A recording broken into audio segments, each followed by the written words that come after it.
Morning, Tiffany.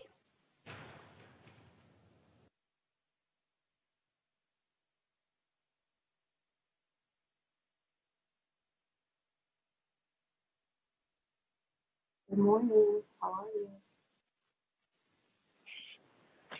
Can you hear me okay? Good morning. We can hear you. Okay, great. Hey, Miss Jill. How's it going? I'm good, thank you. Nice to hear or see you. You might be in the box. Nice to see your name in the box too.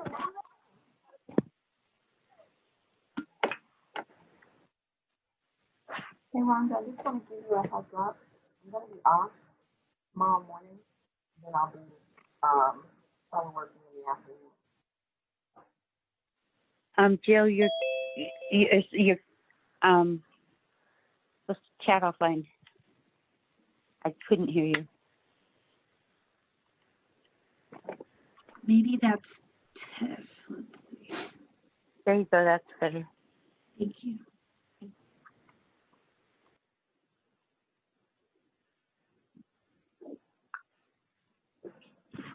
Can you hear me right now?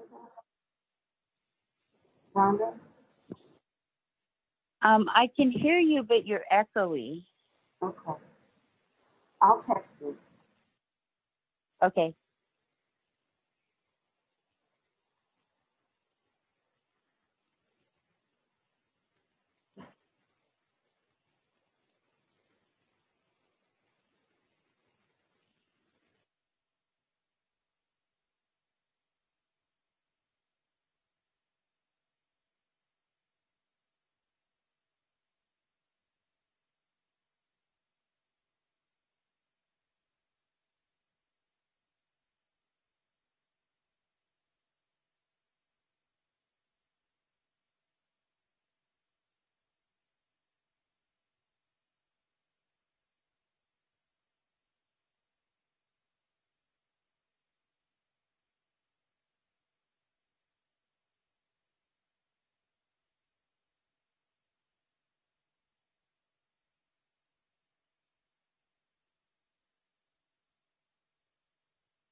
Good morning, Supervisor Ellenberg.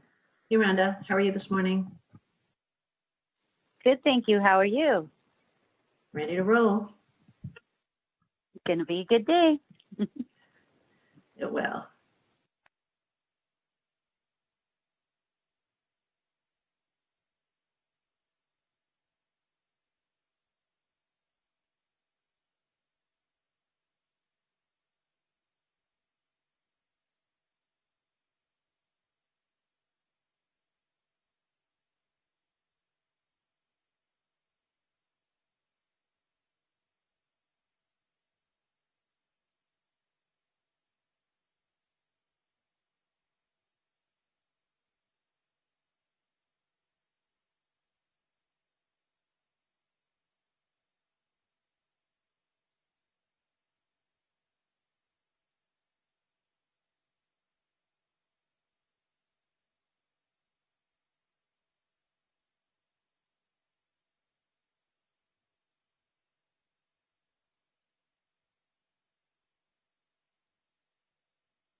This is the Tuesday, August 11th, 2020 Board of Supervisors meeting at 9:30 a.m.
Good morning, James. Good morning.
Good morning, Greg. Would you like to do a mic check? Hi, good morning, Rhonda. I can hear you loud and clear. Great, have a good day. Thanks, you too. Good morning, Carmen and Al. Would you like to do a mic check?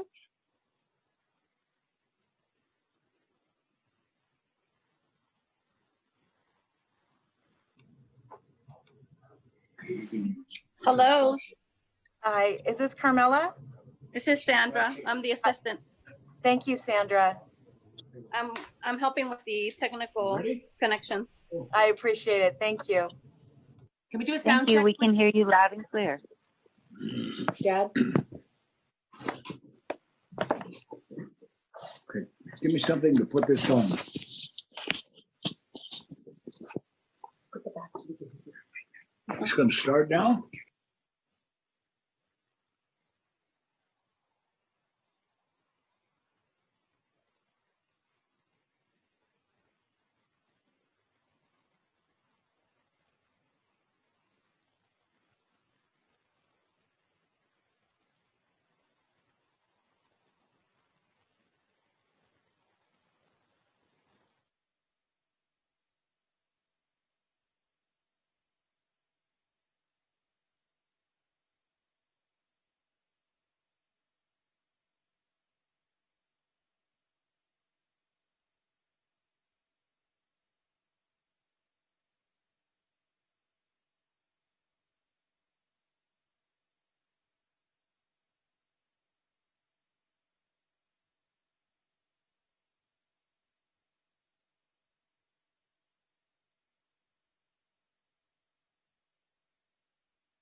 Good morning, Bob. Would you like to do a mic check?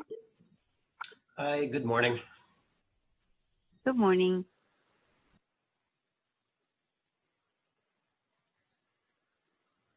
Good morning, Nicole. Would you like to do a mic check?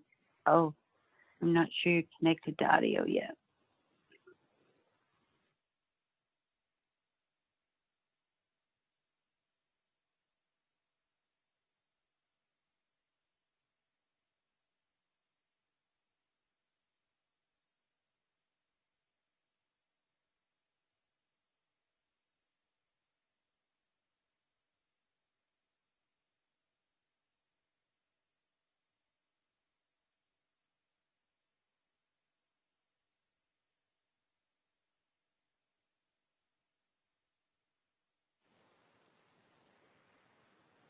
Good morning, Nicole. Would you like to do a mic check?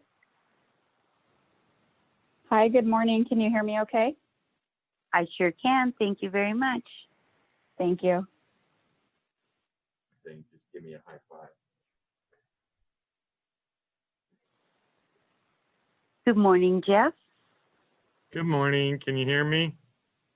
I sure can. Okay. I'm here. I'll go on mute.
Rhonda, can you still hear me?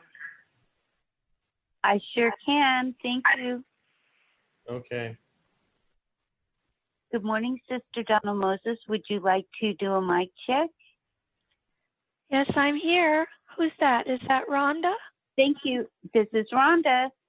Yeah, Thank you. I'm We here. can hear you loud and clear. Good.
Just an announcement that we are now live on the web. Thank you.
Good morning, Supervisor Wasserman. Good morning, Rhonda. Have a great meeting. Thank you.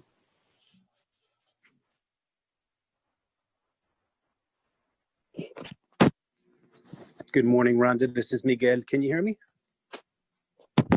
I sure can. Good morning, Miguel. Morning.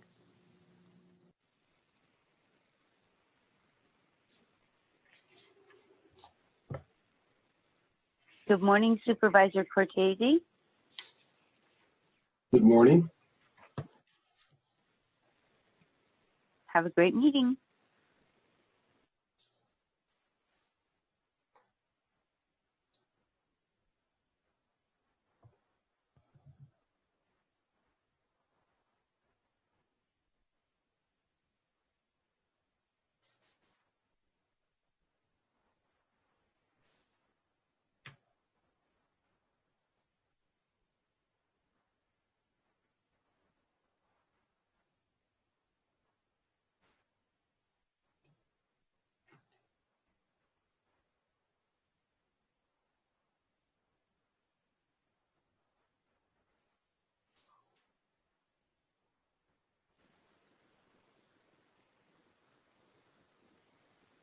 Good morning, Supervisor Simidian.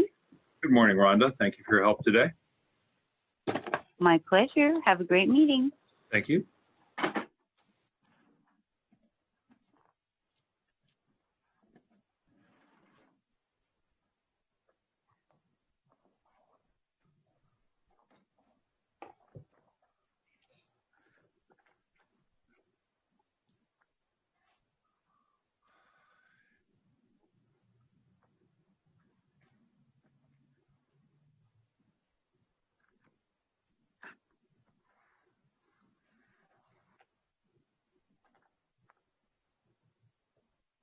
Rhonda, do we have our president? She is here in the background.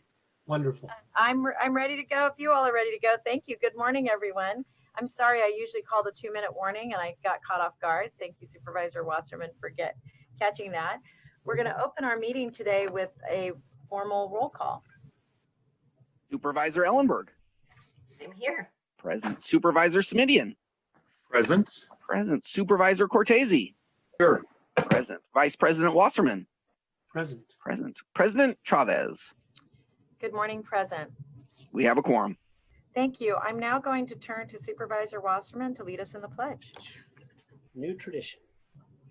I pledge allegiance to the flag Of of the United States of America and to the republic for which it stands, one nation, under God, indivisible, with liberty and justice for all. Thank you, everyone. I'm now going to turn to my colleague, Ms. Ellenberg, to introduce our invocator today. Good morning, and I see our invocator here with the beautiful background. Sister Donna Marie Moses, OP, is a Catholic Dominican sister of Mission San Jose. She holds a Master of Arts in Teaching from the University of New Hampshire and a doctorate in education from the University of San Francisco. She taught English, Latin, and liberal studies and served as administrative officer of the United States Naval Reserve and Middle East Forces religious chaplains stationed in Alameda, California. She completed 4 units of clinical pastoral education at John Muir Medical Center in Walnut Creek and has served in her present position as full-time multi-faith chaplain and spiritual care coordinator at Santa Clara Valley Medical Center for 7 years. She's board certified in ministry to people of all faiths by the National Association of Catholic Chaplains and is endorsed by the Catholic Diocese of San Jose. Thank you, Sister, for joining us this morning to set the tone for today's meeting and to spotlight our healthcare workers who are caring for our community members 24 hours a day, 7 days a week. Their efforts during this pandemic do not go without notice, and our sincerest appreciation to all of them. Please go ahead, Sister Donna Marie. Thank you, Susan. God beyond all names, you see the needs of our healthcare workers and first responders working on the front lines to provide medical care for all who need it. They are working longer hours with fewer supplies and with more risk of contracting the new coronavirus themselves. Renew their energy and sustain them on their long shifts. Protect their families while they're at work and improve their access to supplies so they have the protective items needed to stay safe on the job. Spirit of wisdom and truth, inspire and invigorate the work of epidemiologists in research labs to develop and process diagnostic tests and to create safe, effective vaccines to prevent it. Be with people making decisions that affect the lives and futures of our community, our country, and the wider world. We pray for leaders who can communicate clearly, truthfully, and calmly with each other and with the public. And we pray that public health messages will be received and heeded.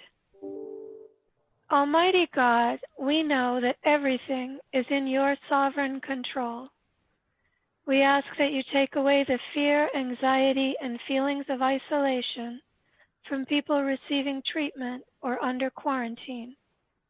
Help them to trust their nurses, doctors, and other professionals providing their care, and give them a sense of purpose in pursuing good health and protecting others from exposure to the disease. Merciful God, we humbly beseech you to protect all who are gathered here in this meeting from contracting and spreading the new coronavirus. Amen. Amen. Thank you so much. Thank you, sister. A really good way to start the day. Next, I'm going to move to adjournments. Our first adjournment is in honor of Carmen Castellano. I'm going to turn to Supervisor Simidian, who would like to begin this in memoriam. Thank you very much, Supervisor Chavez. And I'm going to keep my remarks relatively brief because we are fortunate to have family members here today who I know would like to take a moment or two, and also because I know I have two colleagues who would like to say a word or two in Carmen Castellano's memory. I think we can tell so much about the quality of a person by how they choose to live their lives if they are particularly blessed. And Carmen Castellano was, of course, particularly blessed in a number of ways. In one way that is perhaps known to some of some of us in the meeting today, but not all, I'm sure, is the $141 million lotto jackpot that came her way almost 20 years ago with the family. And the obvious question that I'm sure many in the meeting today might have speculated about in a moment of fancy is, gee, what would I do if a good fortune like that came my way?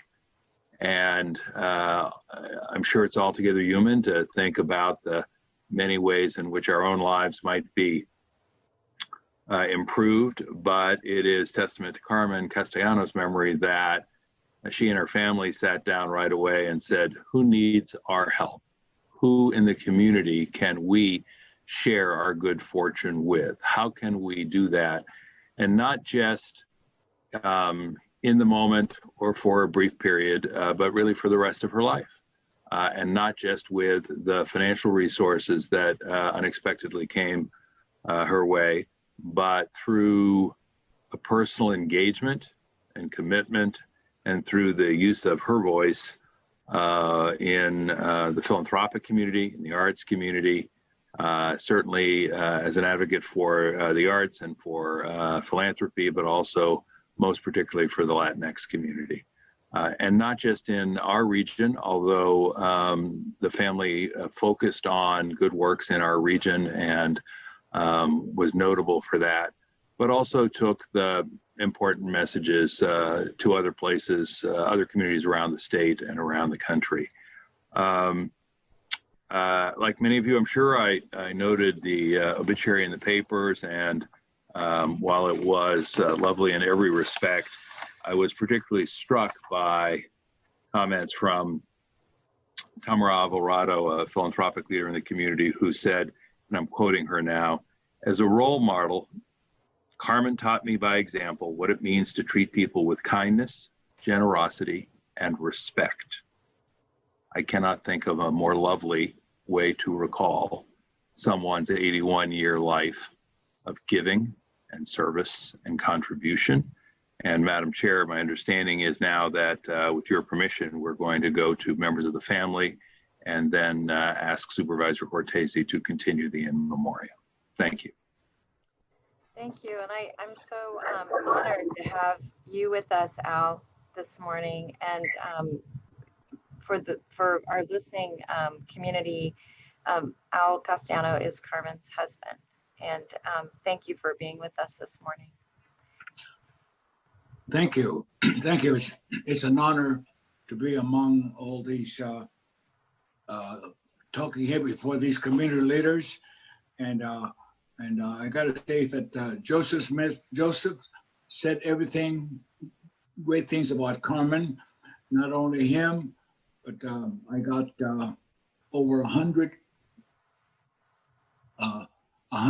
letters after Carmen's passing, and practically repeating the words that Joseph said about her. To me, I know that when I met Carmen, I just knew that she was the type of woman I wanted, and I thought that she would be a great mother. I never thought she would be a great leader of the community, but as time went by, I found that out. And one thing, Joseph, you missed when we won the lottery. That morning, I saw the winning tickets at 6 o'clock, and I didn't wake Carmen up till 8 o'clock to verify that I had the right numbers on the ticket, because I couldn't believe it. And I was there by myself. I was going nuts. But anyhow, I finally woke her up and I showed her the tickets, and oh, well, we won the lottery. And then I told her I won the lottery. But anyhow, we celebrated, and we were both very, very happy, and we were talking about it. The children were already gone. It was just Carmen and I. And we were talking, and all of a sudden I looked at her, and she was there taking notes. And I thought she was taking notes about what I was saying to write about it. I said, "What are you doing?" She says, "Oh, well, I'm making a list of all the people that we could help in the community with this money to help them and assist them in ways that we could do it." I says, "What's the matter with you?" Now, I didn't have those plans. I wanted to go move to Bermuda. I was thinking big deals. And she was thinking about helping the community. And I objected. But then after a few days when we got together with the family, Carmen told us, I told them what Carmen was planning. And of course, they all took her side. My son, Armando, Maria, and Carmela took her side. And what was I going to do? 4 against 1. Of course, I said they would. But anyhow, from that day, this was in her heart. It took some time to get things going and what have you, but it only took us less than 5 months to be able to make our first donation to an organization. And we had somebody help us form the foundation, but Carmen was the brainstorm of this thing. And she took it all the way until we got it. And hey, from then on, it was just gangbusters all the way to this point. At this time, our children have taken over the foundation, and they're taking it up to a higher level than Carmen and I did. But well, their background in education, they're able to do that. So we're fortunate that they were glad to help to take it over. But Carmen was a great believer in helping leaders in the Latino community. She loved the community. She loved young people. And, you know, I'm amazed at the people that came here in our living room and sat with her and talked to her. Students, parents, teachers, professors from colleges, and even the CEOs, they came over, they knew who she was, and they just came to meet her and talk to her. Some of them came here while she was on dialysis, and she was able to communicate with them. But to me, she was I don't know. I just hard to explain how in the world I ended up with her. But as life went on, the moment I met her, good things just keep happening to us. You know, we got married, we had children, we were able to buy a home, and things just happened. And of course, the miracle of winning the lotto. But I've always told Carmen that my biggest lotto was marrying her, because she really helped me go through this. And I must say that the response that I had here on her death got hundreds, not hundreds, but of flowers and cards. Amazing. We got cards from all over the country, flowers from throughout the country. As far as Miami sent us flowers for Carmen. And of course, my daughter went to Yale, and she knew people at Yale, and some of those people sent us flowers too when they heard about Carmen's passing. But anyway, I want to thank you for giving me this opportunity to talk to you, and I'll tell you, I'll never forget her, and I think about her every moment that she's been gone. Thank you very much for having me. Thank you, Al. Supervisor Cortese? You're on mute, Dave. Thank you, President Chavez, and Supervisor Simitian for your prior remarks. Thank you, Al, for being here, for letting us do this tribute. It's a great honor for us, to have you here, but also to be allowed the opportunity to do this tribute in a public fashion. And of course, there won't be enough words to describe Carmen fully or her life fully in a short tribute like this. Nevertheless, we're grateful for the opportunity. The story, what you were talking about having people come into your living room to talk, I was the recipient of that honor myself. And it struck me because there's a lot of folks who would either, have a foundation or a philanthropic activity related to their business, who would do just the opposite, who would say, let's keep this out of our home, let's put it over there somewhere, and let's keep our home more private. And to me, it was a great indication of the true nature of Al and Carmen and Al and your character, to invite people into your living room like me, to have a discussion about values and about what direction the community should go in the future. So thank you for that. It also has always struck me, and I've never had the chance to say this out loud, but I think we all know enough stories of working people who one way or the other came into wealth and it somehow changed their character, or they somehow lost their values. And, both of you, I can't speak about Carmen without speaking of both of you, did exactly the opposite of that. You took the wealth that you came into and essentially further cemented in your values and moved those into the community and turned those into positions that you were going to pursue in the community. And I know Carmen was absolutely regimented about that, is the way I would describe her, in a good way, in a very good way. She wasn't going to deviate from her vision and her values, and she should be remembered for that. And the other thing that I think of in terms of her character, and frankly yours as well, Al, is it's never been about self-promotion. It's never been about, sure, we'll help the community, but this is what we want in return. Never. At least in my dealings with Carmen, with the foundation, and with your family, it's always been, what can we do? And we don't need our name. We don't need our name in lights. We don't need our name on a room or a building. We're in this to help the community as humbly and as quietly as possible. At least it seems to me that that's been the MO all along. And then I don't know how much you've discussed it amongst yourselves, but it seems very clear to me that Carmen was on a mission to be a role model for the overall community and the Latino community in terms of the level of philanthropy that was needed and that should be demonstrated, particularly when it comes to the arts. So all of those speak to character and a wonderful life, a wonderful person. I'm honored to have had the opportunity to get to know her and have those kind of intimate conversations in the living room.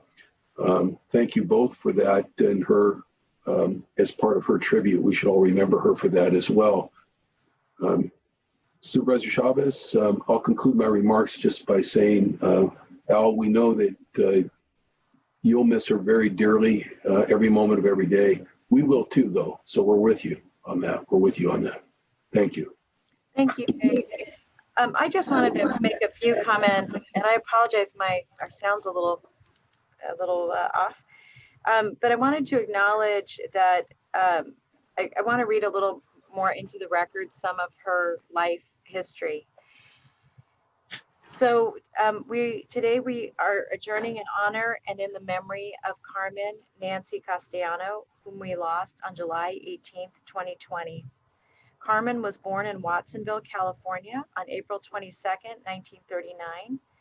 She was an amazing mother, a community activist, and a philanthropist.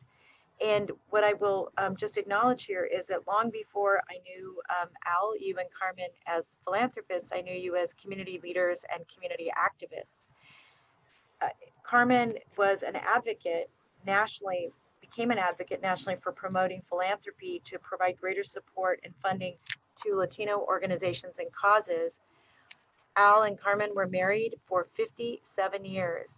They bought their home in 1966 in Cambrian Park.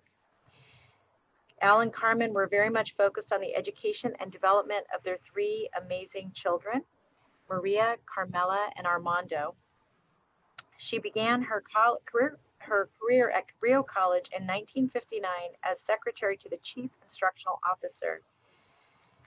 She began a 35-year career in 1966 as the executive secretary at San Jose City College. She served in various leadership positions at the college, including the faculty senate secretary and secretary to the vice president of student services.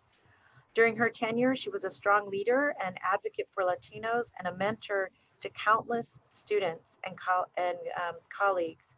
She was the founder and president of the Latino Education Association and advocacy group for Latino students and staff, and she was a founding member of the college's Affirmative Action Committee. In 2012, Carmen was honored by the college with the dedication of a building in her name, the Carmen Castellano Fine Arts Center. Carmen saw the dedication as a tribute to not just to herself, but all who came before her. I wanted to just acknowledge that she was a lifelong lover of music. I know she liked to dance. And as tiny as she was fierce in her relentless pursuit of bettering the community. She took piano lessons, ballet, tap, twirling, and acrobatics. I wanted to say very personally to you, Al, and to your children and grandchildren and her siblings, how much we appreciated her ferocity.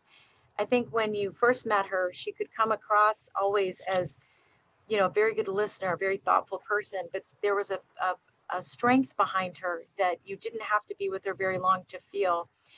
And Al, I wanted to let you know that years ago, I'd asked Carmen how you both met and how you fell in love. And I just want to say this one part of the story that she told me is that she saw you at a dance, and that that I don't know if you were a particularly good dancer or she thought you were already because she had fallen in love with you. already, but she let me know that just how much you meant to her, truly how much you meant to her. And to you and your family, we're so sorry for your loss. It's a loss to our entire community, but we are deeply grateful for you joining us today and letting us share in your reflections and memories of Carmen. Thank you.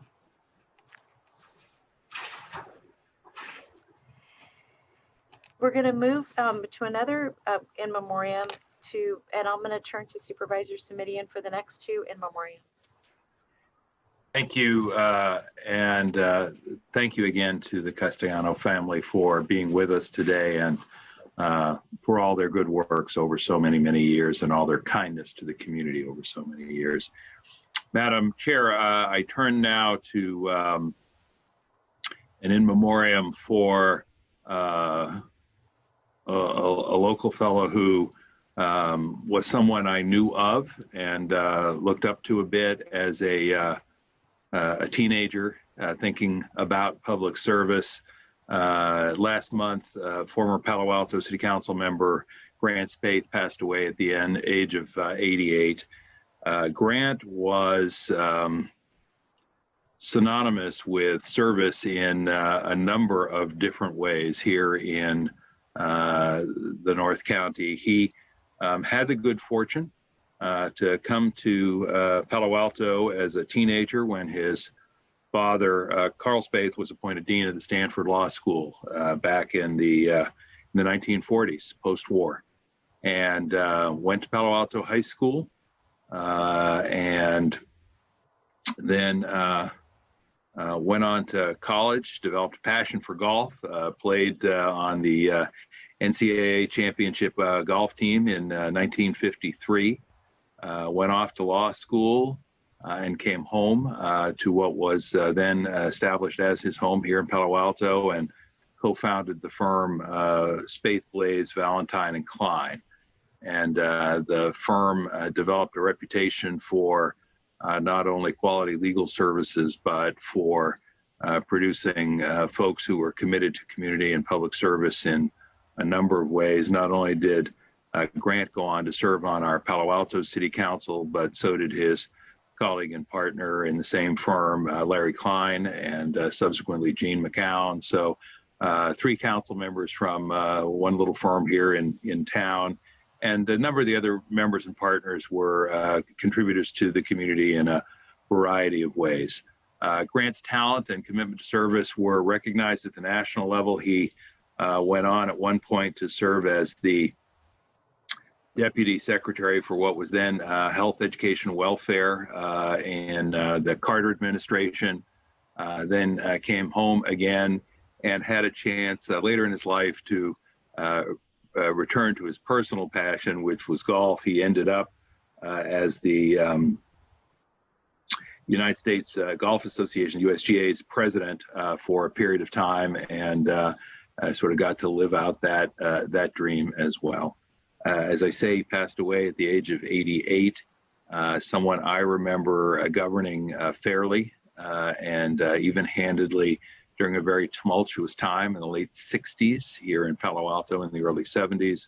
And his passing is a reminder to us all that folks with talent and who are fortunate enough to do well are also often folks who understand and accept the responsibility to step up and do good for folks in the community. And I wanted to ask that our board adjourn in Grant's memory as well today, and send our condolences to his wife, Lori, and his surviving sister and 2 children. So thank you for that, Madam Chair. And then if I may, a final in memoriam today for Jose Manuel Ramirez, who I never got to know, but I heard a lot about, and whose story was in many respects the quintessential story of Santa Clara Valley. Born outside the county in the state, in fact, born in the 1929 in Texas. Mr. Ramirez was 91 when he passed away, and moved to Mountain View in 1944 as just a teenager. became a carpenter, a trade for which he had particular pride. His work was noted for the skill and work ethic that he brought to it.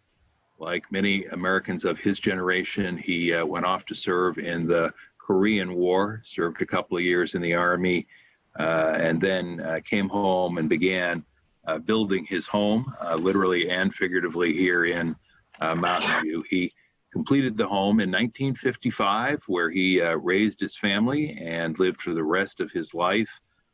He met his wife Gloria later in that same decade, and also completed work helping construct St. Athanasius Church on Rengsdorf Avenue, again in Mountain View. He had a passion for pleasures like fishing and camping and cooking, was known for his famous home-cooked meals, but he lived a life of service, as well as serving in the church on the building and maintenance committee. He was on the hospitality committee. He was an usher. He was an Eagle. He was with the Knights of Columbus, and often seen by his grandchildren serving food or helping to coach basketball at St. Joseph, the Catholic school in Mountain View as well. And I should mention that he was a proud lifelong member of Carpenters Union Local 217, survived by his wife Gloria, his children, sister, grandchildren, actually great-grandchildren, a large extended family, all of whom remember not just his kindness, but his sharp wit and the mischievous grin that was notable even in his obituary photograph. So we send our condolences to the family, but also we take a moment to recognize a life fully and well lived. Jose Manuel Ramirez was among the men and women who built this valley and in his case, both in the literal and figurative sense of the word. Thank you so much. Thank you very much. And again, we send out our condolences to all of the families and thank them for letting us share the stories of their family members.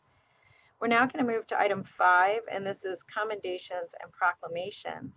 And I'm going to begin with an American Muslim Appreciation and Awareness Month commendation. And for that, I have Samina Usman here to receive it from the Board of Supervisors. So I'm going to just read a little bit of the notables here, and just as a way, and then Samina, I'm going to turn it over to you for a few minutes comments, if that's all right. Thank you. So just for my colleagues in the public's background, Santa Clara County is home to numerous mosques in the Bay Area, from Milpitas to San Martin. The South Bay Islamic Association, SBIA, established in 1980, was one of the first mosques to be established in the Bay Area. The Muslim Community Association is the largest mosque in Northern California, and the Shia Association of the Bay Area is the first established and largest Shia mosque in Northern California. And the South Bay Islamic Center will be building a mosque with other amenities in San Martin. And I just wanted to highlight the leadership of the Muslim community during COVID-19. When the shelter-in-place order was due to COVID-19 began, the mosques and community organizations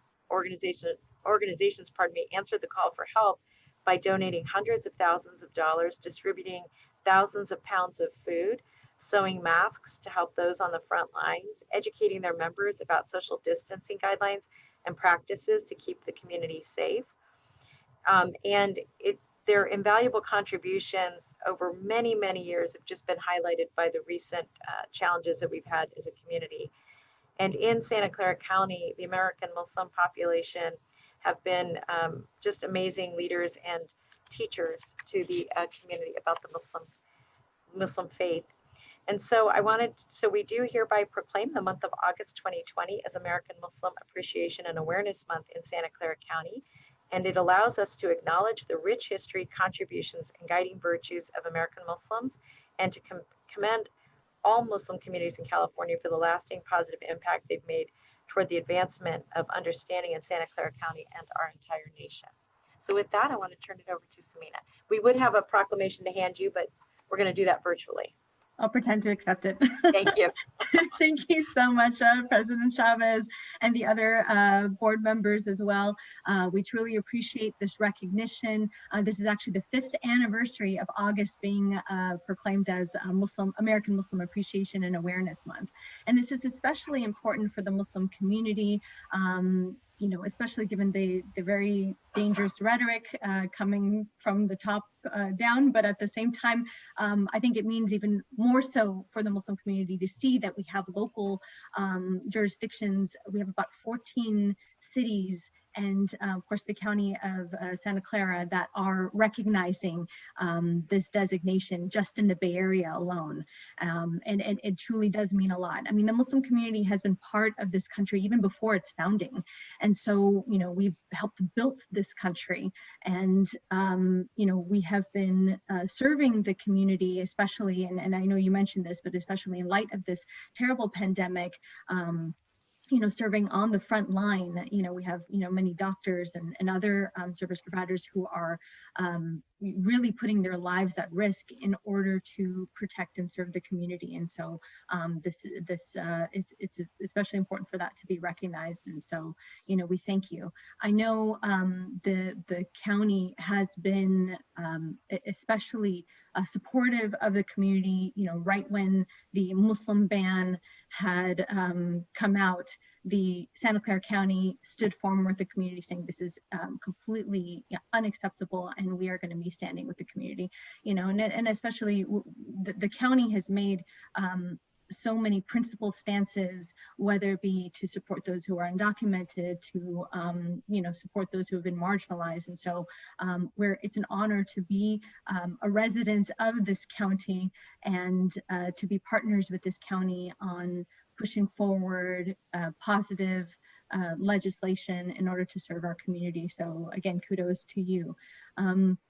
So, you know, we thank you. We're going to be, you know, continuing to strive hard in order to serve our community. And we truly thank you for, again, this recognition. Thank you for being with us.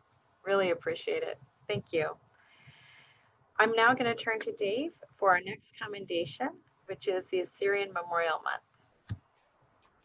Thank you. Thank you, President Chavez. I'm hoping Rochelle Yosefian, President of the Assyrian Association of San Jose, is here with us for this presentation. And let me indicate if she is, maybe at some point she can mention any others involved in this memorial that we do every year. So for over 2 centuries, the Assyrians have reached for the blessing of freedom and opportunity in the United States. There are nearly 300,000 Assyrian Americans who have made the United States their home. August 7th serves as a memorial of those who gave their lives in pursuit of freedom, justice, and liberty of the Assyrian people. And this has been deemed Assyrian Memorial Day. And it's a commemoration around the world, not just here, which is an opportunity to observe a time of renewal, rededication, and recommitment to the same ideals of those fallen heroes. Some estimates count 250,000 Assyrian people massacred in Turkey, northern Iraq, northwest Iran, and northeast Syria by Ottoman Turks and allied Kurds just between 1915 and 1918. Then the genocide of 1933 targeted Assyrians as well as Armenian and Greeks, which killed approximately 750,000 Assyrians, 75% of the population in that at that period, and 1 million Greeks and 1.5 million Armenians. But the Assyrian genocide is often an overlooked moment in history. And of course, that perspective has led to this annual memorial. In a landmark vote, the United States House of Representatives passed Resolution 296, which recognizes the genocide of Armenians, Assyrians, and Greeks by the Ottoman Empire during World War I. The Assyrian genocide of 1915, also known as the Sifo genocide, as well as the Simile massacre, are recognized by the Assembly of the State of California as crimes against humanity And the state legislature of the state of California recognizes August 7th, 2019 as Assyrian Remembrance Day. The state of California recognized the Assyrian genocide of 1915, the Ottoman Empire, massacre of 1933, previously mentioned, and all of that was done in a binding resolution that was passed on September 9th, 2019, about a year ago. And it should be noted that that resolution was backed by bipartisan support in the state legislature, and I think not surprisingly. So let me just read the whereas in the resolution that we do here in Santa Clara County, and I'll read this on behalf of the Board of Supervisors. This is the final part of the actual commendation. Whereas Santa Clara County joins the Assyrian American community in its annual observance of Assyrian Memorial Day and its observance of this 106th anniversary of the Assyrian genocide of 1915 and 105 years of Assyrian exile from the Urmia Plain, to raise awareness of these tragedies so that we may better understand the importance of coexistence in eliminating hatred in our own communities.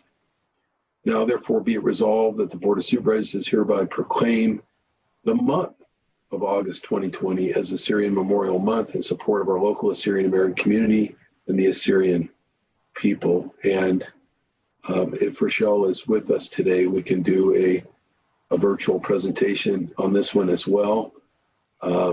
We do have someone here, Supervisor Cortese, and I'm going to allow him to introduce himself so I do not mispronounce your name. Welcome. Great. Yeah, thank you very much, President Chavez and Dave Cortese, a friend of the community. My name is Firas Jatu. I'm the Vice President of the Assyrian American Association of San Jose. Unfortunately, Rochelle couldn't be with us. She's on some other urgent matters, but I'll take the opportunity to thank the members of the Board of Supervisors and other attendees. On behalf of the Assyrian American community of the Bay Area, I would like to thank you for this honor. It's truly appreciated. Assyrians with an A, for those who are not familiar with our people, trace their origins to the ancient Assyrian Empire of the Middle East, what today is spread around that Fertile Crescent, Iraq, Syria, Turkey, Iran. Assyrians continue to speak Aramaic, the language spoken by Jesus at the time. Sadly, that empire collapsed and the Middle East has been in turmoil ever since. The native Assyrians have been persecuted, as Sir Cortese mentioned, ever since for their ethnic and religious beliefs. Today, there are more Assyrians living in the US than in their native homeland. That gives you, that should be a data point to show the level of persecution. Can you not hear me? Now we can. Okay. So, yeah, as I mentioned, the native Assyrians, now there are more of them here in the US than in their native homeland. They make up less than 1% of the population in their homeland now with this ongoing persecution. Just as an example, this cross behind me in my bookshelf, that's a replica from a 4th century cross from a monastery that's no longer exists. It's been destroyed recently. So all Americans should be really proud to be a place of refuge, and to all peoples, such as the Assyrians, to not only be able to survive, but also to thrive. Especially right here in the Bay Area, many Assyrians have become successful technology, business, and education leaders right here in Santa Clara. Many have made it. I'm an example of that. At 12 years old, I was effectively smuggled and made it to the US, and since then on my own, and have made it thanks to the help of Americans. I'm now successful with a family and a legacy to leave behind. Assyrians in the Bay Area and worldwide remember Assyrian Martyrs' Day. It's a day of remembrance to all those Assyrians around the world throughout time that have lost their lives to maintain their faith, language, and beliefs. And your recognition of this important day to us is very warmly received. And I'd like to thank you again and say Taudi, which means thank you in our Aramaic language. Thank you again. Thank you very much for being here. Supervisor Thank you, President. Cortese? Oh, Yeah, thank you, President Chavez. And I just want to say that as we note every year that the atrocities against Assyrians and frankly other cultures and traditions around the world continue to this day. We recognize that, and we, as a Board of Supervisors, of course, stand for nonviolent response to those situations. Thank you. Thank you very much, and thank you for joining us. We're now going to move to our employees of the month. And, you know, I feel badly for them because we've had all these great employees and there's been very little celebration, but I'm going to read their names into the record. And these are the Santa Clara County Employee Excellent Awards honorees for August 2020. Joseph Chow, who's a library page from the library district. Rhonda Schroeder, the division manager for the clerk of the board. Megan Burgess, criminalist, Office of the District Attorney. Francis Ituos, Integration Analyst, Technology Services and Solutions Department. Jonathan Suulu, the Deputy Sheriff, Office of the Sheriff. Tricia Lamb, Accountant 2, Consumer and Environmental Protection Agency. Huang Yung Win, Social Worker 2, Social Services Agency. Veronica Robles, Healthcare Program Manager 2, Santa Clara Valley Health and Hospital System. And Marina Kaufman, Pediatric Nurse Practitioner from Santa Clara Valley Health and Hospital System. We're going to give all of you a virtual round of applause and thank you very, very much for all of your leadership, particularly during this very challenging time. So congratulations to all of them. We're now going to move to public comment. This is an opportunity to speak to an item that is within the purview of the board, but is not on the agenda for discussion. I'm going to give folks just a minute more to sign up for public comment. Then we'll move to the consent calendar. As a reminder to my colleagues, we have a 1 o'clock time certain for our COVID-19 reports. I will just ask that the staff now, if they could make sure that the equity report is heard first and then the rest of the staff report. I'm going to give just a minute more for public comment because once we, I'm going to let folks sign up for public comment and then as we get to the third speaker, I will close public comment, and mostly that's just so I can manage the meeting. We currently have 15 speakers. Each speaker will be given 1 minute, and I will ask the clerk if they could begin calling folks now.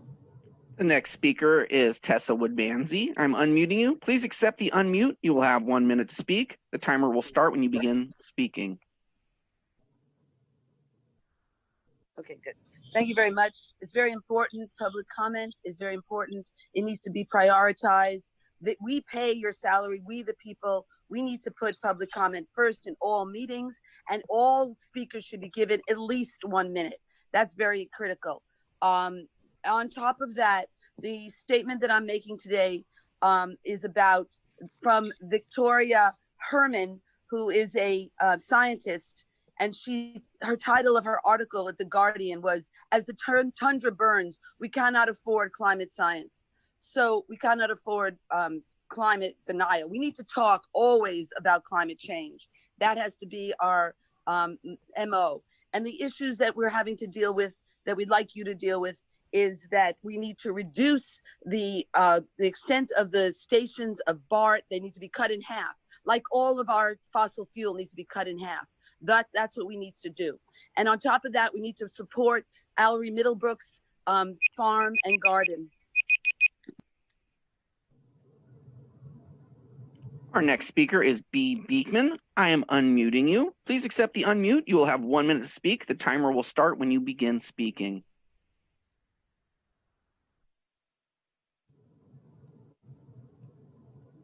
Hi, this is Blair Beekman. I wanted to speak about, there's a rent stabilization program will give tax credits to landlords to forgive the rent of tenants who cancel pay because of financial hardships related to the coronavirus, keeping them from being evicted. The tax credits would be equal to the amount of rent spread out over 10 years, starting in 2024. Though landlords who needed immediate cash could sell them to other taxpayers, tenants would pay back their rent interest-free to the state, and over the course of 10 years, starting in 2024. Those who continue to struggle financially would be given exemptions. Basically, what this means is there's really good plans available to ourselves, and I hope we can work on those plans. Ash Kalwer's got a really good idea that invites the ideas of tenants' rights along with what he's saying. His is only working for a year forgiveness of rent. These ideas work for 10, so keep the door wide open in how we can consider things. Thank you. Our next speaker is Melissa Willett. I am unmuting you. Please accept the unmute. You will have 1 minute to speak when the timer starts. Good morning, President Chavez and members of the board. My name is Melissa Willett. I'm an exemption investigator in the Office of the Assessor. Employees and members of the public are being put at unnecessary risk because the assessor's office has still failed to comply with directives and policies related to COVID-19, despite the demonstration by workers to be able to do the entirety of their functions outside the office. Over 60% of both managers and line staff workers from every division in the Office of the Assessor signed onto a petition, which has been emailed to each of you. That's over 170 employees or 150 employees, because each of the assessor's office employees know that they should be allowed to continue to be open. They should not be allowed to continue to be open to the public, and maximizing telework for employees needs to be enforced by this board. Thank you. Our next speaker is number 083. I'm unmuting you. Please accept the unmute. You'll have 1 minute to speak. The timer will start when you begin speaking. Go ahead, speaker. Speaker 083. Let's come back, Colin. All righty. Our next speaker is Roy Rivas. I am unmuting you. Please accept the unmute. You will have 1 minute to speak. The timer will start when you begin speaking. Good morning, Board of Supervisors. My name is Roy Rivas, and I'm a worker at the Office of the Assessor.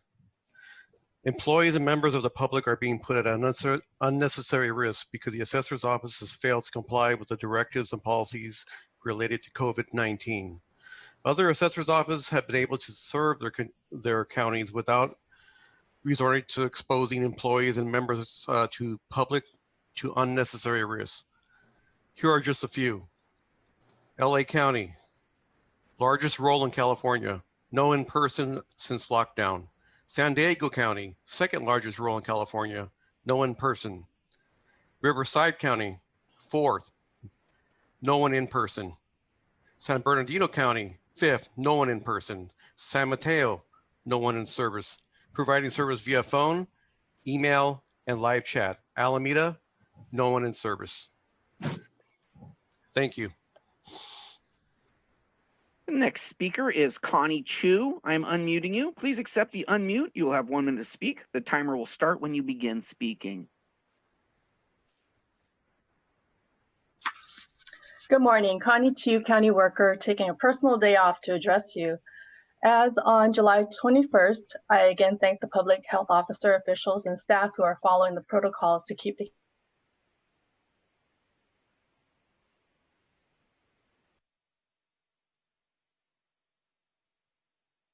has been one key way to reduce the spread of COVID-19.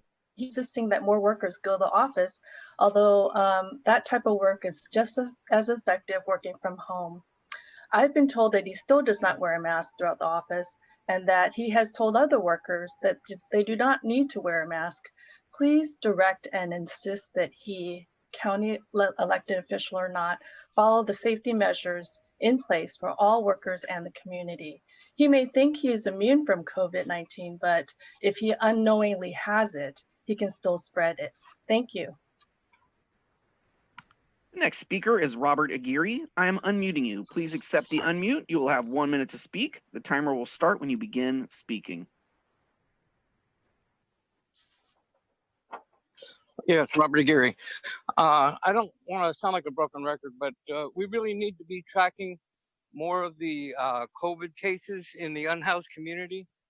I think this is a potential for either proving that this is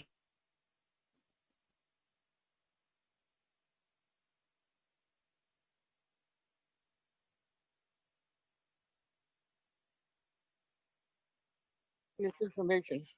Yes, without having this information, we really don't know what we're doing. We're fumbling around in the dark, and that's a dangerous position to be in because this is something that could take hold in this community, and it would be very, very difficult to control.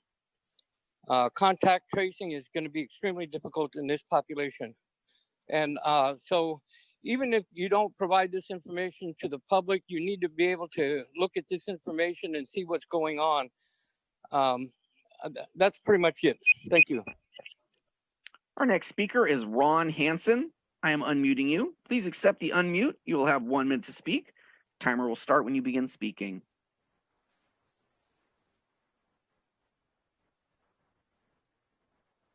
Good morning, supervisors. In 2 weeks, it will have been 5 years since Michael Tyree was murdered in our county jail.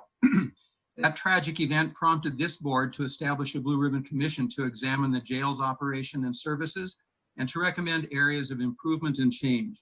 A key recommendation from that commission was to establish an independent body to monitor the jail. The OIR group was selected by the board on November 8th, 2019 to be our county's Office of Custody and Law Enforcement Monitor, or OCLAM. Sadly, after putting OCLAM on the county's payroll nearly 10 months ago, the monitor has been stymied by the lack of an information sharing agreement between it and the sheriff. As COVID-19 is laid bare, serious issues remain in the jail, and having a fully functioning monitor is critical. We urge you as our county's leaders to direct County Counsel Williams to conclude this agreement by August 26th, the 5th anniversary of Michael Tyree's death. To do so would be a fitting and proper tribute. Our next speaker is P. Lynham. I am unmuting you. Please accept the unmute. You will have 1 minute to speak. The timer will start when you begin speaking. P just dropped out. Okay. Our next speaker is Scott Largent. I'm unmuting you. Please accept the unmute. You will have 1 minute to speak. The timer will start when you begin speaking.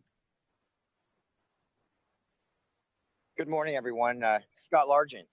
Out in your parking lot where you tore down the old section of City Hall, I'm kind of admiring, well, not really admiring.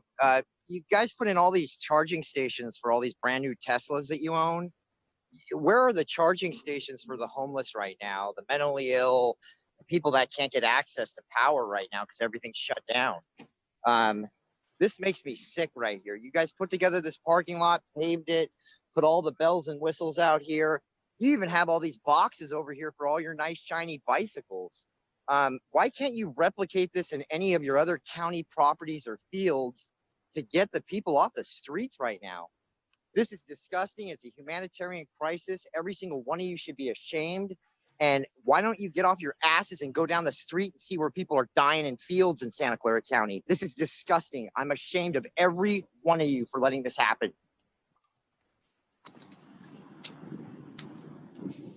Our next speaker is P. Lynham. I am unmuting you. Please accept the unmute. You will have 1 minute to speak. The timer will start when you begin speaking. We continue to have a problem with P. Lynham. Alrighty. P, are you there? Hello, can you hear me now? Yes. Yes. Okay, thank you. My name is Paul Lynham. I'm a resident of Mount Hamilton and a staff astronomer at the University of California's Lick Observatory. I'm making a public comment regarding reductions in deputy positions dedicated to rural crime.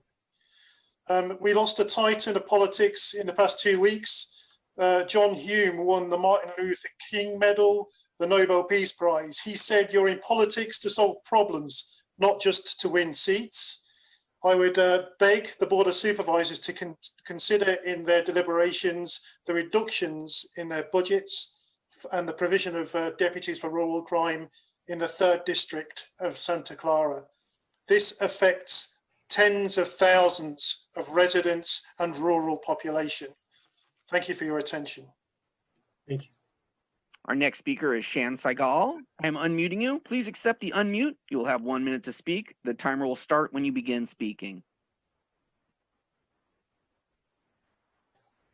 Shan, go ahead. Shan, are you there? Okay, thank you. So this is Shan Saigal. I've been a resident of the Santa Clara County for the past 40 years. Currently, I'm also the commissioner in the Human Rights Commission. I forgot one thing. I just wanted to mention and thank the Board of Supervisors for declaring the Muslim Decision Month for the month of August. I really appreciate that. And they've been doing a lot of work for us.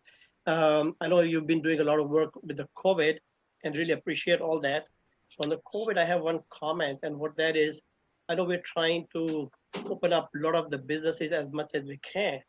I think we need to find a way of how we can open all the businesses, of course, with the constraints that we have. That's what the county really needs. That's what the city everybody needs, and that's where the jobs are. So I hope you can take another look at that and see what's possible to do. Maybe a little out of the box thinking would help us. Thank you very much. Bye. Our next speaker is Kotura Thompson. I'm unmuting you. Please accept the unmute. You will have 1 minute to speak. The timer will start when you begin speaking.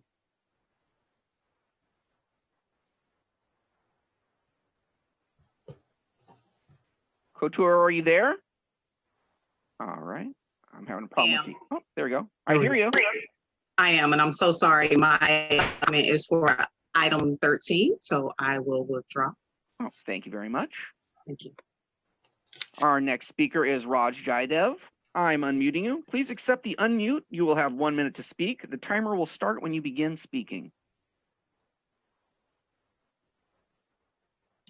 Good morning. I was calling in to ask the board and county council to expedite whatever delays are holding up the signing of the MOU between the Office of Oversight and Law Enforcement Monitoring and the county, namely with the sheriff.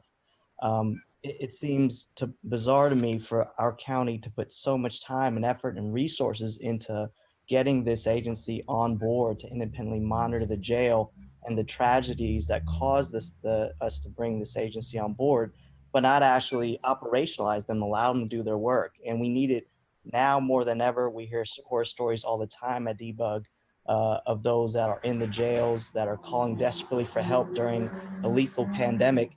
And for us to get out of this circular position of the sheriff denying issues in the jail, we need an independent body to go in, intervene, and tell us what's going on. So we hope that you expedite the process and get this MOU with Oakland signed immediately. Thank you. The next speaker is Matthew Chatrone. I am unmuting you. Please accept the unmute. You will have 1 minute to speak. The timer will start when you begin speaking. Hi, my name is Matthew Chatrone. I'm the Deputy Director for Lick Observatory, and I'm here on behalf of the Director, Claire Max, who could not attend. I would like to speak briefly on the issue of the possible cuts to the Sheriff's Department Rural Crimes Division. So Lick Observatory has been a center for research for over 130 years. Its impact on the region, although rural, has high, actually is quite large because it has high density of tourists. Tens of thousands of people visit the star parties, biking, bird watching, etc. So we've had great relationships with the Sheriff's Department over the years, and we'd like to continue that into the future. And we'd like you to consider what impacts you would have by making any cuts to the Sheriff's Department in the rural crimes. And a report on that would be nice. Thank you. Thank you. Our next speaker is Jay Kunzman. I am unmuting you. Please accept the unmute. You will have 1 minute to speak. The timer will start when you begin speaking. My name is John Kunzman. I am the president of the Mount Hamilton Range Improvement Association for the last 6 years. We number 150 families in our association and upwards of 500 additional non-member families covering hundreds of square miles. We all enjoy knowing there's a level of coverage to protect us. We know Deputy Hoover and all of his predecessors, and many of us have his cell number in our contacts. My family and I travel over Highway 130 weekly and have seen numerous incidents and issues involving other motorists, bikes, motorcycles, and visitors requiring assistance. We know that the County Rural Roads Rural Crimes Unit is in itself a deterrent to the vandals, criminals, and predators who travel the backcountry for less than honorable purposes. Please do not eliminate the Rural Crimes Unit. Save the Rural Crimes Unit of Santa Clara County. Thank you. Our next speaker is Chuck Jagoda. I am unmuting you. Please accept the unmute. You will have 1 minute to speak. The timer will start when you begin speaking. Chuck, are you there? Yes. Can you hear me? Yes. Thank you. And thanks for this opportunity to address you. I appreciate the great things you all have done, and you've done a number of them. But as other speakers have said, we need eviction relief. We need unemployment relief. If you spend this money now, you're doing the moral thing. If you don't spend this money now, you're going to be doing a lot more expensive things. The expenses of taking care of more and more homeless people will go up if people cannot pay their rent, if people get evicted, if people cannot feed themselves.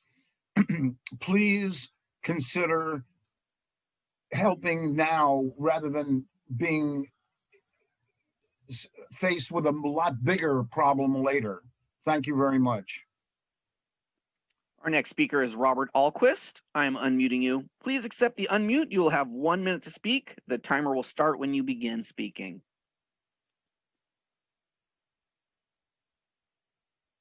Robert, are you there? Yes, it's Roberta. Hello? We can hear you. Yes, okay. My name is Roberta Alquist. I'm on the Women's International League for Peace and Freedom Low-Income Housing Committee, and we support the Housing Affordability Network's request that you provide help for the people who are desperately in need of help and afraid of speaking out in the county. We need rent stabilization. We need evictions to be not mandated or acted on until this pandemic is over. We support the idea of canceling rent until people have a chance to take care of their basic needs. We have over 43,000 low-income people in the county, and we seriously need to address their needs. We hope that you will act. Our next speaker is Jose from Debug. I am unmuting you. Please accept the unmute. You will have 1 minute to speak. The timer will start when you begin speaking. Hi, this is Jose Valle with Silicon Valley Debug. The reason why I'm calling today is that, again, I'm just echoing some of the folks earlier that spoke on the Oakland office. There's already been a ton of money and atrocities that happened that led to having our independent Oakland office, and the sheriff, for whatever reason, is holding back them from actually doing their job. This needs to happen now. Whatever's holding back just needs to cease so they could begin working. We hear directly from families and their loved ones inside, and in light of coronavirus, there's been a lot of atrocities. So I hope that this could happen as soon as possible. Our next speaker is Elias Madrid. I am unmuting you. Please accept the unmute. You will have 1 minute to speak. The timer will start when you begin speaking.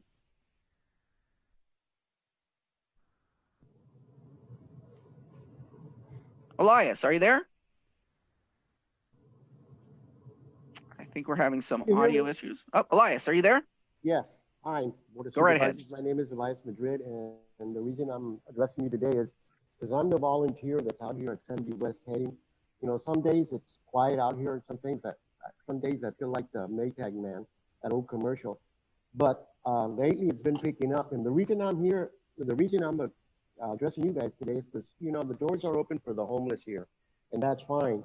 But really, you know, we need to start getting a portable restroom out there for them, and something where they can clean their objects, because I go to the restroom out here in the first, you know, up here on the main floor, and wow, those restrooms are really bad.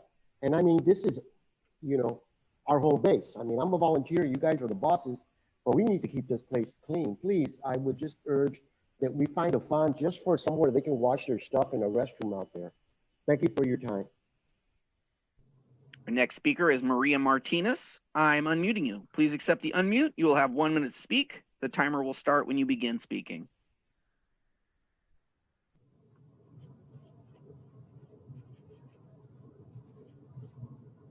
Maria, are you there? Yes, I'm here. You can hear me? Yes. Hi, my name is Maria Martinez, and I'm coordinating Somos Mayfair. I want to speak about the translation, because all the time when we try to invite my leaders, they speak Spanish only, but we don't have the option to get the Spanish translation in these meetings. And I think that is very important to get translation to Spanish speaker, because you're talking about a lot of important information about the COVID, about the programs, about everything, and here in Santa Clara and San Jose. So, and I think that's necessary. You have translation to speak Spanish, speak it. So please, for the next time, you get this option for the people, and the people that's not necessary to request to get translation for this meeting. So thank you. Our next speaker is number 281. I'm unmuting you. Please accept the unmute. You will have 1 minute to speak. The timer will start when you begin speaking.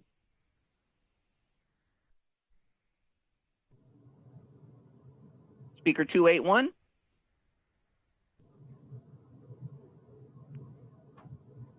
Speaker 281, I think I can hear your phone. Yes, good morning. Can you hear me? Yes. Good morning, hello? Yes, we can hear you. Yes, good morning, Mike. Good morning, board.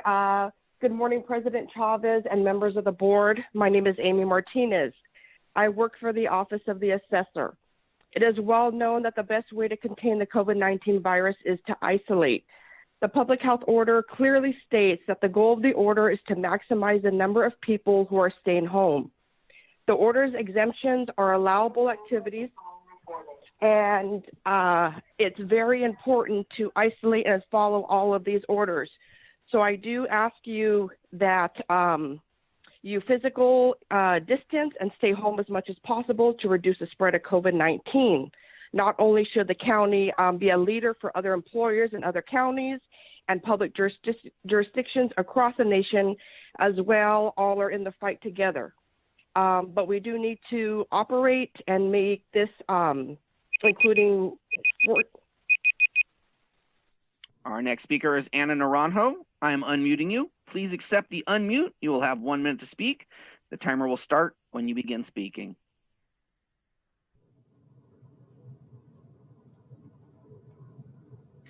Buenos días, yo solamente hablo español.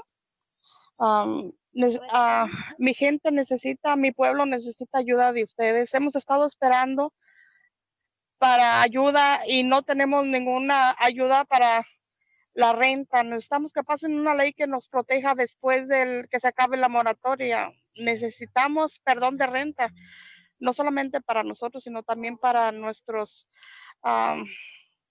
arrendadores, porque ellos también están sufriendo igual que nosotros. Todos somos un pueblo y todos necesitamos ayuda. Muchas gracias. Thank you. We're going to translate that.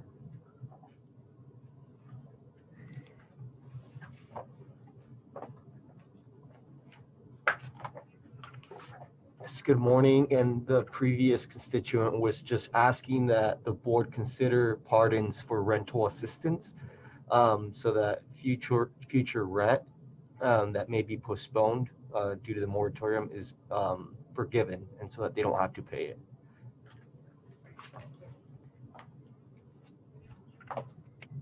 Thank you very much. Our next speaker. Our final speaker is Bruce Roberts. I'm unmuting you. Please accept the unmute. You will have 1 minute to speak. The timer will start when you begin speaking.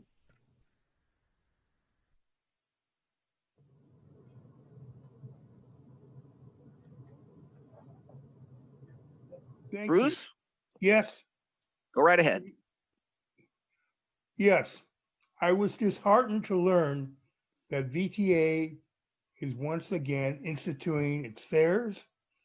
This makes it more difficult for those who are dealing with not working and other measures. Also, I asked if the council asked if they are doing enough to make sure that those tenants, although I'm not affected, can have their moratoriums on evictions. And I hope this can be done without waiting for the state to act. This is something that needs to be done now, especially the VTA problem. Thank you.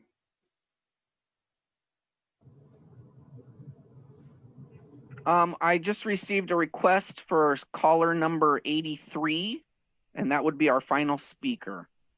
Caller number 83, I'm unmuting you. Please accept the unmute. You'll have 1 minute to speak. The timer will start when you begin speaking. Caller 83. Last call for caller 83. I'm unable to get the audio for caller 83.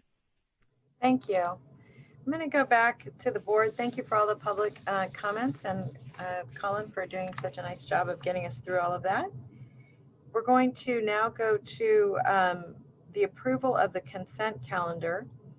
I'm going to ask the staff to read the consent calendar into the record, and then I'm going to start left to right to see if there are any changes to the consent calendar. All right, there is a correction to item number 16. The item should reflect a joint referral from Supervisors Ellenberg and Semidian. Item number 16 is to consider recommendations relating to the creation of the Race and Health Disparities Initiative in Santa Clara Valley Health and Hospital System. There is a request from Vice President Wasserman to add item number 21 to the consent calendar. Item number 21 is to receive a report from the Department of Aging and Adult Services Senior Nutrition Program relating to Viet Tu Te Charity Vietnamese Meal Site. There is a request from administration to hold item numbers 26, 27, and 28 to August 25th, 2020. Item number 26 is to receive report relating to the creation and funding of the Office of Children and Families Policy Advocate in the Office of the County Executive. Item number 27 is to receive a report relating to policing, use of force, and emergency response. Item number 28 is to receive a report relating to enactment of a local Voters' Rights Act in Santa Clara County. There is a request from administration to hold item number 29 to September 1st, 2020. Item number 29 is to receive a report relating to federal funding relief for low-income tenants and homeowners. There is a request from administration to hold item number 30 to date uncertain. Item number 30 is to receive a report relating to the purchase of long-term care facilities for use as permanent housing for seniors and the disabled. There is a request from administration to hold item number 40 to August 25th, 2020. Item number 40 is to adopt a resolution to establish and increase fees in the Public Health Department Public Health Laboratory. In addition to the consent calendar updates, this is the oral summary of changes to compensation or benefits for certain local agency executives. Ordinance numbers NS-20.20.04, NS-20.20.05, and NS-20.20.06 were approved on first reading on June 23rd, 2020, but will not be finally approved until they are approved for a second reading, agendized to occur at today's meeting under items 116, 117, and 118. Per Government Code Section 54953, the following is an oral summary of the positions for which the proposed salary adjustments are required to be disclosed. NS-20.20.04 provides for a 6% general wage increase to the salary range for County Council effective June 29th, 2020. NS-20.20.05 provides for a 3% general wage increase to the salary range for the clerk of the board for supervisors, effective June 29th, 2020. NS-20.20.06 provides for a 4% general wage increase to the salary range for public defender, effective June 29th, 2020. That concludes the report. Thank you. Colin, in the future, I'm going to ask that that report be attached to the consent calendar, just so we know what's coming, but also so the public can read it as well as hear it. So thank you for that. I'm going to now go to my colleagues and see if there's anything, Supervisor Cortese, that you'd like to address relative to the consent calendar. Yeah, thank you, President Chavez. I would like to just ask that we continue in item 92 and bring it back on the 25th at our next meeting. It is a retroactive agreement with the city of San Jose regarding the community gardens, and I haven't had a chance to sit down with either the legal department or the parks department to understand what's going on there. Possibly others have, but I would just ask for the courtesy of extending that for 2 weeks. It looks like it's a retroactive agreement already anyway. Excuse me, through the chair. Did Supervisor say number 19? 92. Thank you. I misheard. Excuse me. And I'm going to try to speak up here. I could tell them people are having a hard time hearing me today. And I'm sure that's my fault. On item 21, the request from Vice President Wasserman to add number 21 to the consent calendar, I'm fine with that, except there were 3 options or 3 alternative scenarios presented by staff on that one. This is the Vietnamese meal site. And I would like to, if we can leave it on consent and just specify the 3rd scenario, which is up to 250 meals a day. That's the amount that they peaked at, according to the staff report. And I'd rather be safe than sorry and not undercut them. They have at times served over 300 meals a day there. So if we could just say scenario 3 at 250 and then leave it on consent, I'd be fine with that. Supervisor Wasserman? Yes. He's fine with that too. Great. Thank you. Anything else, Dave? No, that's it for me. Thank you. Thanks. Susan? I have no changes. Thank you. Thank you. Joe? No changes. Thank you, Madam Chair. Mike? No, ma'am. Thank you. I'm going to make one, and that is the administration's request to move item 30, and this is to receive a report from the Office of Supportive Housing relating to the purchase of long-term care facilities. I want to say here for the use to develop permanent housing for seniors and the disabled, not to use for permanent housing. That's not accurate. And the other is that it's asking to come back with to a date uncertain. What I'd like to do is have this come back on August 25th. And I'm fine with it being a verbal report as part of the COVID report. And the reason is that there are resources at the state level now that I want to make sure we're at least considering before they go away. So that's got a little bit of time urgency. Do any of my colleagues have concerns about that? Does the staff understand that? And are there any concerns about that, Dr. Smith? I'm going to assume that's a no. No, All it's right. okay. I'm sorry. No problem. Having trouble with muting today. No problem. Supervisor Simidian? Thank you, Madam Chair. I should also ask that I be recorded as an abstention on items 116 and 118. Abstention on 116 and 118. Thank you. Thank you. Okay, so we have item 92. I'm sorry, for the consent calendar is item 21. We would be choosing the 3rd scenario. Item 30, the date certain would be August 25th, at least for a verbal report, with a change to the language to include to develop permanent housing. Item 92 is is a deferral for 2 weeks to the 25th, an abstention for Supervisor Simidian of 116 and 118. And let me just take one more look to make sure I didn't miss anything. President Chavez, sorry to interrupt. Your memo on item number 82 includes a list of appointments and a request for board direction to council to prepare a resolution to expand the group. Did you want to incorporate that into the motion? If it's 82, isn't it already in the motion? I think the default language on the item just, it doesn't have the expanded list of names. Okay, then I would add the item 82. I apologize. I assumed that it was already on consent. Thank you. That's the Housing Task Force. All right. Thank you for that.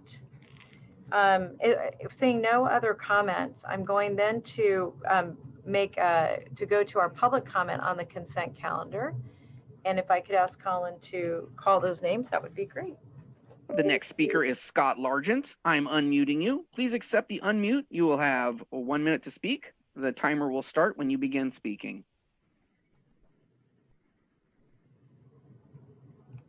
Okay, good morning, everyone. Scott Largent.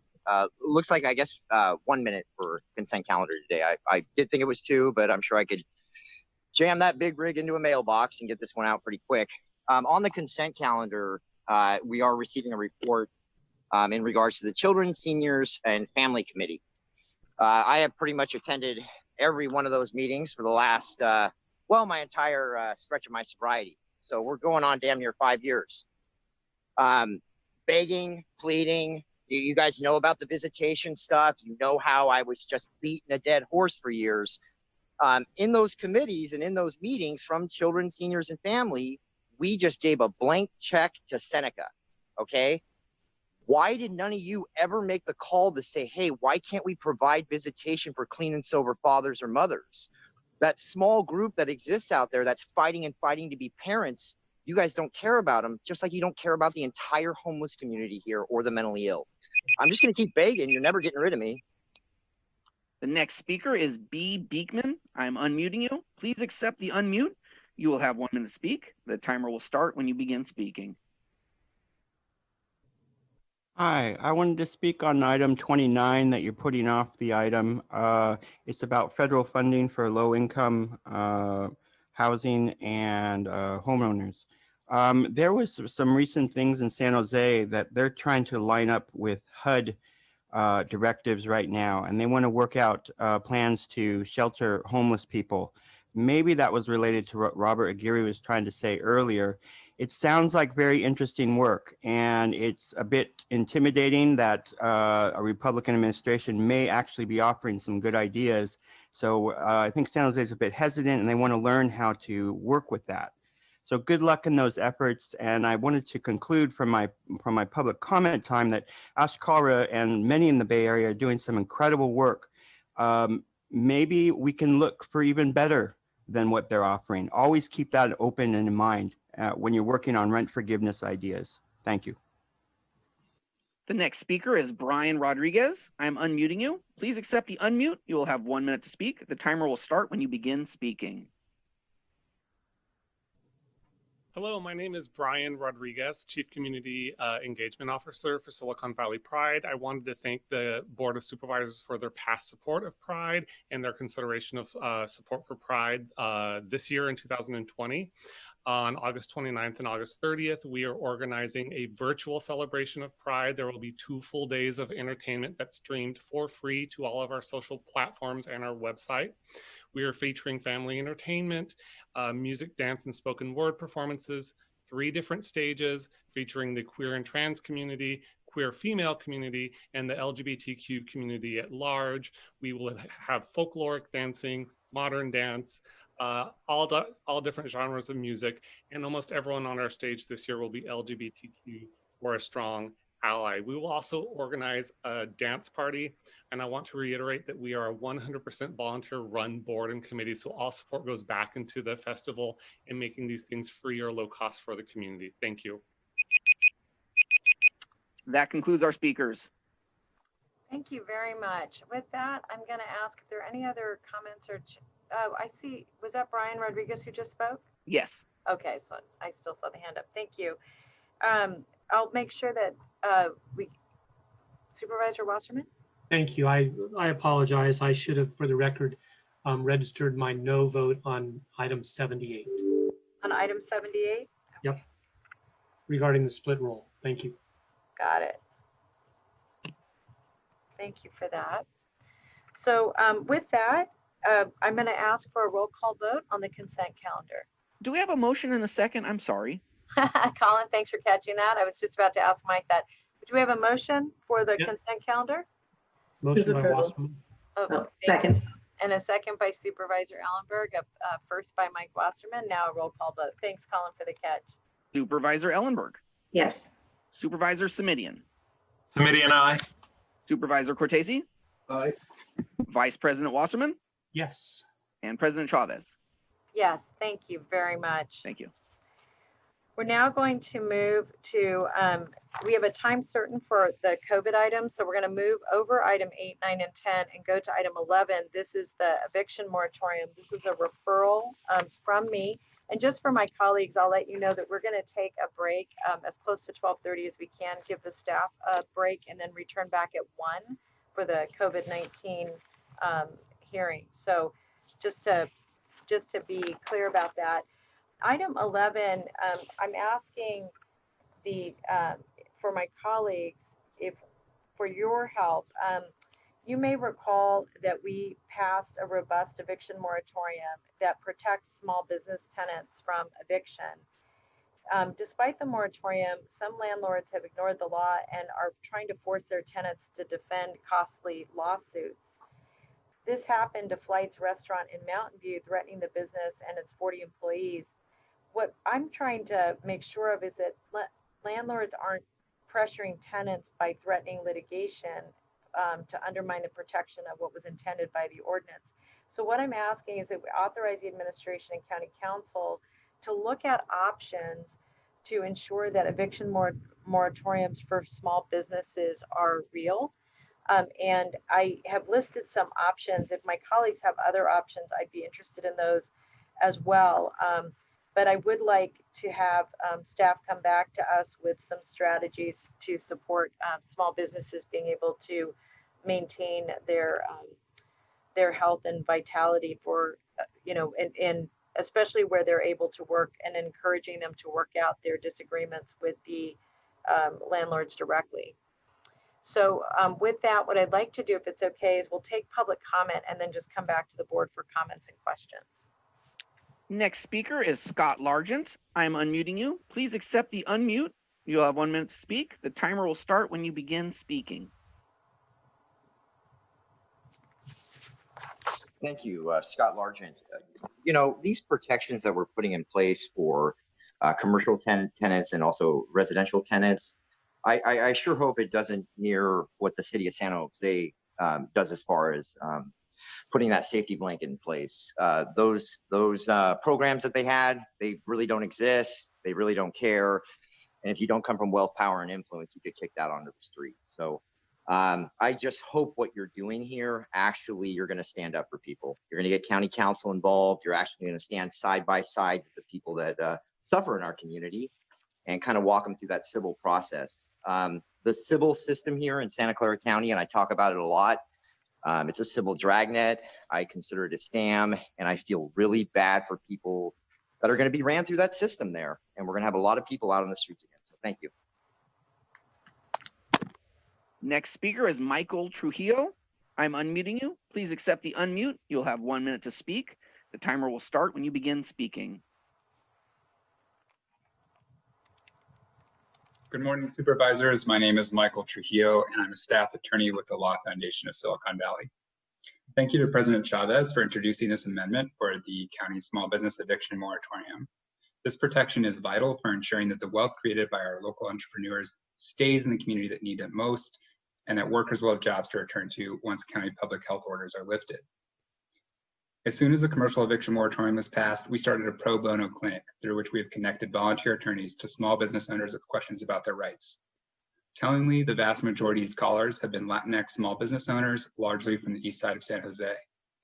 In addition to the amendments being proposed today, we also want to recommend that the board consider a clarifying amendment to the eviction moratorium that explains that the word deferred in the repayment period provisions means that rent unpaid during the moratorium is not grounds for either an eviction case or a civil lawsuit until the tenant has failed to pay back what they owe within the year providing the moratorium. This will provide greater certainty for all and greater access to the protections of the moratorium. The next speaker is B. Beekman. I'm unmuting you. Please accept the unmute. You'll have 1 minute to speak. The timer will start when you begin speaking. Hi, the reason for my public comment at the beginning today was to describe rent forgiveness ideas that are meant not only for tenants, but they're really meant for owners as well. I mean, in the state of California, they're working on a system that works for both tenants and owners. I mean, full forgiveness ideas. And owners really got to understand that. We are locked in a system that really penalizes people, that is meant to penalize people. And we're dealing with a COVID pandemic that had some beginnings at the international level that I think we're all really uncomfortable with at the local level. And we're working our darndest to prioritize, you know, real emergency situations of health, food, and shelter. You know, those, if we really, I think we can have a good space to really go for our best with that. And that's what we say to owners, and just ask them to relax. Our final speaker is Robert Aguirre. I'm unmuting you. Please accept the unmute. You'll have 1 minute to speak. The timer will start when you begin speaking. Okay, Robert Aguirre here. One of the things that we were considering here is landlords that continue to try to evict people even though there's a moratorium in place. Well, we're talking about putting a fine on people for not wearing their mask. How about putting a fine on landlords that do this sort of thing, that unscrupulously go after their tenants, whether they're commercial or residential?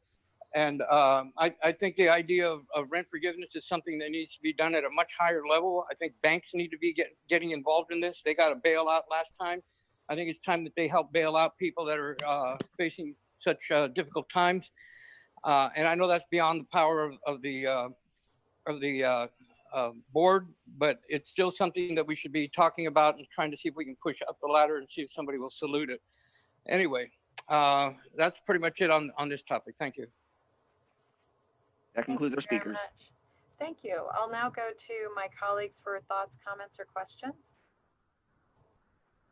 I don't see any. So what I'll do is Supervisor, forgive me, I do have one quick question. I apologize. Go ahead.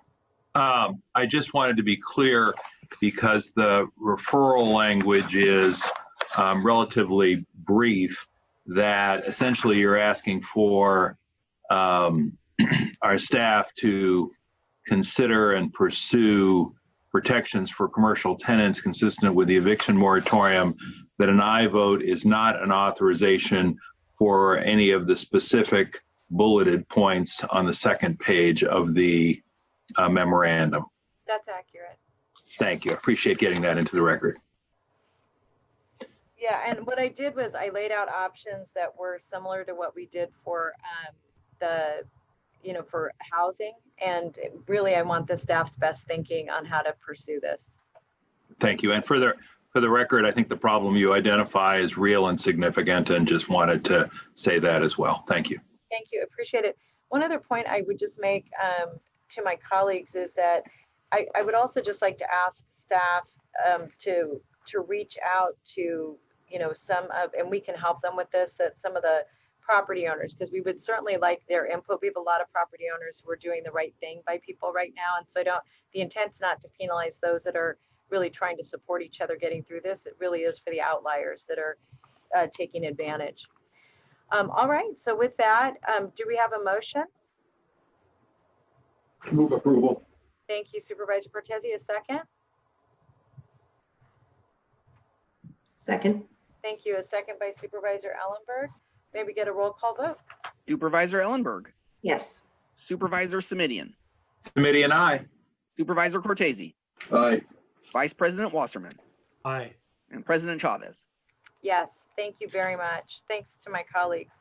We're now going to go to item 12, and this is a countywide eviction moratorium that is being brought by Supervisor Simidian and I. With that, I'll turn to Supervisor Simidian to see if he has any comments he'd like to begin with. Thank you, Madam Chair. We have been working as colleagues, and I hope members of the public know, to try and provide protection by way of an eviction moratorium. And one of the challenges is that our moratorium is to some extent tied to authorization from the state. And that has been particularly relevant with respect to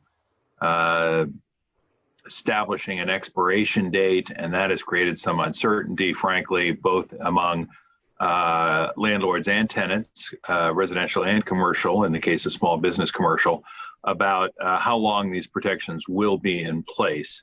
My recollection, and I want to turn to County Counsel if Mr. Williams is available on this item, my recollection is that the current version of the ordinance is set to expire August 31st. So I wanted to simply ask, by way of the referral, that the council report back to our board on the 25th of August at our next meeting with options for consideration relating to the extending the countywide eviction moratorium beyond that August 31st date.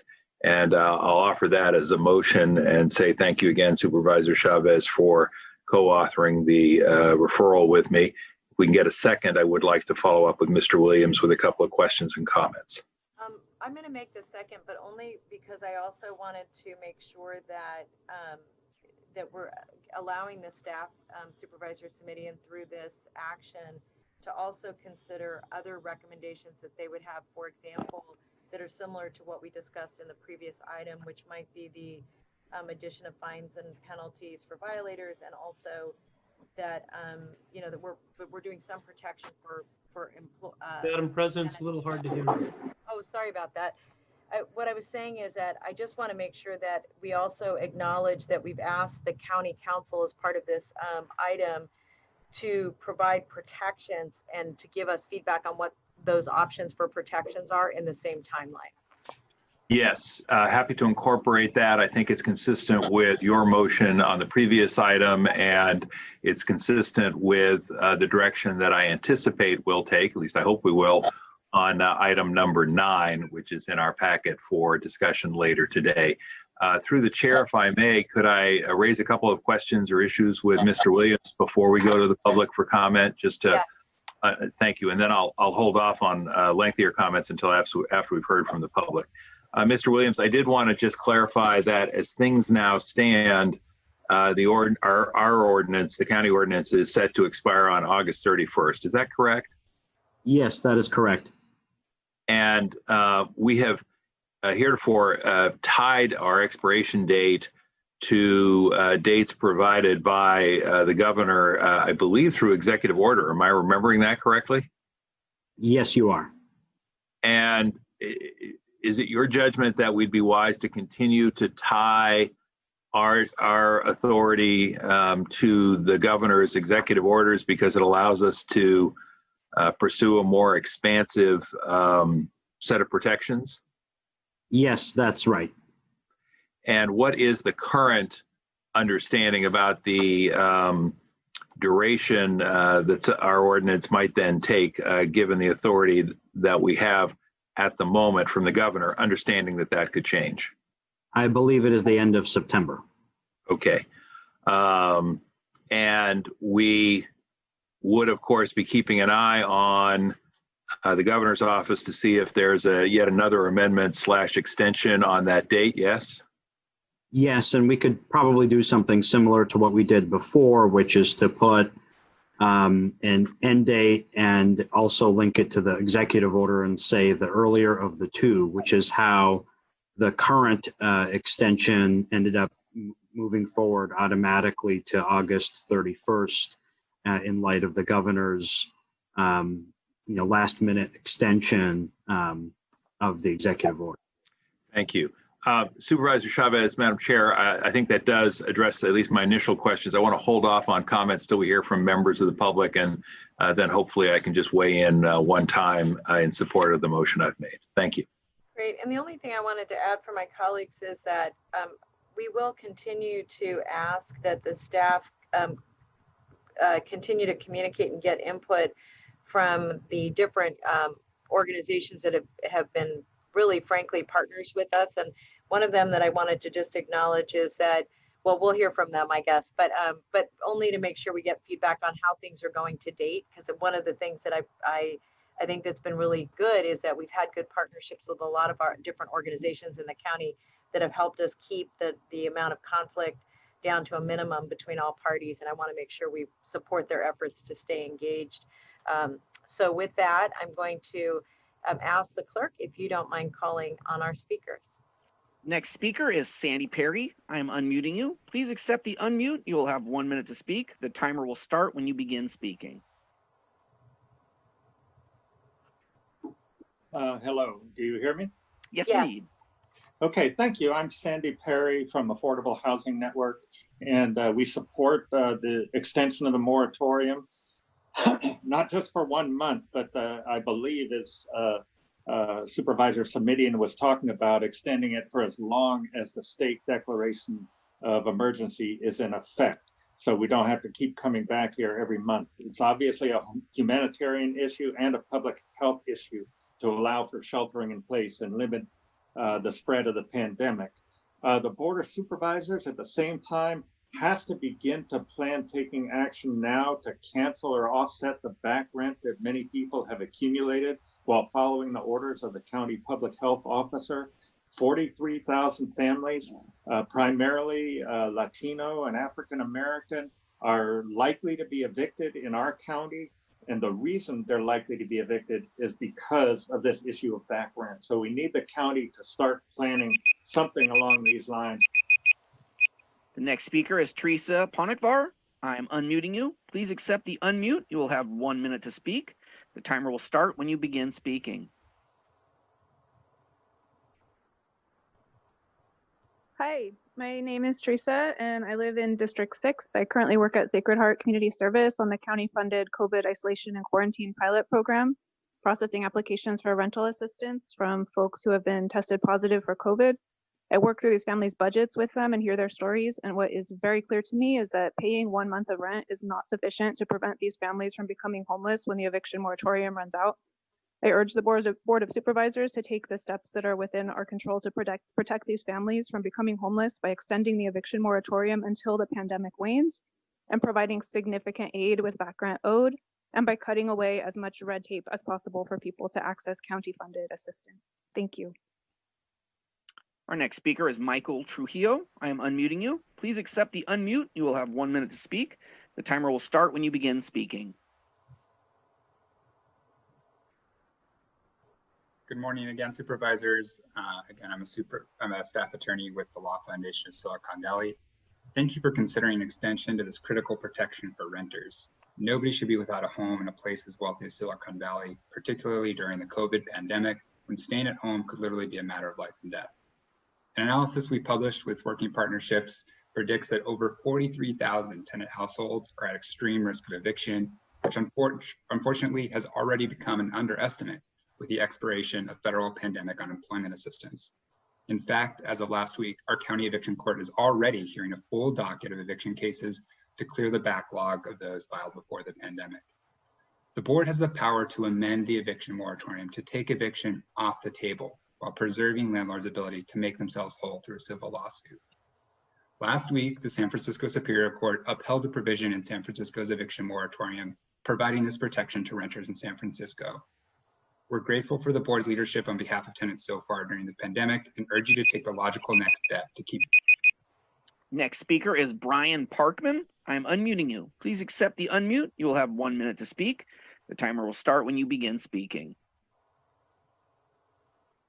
Hello, my name is Brian Perkman. I'm a member of Silicon Valley Democratic Socialist America with 43,000 families facing the kind of fear of eviction. I do think it's imperative at the moment, at least in the short term, to extend the eviction moratorium, at least until the pandemic is underhand, and as a long-term solution to both work for ways to both cancel rent and cancel mortgage payments. Thank you. Have a nice day. The next speaker is B. Beekman. I'm unmuting you. Please accept the unmute. You will have 1 minute to speak. The timer will start when you begin speaking. Hi, thank you. To note the words of Sandy Perry, I think we're looking at a condition in a pandemic that's, may run into at least April of 2021. I think that's a safe bet at this point, and that's what rent forgiveness ideas of Ashkawa are headed towards. How can we prepare the eviction moratorium process to continue? How can you prepare our community for that? I want to figure out a way that everyone can talk to owners and make them feel comfortable in the plans that, I think government is trying to prioritize housing, shelter, and food, as must items for people and in this time. And how do we get owners on board to that concept in the next 6 months? And I think there are really positive, good ways to do that and to show them and to offer the care that they don't have to hurt everyday people and business owners and small business owners. Thank you. The next speaker is Mary Helen Doherty. I am unmuting you. Please accept the unmute. You will have 1 minute to speak. The timer will start when you begin speaking. I'm Mary Helen Doherty as a member of the housing team with PACT and the Housing Issues Group with Surge at Sacred Heart. Thank you, Supervisors Simitian and Chavez, for this referral for the extension of the COVID-19 eviction moratorium. We are facing a tsunami of evictions without your support to avoid the 43,000 evictions expected in our county. Please use your leadership to extend the moratorium as long as the pandemic continues. Thank you very much. Our next speaker is Kevin Ma. I am unmuting you. Please accept the unmute. You will have 1 minute to speak. The timer will start when you begin speaking. Hello. Thank you for listening to the Public Board of Supervisors. As I agree with my friends at the Law Foundation, Sacred Heart, Affordable Housing Network, and many other community organizations, I urge the board to look at ways to make sure that the eviction moratorium extends as far as possible. We could potentially tie it to future state of emergency declarations, because the governor is not going to, retract this thing. Otherwise, we have a massive eviction wave across the entire state. However, I do want the board to also look at legal assistance and education services to prevent displacement, as we can see currently that the eviction court is in process of evicting people already. So I would like to see some mechanisms to try to help those people to stay where they are, because this pandemic is not getting any better. It's probably worse than it was when we started this eviction moratorium a few months ago, but the need is still there, and I hope you choose the right decision. Next speaker is Bruce Roberts. I am unmuting you. Please accept the unmute. You will have 1 minute to speak. The timer will start when you begin speaking.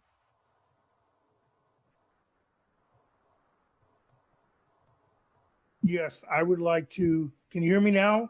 Yes. Okay, I would like to support what Sandy Perry has said. But again, I think we have to be concerned with the mom and pop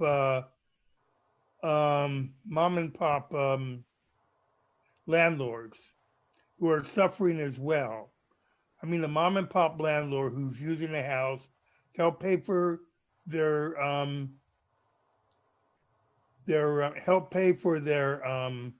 added costs. So I think we're forgetting them as well. And I think there's something that should be done to help them as well, because they're doing their best to deal with their tenants dealing with this COVID crisis. Thank you.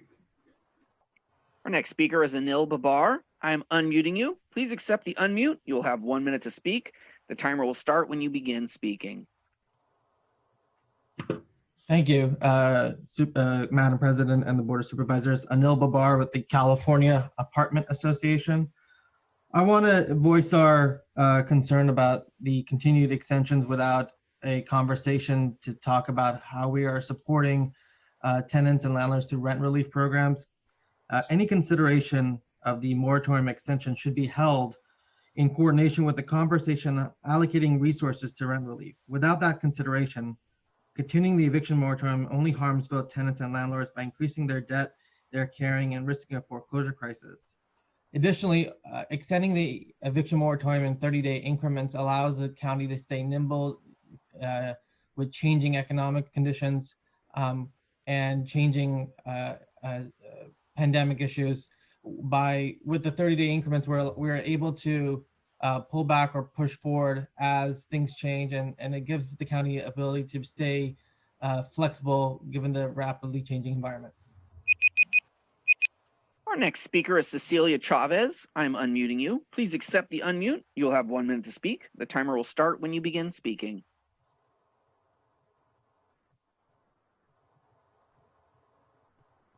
Cecilia, are you there? Cecilia Chavez, last call. All right, we'll move on to our next. Can you come back to me? Sorry, can you come? Yes. Okay, let me try this. Our next speaker is Andrew. I am unmuting you. Please accept the unmute. You will have 1 minute to speak. The timer will start when you begin speaking. Hi, everyone. My name is Andrew Bigelow. I'm an organizer with Silicon Valley Debug. Want to express support for the extension of the moratorium, and also want to support the extending it not month to month, but extending it indefinitely until the public health crisis is over. Also, too, just want to bring attention that this is a Band-Aid, and this is not a solve to this crisis and to this issue. Really just want to bring attention to the board members the correlation between this item 12 and also item 29, and that we need to actually be working towards a solution to be able to have answers for folks who have been unable to pay their rent, or else we will be facing mass displacement, just like everyone has been expressing. Our next speaker is Alyssa Serrano. I'm unmuting you. Please accept the unmute. You will have 1 minute to speak. The timer will start when you begin speaking. Hello, I am Alyssa Serrano. I'm newer to the Santa Clara area, but yeah, it's really clear that this is an urgent issue, and renters are at risk already, and the effects of COVID and eviction rates are going hand in hand. It's really urgent that there's the extension, but also with the extension, there comes a lot of confusion, which shows a need for a better and longer term solution. Yeah, so for time with longer term solutions, there's also time to think about possible ways for rental assistance and stuff that's not accessible right now. So yeah, just echoing what others have said about that. Thank you. Our next speaker is Marilyn Mara. I'm unmuting you. Please accept the unmute. You will have 1 minute to speak. The timer will start when you begin speaking. Hi, my name is Marilyn Mara, a CIU public health nurse, registered nurse. First, I want to acknowledge you during this COVID-19 pandemic. There seems to be no end in sight. Your responsible leadership is greatly appreciated. As I do COVID-19 testing and speaking to other folks at the front lines, people are still suffering and trying to survive. Even when I do home specimen collections, I see the dire living conditions. With life and death outcomes of COVID-19, balancing health and survival, I ask you to gravely consider extending the county-wide eviction moratorium. For those of us who do have some sort of security at this time, let's put ourselves in our fellow human beings' shoes. It would be unconscionable, heartless otherwise with this public health crisis. Thank you. Our next speaker is Scott Largent. I'm unmuting you. Please accept the unmute. You will have 1 minute to speak. The timer will start when you begin speaking. Thank you. Good morning, everyone. Scott Largent. When these protections run their course and run out, basically we're going to be pushing a lot of people off the plank, and they're going to have to go into that civil dragnet that I keep talking about. We don't provide representation for family court or civil court. Okay, I don't hear any talk right now about putting attorneys in place. Okay, that's the thing. All these people are going to have to go at it solo. 191 North 1st Street. Self-help is garbage. Okay, there's no Wi-Fi. Okay. The bathrooms there don't even function properly. I'm sure that building's got more issues than you could possibly imagine. And that's where the battle's going to happen.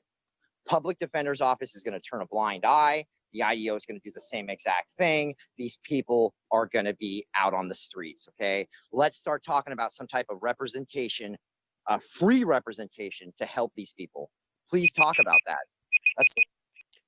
Next speaker is Milt Krantz. I am unmuting you. Please accept the unmute. You will have 1 minute to speak. The timer will start when you begin speaking.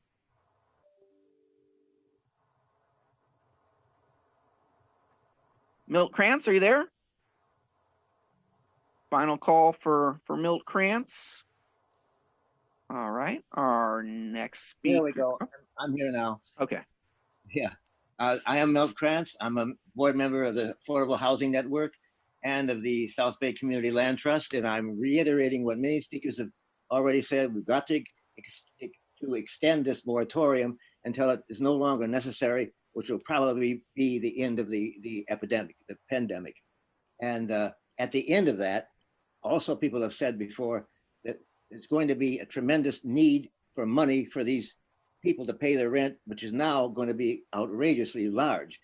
Something has to be done in terms of some cash for these people to help them pay. A fund has to be established that will probably, that we would dole out to people who simply cannot afford to pay that rent at that time. If we don't do that, we're still going to have 43,000 people on the street. And so this fund can come from several sources. I don't have time to go through it, but that has got to be necessary. Otherwise, the crisis will still be there and people will be on the street. Our next speaker is SEIU 2015. I'm unmuting you. Please accept the unmute. You'll have 1 minute to speak. Timer will start when you begin speaking.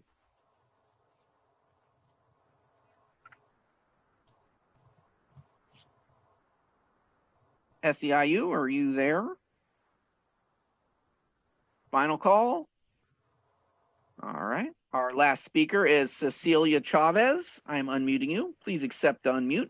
You'll have 1 minute to speak. The timer will start when you begin speaking. Hello, can you? We can hear you. Yeah. Oh, sorry. Okay, thank you. So my name is Cecilia Chavez. Sorry about that earlier. I'm an organizer with Silicon Valley Debug, and I'm here to echo mostly everyone's response about extending the moratorium. And just as some of my colleagues have mentioned, we can't just be doing this as a Band-Aid result, as a Band-Aid solution, because it's not gonna really do anything for in the long run for all of us who are renters and are suffering for not being able to pay rent.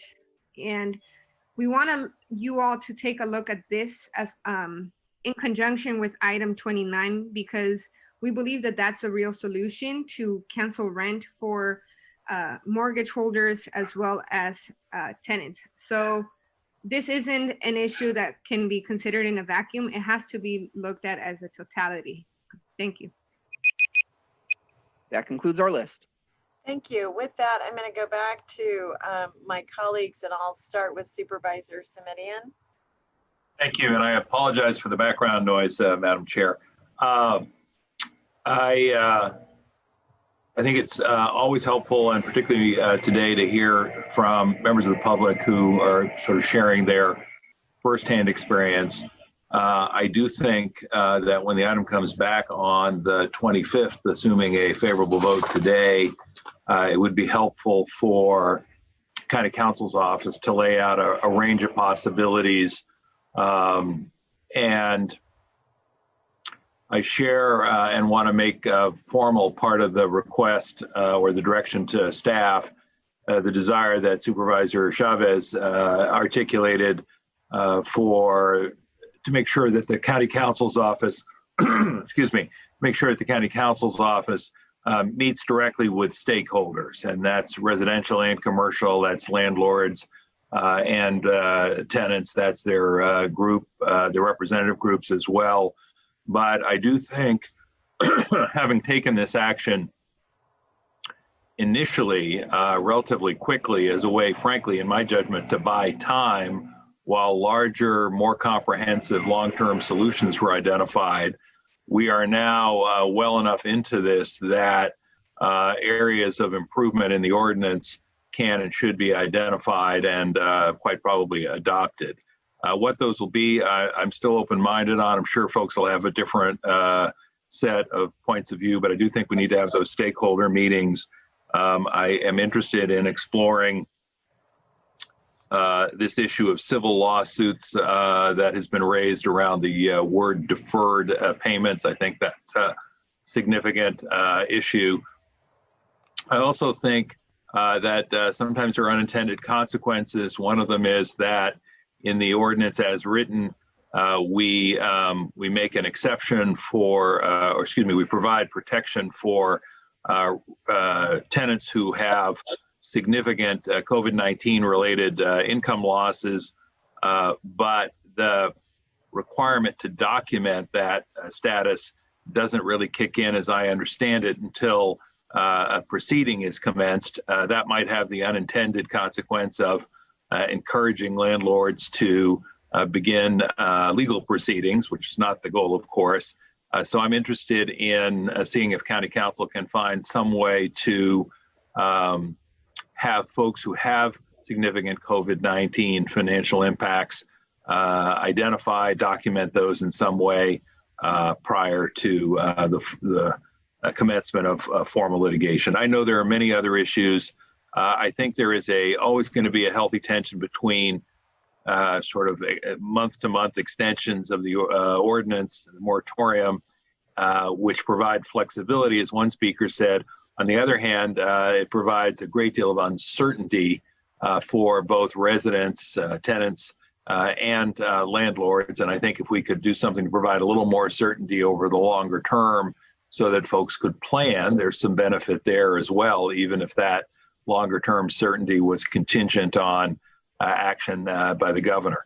And finally, while there are exhortations which I understand and am sympathetic to for to do more, particularly around rent cancellation or mortgage forbearance, excuse me, these really are issues where we need the state and federal government to step up and deliver. I used the phrase earlier, buying some time. We have done that. We are continuing to do that.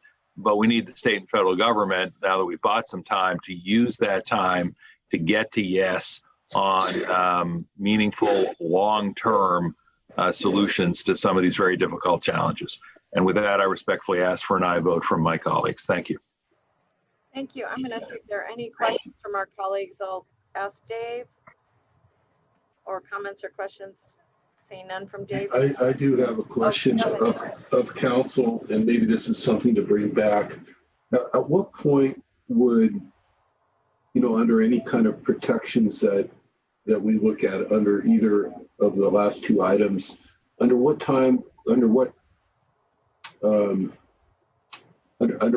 conditions would a rent increase, especially on the business side, where my understanding is there's not really any state rent control, lead to a constructive eviction under any ordinance that we would adopt? Is that something that you could bring back in terms of analysis or off agenda before the 25th, Mr. Williams? Yes, we can definitely do that. All right, thank you. Thank you. That's all I had. That's all I had. Thank you. Supervisor Ellenberg. Thanks. I want to thank my colleagues for bringing this forward.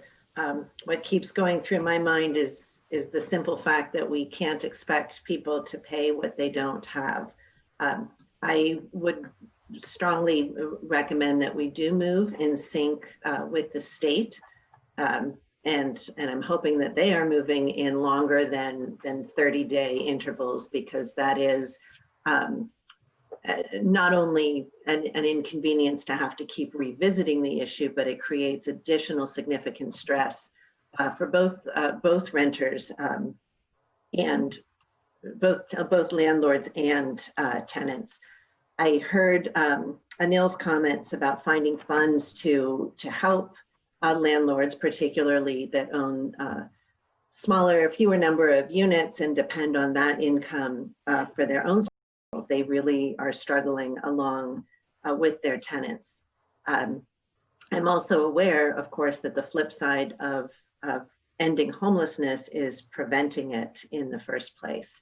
And I think that it's absolutely critical that we use every tool that we have and identify every tool that's potentially available to us to do as much as we can to support support tenants, which in turn, of course, will support as well the property owners. We are all in a cycle, hopefully a virtuous cycle together. And I think we are all depending on each other's success to pull us out of this. So I will be very glad to support the motion today. Thank you. Supervisor Wasserman? Thank you. I'm happy to be included in the virtuous cycle with Supervisor Ellenberg. Sounds like a great cycle to be in. I've been a tenant, I've been a property manager, property owner for 35 years, and no two scenarios are alike. Some tenants are working from home and earning their regular paycheck. Some are earning half their paycheck. Some are earning none and on unemployment or not even on unemployment. Some landlords have 90% mortgages. Some landlords have 0% mortgages. They don't have mortgages. I don't think any of us is suggesting any kind of case-by-case analysis or preferential treatment. The only cure that is going to happen is people going back to work. And there has to be tolerance and understanding from landlords and tenants working together, lenders as well. This is a crisis we're all going through, uncertain times. But until people can go back to work, until they can earn a living, until they can pay a rent, pay a mortgage, landlords are still paying property taxes, insurance, mortgage, security, utilities, et cetera, et cetera, et cetera.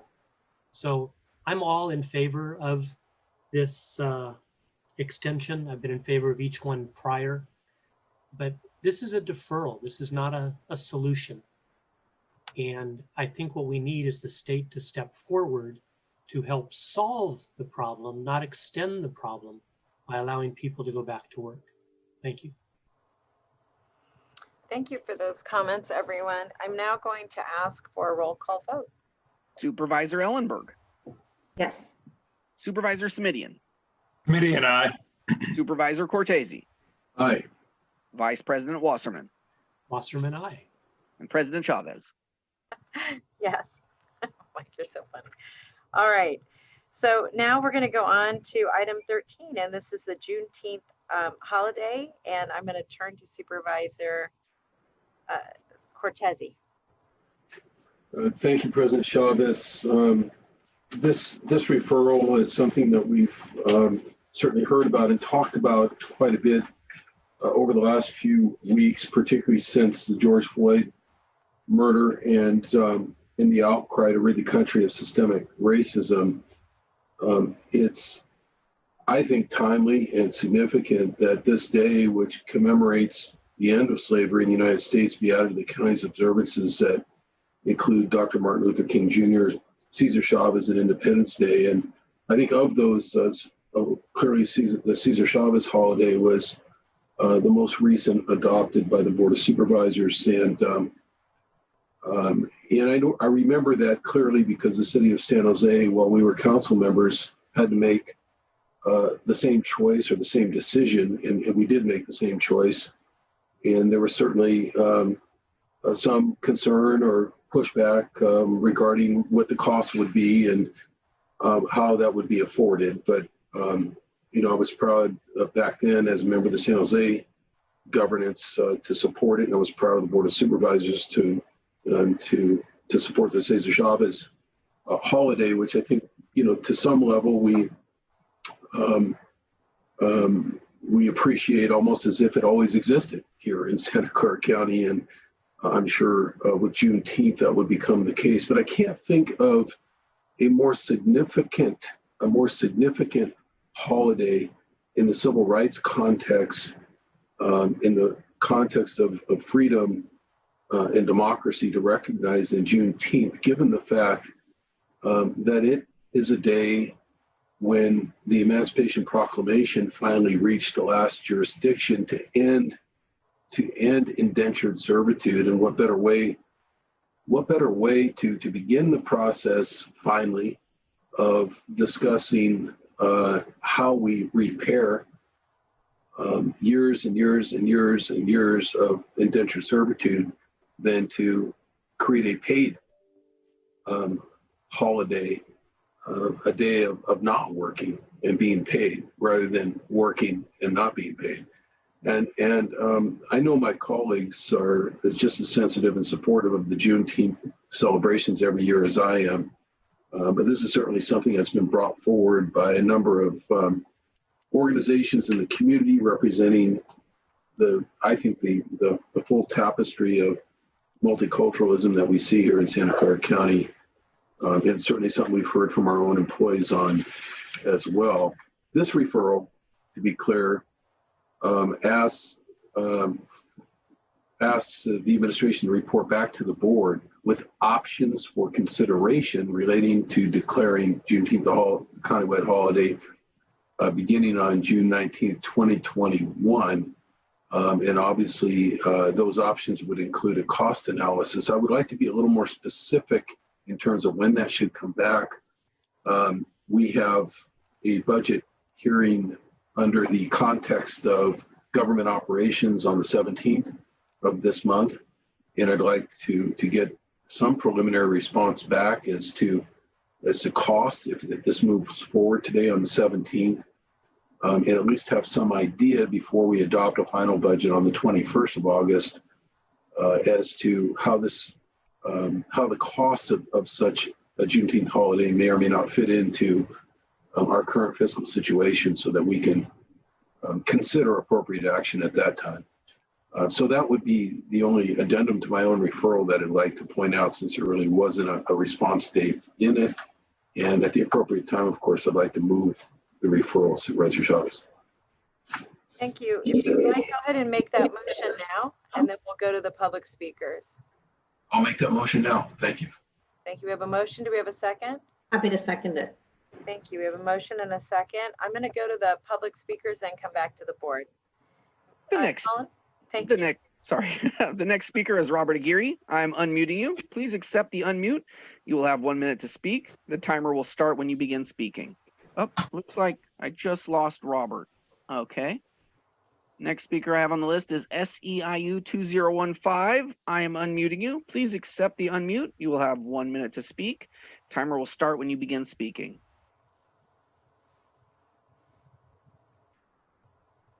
Hello, this is Ellen Rollins. I am CEO of the National Association of Juneteenth Lineage. And I am, as of just half an hour ago, the International Treasurer for the People with Disabilities Caucus of SEIU 2015 and SEIU International. I'm very, very, very happy. I'm so thankful as the coordinator and the CEO of National Associations of Juneteenth. Santa Clara County has been in our corner, assisting us and there for us for 37 years. I thank you. And at this particular time, this announcement is absolutely appreciated. Thank you so much. Our next speaker is Dave Longcore. I am unmuting you. Please accept the unmute. You will have 1 minute to speak. The timer will start when you begin speaking. Thank you. My name is Dave Longcore.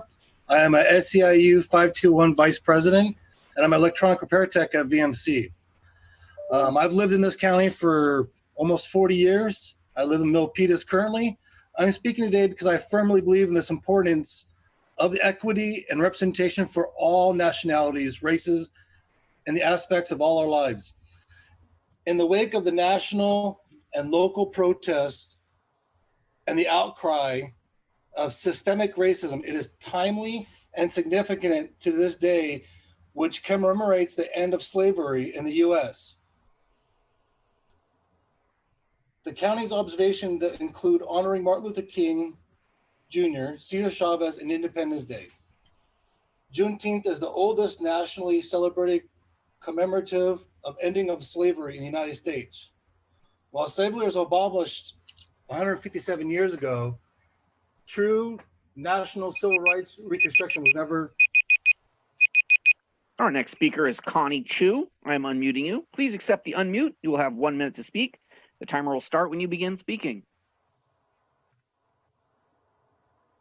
Hi, yes, I'm Connie Chu. I'm a member of STIU 521. Thank you for your support of Black Lives Matter and to Supervisor Cortese for proposing that Juneteenth become a county holiday. Recognition of this day is long overdue, which marked the end of slavery. It took 2.5 years after the Emancipation Proclamation to get it signed, get that news to Galveston, Texas on June 19, 1865. Communications are definitely faster now. Most states have already made this either a state holiday or observance, and I hope one day it'll become a national holiday as well. Back in February, before shelter in place, I requested June 19th off because I believe in the importance of celebrating this day. With the events prior to and since February, more than ever, making Juneteenth a county holiday will highlight the importance of equity and representation for all groups and accentuate focus on ending violence and injustice against people of color. Thank you. Our next speaker is Koturok Thompson. I'm unmuting you. Please accept the unmute. You will have 1 minute to speak. The timer will start when you begin speaking.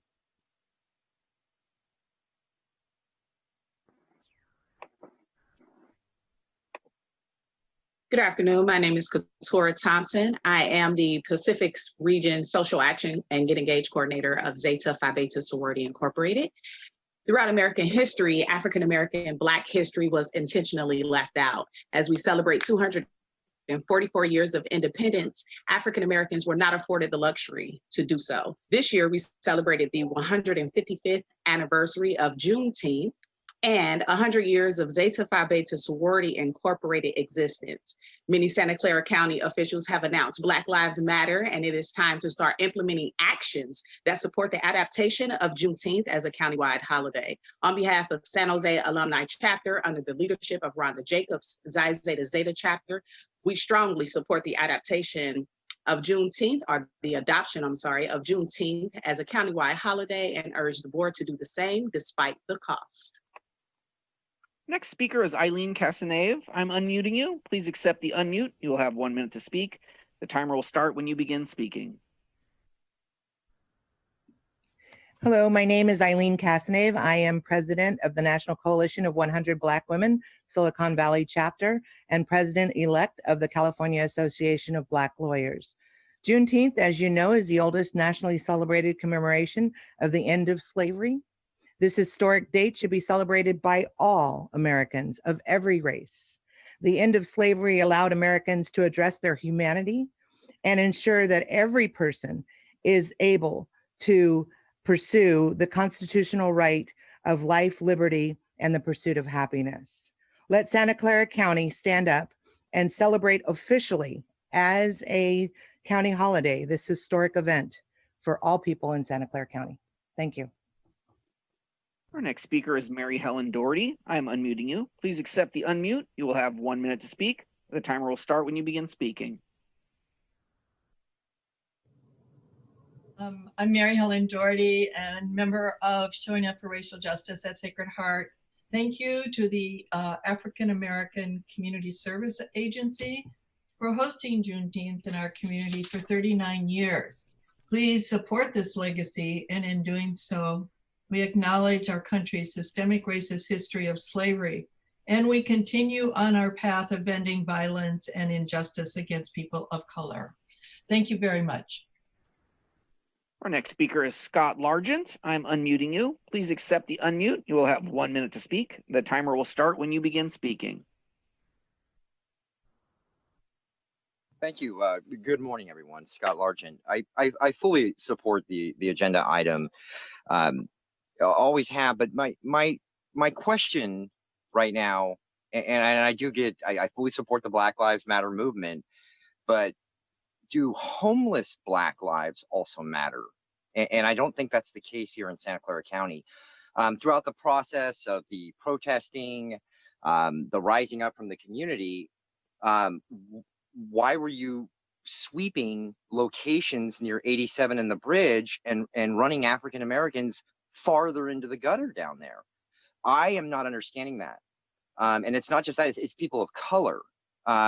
It's like a double standard. I don't really understand. We have a lot of homeless people in our community. We all know that, but there's a large portion of them that are African American. And why is nobody out there helping them? We should help everybody, but why not? Why isn't this money that's being brought in for this movement not going to help more people? Thank you. Next speaker is Melissa Willette. I am unmuting you. Please accept the unmute. You will have 1 minute to speak. The timer will start when you begin speaking.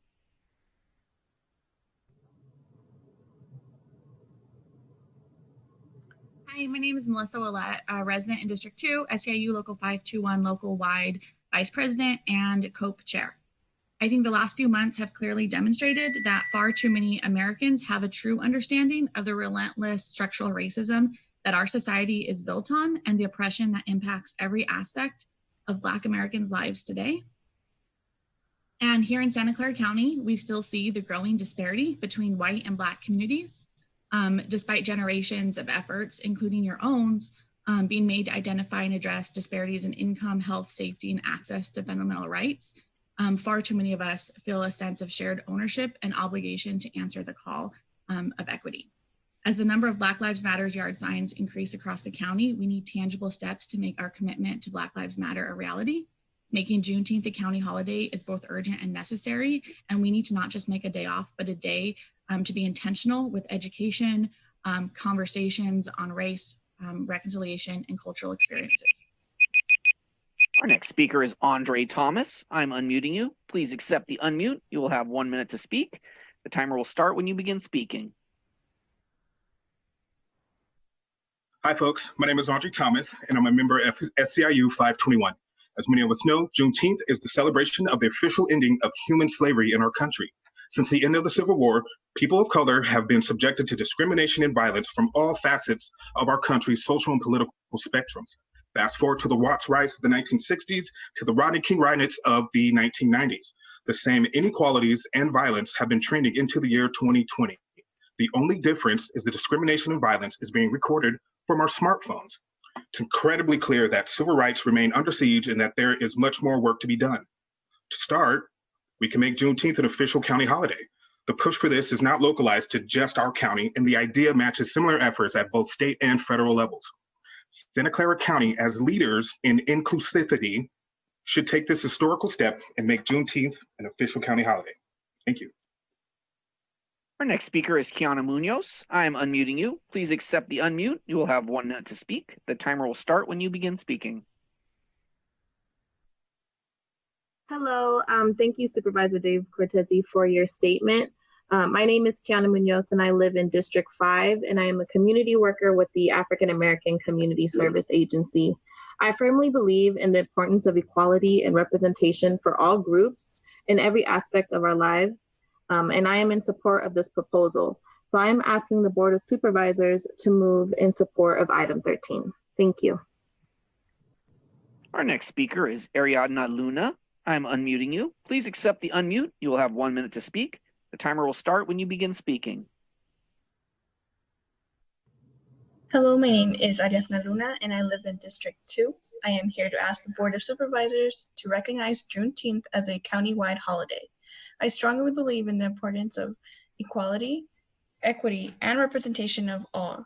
There is an outcry for racial validation. It is significant that Juneteenth be added to the county's observances, just like Martin Luther King Jr. and Cesar Chavez. AACSA has been celebrating Juneteenth for 39 years, and next year will be 40 years. What better way to celebrate this day than making it a countywide holiday? Thank you. Our next speaker is Sabrina Monet Lamontagne. I'm unmuting you. Please accept the unmute. You will have 1 minute to speak. The timer will start when you begin speaking. Good morning. My name is Sabrina Monet Lamontagne and I live in San Jose, District 6, and I am the office manager at the African American Community Service Agency. I am in support of item 13 and I ask the Board of Supervisors to recognize Juneteenth, which commemorates the end of slavery in the US by making it a county-wide holiday. I also want to acknowledge and thank the organizations across Santa Clara County that have worked with Supervisor Cortese to bring this issue to the board, especially the African American Community Service Agency, which has hosted the San Jose and Silicon Valley Juneteenth in the Park Festival for the past 39 years. Thank you. Our next speaker is Marilyn Mara. I'm unmuting you. Please accept the unmute. You will have 1 minute to speak. The timer will start when you begin speaking. Hi again, Board of Supervisors. I'm Marilyn Mara, SEIU Public Health Nurse, registered nurse. With the current virus global pandemic and centuries-old race relations pandemic, I am hopeful for drastic change at this time of crisis. For true inequities in our society to be addressed, history and ramifications of transparent history are deeply needed to be understood. As a nation, we are becoming more reflective of ourselves, our own implicit biases. I know I do have them. Honestly, I never paid attention to Juneteenth before. Unfortunately, throughout the world, not just in our communities here, the darker your complexion, judgments, biases, discrimination are sadly more in line with you and can go on for generations. I applaud Board Supervisor Cortese. It's about time. Thank you. The next speaker is Sasha Richardson. I'm unmuting you. Please accept the unmute. You will have 1 minute to speak. The timer will start when you begin speaking. Hi, everyone. My name is Sasha Richardson. I'm a community worker at the African American Community Service Agency, and I'm also an African American woman who is native to Santa Clara County.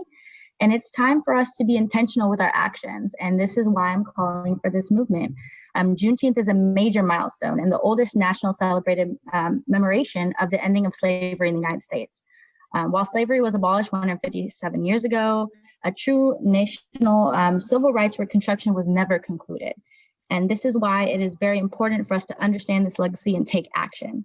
I also want to acknowledge and thank the organizations across Santa Clara County, which have worked with Supervisor Cortese to bring this issue to the board, especially the African American Community Service Agency that I have the privilege to work for, which has been able to host Juneteenth for the past 39 years. So please be intentional with your actions and make sure that our history is not forgotten. Thank you. Our next speaker is Akaya Cooper. I am unmuting you. Please accept the unmute. You will have 1 minute to speak. The timer will start when you begin speaking. Oh, I think we've lost the caller. Okay.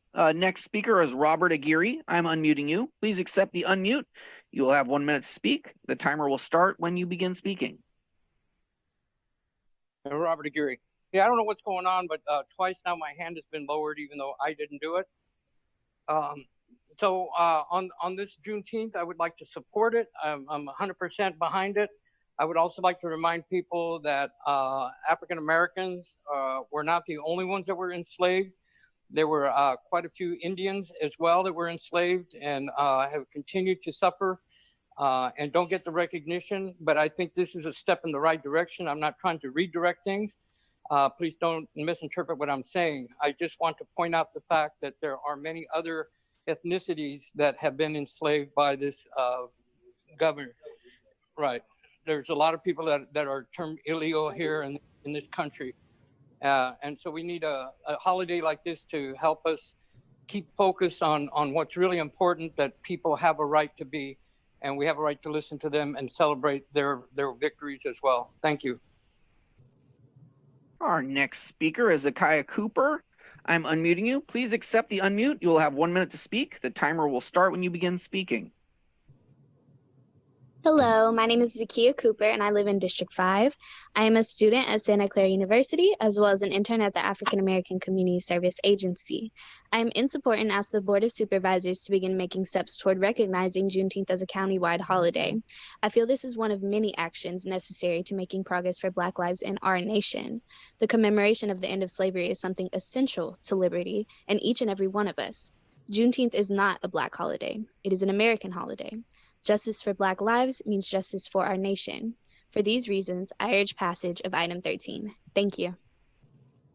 The next speaker is Karina Dominguez. I'm unmuting you. Please accept the unmute. You will have 1 minute to speak. The timer will start when you begin speaking. Good morning, everyone. My name is Karina Dominguez and proudly serve the Milpitas area as a council member. I would like to first thank all of you for your leadership and for answering the call for equity. African Americans in the history of Juneteenth deserve to be recognized. It's during this time more than ever that we must recognize the steps that we must take as elected officials and support one another in order to make this historical step not only in our county, but those among our region. I support this proposal in item 13, not as a mother, a community member, and a proud Milpitian servant. On behalf of the families in Milpitas, I thank you all for your leadership, and I thank you for your consideration on this item. Thank you. The next speaker is Mylon Ballington. I'm unmuting you. Please accept the unmute. You will have 1 minute to speak. The timer will start when you begin speaking.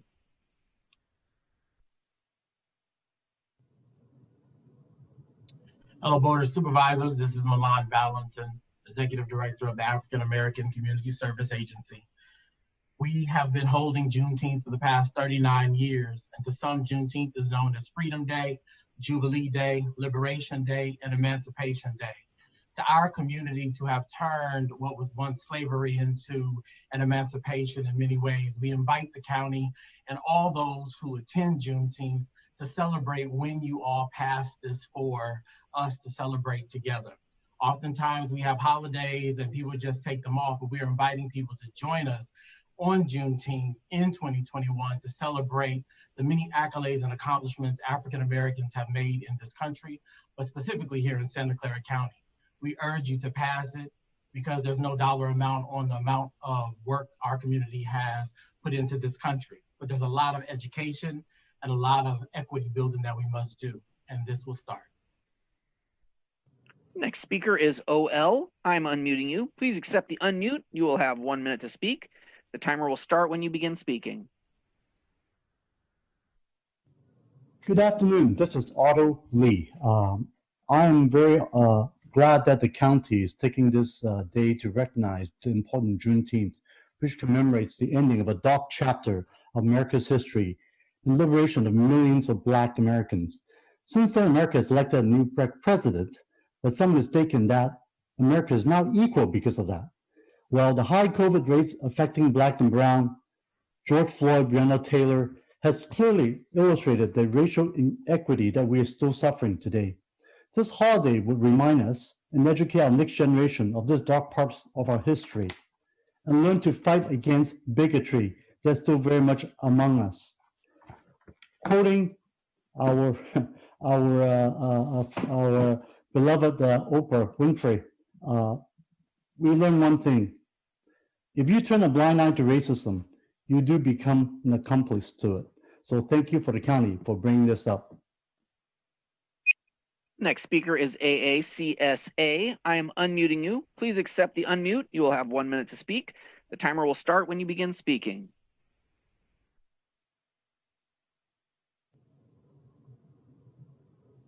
AACSA. Hello, my name is Kathy Blake, and I work for the African American Community Service Agency, and I do live in District 4. I want to thank Supervisor Cortese for bringing item 13 to the board. And I just want to say that as an organization that has hosted the Juneteenth celebration for the past 39 years in Santa Clara County, I'm asking the board to please support item 13 to make Juneteenth a countywide holiday as a way to recognize and accept the many contributions of African Americans to this nation as a whole and to the definite end of slavery, this dark spot of our history.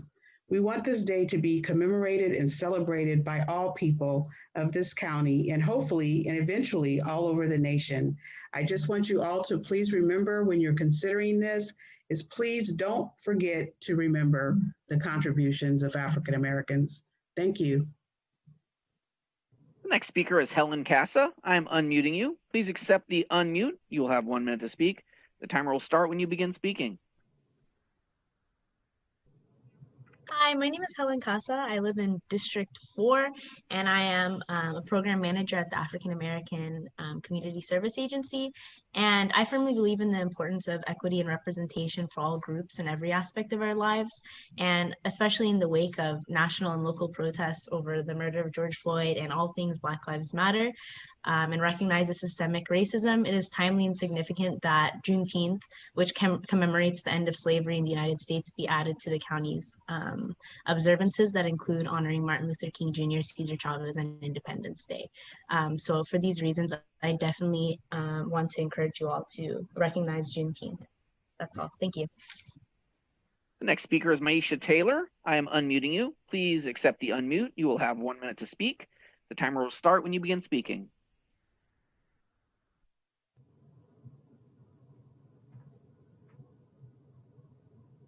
Maisha Taylor, are you there?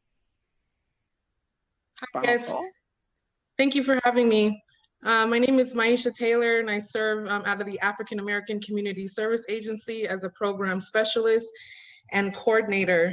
As I move in our business, we are always here to serve the community, but are at ground zero as far as hearing all of the disparities that families face, especially during this time of COVID-19.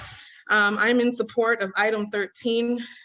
What would this mean for the community to see that this holiday is being observed?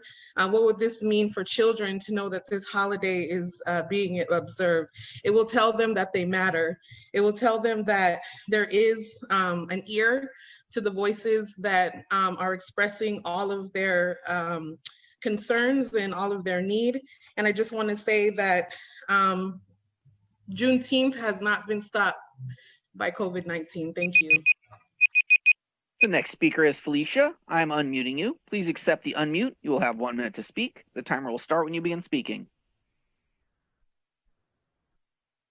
Thank you very much. My name is Felicia Kemp. I live in San Jose in City District number 3, and I wanted to absolutely vocalize my support for the Santa Clara County Board declaring Juneteenth a national-wide holiday. To echo what many of the people have said here, we are in the midst of a modern wave of civil justice reform, and we are truly committed here to moving ever more strongly to a fully equitable society. And I think that this is just one very small step in that regard. And honestly, to echo some of Milan's and many of the other people at the agency's thoughts, this is two things. This is both taking a moment, the holiday looks and reflects upon our history, and it is a joyous celebration. And it's been a long, proud celebration here in San Jose, in Santa Clara County. And so I think that quite frankly, this should just be a given. And I really strongly encourage us to formally codify it as a holiday. Thank you so much. And that concludes the list. Thank you very much. Well, now, if we can, what I'd like to do is go back to Supervisor Cortese before I go to my colleagues. And Supervisor Cortese, I want to go to you, and then I apologize. We had a motion and a second, a motion from Supervisor Cortese, a second from Supervisor Ellenberg. I'll go to you, and then back to Susan and to Joe and Mike in that order. Yeah, thank you. And I had an opportunity to speak at the outset, so I'll be brief now, unless there's any questions along the way for me, which I'll be happy to try to respond to. However, let me just clarify one more time. What I'm looking for is just to make sure that we do not skip a step in terms of any fiscal analysis, that be done on the 17th, and in any case prior to the 21st, when we would adopt our final budget, just to ensure that there's no glitch with the budget process going forward. And then, any final adoption of a resolution or language that would have to lead to a final document, that could be brought back on the 25th at a regular board meeting. I think that's more appropriate typically. So I just wanted to further clarify what kind of response dates I'm looking for in the referral, if that's okay with Supervisor Ellenberg, the second. Absolutely. Right. I would. Supervisor, could I just make a suggestion here? Yes, Dr. Smith. The 17th will be pretty hard to give you anything reasonable. How about I suggest we get the report to you on the 19th, and then we'll have on the 21st the action that's required in the budget. And then, as you say, you know, a formal resolution on the 25th. So it won't miss the budget, but if we want to get a transmittal done by the 17th, we have to have it done by tomorrow. And I think we would just sort of be slapping something together. It wouldn't be very thoughtful. It'd be better to at least give us 2 more days to have something reasonable for you. Yeah, that's all fine with me and reasonable to me if it is with the second. Supervisor Allenberg. Great, thank you, Susan. Yeah, thank you. The only other thing I do want to say is, because I did not say it in my statement at the outset, although many of the speakers did it for me, thank you to all the organizations. I think most of which or whom spoke today, but those who have thoughtfully collaborated on this, given us feedback on it to this point, and emphasize the need for it to this point. And then the last thing I would just say in terms of just general commentary is, as we all know, you know, one of the oldest celebrations that we have is Independence Day, July 4th. And I think a lot of people sort of hold that up as a standard for what should qualify as a holiday. And I think what has always bothered many of us about that celebration, and I celebrate it as joyfully, generally speaking, as every other American, but the Declaration of Independence itself stated that it stood for the proposition that all men are created equal, should have said all persons are created equal, and the pursuit of life, liberty, and the pursuit of happiness.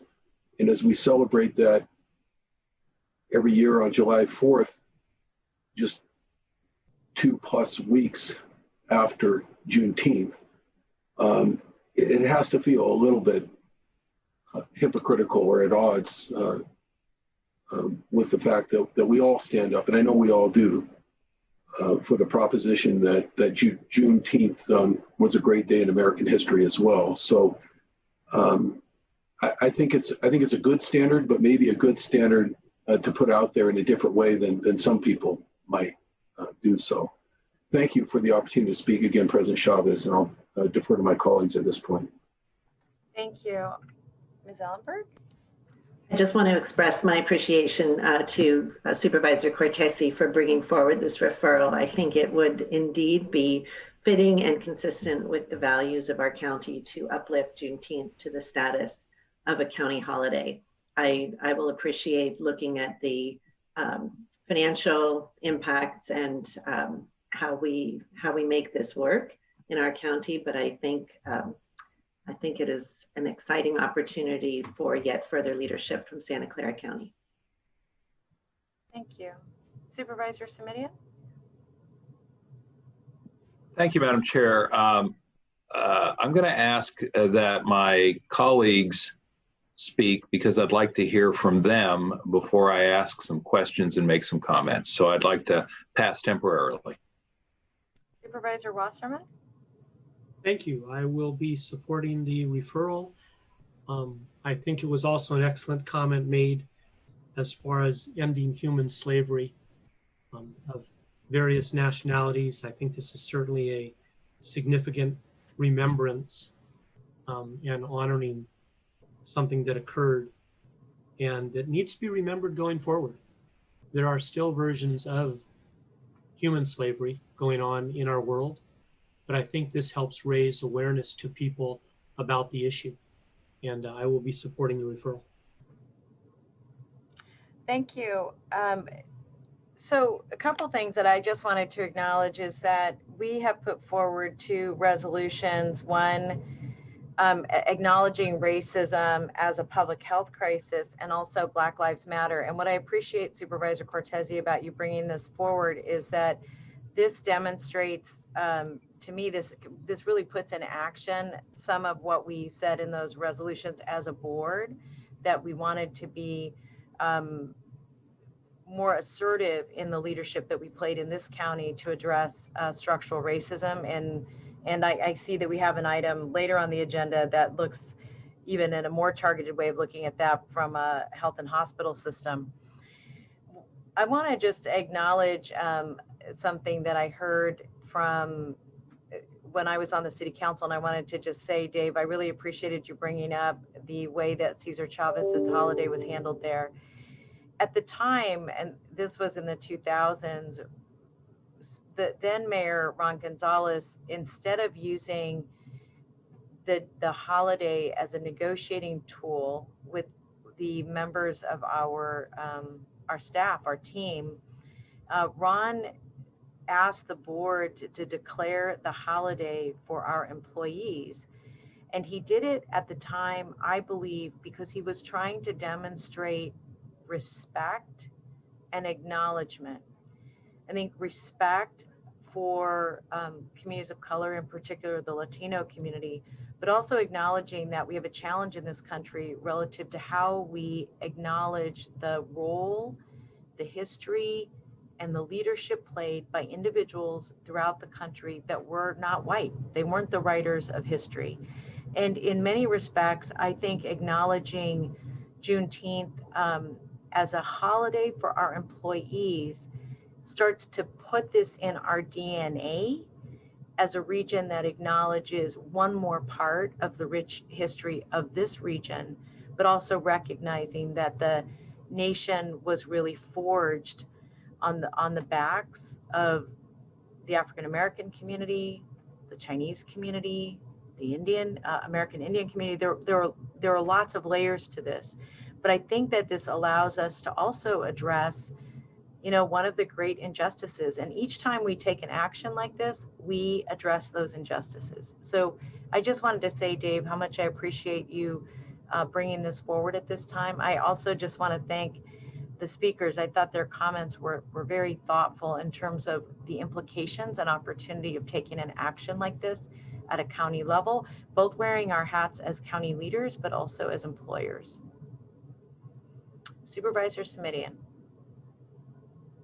Thank you, Madam Chair, and my apologies if my remarks are a little unfocused. And I've got some questions, some requests, and some suggestions before I cast my aye vote, which I will in a moment. I have been struck for a very long time at how little awareness there has been about Juneteenth. I remember the discussion we had in the California State Legislature when, gosh, in my first term, 2002, as a member of the California State Assembly, I voted for the legislation to require state observance of Juneteenth.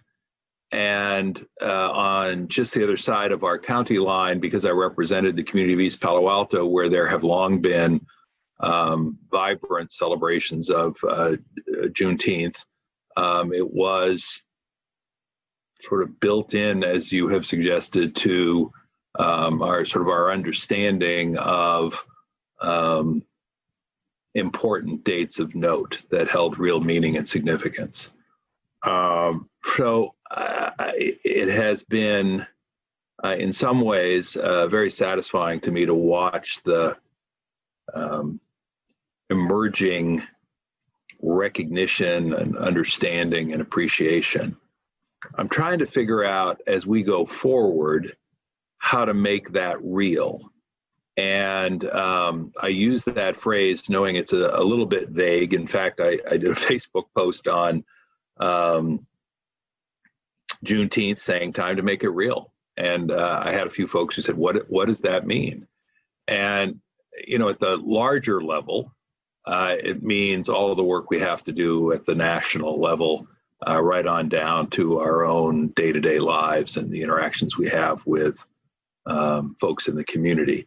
But in terms of this referral, I want to say this is one of the times when I appreciate the referral process. My colleagues will know that from time to time I'm frustrated by the ambiguity of a referral. In this case, I think it allows the staff to come back with quite a bit of creative thinking, I hope, as well as information.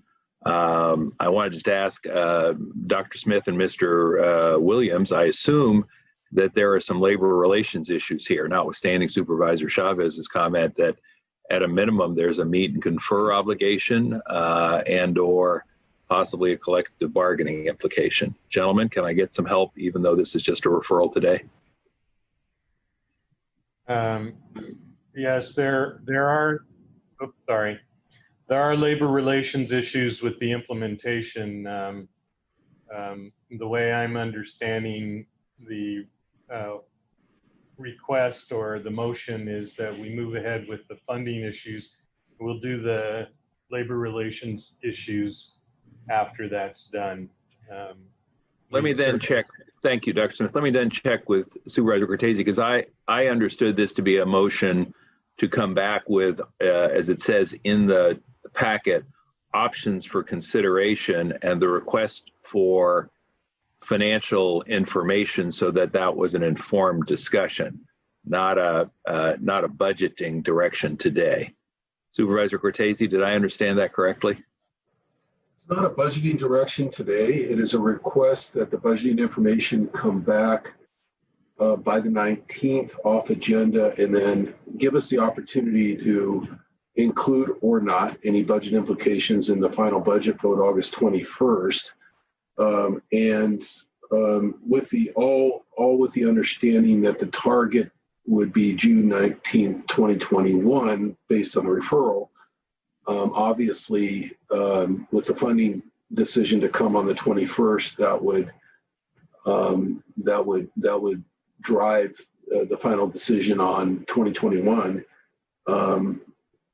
I would be prepared to essentially move it right now as locked in on 2021, but there's no reason for us not to have the due diligence to consider whatever funding implications there are before the 21st, the way I see it, and Dr. Smith acknowledged that. So meet and confer and any other issues that would need to be done before actually implementing the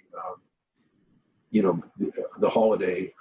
I would assume that would all come back to us. If not, I'm sorry. I also suggested that an additional, that this also be agendized for August 25th to deal with implementation issues. So that's what I have there. And I would assume the administration would come back to us in County Council with a resolution or whatever steps need to be taken at that point. Thank you. Madam Chair, to continue my line of thought, it was interesting in hearing both from the maker and the seconder and the members of the community, all of the different phrases, and in looking at the referral that people used. Some talked about recognizing the day, some talked about celebrating the day, some talked about observing the day, some talked about a county holiday. Some used the phrase county-wide holiday, which there are a couple of practical reasons, but there's to me, an even more important reason to focus on what does this mean, and to make sure that when staff does come back to it, they've teed up their presentation to address this issue. So I'd like to just make sure with the maker and the seconder, if they're amenable, that we specifically call on the staff to tell us what the labor implications are, what the financial implications are, what the possibility is of an observance rather than a paid holiday, and what the possibility is of substituting one of the now something like a dozen holidays that we have for Juneteenth, which I would also be open to at least hearing about.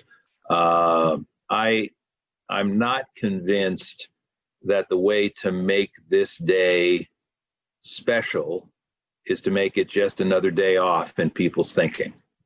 And I am not convinced that we do justice to the day or to the people we serve if it is simply another day that county services are not available, or that essentially we take a financial hit that precludes us from providing services.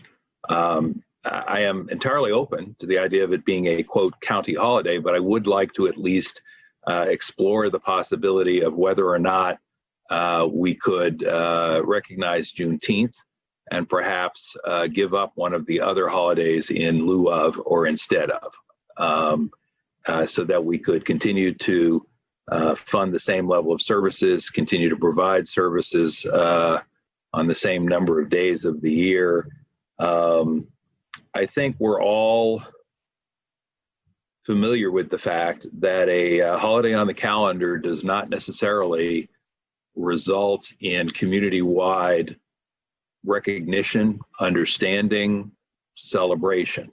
My biggest concern, and I want to close with this again before I see if there is an accommodation to my request.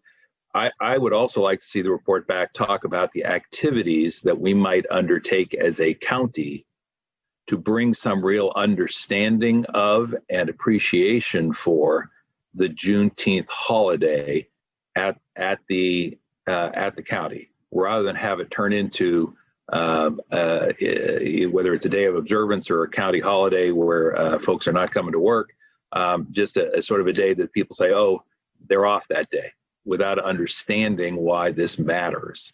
I think, one of the things our county does well, frankly, when we put our minds to it, is raise a heightened awareness and understanding.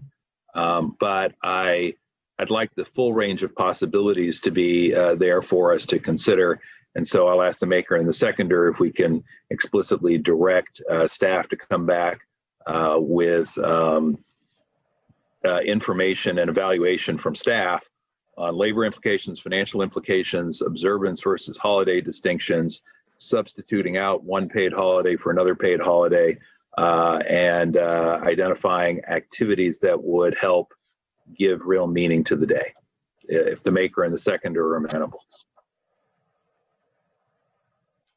I'm amenable for whatever analysis you would like to see and staff would like to bring back without restriction. However, I would just want to be very clear. I would never water down my support for this, so to speak, by referring or voting for it as an observance instead of a paid holiday. I think it would be, well, in case that vote comes up, I'll hold my comments for that time.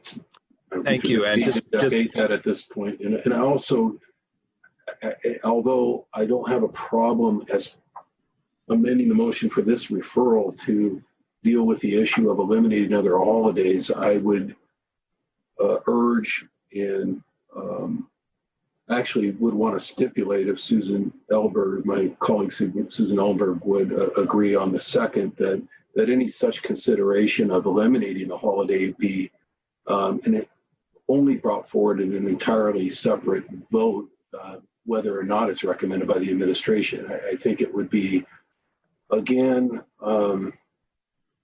this I have to say now, I just think it would be an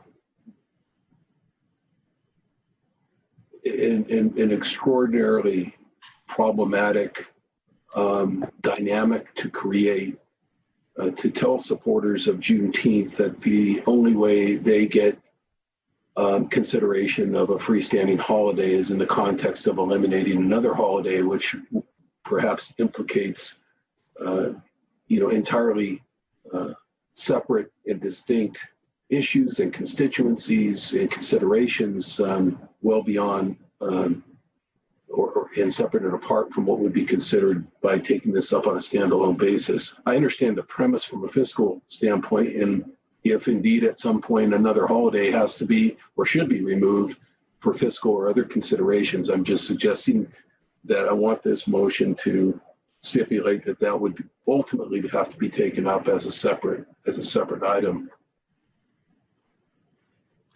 But I don't have any problem with the analysis coming back as part of this referral on any of it adjusted.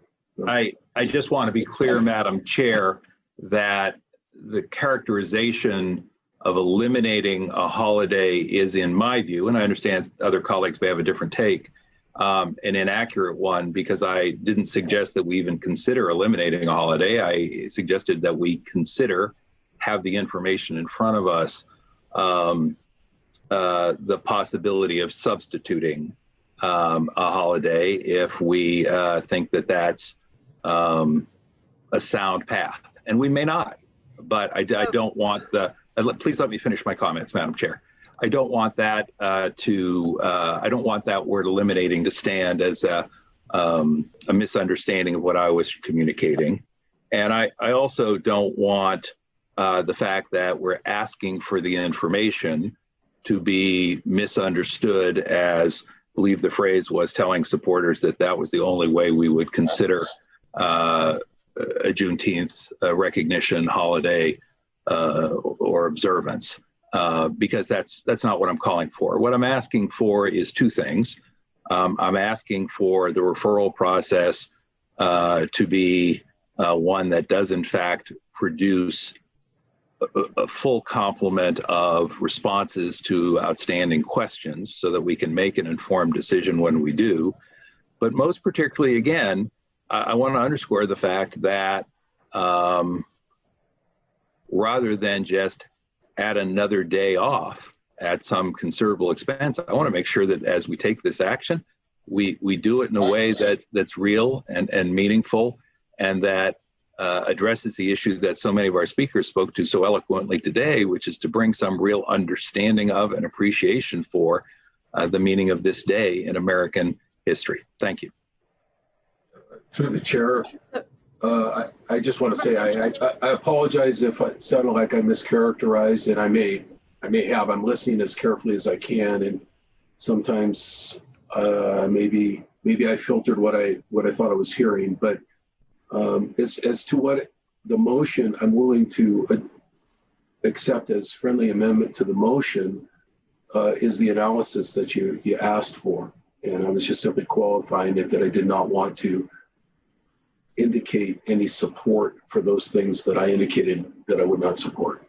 So Supervisor Cortese, thank you for letting me step in as chair, which is what I was trying to do earlier, to make sure that Supervisor Ellenberg, Supervisor Cortese made a request of you, and that was to have any staff report come back with the issue of a holiday being replacing another holiday, or I'm not sure the right term, but that the staff report would come back with bifurcated options so that the board would be able to choose and decouple them if they needed to. That was clear to me, and I support that. Okay, thank you. Are there any other comments from my colleagues? So I just want to add one in, and that is that, and I'm going to go back to the experience with the Cesar Chavez holiday.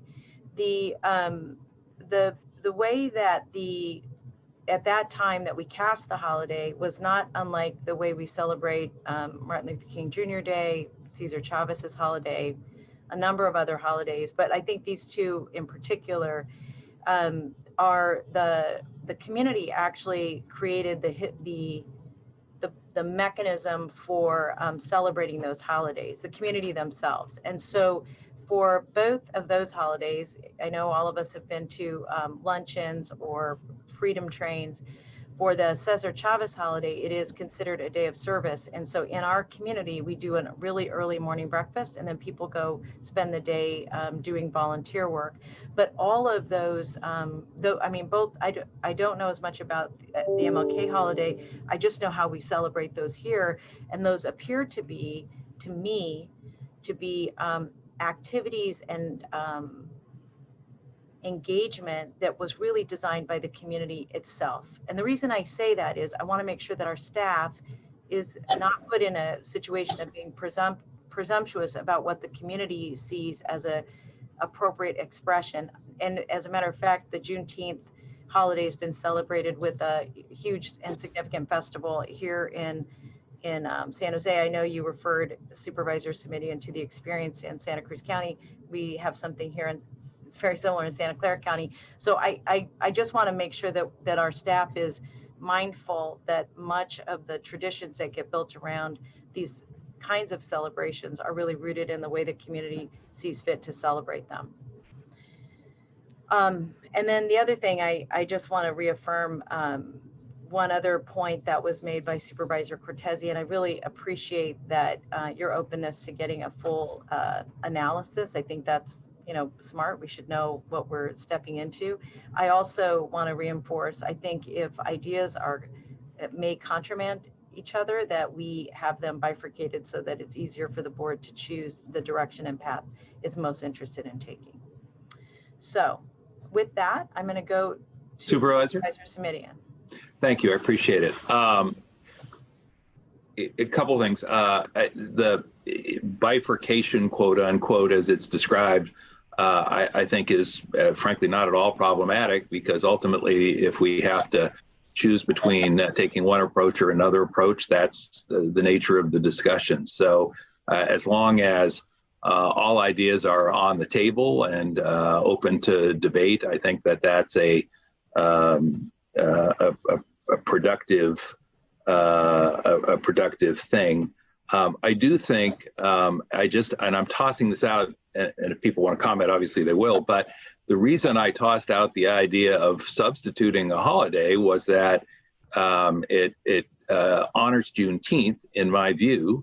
It costs the county, the public, the people who get our services nothing.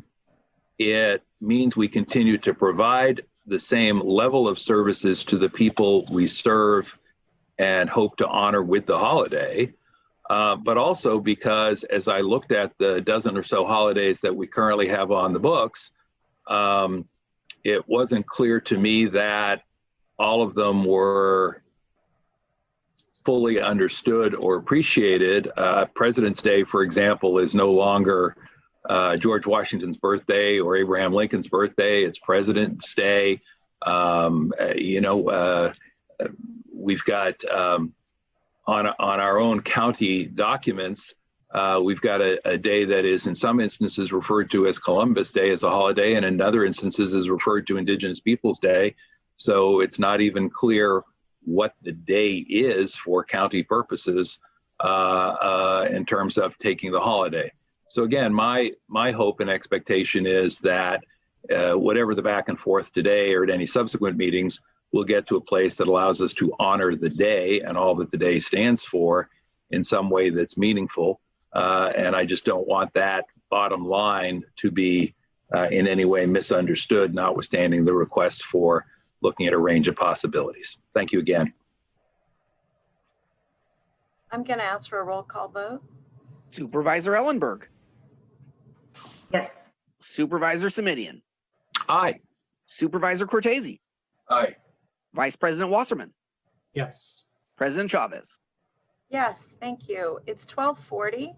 I'm going to ask that we reconvene at 1:10, and we'll be taking a break for 30 minutes. And thank you to the staff. I shot as close to 12:30 as I could get. Thank you. Good job.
¿Quién dijo?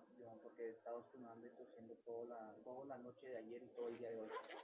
Porque estaba haciendo mucho frío. No, me metí al jacuzzi y luego no tenía toallas, se tenía que.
Hi, this is Pratima from Office of Women's Policy. I want to make sure that I can be heard. You can be heard. Thank you very much, Supervisor Wasserman. Thank you. Welcome, Fatima. Thank you.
Good afternoon, everyone. We're going to get started in just a minute. I want to give my colleagues a chance to come back to us. We are, and I'll just ask the staff to, we've begun recording, so we are alive back with the community. And just to, for my colleagues, we're going to go back to items 8, 9, and 10, and then we will rejoin our agenda with item 14, 15, and 16 after that. I'm going to ask that begin with reaching out or asking if Dr.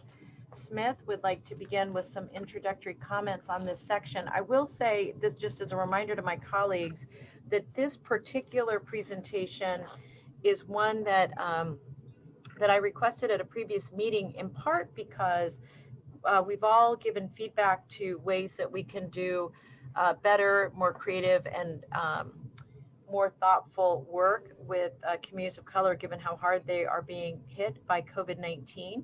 And this presentation, I think, will level set us in terms of helping us understand what the staff is doing and what opportunities there are for the future. For those listening, we're going to hear all of items. All of item 19. All of item 8. Then we're going to hear item 9, and then we will hear item 10 separately. I'll remind my colleagues that we'll do a time limit of 15 minutes on items 8. 9 and 10, we'll do 10-minute just to get us started. And if we need more time, we'll take more time. It's just so that everybody can be involved in the discussion. So with that, I'm going to turn to Dr. Smith. Thank you, Madam President. We're going to start with a presentation from David Campos and the Race and Equity team, and then we'll go back to the formal report from Public Health. I'm going to be doing the slides, and the team is in a different room, so hopefully I'll get it right. David, are you on? Yes, Dr. Smith. Thank you very much, President Chavez, Vice President Wasserman, and supervisors. This is David Campos, Deputy County Executive. And to the folks that will be presenting on this item, just to again reiterate that Dr. Smith is serving as the person in charge of the slide. So as you require him to go to the next slide, please let him know. It's one of the many responsibilities of being county executive in Santa Clara County. So thank you, Dr. Smith. So on a very serious note, I want to simply note that what we are doing right now, and you're going to hear from a number of folks from the Division of Equity and Social Justice, from the Emergency Operations Center, and including community members, is a very important presentation on how we as a county have responded to COVID-19 through a lens of race and equity.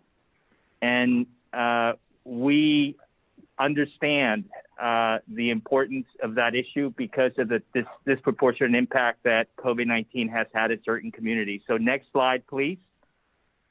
The second piece of the presentation, or the second section, will look at how race and equity have informed the work and shaped the work of the Emergency Operations Center.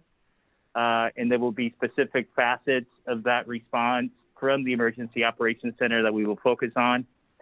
The next piece will then discuss how the division, not yet, if you can go back to how the Division of Equity and Social Justice, in addition to what's happening at the Emergency Operations Center, has been injecting the race and equity lens into other work.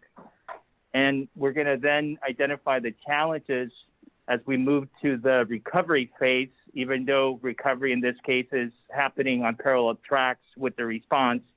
And then finally, just for the board's consideration, some issues to consider in the future.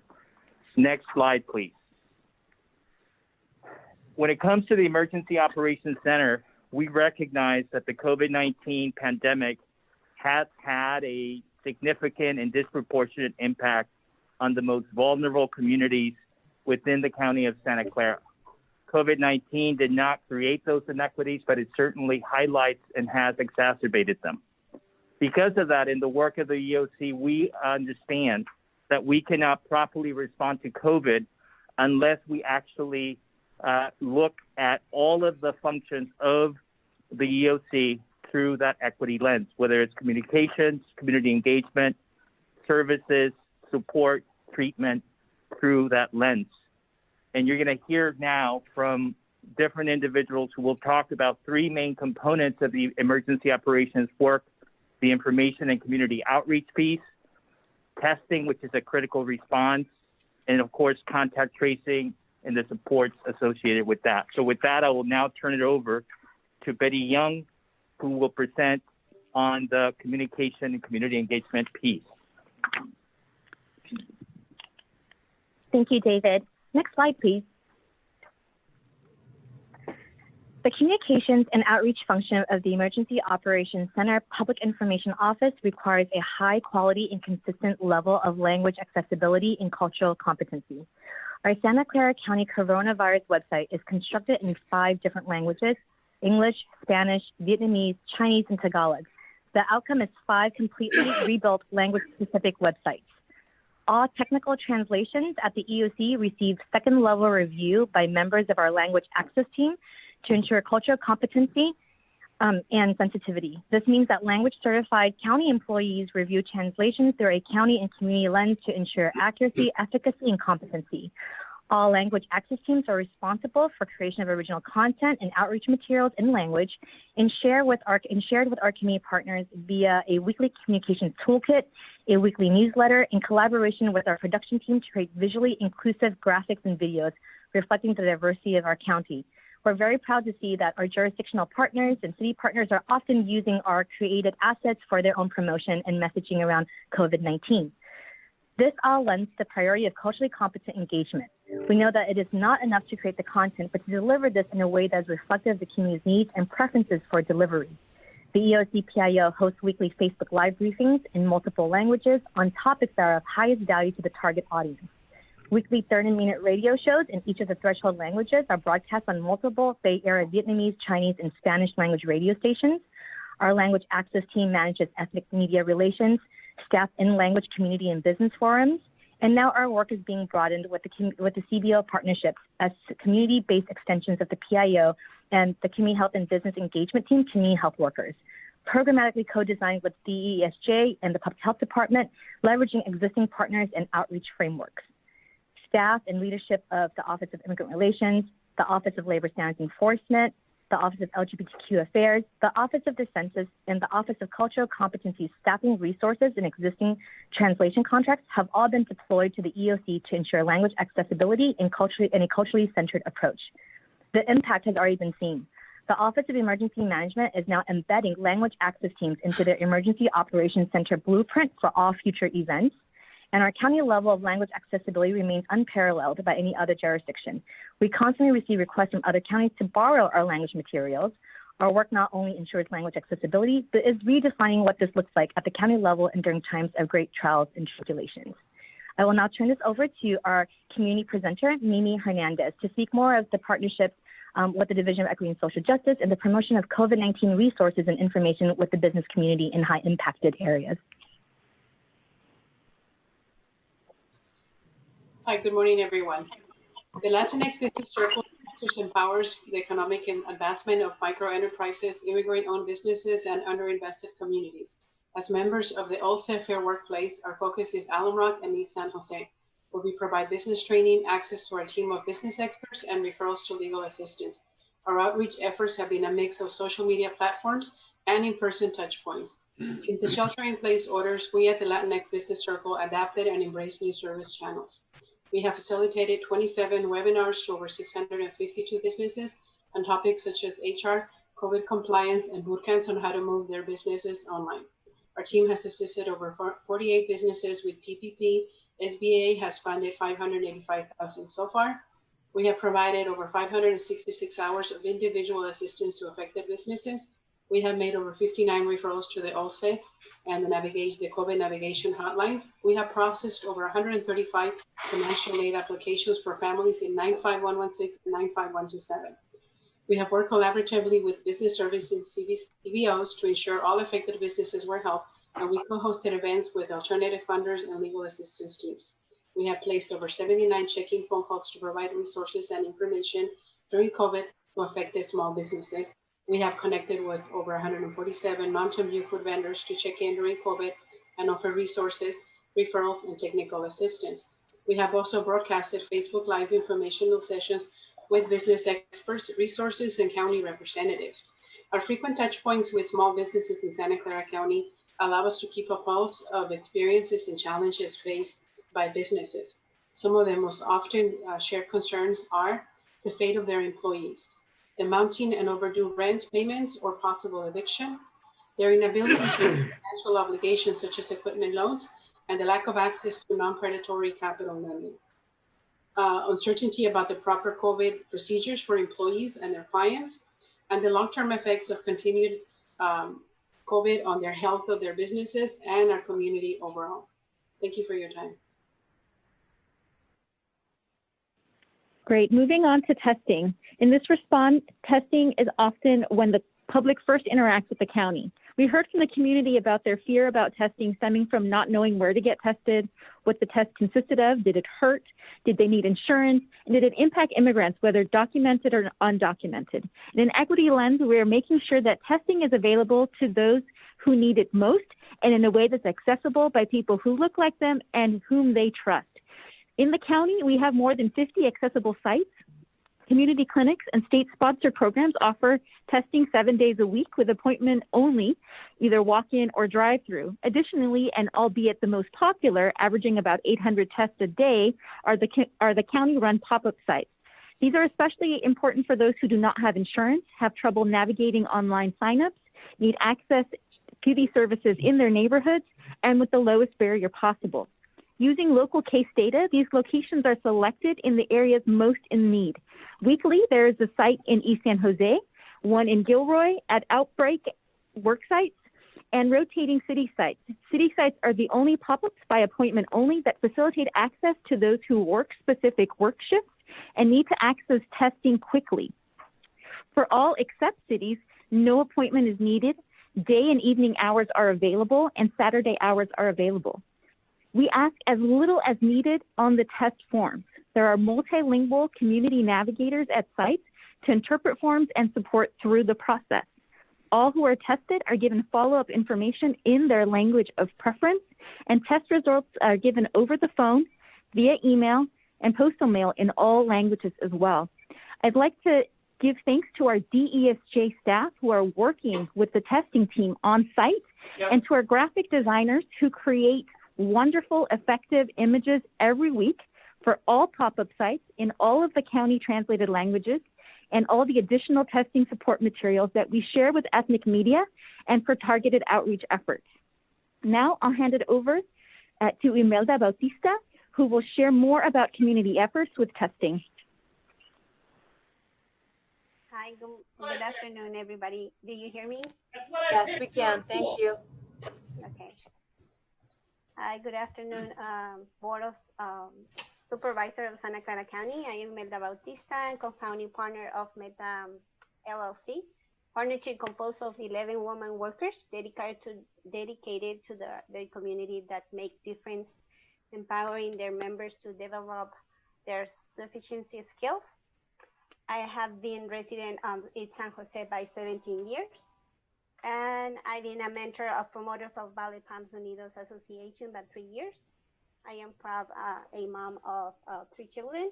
One just graduated for Bellamy in 2020, and my 2 little ones are studying Dual Immersion Academy in Allenbrook District, where I have served as a volunteer for more than 13 consecutive years, and where I facilitate reading circles for the student of Lucha, Cesar Chavez, and Adelante 2. Currently, I am part of the active Si Se Puede collective, and I am part of the volunteers and workers who is helping in a COVID-19 pop-ups. And I am working volunteer there for, I think 2 months ago. And also, I am helping the community, giving the information they need, and also give meetings, virtual meetings today, information about the process of the resources that the county of Santa Clara give us to the people have a positive test. And also I was helping in Overfell, Andrew Hill, San Jose, Oak Grove High Schools, in the Bergen County offices, Sub Center, and San Antonio Elementary School. I help in besides putting the forms on the clipboards. I sterilize the clipboards and pens. I direct seniors to the short line. I translate to speak Spanish speakers. I have the traffic flow in the internal, external lines and the sites. I help them to raise necessary information to the virtual informational meetings, where we give them the location of the sites and the resources that county offers to the people. And I think Meta and Si Se Puede Collective, Somos Mayfair, and other agencies work together with the county, and we can work to go ahead and fight this COVID-19. Thank you. Thank you very much, Olivia. Critical to operationalizing a racial equity lens. Next slide, please. Thank you very much. Critical to operationalizing a racial equity lens across the COVID continuum is the engagement of the communities we aim to positively impact through our work and partnerships with community-based organizations. I would like to highlight 3 efforts currently underway that aim to establish the infrastructure for a racial equity focus to the county's contact tracing efforts. The first is building a county multilingual, multicultural contact tracing operations. To date, this is inclusive of preferential recruitment of volunteers and reassignment of county workers with additional linguistic and cultural knowledge to best match the needs of our communities, the posting of paid positions for contact tracers with specific cultural knowledge and representation of affected communities, and recruitment through our community partners who have deep connections to communities of color, racial and health equity training for our contact tracers, improve data collection and enhance understanding of COVID-19 impact on communities of color and LGBTQ communities, and the engagement with key leaders in communities of color for ongoing feedback to the current contact tracing efforts and plans to address their concerns. The second is the implementation of a community health and business engagement team, a community health worker model that will center its work on communities most impacted by and vulnerable to the COVID-19 crisis. 3 coordinating agencies, Somos Mayfair, Roots Community Health Center, and Community Health Partnership, will support contact tracing efforts by supporting with navigation, connecting positive cases to appropriate services, housing, follow-up care, financial assistance, and warm handoff to service providers. The third is our targeted promotion and outreach that will complement and extend beyond our existing platforms to ensure that messaging is reaching communities impacted by COVID inequities. A grassroots strategy is underway with our community health workers to address the mistrust, misinformation, and fear connected to contact tracing in communities by trusted community leaders and messengers. I would like to now turn to Olivia Ortiz. She is a promotora and founder of Mujeres Empresarias Tomando Acción, Meta, a key partner of the Si Se Puede Collective, who will be leading our COVID community engagement and outreach efforts in East San Jose. Hello, everyone. My name is Olivia Ortiz, and I am part of the Meta LLC, a worker-owned cooperative established 4 years ago with the initial investment of Somos Mayfair. Our work brings institutions closer to the communities they serve and create more opportunities, authentic community engagement. We will be part of the Si Se Puede Collective campaign by supporting on the ground, testing efforts and sites, and connecting our community needs to provide support systems. More than ever, it's important to develop and promote messaging that speaks to us and bring relevant information and resources. There's a lot of need in the community right now, but there's also a lot of fear and mistrust. There's no one better than us who are part of the community to break these fears and mistrust. By being part of the Si Se Puede Collective campaign, promotores will help to create a vision of the work, develop connections and relationships between the community and the county, which is very crucial at this time. But we also intend to push and not let the politics out of this work. Let us save lives in the most impacted neighborhoods in San Jose. Meta is very proud to be in partnership with all these organizations and to work together for the well-being of our most vulnerable communities, because we are part of the community. Thank you for your support. Thank you very much. Next slide, please, Dr. Smith. Besides the work that has been happening at the Emergency Operations Center, the Division of Equity and Social Justice has also worked not only within the agencies of the division, but other parts of the county to address the needs of the community at large. And now we want to talk specifically about how we have done that by focusing on the actions that we have taken to address the needs that members of the community face at home, in the workplace, and in the community. So with that, I will turn it over to Carla Collins so that she can begin with a discussion of how we have helped people as they're sheltering in place at home. Carla? Thank you so much, David. And if we could go to the next slide, please. Great. So we all know this. Sheltering in place is really hard. It's hard on families in the very best situations, but for many, it's downright dangerous. Our division has done some great things to support children, to support working parents with legal protections and worker rights, and to support and address mental health and trauma with personal connection, system impact, and response. So I want to highlight just a few. Consider OWP supplying women at Elmwood with safe paper activities and snacks, as all programming there has ceased. And OCC and their work to support childcare for essential workers and language access to families by our UAP staff. And then there's OIR's trainings to understand public charge, 51 of them during sheltering in place, and the 3,500 people who have received legal services during SIP to adjust status and increase protections. Consider Office of LGBTQ Affairs and their innovative work with both Avenidas and the LGBTQ youth space, create a new intergenerational LGBTQ pen pal program. Of course, I don't think there are any more vulnerable than those who must shelter in place when home is simply not safe. So to address sexual assault, human trafficking, and domestic violence, we are forced to deal with what is quite literally a pandemic within a pandemic. No surprise, we saw an initial decline in calls for support with law enforcement at our hospitals, even with our CBOs. And sadly, many of these first responders have all noted calls as far more brutal and severe than what they typically see. But this keeps us working hard to ensure that everyone who needs it has access to emergency shelter, and we've expanded tools like Safe Chat SP to connect survivors with an advocate via text.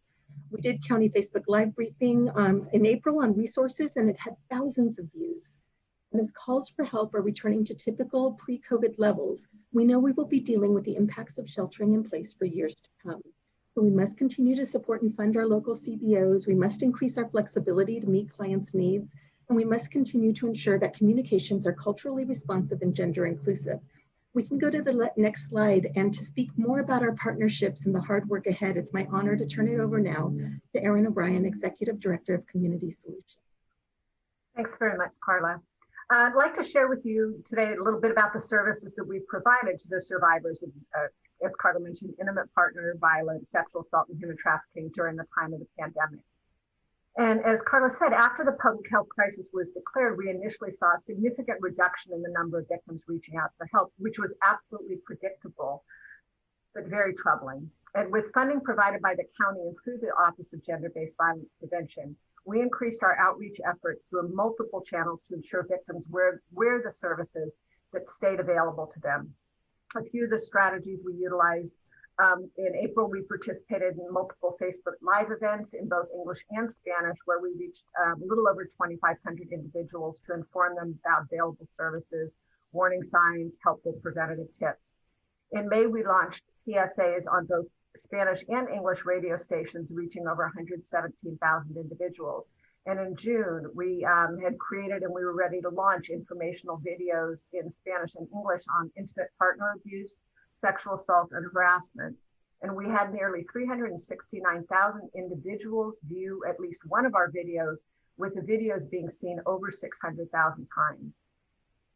Towards the end of May, the downward trend of survivors reaching out for assistance reversed, and since then the volume has increased. And unfortunately, the acuity and lethality levels of cases have also increased. So aside from the violence perpetrated against them, the victims and survivors are really in desperate situation with COVID and with financial crisis that's also plaguing them. So thankfully, the Office of Gender-Based Violence Prevention worked directly with us to ensure that the funding was flexible and could be utilized to meet the emergency housing and financial needs of the community we were serving. And through their flexibility, we were able to provide hoteling or long-term stays for survivors of gender-based violence who needed a safe haven, as well as assisting them with meeting their most pressing financial needs for transportation, food, rent, and other necessities. So we are all aware of the disparate impact the pandemic has had on people of color and people in poverty. And we are committed to doing all that we can to mitigate this. And grateful that through our work with the Office of Gender-Based Violence Prevention, we've been able to maximize outreach, engagement, and services to survivors. And so on their behalf and ours, we thank you.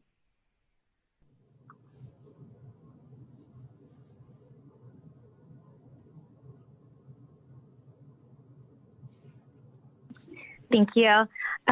Next slide, please. I just want to add to the previous presentation that our public service announcement video made for the Vietnamese community about intimate partner violence services and resources received 17,000 likes, 3.7 thousand shares, and 4 million impressions in Vietnam. So the video went viral not only here in the county, but also in Vietnam. We're very proud of that, but also continue to be concerned by the need for these existing need for these services. I will now switch. This is Betty. I will now switch to my OLSE hat to present services and supports in the workplace. So essential workers such as grocery clerks, janitorial service providers, and those in the retail food sector are predominantly from communities of color and immigrant communities. They are low-wage workers and workers who have not had the option or privilege to not work, to deny work at the risk of losing their jobs, and are not able to shelter in place, and often challenged with isolation when they go home to multi-generational households in densely populated communities such as East San Jose, the Mountain View Corridor, and pockets of South County. Our vulnerable worker populations are among our most COVID vulnerable populations. Even though the DESJ has an office dedicated to vulnerable workers and businesses, all DESJ offices have responded to worker needs during the COVID response. For example, the Office of Gender-Based Violence Prevention revised multi-million-dollar contracts to respond to and provide services and additional supports to families impacted by mass unemployment and underemployment. The Office of Immigrant Relations supported the creation of the Undocu Fund to support undocumented families and individuals ineligible for public benefits and assistance because of their status. The Office of Immigrant Relations ensured that DACA status did not lapse during this time, allowing DACA recipients to continue working and not be forced to participate in the underground or gray economy. Next slide, please. I will now turn to Jessica Vollmer, our community partner, representing the Fair Workplace Collaborative. Thank you. So the Fair Workplace Collaborative, as a reminder, is a cohort of 7 partner organizations that have been focused on training workers and small business owners on rights and regulations in the workplace related to a number of federal, state, and local labor laws. So these are partners who have language capacity in Spanish, Vietnamese, Tagalog, English, Punjabi, Hindi, Visayan, and Mandarin. And we are running a number of programs related to COVID response to ensure that workers and small business owners have access to the information that they need in order to stay safe. So one of the programs that we have started is the CAN-19 hotline through OLSE, which is the Assistance Navigation Hotline. It's a hotline staffed with 40 navigators who assist community members in navigating the income and social safety net resources they need to make it through our shelter in place and public health order, and also directly connects those community members to the legal advice line of OLSE or social safety net service providers. As of Friday, we have had 23,000 conversations with community members, helping them navigate those systems and connect them with those resources. And our language capacity is in English, Spanish, Vietnamese, Cantonese, Mandarin, and Tagalog. We are also going to be launching the Tibet Business Engagement Team on Monday. This is a program that will have 27 in-person outreach navigators in the field going to workplaces to ensure workers and small business owners understand and are following the protocol under the public health order. The priority locations for the business engagement team includes the 5 zip codes that have been the most impacted by COVID-19, places of concern or where reports have been made that protocol are not being enforced, and business districts including downtown San Jose and Mountain View Castro. The location prioritization will be dynamic and responsive depending on where it is identified that outreach is needed. We also have the Fair Workplace Collaborative work, the LSOEI and Food Permit Program, which is work that we are continuing to do with our small business and worker outreach partners. Again, those include the Vietnamese American Roundtable, the Step Forward Foundation, the Filipino Association of Workers and Immigrants, Day Worker Center of Mountain View, Working Partnerships USA, the Enterprise Foundation, and the Latinx Business Council of Silicon Valley. We are focused on trainings and worker and business outreach and engagement, and we have shifted to COVID response to include in our trainings rights and protocol for workers and businesses under the public health order, as well as providing advice and resources to small business owners about things like how to restructure their business model in order to survive COVID-19. Lastly, we have the OLSE Legal Advice Line, which is staffed by 7 attorneys from the Step Forward Foundation. These attorneys, that's staffed by attorneys through the Step Forward Foundation. These attorneys speak 7 languages, including English, Spanish, Vietnamese, Tagalog, Visayan, Punjabi, Hindi, and Mandarin, and are providing legal advice to workers and connecting workers to legal resources to navigate workplace violations, mostly focused right now on violations related to the public health order, and small business owners to the legal resources they need to ensure they are compliant. To date, the legal advice line has fielded 3,592 calls.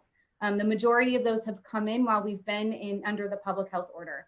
And the last piece about this is that the legal advice line is also now serving a dual purpose as the COVID-19 workplace reporting line, where workers can report public health order protocol violations.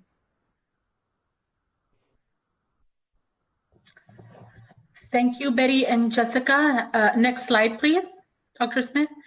The DSJ is rooted in the community by collaboratively supporting all residents to thrive in the county. In the last year, the division has honed the equity lens by offering consistent, adequate, and relevant information and resources on a range of issues that support families, including access to universal preschool, workers' rights, immigration legal services, and LGBTQ inclusive resources. All of this work has laid the foundation for the DESJ's unique contribution to mitigating the impact of COVID-19 in the community and bringing equity to action. Since March, DSJ utilized its core competencies and deployed an aggressive 4-pronged approach. First, public information in multiple languages to reach the hardest to reach residents. This includes utilizing all forms of communication, and we are proud to say that we have offered daily content on COVID-19 in language and across the county. Secondly, direct community education. Our division continues to respond to the emerging needs. This is so to the community members and the Board of Supervisors. I wanted to introduce Celica Rodriguez, who is the new head of the Office of Immigrant Relations, and she was previously at Somos Mayfair. Celica? Yeah, thanks, David. Thank you for that. I should have started with that. Thank you. Secondly, we are still offering direct community education. Our division continues to respond to the emerging needs of the community and developed a robust community resource sharing system that vets, aligns, and distributes resources far and wide. Thirdly, we continue to build community connections. We're still doing the work that each office was tasked with before COVID, work that we believe will continue to propel us into recovery. We continue to celebrate Pride. We strive for a safe and inclusive county for LGBTQ community. We're offering public charge presentations to ensure that immigrants understand that they can access emergency services during this national disaster. And we're working with shelters to ensure that our violent survivors have a place to self-isolate, and so on and so forth. On top of all of this, we continue to support and promote everyone's rights and responsibilities. Now more than ever, we emphasize that everyone, no matter socioeconomic status, immigration status, gender identity, who we love, or what we do for a living, has the right to be counted and contribute to our democracy. It is due to our strong and unwavering investment and presence in the community that we are able to build authentic trust, build resilience, and reimagine a more just and equitable future. Next slide, please, Dr. Smith. To speak to the work on the ground in the Eastside community, it is my honor to introduce Jackie Franco, a strong community leader and co-chair of the East San Jose Peace Partnership. Jackie? Good afternoon, everyone. My name is Jackie. I am the co-chair for the East San Jose Peace Partnership. Peace stands for Prevention Efforts Advance Community Equity. We are a group of residents and organizations that came together 4 years ago to address root causes to violence and trauma in East San Jose. With over 30 partners, including our co-chair of the Department of Public Health, we have developed a strong framework that puts us residents at the center of the work to find and lead solutions that will result in sustainable change in our neighborhood. It has been because of our relationships, collective strengths, and assets and commitment to the East Side that we have been able to support families during COVID-19. On April 5th, we activated the partnership to respond to COVID by meeting with Dr. Sarah Cody to communicate to her the impact of both shelter in place and COVID on families in East San Jose. This was the very first of many opportunities to share with the EOC and public health of our most pressing concerns and recommendations for actions. We have worked on co-developing communication material for testing and the distribution of messaging materials, have provided support and work at testing sites, have hosted virtual community meetings to hear from East San Jose residents most impacted by COVID. Critical to this response, the Peace Partnership has been able to support families in accessing financial support. Within a month, we established a COVID relief fund and have prioritized families that aren't eligible for stimulus funds or unemployment, who are low income and reside in East San Jose. $255,000 were distributed to support over 186 families. And although it is a small pot of funds, we know that we have been able to humbly contribute to the survival of families during this pandemic. We know that the best strategy to stopping this pandemic is to work together, ensure that our families have the resources they need, support the recovery efforts so that our families can get back to work safely and reach the hardest to reach families. We acknowledge and uplift Santa Clara County's leadership in ending this pandemic, and we want to continue to partner to address emerging needs and recovery efforts to support thriving communities. Thank you. Thank you, Jacqueline. Next slide, please, Dr. Smith. And welcome to the team, Zalika. Team DSJ is proud to have you. My name is Pratima Pandey, and I'm from the Office of Women's Policy. What do we do when the finish line keeps moving? Well, I'm here to tell you that Team DSJ is going to work with all of the marginalized communities to continue to deal with the challenges that our communities are facing right now and will face during recovery. Team DSJ is part of the recovery planning strategies for the county. We are preparing and shoring up our community-based organizations as well as other stakeholders in dealing with what our communities will have to counter as they are recovering from the pandemic, starting from all of the struggles that our families are feeling at this moment, going on to the job losses that our communities are seeing.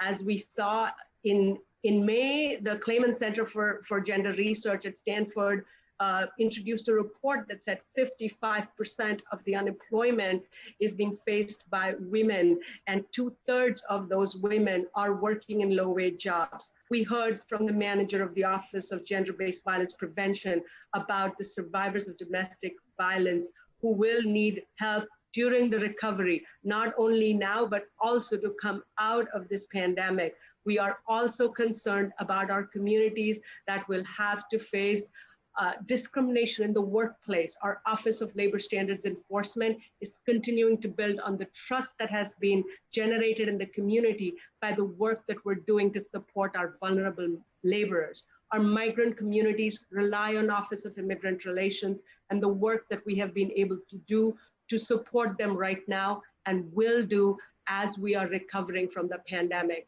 With the elections right around the corner, Office of Women's Policy is also shoring up to ensure that everybody's civic rights are protected, promoted, and preserved.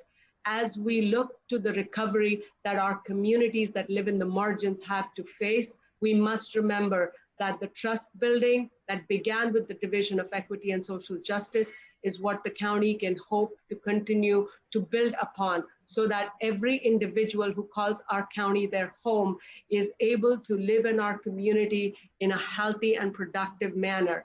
For us, the work that we do at DESJ is not possible without the critical support of those who are on the ground. You have heard from some of the partners, and I'm going to turn over now to Dr. Bauer, who's the superintendent of the Alum Rock Union School District, who has worked closely with Dr. Arcel Blume of the Office of Cultural Competency with our Universal Access Partnership Program. Dr. Bauer will talk about the recovery and then turn it over to Nick Kuwada, who is the manager of the Office of Census. Dr. Bauer? Thank you, Protima, and good afternoon, everybody. It's really a pleasure to be here talking about good things, which is the recovery, right? And also sustaining our families through these very extraordinary times. The program in collaboration from the Board of Supervisors has been truly key to the survival and continuity of our community. The Universal Access Pilot started as a little mustard seed, has grown into a huge, beautiful tree, and has provided the respite that our families needed. 5 years ago, when the Universal Access Pilot was presented to the board, we thought the kind of expansion and support it has provided to our community in Alum Rock. During the COVID situation, we have worked through our family resource centers that have been able, through a number of interweaving of budgets with community organizations, the district, the Board of Supervisors, the city to some degree, and the County Office of Ed. So we are an example of true collaboration on how to support our families through kind of regular times. What do those look like? We don't know that anymore, but truly through these very extraordinary times. We have worked to provide support families in necessary resources, including utility assistance, rent assistance, social services, emergency housing, legal aid. We work within the structure of the UAP to support with the collection, distribution, or referral for basic necessities for our students and families, such as the diaper distribution that very needed for the families, and food. In collaboration with the city and the food bank, our family resource centers have been now the hub for the distribution of food to our community. When the district staff is up, then food bank staff and volunteers for many community-based organizations come and continue providing the nourishment for our families. We have also worked in organizing and facilitating weekly meetings to gather information regarding the needs of our students and families in real time, coordinating meetings between various stakeholders such as County Behavioral Health and ourselves to plan the continuous support throughout the summer, and now that we're about to reopen classes for the school year 2021. And I also want to thank the Office of Emergency, and please forgive me, I'm very bad with the names, the Emergency Operations Center. And I have to highlight this to all of you supervisors, because this was truly an amazing, it started as an experiment and then everybody started kind of copying it. And I want to say thank you very much, County of Santa Clara, for providing that. The idea was to provide COVID-19 information in real time for families in their own language. So we hosted, in conjunction with the Emergency Operations Centers, 3 town halls, 1 all in English, 1 all in Spanish, and 1 all in Vietnamese for families with real-time information about COVID-19 beginning of June. So thank you very much for that support. That was amazing. It taught us all that people really welcome to participate through many different ways in their language. And we were able to provide that very needed information to our community. So thank you very much, and I hope to continue this tremendous collaboration with our community. Thanks. I think Nick is next. Thank you, Dr. Bauer, and thank you to the distinguished board, members of the board for this opportunity. As my colleagues have already stated, and as our community partners have demonstrated, DESJ plays a cornerstone in the county's work to bring vulnerable communities together, get them the services they need, a role that is even more important during this pandemic. This is not a time to step backwards. This is not a time to reduce investment. We have to invest more to capitalize on the community relationships we've made and the knowledge that we've acquired to this point. We need to give all communities a hand by engaging them directly with our offices within the division and the county infrastructure that can assist them with their needs when those needs are the most dire. This is why we propose the formation of an Office for Community and Civic Engagement.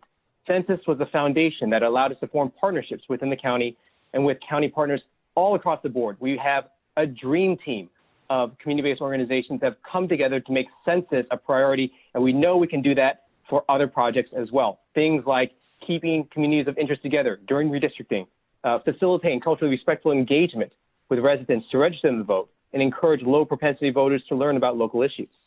Facilitating and providing access to county and city leadership to discuss pressing issues by providing training and support through grassroots organizations who specialize in advocacy. And developing a pipeline for our local youth to become leaders, the next generation of leaders. This office must also play a pivotal role to engage and give special techniques around census data to every office within the county so that we have the eyes and ears that we need to give equitable and accessible services to every member of our community. We will provide up-to-date material. This information is updated all the time through American Community Surveys, et cetera, and is not always the easiest to access. We would provide that specialty. Now, I would like to pass it to Ann Im. She's the Immigration Program Officer at the Silicon Valley Community Foundation, who's been a longtime partner for a lot of these organizations and actually is a bit of a point of contact for the census. So, Ann, take it away. Good afternoon. My name is Ann Im, Immigration Program Officer with Silicon Valley Community Foundation. Our foundation has long provided funding for organizations that serve our most vulnerable communities, which includes support for immigrants, as well as strategies around civic engagement, the 2020 census, among others. We partner really closely with this division, which works with communities that have been most negatively impacted by COVID-19. If it weren't for the vision and planning of this board to invest in this division in the first place, I think we would truly be in an even worse position today. The county has been at the forefront of fighting back against anti-immigrant rhetoric and policies, responding to attempts to add a citizenship question to the census, and battling executive orders to remove the undocumented community from the census count. This division and the network of organizations that it partners with provides a safety net for the community through a racial equity lens. At a time when racial and economic justice are top of mind for everyone, any reduction in funding for DESJ or for the community-based organizations that it partners with would just simply be devastating for the community. And if anything, I truly believe that support should be increased at this time. We also support the creation of an Office of Community and Civic Engagement that will allow the county to build on the foundation that has already been established and ensure that there is a county office that's truly connected to the community, which is often distrustful of government. As a county resident, I'm really proud that our county is a leader and model for our region and the nation. And this division represents the heart of Santa Clara County and will be instrumental in addressing the challenges that we face in recovery. Thank you. Thank you very much. And next slide, please, Dr. Smith. Good job with the slides, by the way. So as we conclude our presentation, we just want to highlight a couple of points for consideration by the board. As was noted, we believe that the work of the Office of the Census has been instrumental not only in moving forward the response rate, which is one of the highest in the state, but also in developing and enhancing relationships within the community. And we believe that we should follow the example of other jurisdictions that have used the work around the census to actually develop an agency responsible for civic engagement. And so the idea is not to create something new, but to really restructure this office so that the work continues. Likewise, we know that there is a consideration of a possible adoption of an equity pledge. If the board decides to do that, that will also have implications in terms of how budgeting and other decisions are made. But the bottom line is that we believe that this is the time to invest further in these communities, and that investment not only needs to happen to respond directly to the COVID pandemic, but as we move forward with the recovery. And we would end in the next slide, please, Dr. Smith, and simply note the stated mission statement of the County of Santa Clara, which is to plan for the needs of a dynamic community, provide quality services, and promote a healthy, safe, and prosperous community for all. We respectfully submit that that cannot happen unless there is an equity lens, a race and justice equity lens to look at those issues. With that, we conclude our presentation from the Division of Equity and Social Justice, EOC, and we'll turn it over to, I think, our health director, our public health officer, Dr. Sarah. Thank you. And I do want to just say a thanks on behalf of the board. We're going to listen to a whole nother presentation. Those of you who can stay, please do. And for questions, and those of you who can't, we'll rely on the staff to respond. So thanks, everyone. Dr. Cody? Thank you, President Chavez and members of the board. Good to be with you as always. I'm just going to start with a brief overview of where we are in the local epidemic, and then that will be followed by updates on testing from Dr. Fensterscheib, on case and contact tracing from Dr. Rudman, and an update on our local hospital system and capacity by Dr. Kamal. So first slide, please. So this again is the epidemic curve that shows the epidemic in our county, starting with our first case on January 22nd, and these show the cases through August 9th. I want to note that to the far right, those cases under the red block after mid-July, these data still remain under review. As many of you know, there was a issue with the state's reporting system and a backlog of data.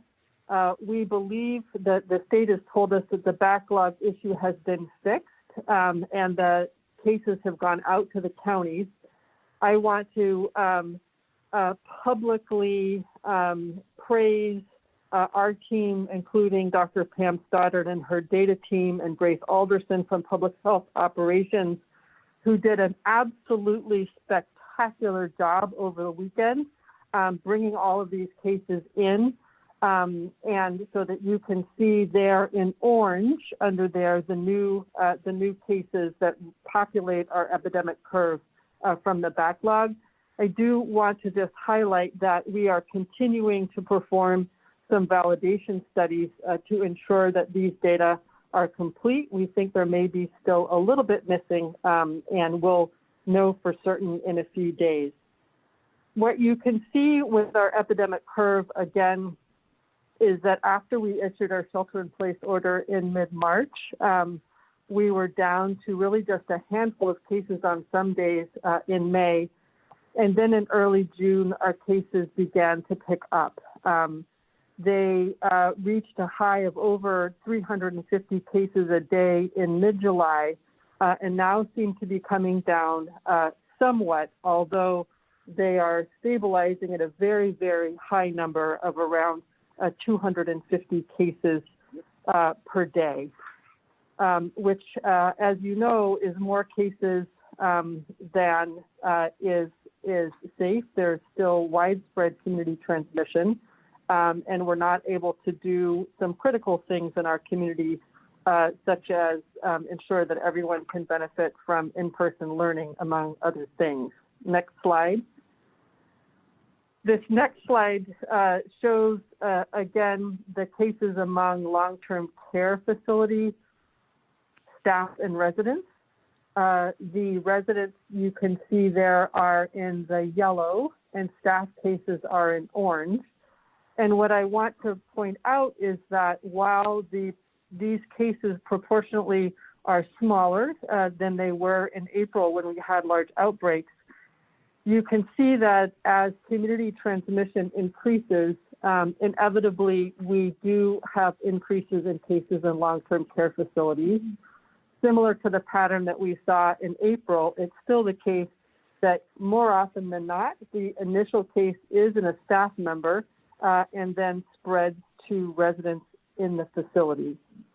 But all in all, I would say that we're doing a remarkably good job at keeping our long-term care facilities as COVID-free and as safe as possible. Next slide. As far as who is getting sick from COVID in our county, there's a couple of trends that have been present for a while and still hold. The first of which is that it's a higher proportion of cases among Latino residents in our county than expected, given their proportion of the county population overall. And this proportion of cases among Latinx residents is actually increasing. It has been increasing over time and now represents 61% of all cases over the past 3 weeks. And that's as compared to 22% Latinx residents in our population overall. What is not shown on this slide or other slide is where those cases are. And I think we've shared this earlier, but the trends also still hold in that we're seeing the highest case rate in East San Jose and in South County, particularly in Gilroy. Those are where the highest rates are, and why the work that you just heard about in the presentation from Dave Campos's group is so important to our community in being able to address COVID-19. Next slide. The second trend that's been holding true in our county as well as in other communities around California is the higher case rates among young adults. And I recognize this slide is a little bit busy, so let me just walk you through. First of all, to the far right, those data in the box are a bit incomplete, so maybe don't look at those. But what I want you to see is that over to the left in May, all the lines kind of come together. In other words, the case rates by age group were fairly similar. But then in June, the case rates among the young really began to take off. And so it's the green, the turquoise, and the yellow lines, which are sort of tangling up there near the top. Those represent cases among 18 to 34-year-olds. And what you can see is that those case rates are both increasing and higher than the rates among other age groups. So this appears to be where the epidemic locally is especially accelerating. Next slide. I also just wanted to share with you our data on deaths. So a little update to this slide. As of today, August 11th, there have been 207 residents of our county that have died of COVID-19. And of those, 43% were among residents who are living in long-term care facilities. So there on the slide, you can see that the blue bars represent deaths among people who did not live in long-term care facilities, and the green bars are deaths among people who do live in long-term care facilities. And again, overall, 43% of the deaths in our county have occurred among long-term care facility residents. So if you remember back to the original epidemic curve, you know, we do see that the proportion of our total cases that have severe illness and that are resulting in death has decreased over time. And in fact, our death rates are lower than those of many surrounding jurisdictions. But the bottom line is that we still are seeing preventable deaths from COVID-19. These are family members and friends who have died, and they're with leaving grieving families behind. and ultimately they are preventable, and we can prevent them if we continue to come together as a community. Next slide. This is just the last slide that I'm going to share before passing it over to Dr. Fenstersheim, but I wanted you to see how our epidemic is reflected among hospitalized patients. So this shows the trend over time of the number of people hospitalized with COVID-19 in our county. They include both our county residents as well as residents of other counties who are hospitalized here. And what you can see is that, one, over the last few weeks, the number of patients hospitalized has remained somewhat stable. It is not continuing to increase. That's the good news. However, the number of patients hospitalized is about where it was when we peaked in April. So we are continuing to work to limit the spread of COVID in our community and ultimately ease the number of people who require hospitalization. And I'm going to, with the next slide, pass this to Dr. Fenstersheim.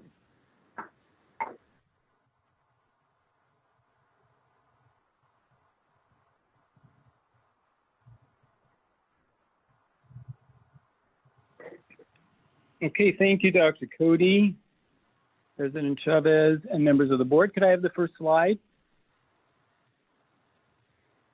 So slides are slides that appear on our dashboard. So you've seen these before. I would point out, though, again, on the extreme right side of these next two slides, really show us that we had some issues with data, and again, we're waiting for validation of some of those results as they affect cases. So they also affect our testing information. Let's go to the next slide. Here is a 7-day average, and so you can see the dip even more so on this. And again, it's probably a mixture of a number of things. Again, some of it may be the state data issues. We also noted that in our pop-up sites, we had some people who were not coming to our Gilroy site, so we had a decrease in those numbers of people there. We also had switched over to some wristbands, using that as a way to keep people from having to wait so long. So that transition caused us to decrease a little bit of our testing for a short time. So we'll see over the next several days what those numbers look like. I would point out, though, that red line that stops where the red bar, where the red shading area is our positivity rate. And again, it's looking like on the whole in Santa Clara County, we're looking at about a 4.2% positivity rate. That includes all the testing that we have been doing. Let's move on to the next slide. In this slide, we're looking at people who have been tested in Santa Clara County as a whole. So all the testing that's been done by any provider. And we're looking at areas, specifically the geographical region. So if you look, you can see East San Jose, South County, and the other remaining zip codes. What you see is that, number one, in this period of time, which is, again, July 18th to August 7th, it's a 3-week period, so it's a snapshot in time. The total number of tests that were done in the entire county were 85,688. And of those, again, you can see the breakdown of where those people lived that were tested. There's also a percent that you can see, such as in East San Jose, where 19% of all the tests that were done in East San Jose, and then you can follow the numbers down that particular column. I would point out also that, as I mentioned, the overall positivity rate of a bit over 4%. When you look at certain areas, as we've talked about previously, in the some of the vulnerable populations, in East San Jose, we have the highest rate of positivity of 9.82%. And again, this is a snapshot, so it does change as our data changes. And also in South County, 7.13. So those areas represent areas where there is a much higher percent positivity than in the overall county. There are a lot of unknowns, and if you may ask about why so many unknowns in that, that's because we didn't have any identifying or addressed zip codes for those people. Let's go to the next slide. So as that last slide was all the testing we've done, this is going to show more of the testing done just by the County of Santa Clara's health system. And the first bar up there shows a number of 32,765. That represents, again, during that same 3-week period, all the tests done by the county system. And that represents 38%, so over a third of all the testing that's done in this county is done by the county health system. If you look down, we're going to then break it down even further and show all the testing that's done by our pop-up sites. So you can immediately look down to the total, and it says 27,096. And again, that's the percentage, that's the number of tests that we have done within the pop-up sites. And that's about 83% of all the testing that the county does is in the pop-up sites, which again, if you want to really look at the numbers, it's about a third of all the testing that's done in Santa Clara County just in our pop-up sites. So again, the difference here to look at is that the areas that, again, are hardest hit and we're most concerned about as far as the high positivity rates, we have spent a lot of time. This isn't the people tested, but this is the amount of time that we have been present in those communities. So again, we have been in those communities 36 and 31% East Side and South County respectively. Okay, let's go on to the next slide. And the final slide, well, the final 2 slides of our dashboard represent the testing that's been done by the healthcare system in the past week. Now, this is a week representation from July 27th to August 2nd. So it's just, again, a snapshot in time. And this is showing all of the systems that are doing testing. The county system is listed first, and then you can see Stanford, PAM, Kaiser, El Camino, and HCA Healthcare. So on the left is a bar graph, which is showing, again, the rates that these tests are being done by these providers. And again, rate is the amount of testing done per the population served. So for instance, Kaiser has 600,000 members that they serve in this community. So we will look at their testing and define the rate as the number of tests they do per their population. Again, we'll stay on Kaiser for a minute because that number is quite low, which added to that dip that we saw in our testing, and we were alerted that Kaiser during that time was working on a very large backlog of testing that they were doing, and so during 1 week, and again, it's not necessarily this exact week, but they were not doing any testing. They were basically testing the backload of cases that they had. They needed to finish those before they continued on, so they had stopped testing. Let's go to the next slide. And this is a busy slide, but this is trends, again, that represent the same testing that was in the previous slide. And again, this is since the beginning, early June, and then through August 9th.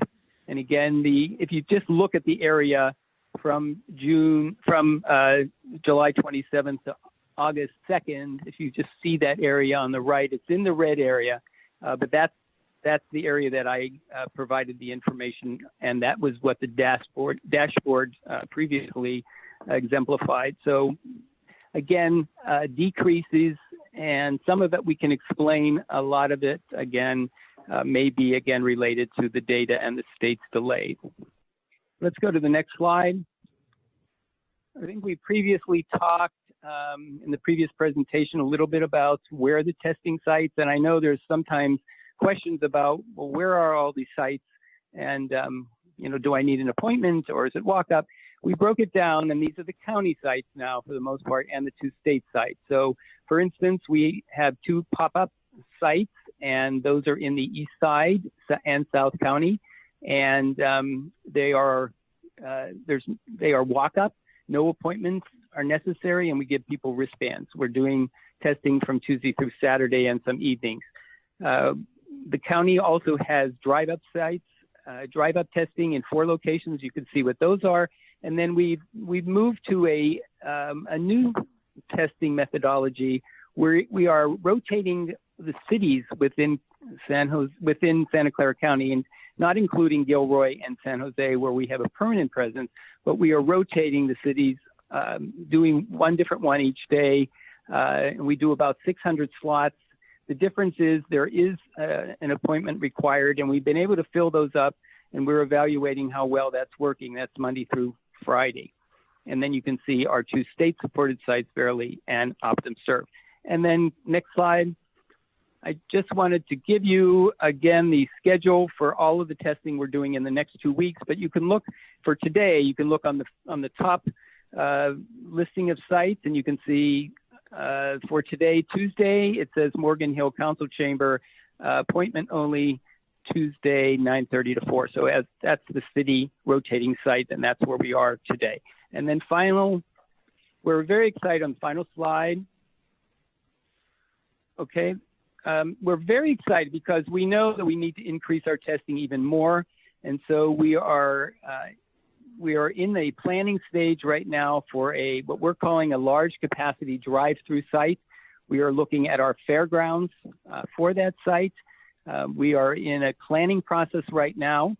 And so it's in development. We hope it will be open this month. Again, no promises, but we're working very hard to make that happen. And it will be developed in phases. The first phase, we will most likely have scheduled appointments. It will be drive-through, and you can see under that A box, those will be all of the lanes where people will come through. We will have Spanish speakers and other languages, and we will even have a lane for people who are on a bicycle or who are on foot and don't drive in. In later phases, we plan to have much more in the way of non-appointment lanes, and we'll increase our capacity. If we open up all 3 modules, A, B, and C, or A, C, and B, we will be able to accommodate nearly 5,000 tests a day. But again, that's going to be down the road a bit. And we're looking down the road as the fall comes to be able to implement also the provision of flu vaccination and hopefully sometime in the future, COVID vaccination. So that's planning in process, but we're very excited and working with a lot of staff. And I will end there, although I just want to say thank you very much, and an extra shout out to the VMC nurses and staff who are doing the amazing work at all of these testing sites. We couldn't do it without them. So thank you to all of those staff. And I'll turn it over to Dr. Rudman. Thank you so much. Thank you, President Chavez and supervisors. I'll give a brief presentation and update on our case investigation and contact tracing effort. Next slide, please. So I'm pleased to say that the county has achieved and actually exceeded our very ambitious goal of over 1,000 contact tracers and case investigators. We're at 1,065 trained and onboarded as of last week. And this workforce is made up of over 350 reassigned county workers, an almost equally large contribution of community volunteers, and a smaller paid workforce hired newly for this work, as well as state disaster service workers reassigned to assist us. Next page, please. Also, our most recent metrics in this period, you'll see are actually more than double the number of cases that we reported back to you 2 weeks ago on our last update, yet we still maintained the same relatively high success rates in our ability to reach cases and contacts. We continue to be able to attempt 100% of cases we receive if they come with any contact information at all. And then we are successful at rates of 78% of those cases ultimately and 71% of those contacts elicited, which is well beyond what we've seen reported out of similarly sized jurisdictions all over the country. We also continue to see around above 6% of folks requesting resources in order to be able to safely isolate quarantine at home, and continue to work closely to refine our referral system to the Health and Human Services group running the COVID support team. Next slide, please, and our last contact tracing slide. Additional updates since the last report 2 weeks ago. We've made further strides that include improved scheduling to match our resources to our need better, and to launch a full clinical support team.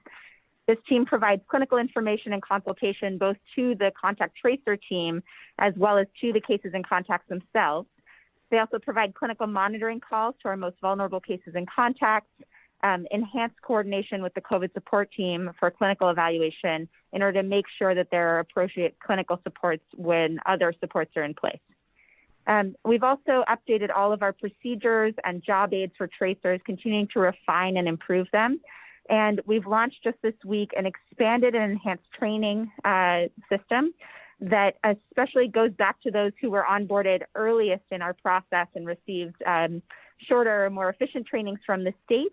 We've identified areas where we really think we can improve upon these trainings, including a lot of Santa Clara specific information and resources, really focusing on our county's values, focused information about racial and health equity and how that impacts the contact tracing effort, improved training on motivational interviewing, and some self-care resources for our contact tracers to make sure that they're able to stay healthy and safe while they're taking care of our community. That's it, and I'll pass it back to Dr. Kamal now, please. Thank you, members of the Board of Supervisors. So I would like to just provide an update from the last presentation on July 21st.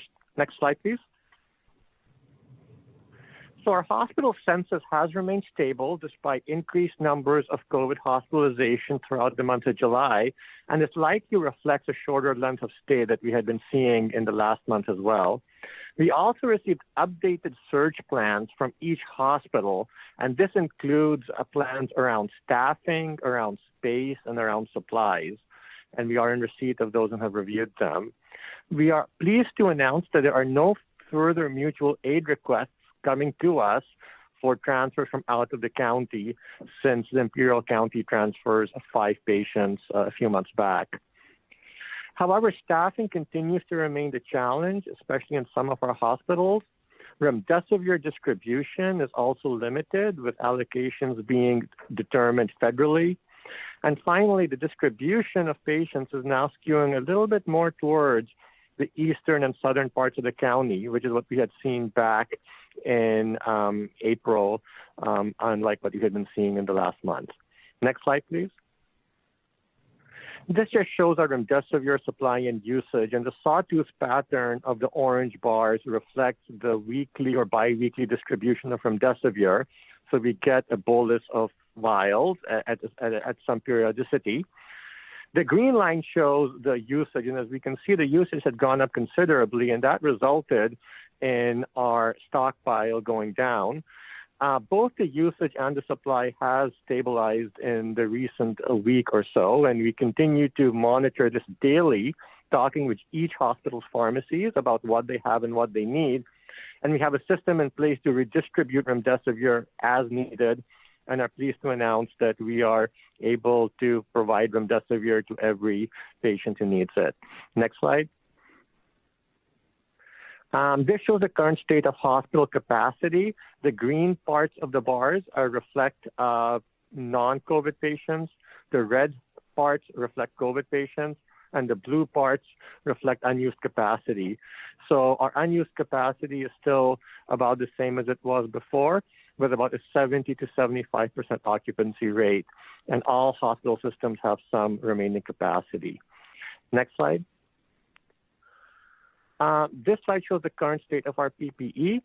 All hospitals in our county have certified that they have enough PPE for the next 30 days.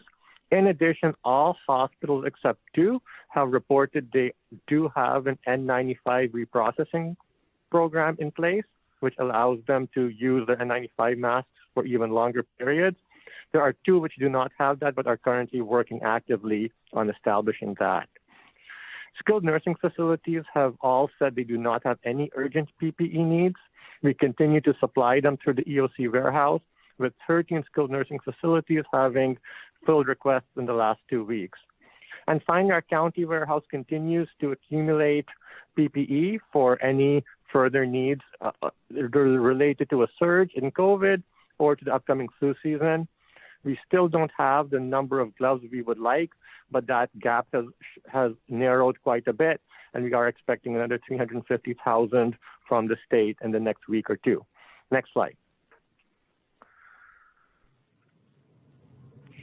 In terms of staffing, there were 2 hospitals which did report to the CDPH that they had the staffing need. We did contact these hospitals and resolve their concerns via the use of staffing agencies that the hospitals have in place. There are no skilled nursing facilities with any immediate staffing needs. Next slide. So we continue our ongoing, at least weekly, if not daily, engagement with hospitals and healthcare facilities. We have a scheduled weekly call with each hospital individually and have done so for the last 4 months. In addition, we often have off-cycle calls to discuss individual issues that come up. We also have weekly SNF and provider calls that are hosted by Public Health. We're continuing our series with the Hospital Council, with executive leadership focused on testing, on surge planning. This week, in fact, on Thursday, we're having a call regarding skilled nursing facilities transfers and supportive housing. And finally, we're still working on even more enhanced data feeds from hospitals so we can have even more granular data in real time about what's going on in hospitals and know how best to assist them in caring for our patients. Next slide. So in summary, hospitals currently have sufficient beds, PPE, and staff, and we continue to engage with them to make sure that stays the case and trying to be proactive in identifying any needs and supporting them through multiple avenues of engagement. And we will continue to monitor the parameters and discuss with them how best to meet their needs. Thank you.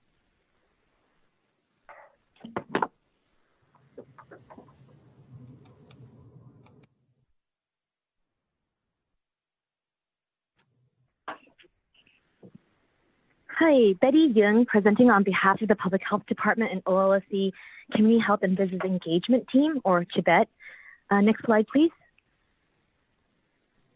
This slide reflects the measures that are being tracked on a weekly basis and will be shared with the board on a weekly basis starting this coming Monday. The Community Health and Business Engagement Team currently has 47 community health workers in various stages of hiring and onboarding. We will have 17 business engagement team members and 15 community health workers in the field starting this Monday, August 17th, making for a total of 32 CHBET community health workers as part of the first cohort. Next slide, please. This slide represents our priority points of engagement defined by geographical region, disproportionately COVID-19 impacted communities, and referrals for engagement and business education. Next slide, please. We're very excited to start sharing our dashboard with the board next week once community health workers are deployed, and want to reiterate again how grateful we are for the support of the board, administration, and our community partners for their support in launching this very needed resource. Thank you. Thank you, Betty. Michael Ballier, Director for the Department of Environmental Health and also the new branch director for the Community and Business Engagement Unit. Next slide, please. Just want to take this opportunity to provide a high-level overview of the structure of the branch, because it actually includes, and I like to say this group does and organizes a lot of the great work that's already being done both in the EOC and outside of the EOC. So we do an awful lot of coordination with a lot of the work that you've already heard about today. And so I'll go into some of the details here in the next slide. So the unit really consists of the branch usually consists of 4 units. And of those 4 units, there's kind of a brief description here. But the community engagement unit is what you just heard about. You know, it's all the great grassroots community outreach that's occurring and implementing the public health vision through a variety of board referrals that have already been in place. The business engagement unit is the one that does a lot of the outreach and education that Betty just talked about. And again, really working directly in the community with businesses to help educate them on what the orders require. The business compliance unit is actually the unit that you would see more traditionally in maybe like an environmental health role, where we do compliance check, corrective actions, respond to complaints, that sort of thing. And then the enforcement unit, or the work that we do with the county council enforcement team, is the more formal enforcement, you know, when education and compliance are not successful. I think our ultimate goal is always compliance, but when it's not effective, then we need to have additional steps we can take. And then the last group that we have, and certainly not least, but the Office of Education was an integral portion of our group because they have been involved with communication of a lot of our educational stakeholders and also fielding and responding to complaints from the community. Next slide. The coordination efforts are pretty significant in this branch, and as I mentioned, already include a lot of the folks that you've heard from. But just again, at a high level, we work closely with our liaison and CBO liaison. You will be establishing additional educational seminars and communications with different business communities, and also be working with CBOs to do the same.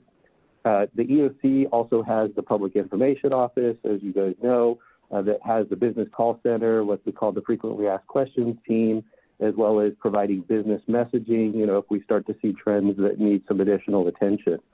And then, of course, our partners at the Office of Labor Standards Enforcement, who we actually help implement and respond to a variety of complaints. And then also acknowledging the great work of the District Attorney's Office over the last several months. They've been the primary point of entry for a lot of our complaints, and we'll continue to be working closely with them as we move forward on complaints and complaint management. We'll be working with all of our cities. We have already started some of the conversations with cities, and we'll be figuring out how we can better coordinate some of these resources with them. And then, of course, many of you have probably heard about the state of California's COVID enforcement team. So we also have contacts at the state agencies that we can work with and coordinate as well. Next slide. So our current priorities, the number one is a complaint management database. It's going to be an online single point of entry that will help us better distribute and track complaints regarding COVID. Obviously, the continued education and outreach for business stakeholders. And then we also work very closely with our public health unit when responding to workplace sites. We will do site visits and try to determine if we see any common issues that could be contributing to transmission in the workplace. We will be looking at establishing a countywide task force approach to, again, invite city partners and others to help coordinate a lot of the efforts that are taking place. And then also reviewing social distancing protocols, which is already underway.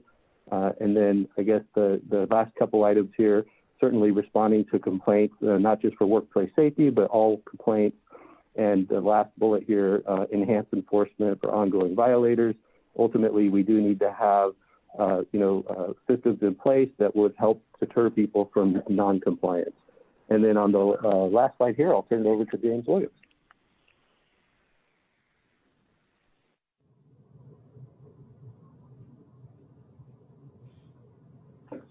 Before the board is under item, you'll hear me? Yes. Okay, great. Before the board under item 9 today is an urgency ordinance that will help effectuate some of the items that Michael Bailey is talking about, and that's the urgency ordinance that will provide a civil enforcement mechanism. A couple of points that I wanted to highlight related to that. First is that the State Budget Act actually requires that the county and counties across the state are demonstrating evidence of enforcement of public health orders in order to receive funding, both the realignment funding as well as other designated funding that's provided to counties. And that's why you've seen actually a number of other counties, as noted in the last bullet point on the slide, including several of our neighbors who have in recent weeks adopted similar civil enforcement ordinances. Importantly, this is a supplemental tool. It augments our existing resources. We've had an outstanding partnership with the District Attorney's Office, and we'll continue to work with them and with law enforcement. And a violation of health orders does still remain a misdemeanor, and those tools are still available. But this is a tool that's an acknowledgement of the a reality that as we're in a new risk reduction framework and focused on things like social distancing protocols, and more regulatory type of compliance, that a civil tool is actually much more flexible, adaptable, both for those who are seeking to comply and for us in our efforts to ensure equal and equitable enforcement and consistency. A civil enforcement mechanism is much more efficient. It's also less punitive. than a criminal approach. And it allows for flexibility to deal with, repeat violators, for instance, in a different way. One of the important provisions in our ordinance, it's a little different than some of the others, is the inclusion of a default grace period for those types of violations that can be remedied. In other words, a period where you can then come into compliance and then automatically the fine goes away. Kind of like a fix-it-ticket sort of concept. Again, the focus here is actually getting people to follow the risk reduction framework itself and to be effectively implementing the social distancing protocols. The process also piggybacks on an existing system that we have for code enforcement authorized under state law and the existing provisions in the county ordinance code for a county hearing officer. The hearing officer is a neutral party, and so anyone who is in disagreement with the fine that's been imposed has the right to a hearing before the hearing officer, has a right to a decision, and ultimately is able to appeal that decision to the Superior Court, whichever party is not the prevailing party. But this is a much more efficient process for all sides, and it does allow for appropriate due process protections, appropriate ability to provide evidence and mitigating circumstances, but again, a much more efficient and effective process for handling what is a civil enforcement structure. We've modeled this proposed ordinance off of many of the neighboring jurisdictions. There is a lot of alignment and synergy with, with some nuances like the grace period one that I noted. But we believe that in conjunction with the efforts that have been discussed about increased efforts in outreach and compliance, that this is an absolutely vital tool that is now needed for those handful of folks. Again, it's not overwhelming numbers, but there are entities, there are individuals who don't believe that they need to be following health orders. And it's important for us, as a matter of fairness, to all of the many, many businesses who are very carefully and thoughtfully adhering strictly to the social distancing protocols and the risk reduction framework. It's a matter of fairness to them that we have an enforcement mechanism. And it's also a matter of public health protection, foremost, that we don't have the small number of folks who may not be adhering to masking or may not be effectuating or complying with public health directives, that they're not having chains of transmission occur unchecked as a result. So that's why this item has been brought forward. We think it's an absolutely critical framework. We'll continue to partner with the entities with whom we've worked so far. We are looking forward to being able to bring this kind of missing piece of the puzzle to help complete an overall approach that begins with education and outreach, followed by compliance, and then enforcement only where necessary. But unfortunately, it is necessary in a handful of instances. And I think with that, we're turning it now to the Sheriff's Office to talk about custodial settings.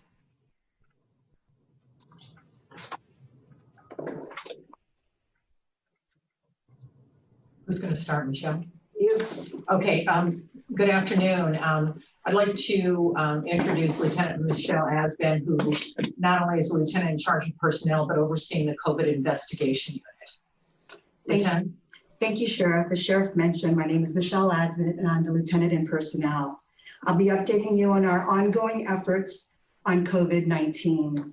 Joining me will be Captain Duran, who oversees our classification unit. Next slide, please. The health and wellness of our staff, those under our care, and the community we serve has been our priority during this pandemic. Since March, the Sheriff's Office has taken a proactive approach in its response to COVID. We set up an incident command system to organize and coordinate our response activities. We established working groups with personnel from public health, custody health services, county council, and local LEAs. We worked on reducing the jail population and limited the intake of new inmates to reduce exposure within our facilities. Due to recent outbreaks, testing at the facilities have increased. We led the way in contact tracing when a county employee from a sister agency tested positive for COVID. This individual had contact with inmates at Elmwood and in court. We acted swiftly by identifying the inmates exposed and quarantined them. Next slide, please. From our early efforts in responding to COVID, the Sheriff's Office has built a network that includes approximately 30 designated infection control officers within the county. We have shared this list with our partners in public health.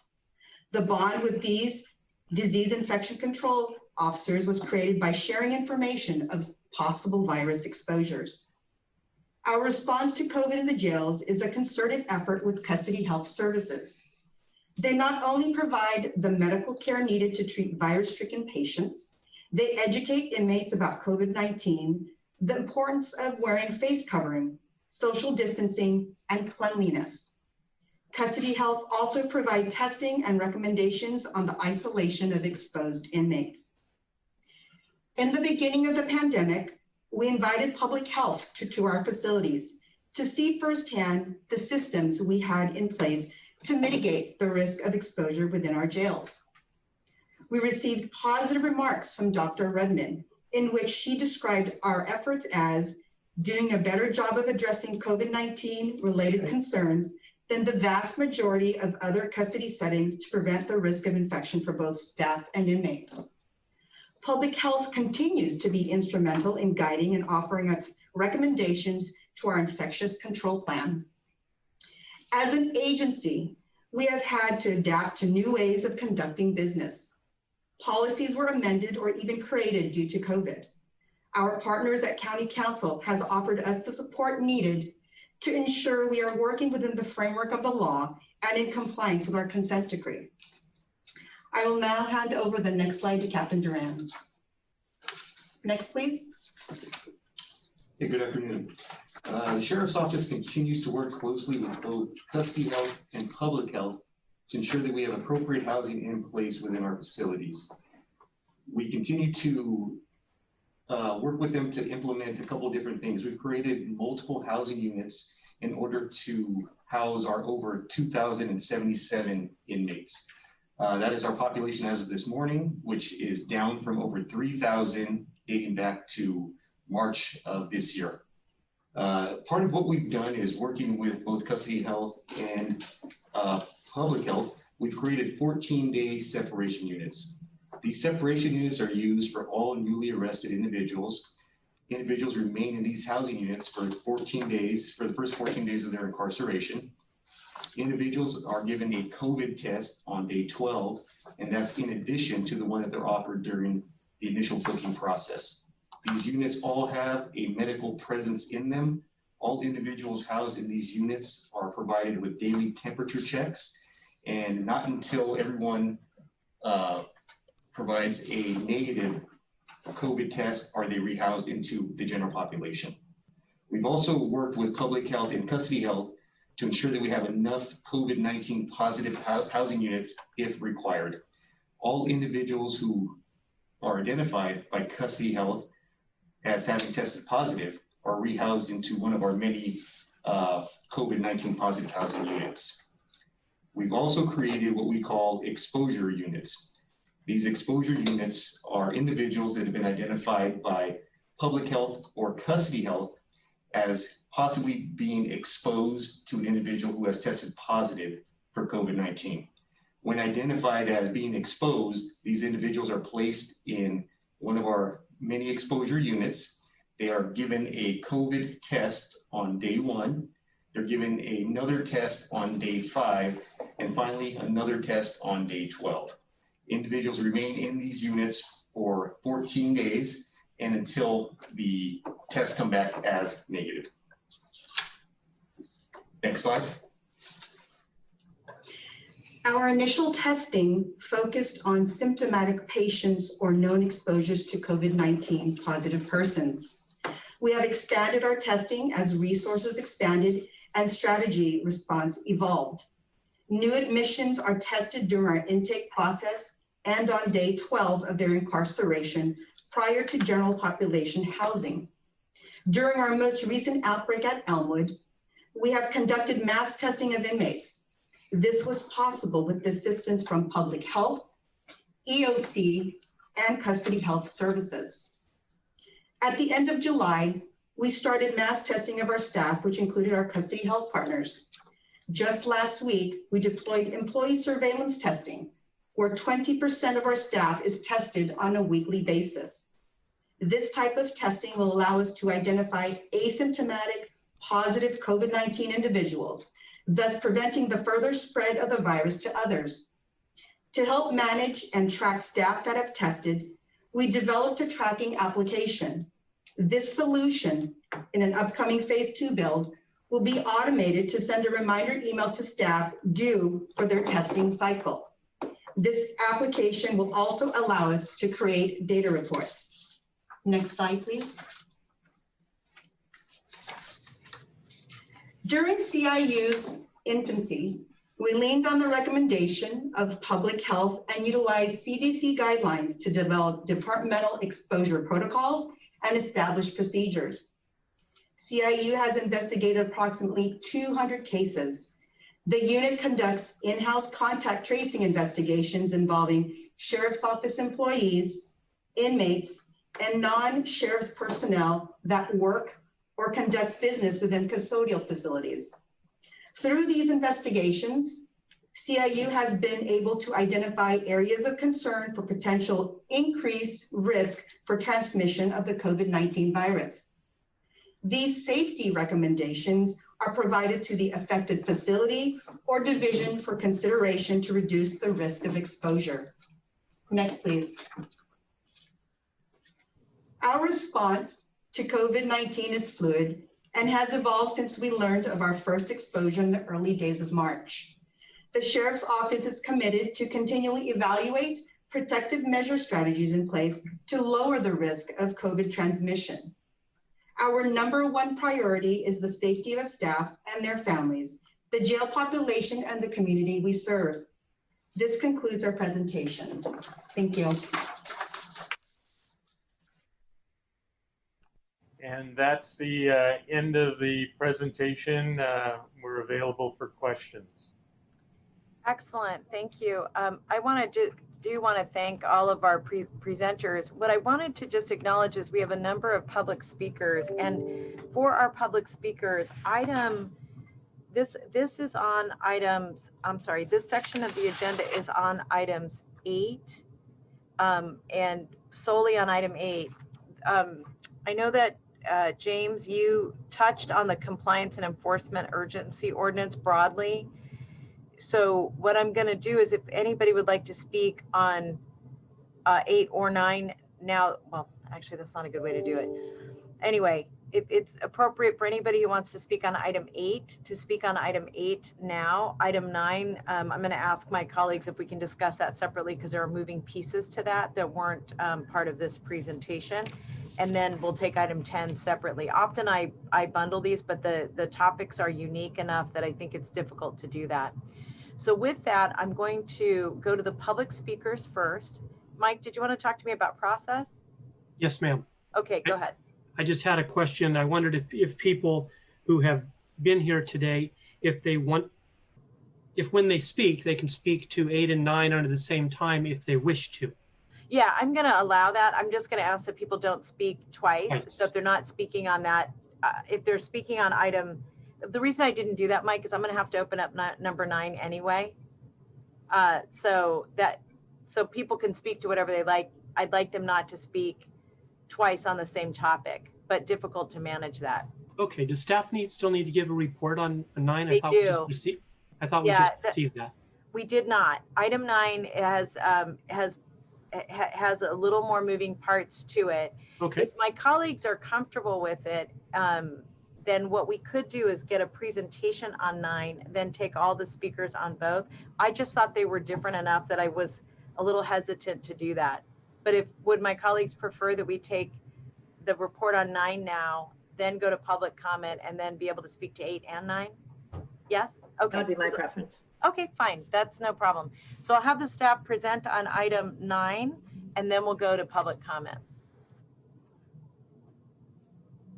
We don't have a further formal presentation with respect to item 9. I'm happy to answer questions. I can also speak and provide a little additional background regarding item 9 if that's helpful. I think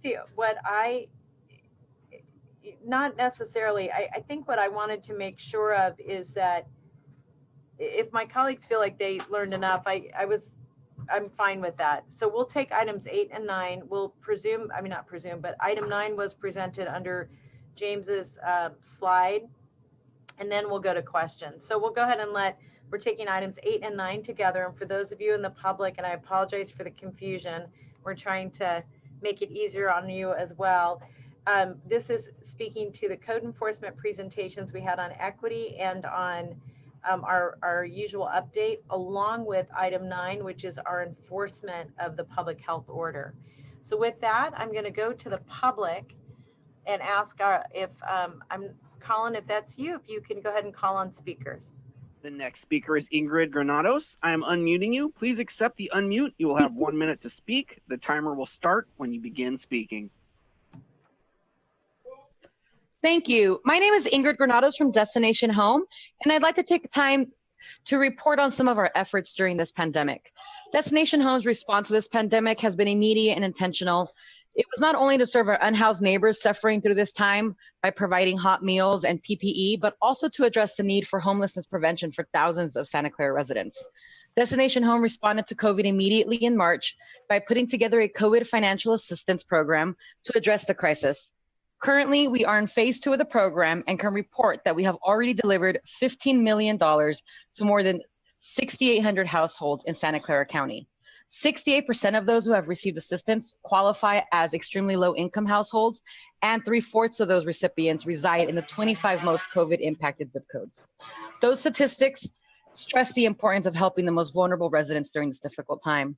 I'd also like to stress that this work could not have been done without the collaboration of Sacred Heart Community Services, as well as the 70 other partner organizations that we've been working with to meet the needs of our county's most vulnerable residents. Next speaker is Delina Hughes. I'm unmuting you. Please accept the unmute. You will have 1 minute to speak. The timer will start when you begin speaking. Good afternoon. I am Dr. Delina Hughes, Director of Early Learning with First 5 Santa Clara County. On behalf of our CEO, Jolene Smith, we thank you for the opportunity to express our appreciation for and full support of the Universal Access Pilot Project as a lead partner. As COVID-19 began, our organization joined our systematic partners within the UAP in pivoting our approach to ensuring that all families are able to access the services and supplies that they needed during a very challenging time.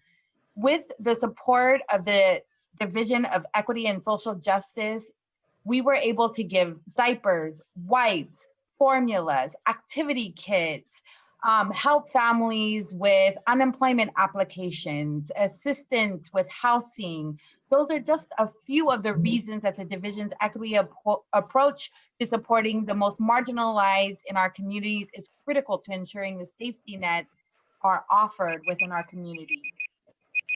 The next speaker is Scott Largent. I am unmuting you. Please accept the unmute. You will have 1 minute to speak. The timer will start when you begin speaking. Good afternoon, everyone. Scott Largent. You know, the little old Asian lady, I wish I had her name, but she's the sweetest thing in the world. She works down here at the county building. And you guys have pretty much bounced her to evening shift for cleaning up down here. As far as the issue with COVID and our restrooms here in Santa Clara County, and of course our restroom here at the county building, that thing's just a death incubator in there. And this poor woman shows up around 4:30, 5 o'clock, right before closing time. And she's got to go in there and risk her safety, her health, I mean, basically her life, to go in there and clean up in a restroom that has 1 toilet, 2 sinks. And it's shocking that's all you provide in an area like this right now. This is a point of like refuge for people to come to, and you keep the other ones out from going downstairs to the larger restrooms downstairs. Now, I've been able to use those down there, but for 3 months I was not. Why are we not blowing out the walls for the restroom here and providing more space for people to remain clean? Next speaker is Halima Barucha. I am unmuting you. Please accept the unmute. You will have 1 minute to speak. The timer will start when you begin speaking. Hi, my name is Halima Barucha. I'm the Advocacy Manager at Alliance for Girls, and I'm here to speak on agenda item number 8 in support of the Division of Equity and Social Justice. I've had the distinct pleasure of working with the Office of Women's Policy as well as getting to know the Office of the Gender-Based Violence Prevention. And I want to say that these divisions are extremely powerful. You know, I grew up in the city of Santa Clara, and I wish I connected with this office sooner. I wish I knew about the high school girls leadership that was happening under the Office of Women's Policy. I wish I knew about the Strong Women and Strong Girls Conference. You know, these spaces are critical in cultivating empowering spaces for youth in our community. And now as a young adult working in community advocacy, I've been able to work with Office of Women's Policy, and they have helped myself and community organizations working with girls and gender expansive youth on the ground navigate county advocacy and worked alongside with us to ensure that solutions driven by girls and gender expansive youth for the benefit of all of us were moved forward. And I urge you to continue funding and supporting this incredible group and this office. Their intention and outreach has been incredible. Next speaker is Wes Mukiyama. I am unmuting you. Please accept the unmute. You will have 1 minute to speak. The timer will start when you begin speaking.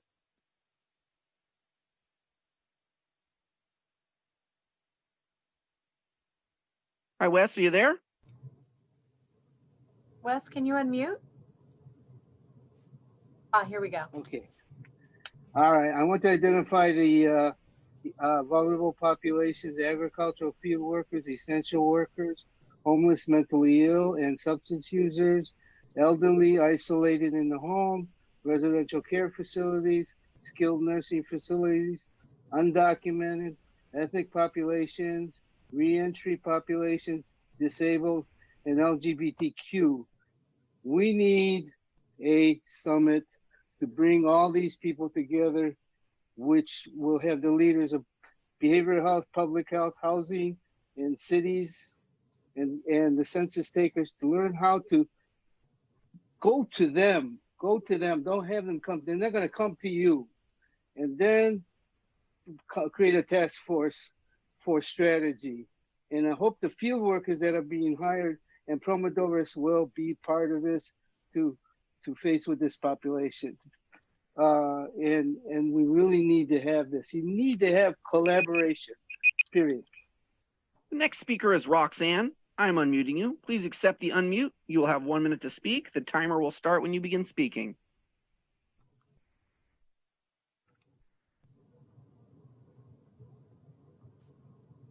Roxanne, are you there? Roxanne, you need to unmute yourself. Okay, there we go. Yeah, we can hear you. Go ahead. I'm Roxanne. I'm the founder of Trans Women for Trans Women and a trans advocate for the trans women community.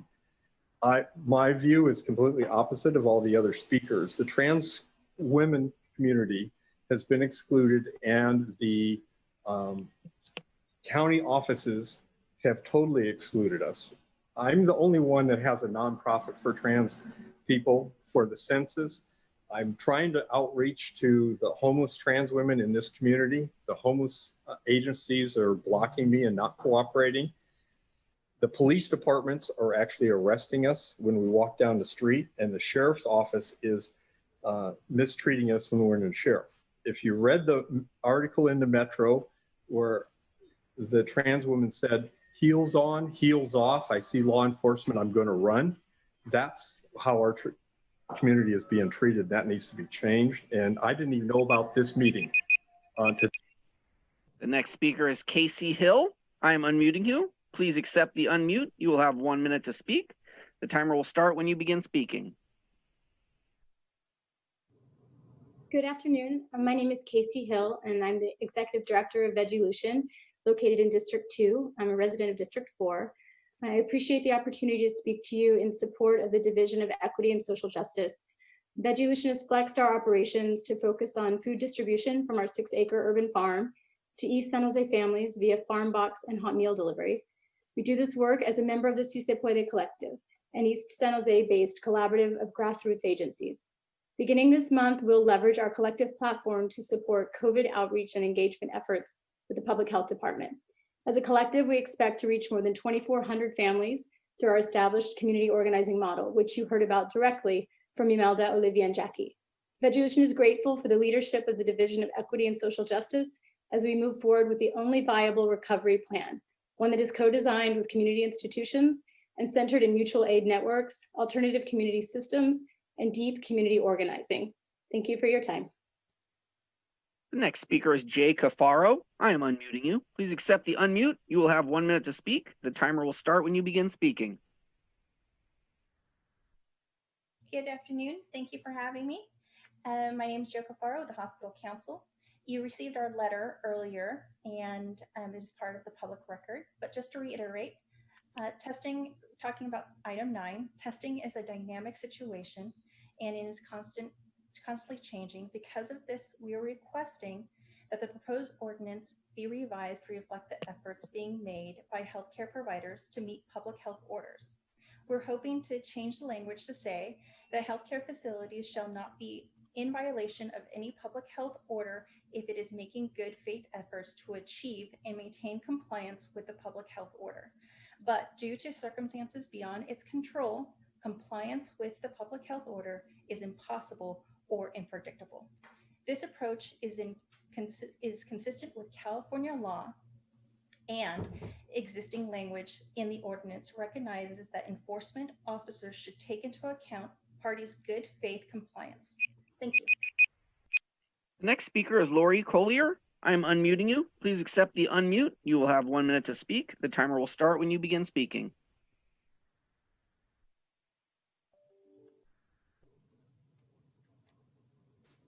Lori, are you there?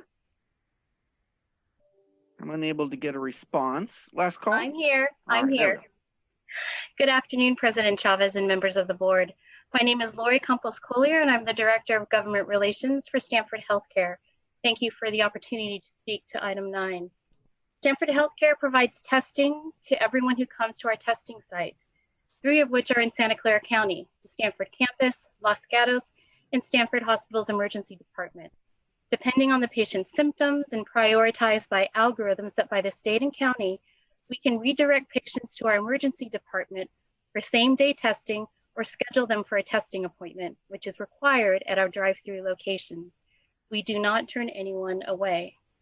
In regards to the ordinance, we do not support the ordinance as currently written and instead respectfully request that the proposed ordinance be revised to reflect the language put forth by the Hospital Council. Thank you. The next speaker is from the Rose Kleiner Center meeting room. I'm unmuting you. Please accept the unmute. You will have 1 minute to speak. The timer will start when you begin speaking. Hello, my name is Christina Lugo. I am from Avenidas in Palo Alto. We serve older adults in all of Santa Clara County. Thank you so much for the work that went into the presentation today. It's extremely impressive. And it was nice to see the slides that Dr. Cody presented that recognize that less seniors are testing positive. Unfortunately, though, this likely means that many seniors remain isolated so that they can remain safe from the virus.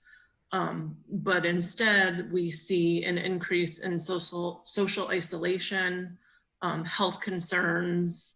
There's a lack of in-home services because some of the providers are scared to go out there. So, you know, I'm super thankful for the county. I know that you're aware of how much our bilingual seniors and low-income seniors are struggling, as well as our LGBTQ seniors that we serve as well. The next speaker is Irene Chavez. I'm unmuting you. Please accept the unmute. You will have 1 minute to speak. The timer will start when you begin speaking.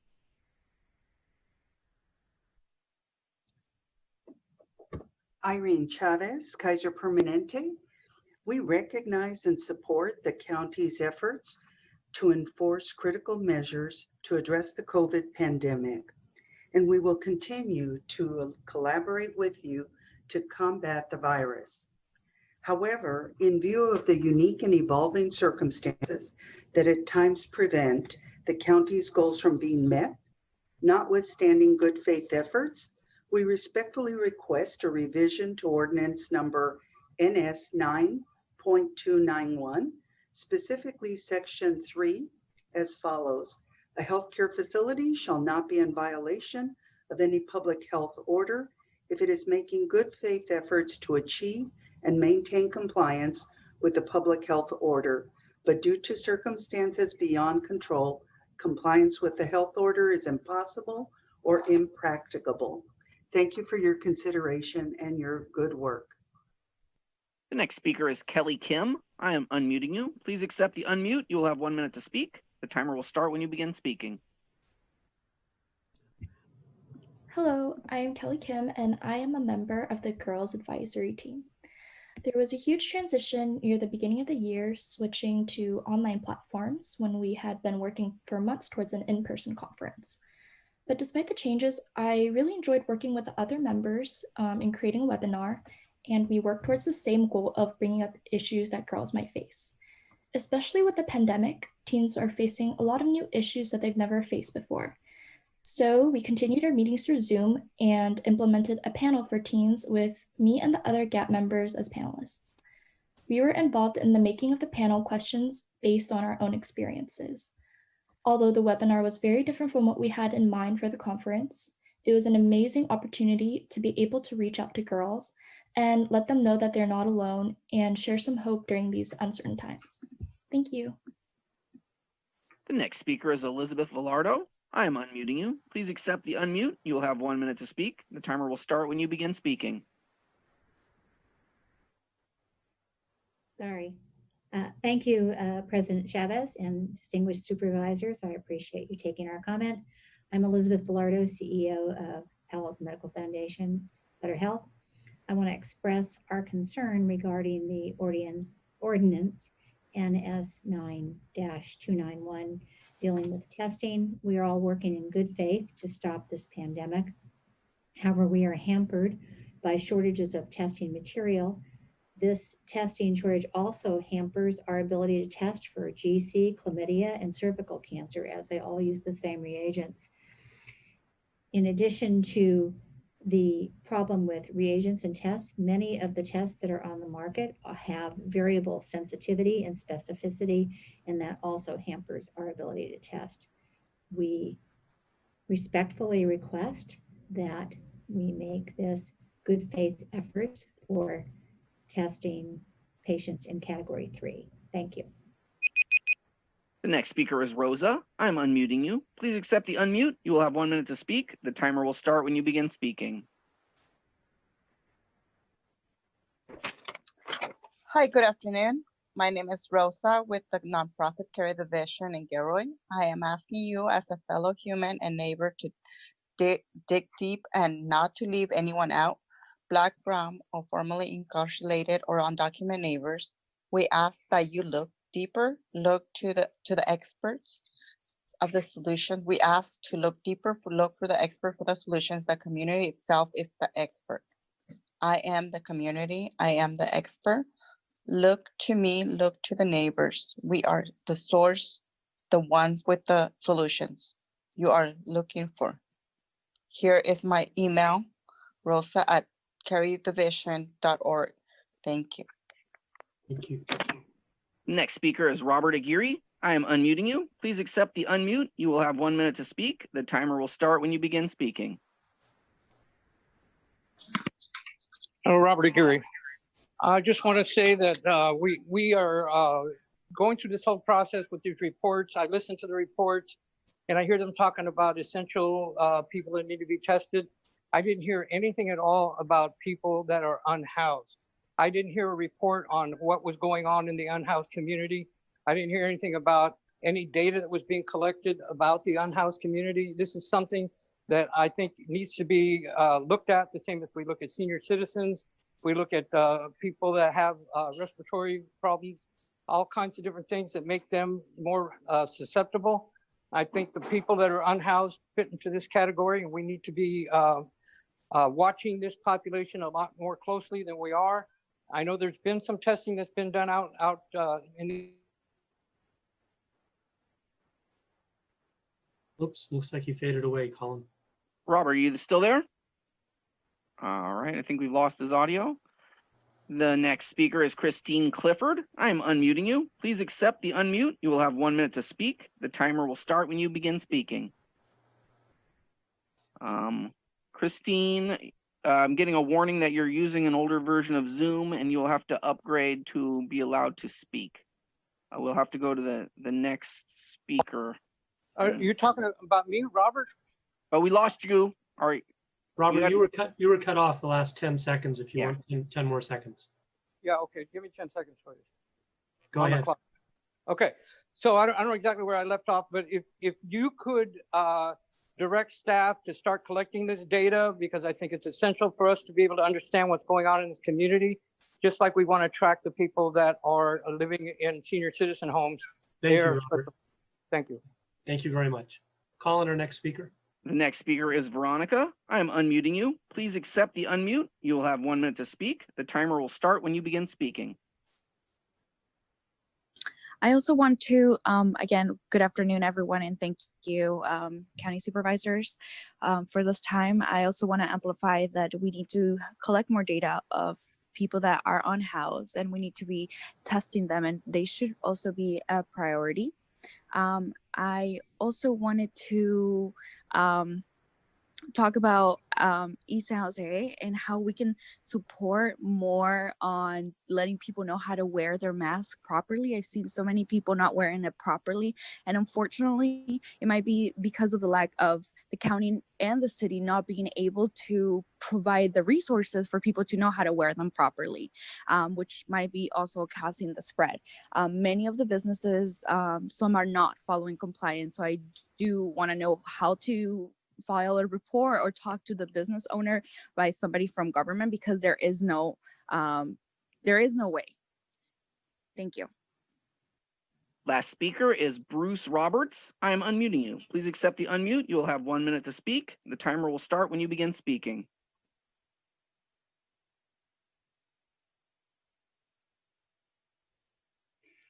Yes. Hello? Bruce, you're up. Okay. Yes, I want to reiterate what Robert Aguirre has said. And I'm very concerned about senior unhoused people. I understand that senior women are the fastest growing number of unhoused people in the county. And a lot of them are afraid to be reached. I think you have to really make a big effort to go out and provide services and basically find those people. They're not going to come looking for you. Thank you. Our next speaker and final speaker is Marianne Waddell. I'm unmuting you. Please accept the unmute. You will have 1 minute to speak. The timer will start when you begin speaking. Good afternoon. My name is Marianne Waddell. I am a social worker at DSPS, and I have and a union steward. I've been working with our contract tracers and want to implore the board to please look into the contract with Haluna Health. The Haluna Health and the county are not utilizing the language services of the county workers to support our community. And I know that some of them the contract tracers have reached out to you to meet with you to discuss these and other concerns and look forward to speaking with you about this. Thank you. And that concludes our speakers. Thank you very much. Mike? Thank you, Madam Chair. I know we normally don't respond to public comment, but there was a lady named Veronica who asked for how she reports businesses not complying. And I wondered if some staff member could simply respond right now with the website or the link, whatever, for anyone wishing to report people not in compliance, because obviously that exists. Great, thank you. Dr. Smith, could you have someone on the team just give the number out?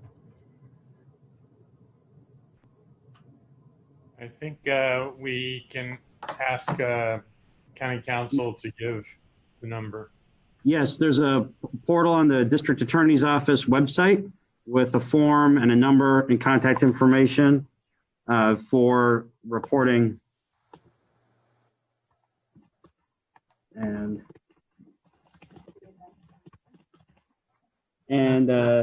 Not as easy as I thought. No.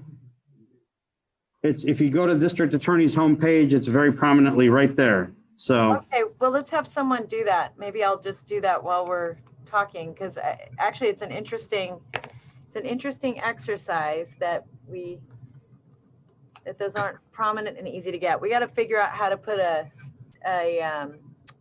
directory right on the front of our SEC website. Just a link.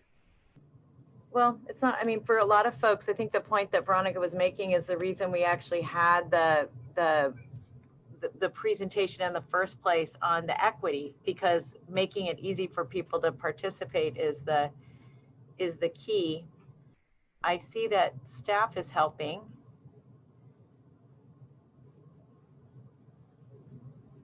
Or not.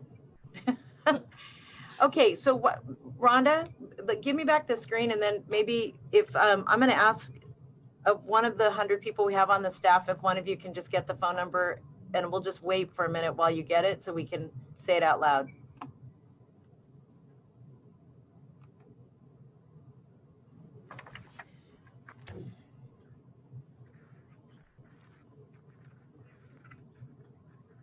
And Madam Chair. 408-792-2300.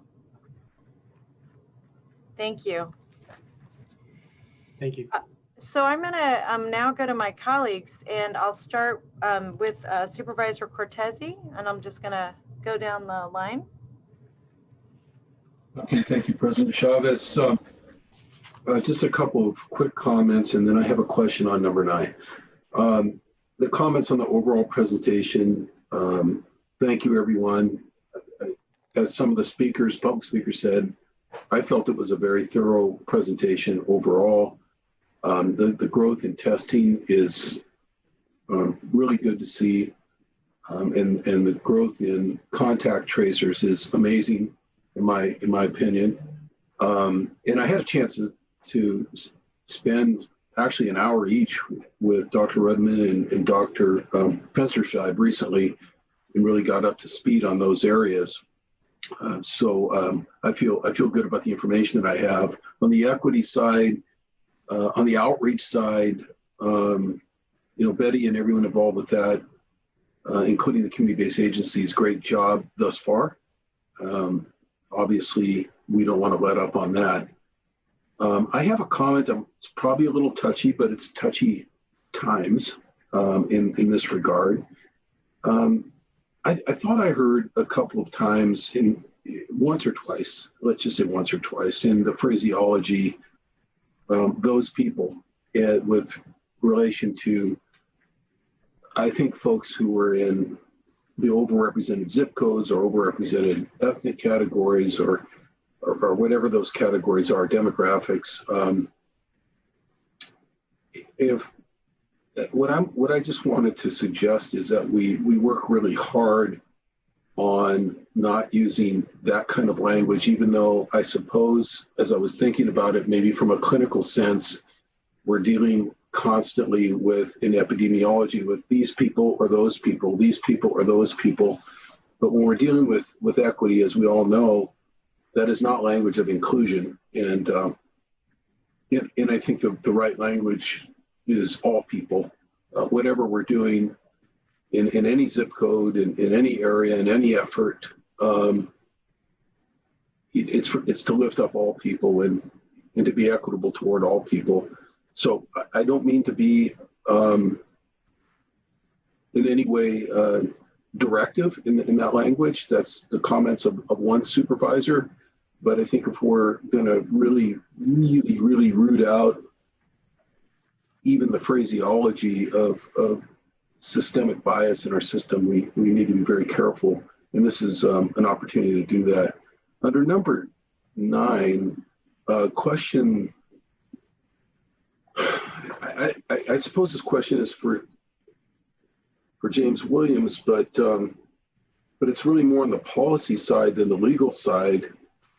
I do believe that we have to have civil enforcement along the lines of what this ordinance says in so many different ways in order for there to be an orderly society as we now know it around COVID enforcement, just like we have to have a 65-mile-an-hour speed limit on the freeway, even if we can't enforce it against everybody. It seems to me that that even occasional enforcement becomes a deterrent to some degree, and people are less likely to violate, more likely to comply. I think that's at least one of the theories involved with this kind of civil enforcement. When we get over to the hospitals and the testing, I was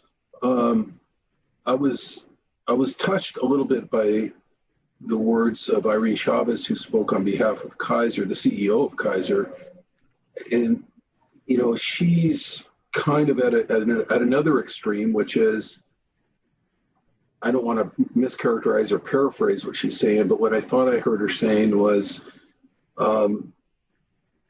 let us work in good faith as opposed to enforcement, to get this job done, this job of testing.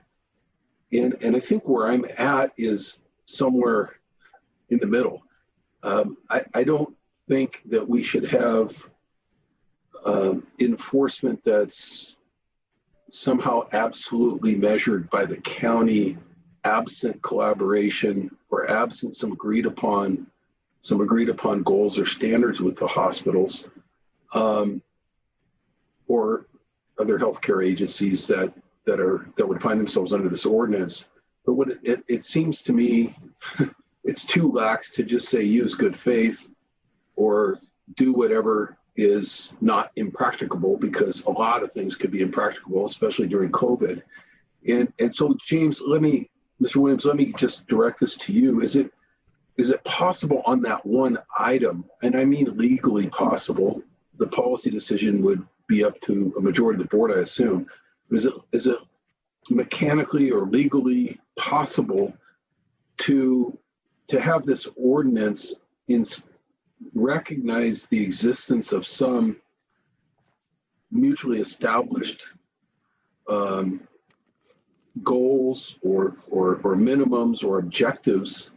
Maybe those exist already, but it just seems to me if there were MOUs between us and the healthcare providers that would find themselves under this ordinance, then the language would be that the civil enforcement is if you violate your MOU, as opposed to, maybe something that's more unilaterally established by the county. So I hope I'm not confusing matters, or I hope that's clear enough for you to attempt to answer the question, Mr. Williams. Thank you, Supervisor. And let me first kind of address the first issue with respect to the language proposed by the hospital council and related organizations. The ordinance already accounts for good faith. It's actually one of the mandatory criteria. Can you all hear me clearly? I'm hearing some feedback. There is feedback. Supervisor Cortese, I just muted you so that James can come through more clearly, and then unmute yourself when you're ready. Go Okay, ahead, can you hear me clearly now? Yes. Right, okay. So thank you, Supervisor Cortese, for the opportunity to respond and to your question, and also kind of the more general issue raised by the hospital council and associated organizations. The ordinance before the board already includes as a mandatory factor that must be considered in section 6C, whether the responsible party is making good faith efforts to comply. And so that concept of good faith is actually one of the mandatory factors that must be considered. With respect to the testing order, and I would just note that the proposed language from the hospital council is actually much, much broader. It would apply to literally any health order, and as written raises a number of different legal issues. But speaking just with respect to the testing order, the enforcement has to be tethered to the underlying requirements. And so, to the extent that the underlying requirements don't have adequate specificity, that's something that would necessitate a potential amendment to that testing order itself. And I know that continued conversations are absolutely happening between public health and our testing folks and EOC and the large healthcare systems, because obviously nobody is, the goal 100% is actually to get testing to occur. It's not to be punitive, and it's not to put out enforcement that people have an impossibility of achieving. It's to actually get the testing to happen. And so on every front, from trying to provide support in those efforts to showing how VMC has been able to successfully achieve extraordinary levels of testing despite limited supplies, those conversations absolutely are continuing, need to continue, must continue, and have to be foremost before anything would proceed down an enforcement pathway. But the whole framework around the ordinance is built on have a conversation occurring. It's not an immediate imposition of any fines. It's a dialogue that occurs there, and then if a party ultimately, where a fine ultimately might be issued after those notices, after a grace period, after those conversations, after consideration of all of the relevant factors, including good faith efforts, then they also have the ability to make their case on all of those factors before a neutral hearing officer. So, I understand the concerns that are raised. I cannot see how a fine would be issued in the event of actual impossibility. But I would just note that, VMC has been able to actually, in the same, operating in the same environment of supply availability and same environment of supply chain, actually been able to achieve testing outcomes. And so, we should hope collectively that all of our large healthcare systems can as well and want them to do so. I hope that answers your question along with the broader issue, but specifically also answers a question about the fact that there's a built-in dialogue and the fact that there's a built-in consideration of good faith efforts. Thank you. And Supervisor Cortese, can you take yourself off mute? Thank you. Yes, and through the chair, let me just follow up once, and then I understand we need to move on. I think you answered a variety of questions or thoughts or concerns about the intentionality of it. I guess all I'm really looking for here is it conceivable that we could have language in the ordinance that said, absent an MOU, which would be mutual agreement, obviously, that both parties signed it, that this ordinance, as to those testing facilities, absent an MOU, then the enforcement mechanism would be this ordinance. Meaning, pick your poison. I mean, if you really want to collaborate, like the CEO said, then let's sit down quickly and sign an MOU that says what the collaborative arrangement is. If not, then the Board of Supervisors falls back on this enforcement ordinance, but obviously that would have to be spelled out in the language if it was going to be an either or situation. And I was just trying to figure out if you thought that could be crafted as a possibility. Maybe it's something to come back to because we haven't even heard from my colleagues on this subject matter yet. So, and I'd be fine deferring the response until later, President Chavez, because I know you need to keep the agenda moving. I appreciate that, Dave. And I neglected to, so thank you, Supervisor Cortese, and thanks for that flexibility. And I neglected to do something that I made a note to myself to do, and that was I was going to actually turn this over to Supervisor Simitian. And one of the reasons for that is as the chair of the Health and Hospital Committee and also being on the COVID subcommittee, I felt like, and Supervisor Simitian requested an opportunity to give some texture and context to this. And so I'm going to let him do that. And then I'll keep going down the line and I'll go back to you, Ms. Ellenberg. Supervisor Simitian. Thank you, Madam Chair. And if it's appropriate at this time, let me just check in with you on timing. I'm happy to move approval of the recommended action on both item 8 and 9, if that's agreeable. Item 8, I believe, is simply to receive the report, which we of course have done. And item 9 is to both receive the report and adopt the ordinance. Yes, so that's fine to make a motion. We have a motion to move both 8 and 9. Do we have a second? Second. We have a second from Supervisor Ellenberg. Supervisor Simidian? Thank you. I just wanted to cover a few points, and candidly, Madam Chair, because of the quick response from County Council, I feel like most of these are questions that I've already gotten good answers to, and thank you to the Council's office for that. But I wanted to sort of get some of these on the record. One of them is to the sort of around the appeal process, which I think is important, because I know we've all gotten questions from folks who say, well, gee, if I think somebody made the bad call or the wrong call or interpreted the order incorrectly, how do I get heard? And, you know, it's one of the reasons why I think an ordinance like this is so important, because if the only venue was a criminal court proceeding, that's not really a very satisfactory option. So let me just ask whether it's Dr. Smith or Mr. Williams, if we're going to use the hearing officers as a venue for folks who want to appeal a determination, which I think makes sense, and I'm glad we're going to give people that due process. Do we have adequate staffing for the hearing officers to make sure that we don't suddenly send folks their way without having adequate staff to hear the cases? Yes, Supervisor, I can answer this question. The advantage of the hearing officer process is we're able to have a panel, and we can also increase that panel if there is increased demand for hearings. And so we have an existing panel already in place, and that panel can be expanded if needed and additional hearings set if needed. So it's a good, flexible tool that ensures that people can get timely due process before a neutral arbiter.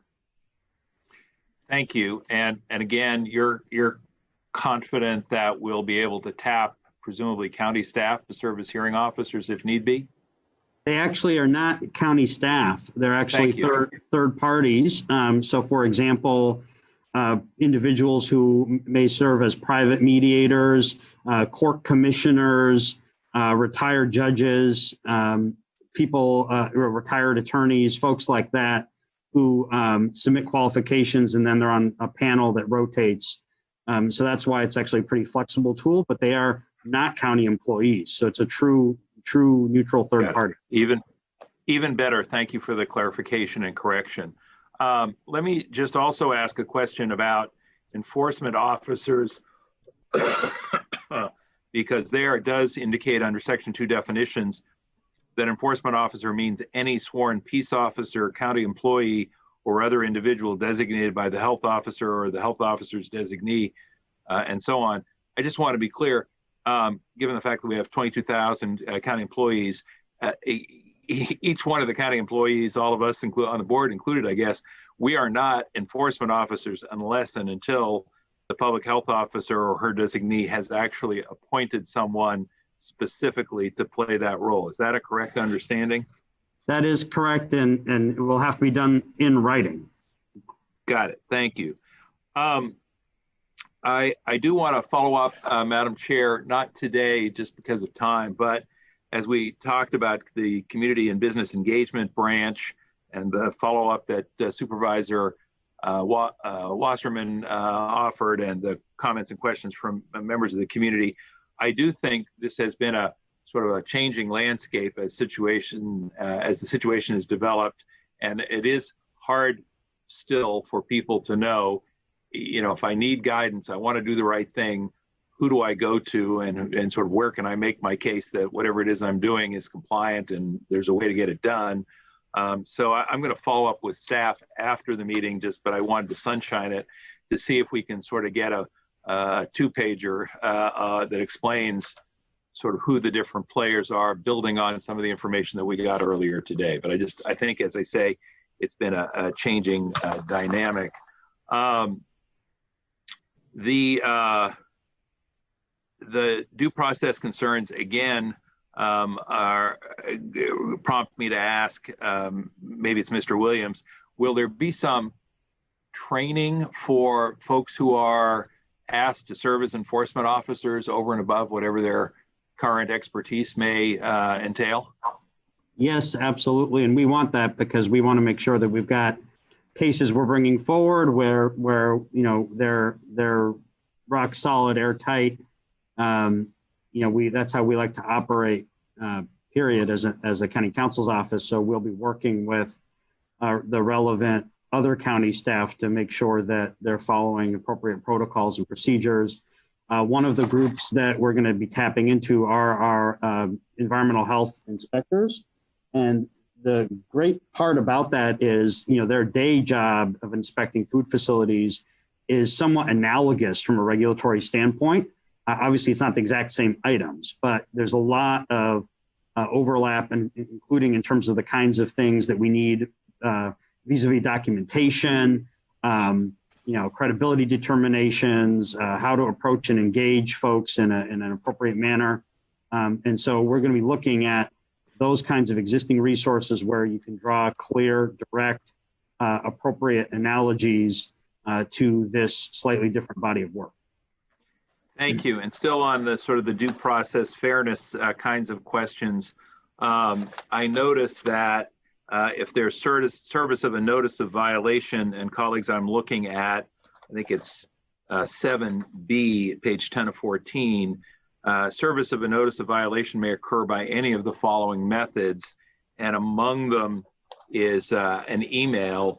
And it occurs to me, given the volume of email that people get, having something like this that we want people to take seriously and that could have serious consequences, get lost in an email strikes me as something about which we should be concerned.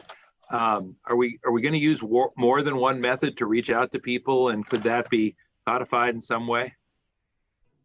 We absolutely don't want service to ever be the issue of discussion. And so our default is always to effectuate service by multiple means.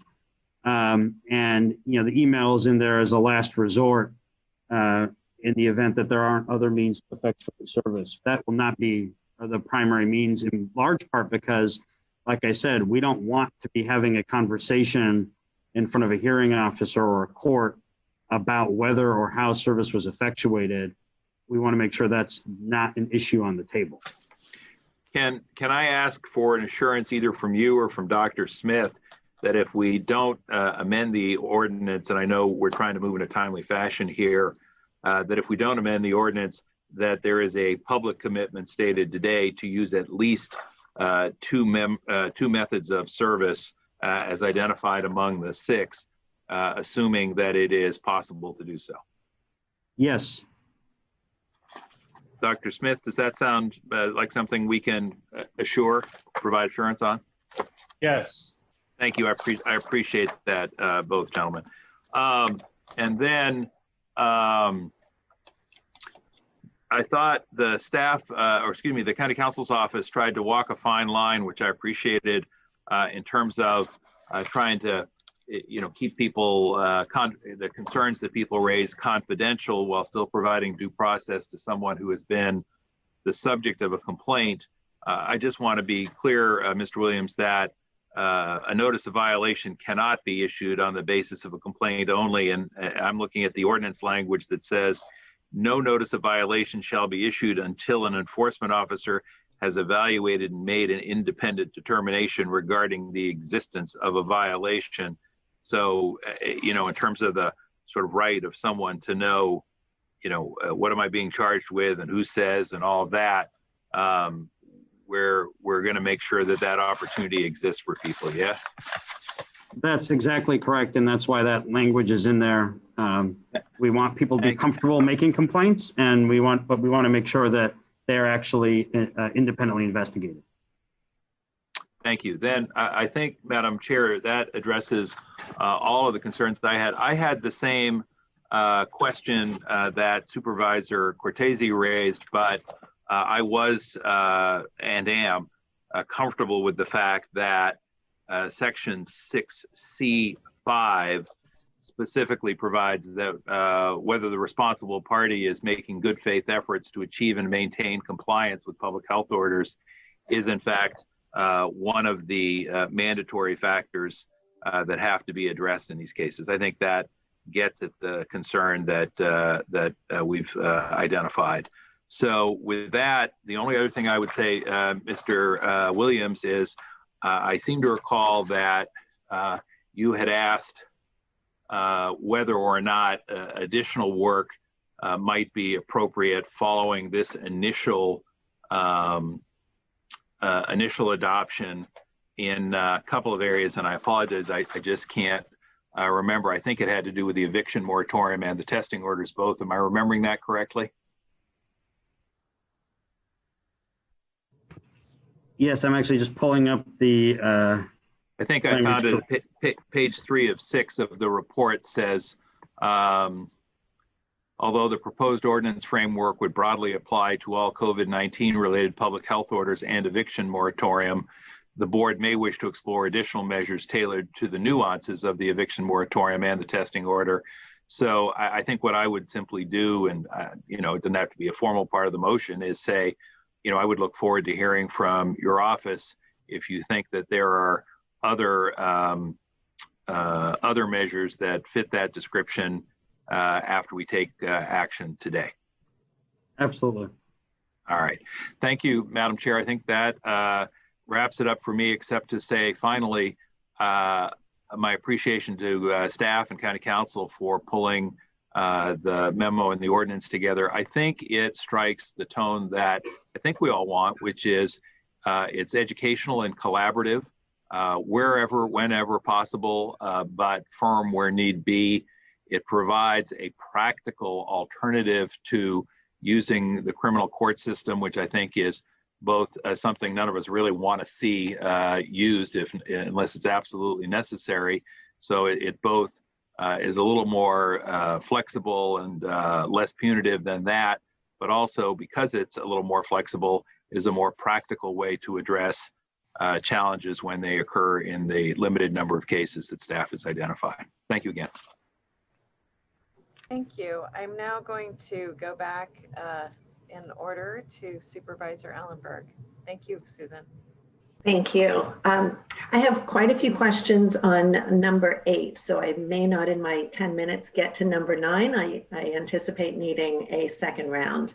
But I want to start with some questions for Dr. Cody, if she's still here, or anyone else that's answering on her behalf. One issue that's front and center for so many families right now is what will happen when the school year starts, which for many districts is tomorrow. I know and appreciate that a great deal of planning has gone into the development of county guidance for schools and districts and campus plans. And I just want to ask a couple of questions about those plans. The first question is, what tools and supports will the county provide to schools or families as we work to prevent cases in schools when they do reopen? For example, how will we conduct contact tracing when there's a case at a school? Thank you, Supervisors. This is Dr. Cody answering. Okay. We will, when hopefully schools do open further for in-person learning, one is that we will, for surveillance testing or frequent testing of students and staff is of course going to be critical. And for that, we rely on our healthcare partners. So whomever the teachers and staff would normally go to for their care to be screened, we would very much rely on their partnership. As with any outbreak, if there was an outbreak in a school and we were concerned that there was transmission happening at the school, then our special investigations unit would help. Okay. You mentioned routine testing for teachers and staff would be conducted by their own providers. Are you concerned at all about a lag in appointment time? A teacher, of course, having to get to a doctor for an appointment, or are we not anticipating doing anything on site at the schools for testing either teachers, other staff, or students? Well, the testing, as you know, is a shared responsibility across the whole system. Sure. So healthcare facilities and clinics care for all of us that live in the community, including teachers and students. And we do have guidelines published around who requires testing. And one group is those who have frequent potential exposure to the virus would need to be tested more frequently. And the expectation, of course, is that their own providers would perform that testing. The county testing resources have been used in the following way, as Dr. Fensterscheib described. The vast majority of the county hospital resources are used for the pop-up sites. And those are generally to provide testing for those who don't otherwise have access to testing. And then the public health team and lab performs the testing to investigate discrete outbreaks. But neither the county pop-up sites nor the public health investigation team are designed for routine testing that people need if they are in situations that would make them more likely to be exposed. And so if we're requiring school staff to be regularly tested, how do we ensure timely compliance with this huge myriad of providers? I understand and I hear you. I'm just trying to think of how does this actually work, and what if a teacher is told that she can't get a test appointment for a week, or he can't get in during whatever hours? Is there a risk that a teacher would be told, or other staff member, that he can't return to school until that test is administered?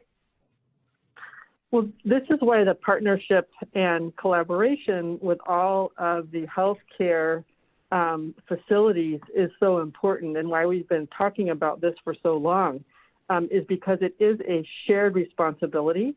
And the expectation is, for example, if that teacher had insurance with Kaiser, that they wouldn't need to make an appointment, that Kaiser would stand up an ability for their members to have easy access to testing and to remove all possible barriers for just the reasons that you are alluding to, that it needs to be easy to access and it needs to be timely. Thanks. I'm still going to hold my questions and comments about number 9 for now, but I just want to note that if we are talking about collaboration with all of our healthcare systems, it's going to be harder to do that in an environment where they feel regulated and controlled by us. It may make them feel less collaborative or less excited about being cooperative. And I don't want to speak for anybody. I just want to raise that as a concern as we're talking about how critical it is to have that collaboration. Sticking with schools for a minute though, if the intent is to keep children in small, stable groups, especially really young kids, how do we accomplish this if families are utilizing a mix of school, childcare, and extracurricular activities to provide that full day coverage and supervision in any given week? Are we coordinating access across those sectors, and what does that look like? Well, I think, of course, this is an enormous challenge, and what we're learning is that this is a challenge whether schools are open for in-person learning or whether it's online learning, simply because most school-age children have parents that are working.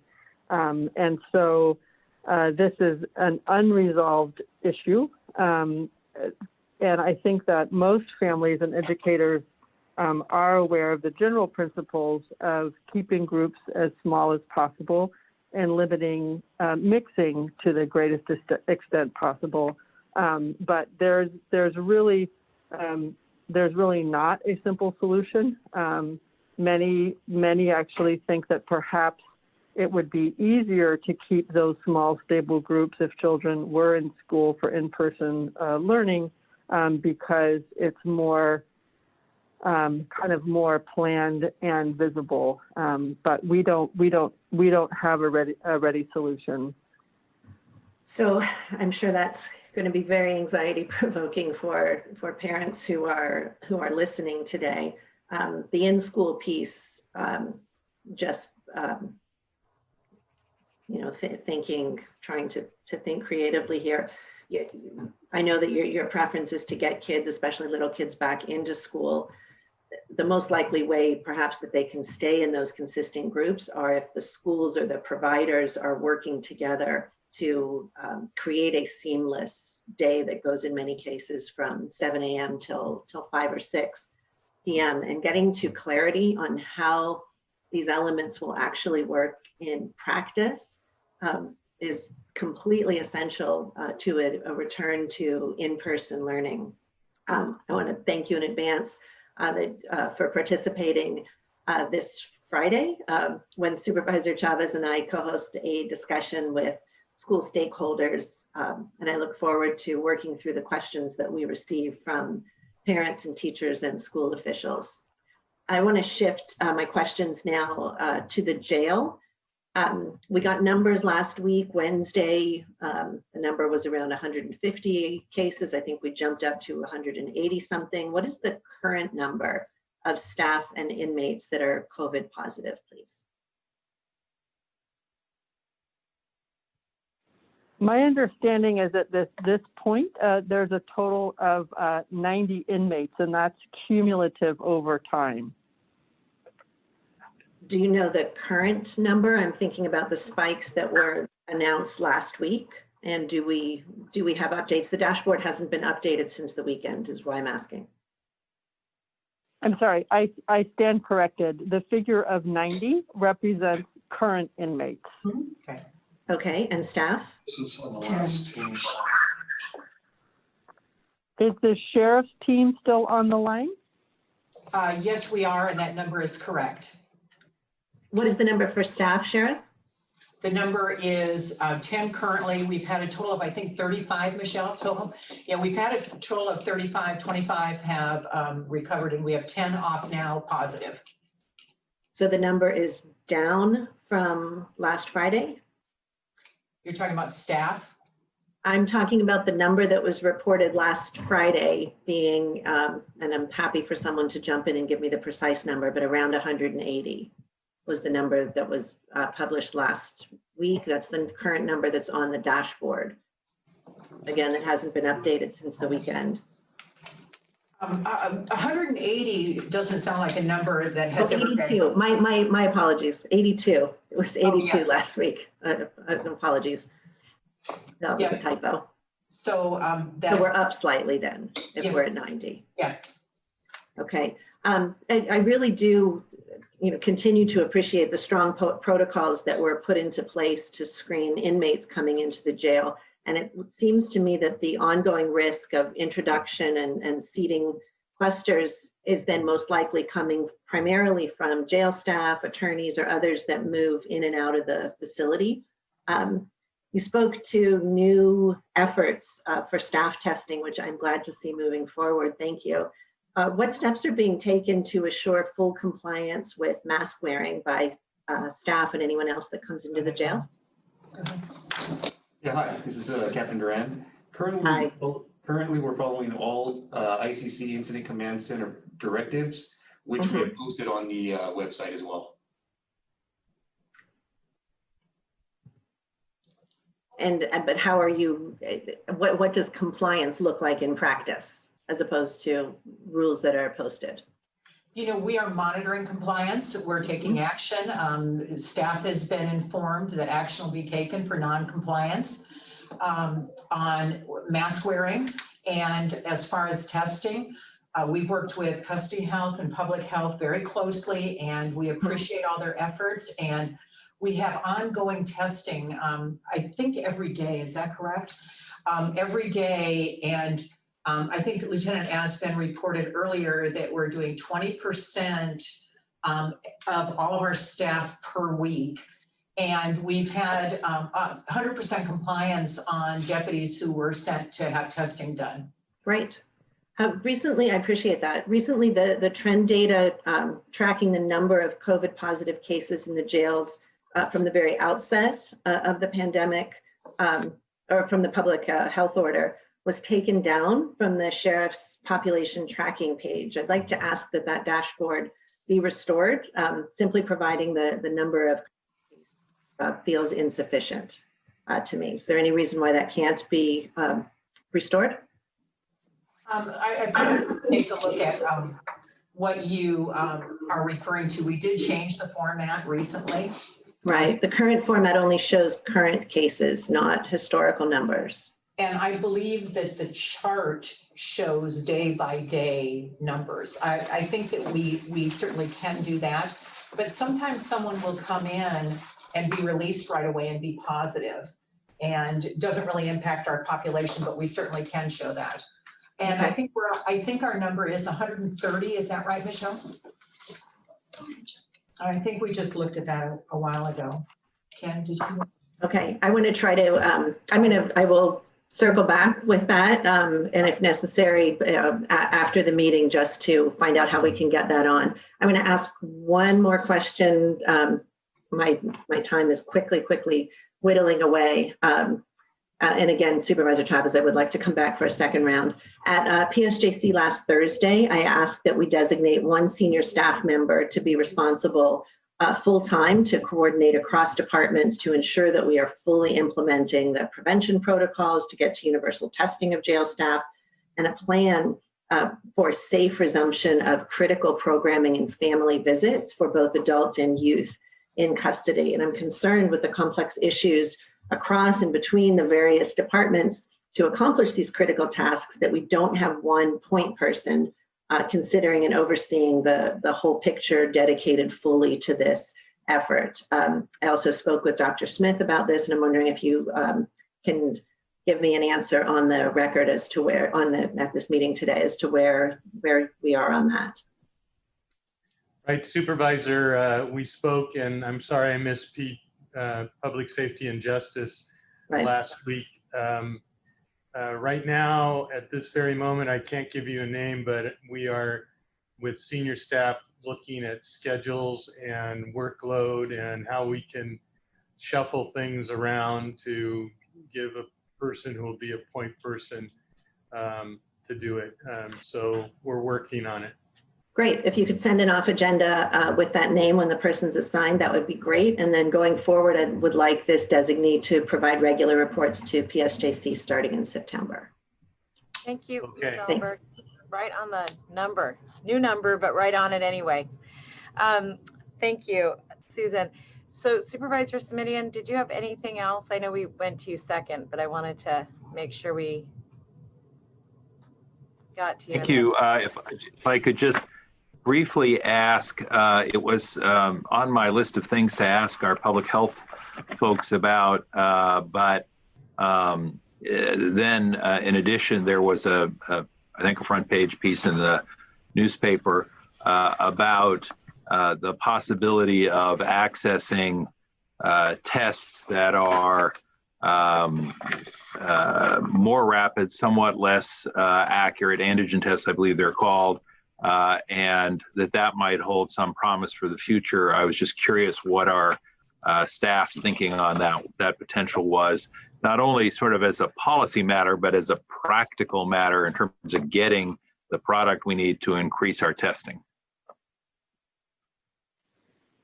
Hi, Supervisor Simidian, Marty Fensterscheib. So I'm really excited about the idea of an antigen test. And for those who don't know what we're talking about, it's basically a test that would be done even in someone's home. And the turnaround time is minutes as opposed to days.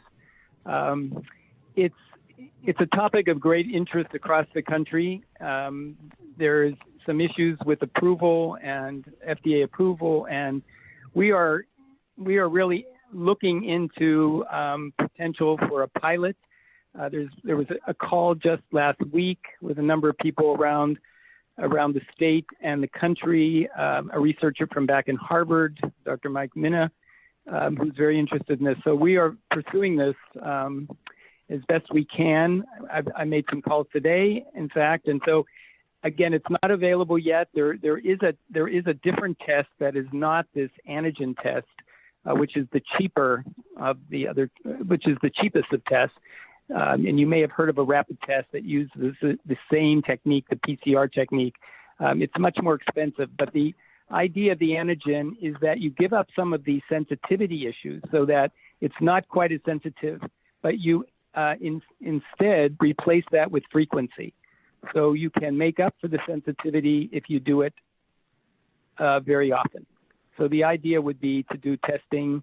The ultimate idea would be doing testing at home every day or every other day with a very inexpensive test that you would get the results in minutes. And that would then allow us to know who was infected at the point of time when they were absolutely infectious, and we could then keep them from infecting other people. It's not available yet. As I said, it's highly being looked at by a lot of researchers. So we're on top of it, and we'll keep you updated. Thank you, Dr. Fensterschreiber, I just want to ask, we're going to need more and more testing in the coming months and even year or two. Is that a correct statement on my part? Yes, it is, but not the kind of testing that takes 2 weeks to get the results or even 5 days. We really need very quick turnaround. So the answer is yes with the caveat. Yeah.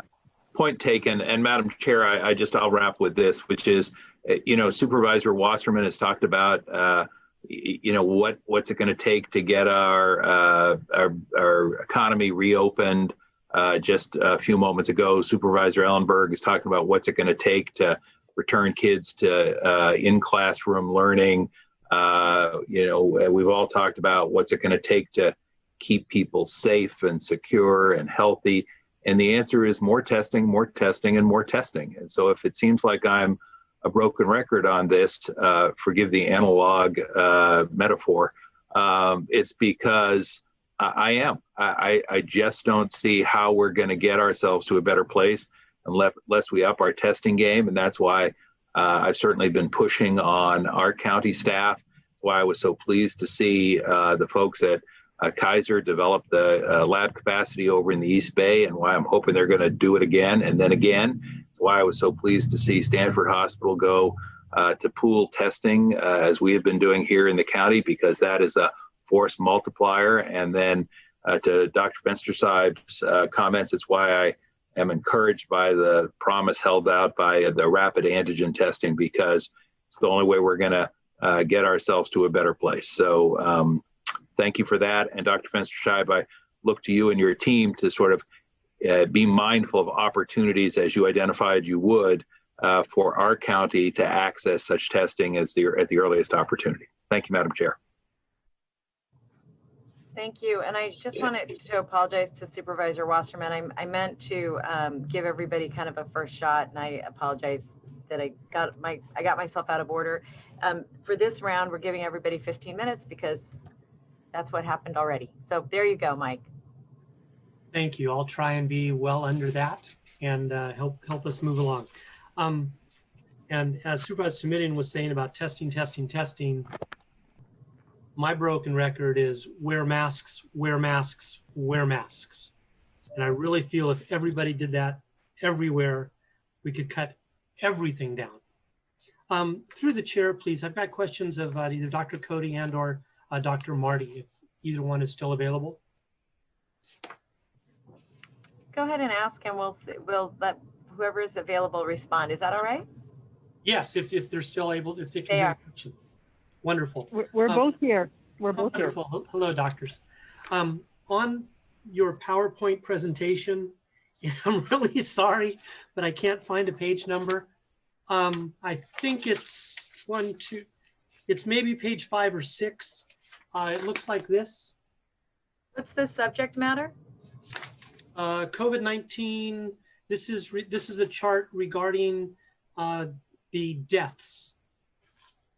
It's a mortality chart. Is I guess the best. best way to say it. It's the 5th or 6th page in.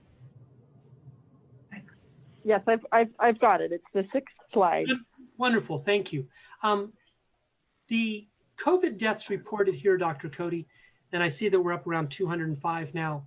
How many of those include comorbidities? I heard when you gave the report, these are the people that have died from COVID, and I'm often asked how many people had it was a comorbidity or it was the principal cause of death, or what percentage?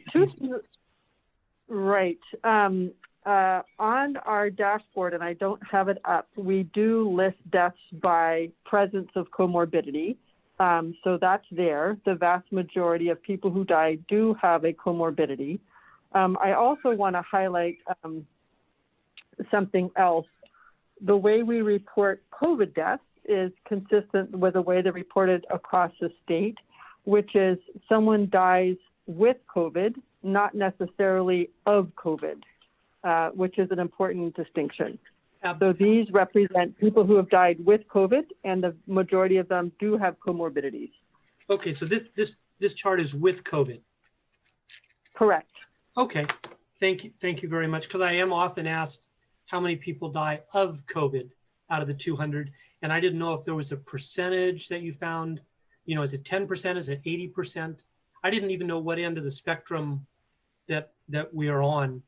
But you said one of the dashboard charts, I could get more information on that number? Yes, on our dashboard, the place that has information around deaths, you can see the deaths broken out by gender, age, race, ethnicity, and presence or absence of comorbidities. Wonderful, thank you very much. My other question is the next page. And it says COVID-19 epidemic hospitalizations April 1st to August 9th.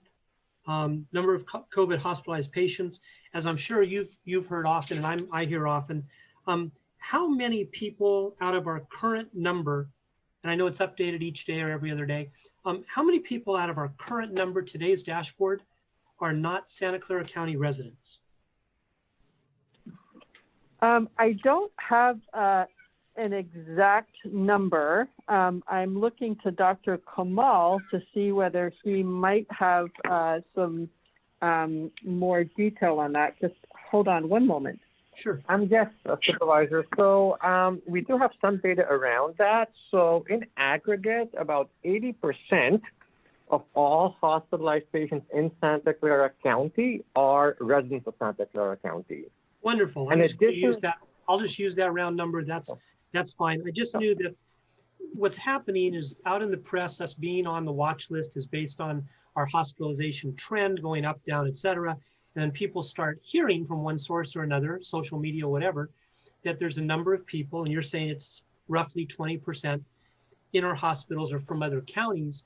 And then they ask me, does the state exclude those and not charge them against us? And I say, first of all, I have no idea what the state is doing. Secondly, I'm not sure the state knows what it's doing.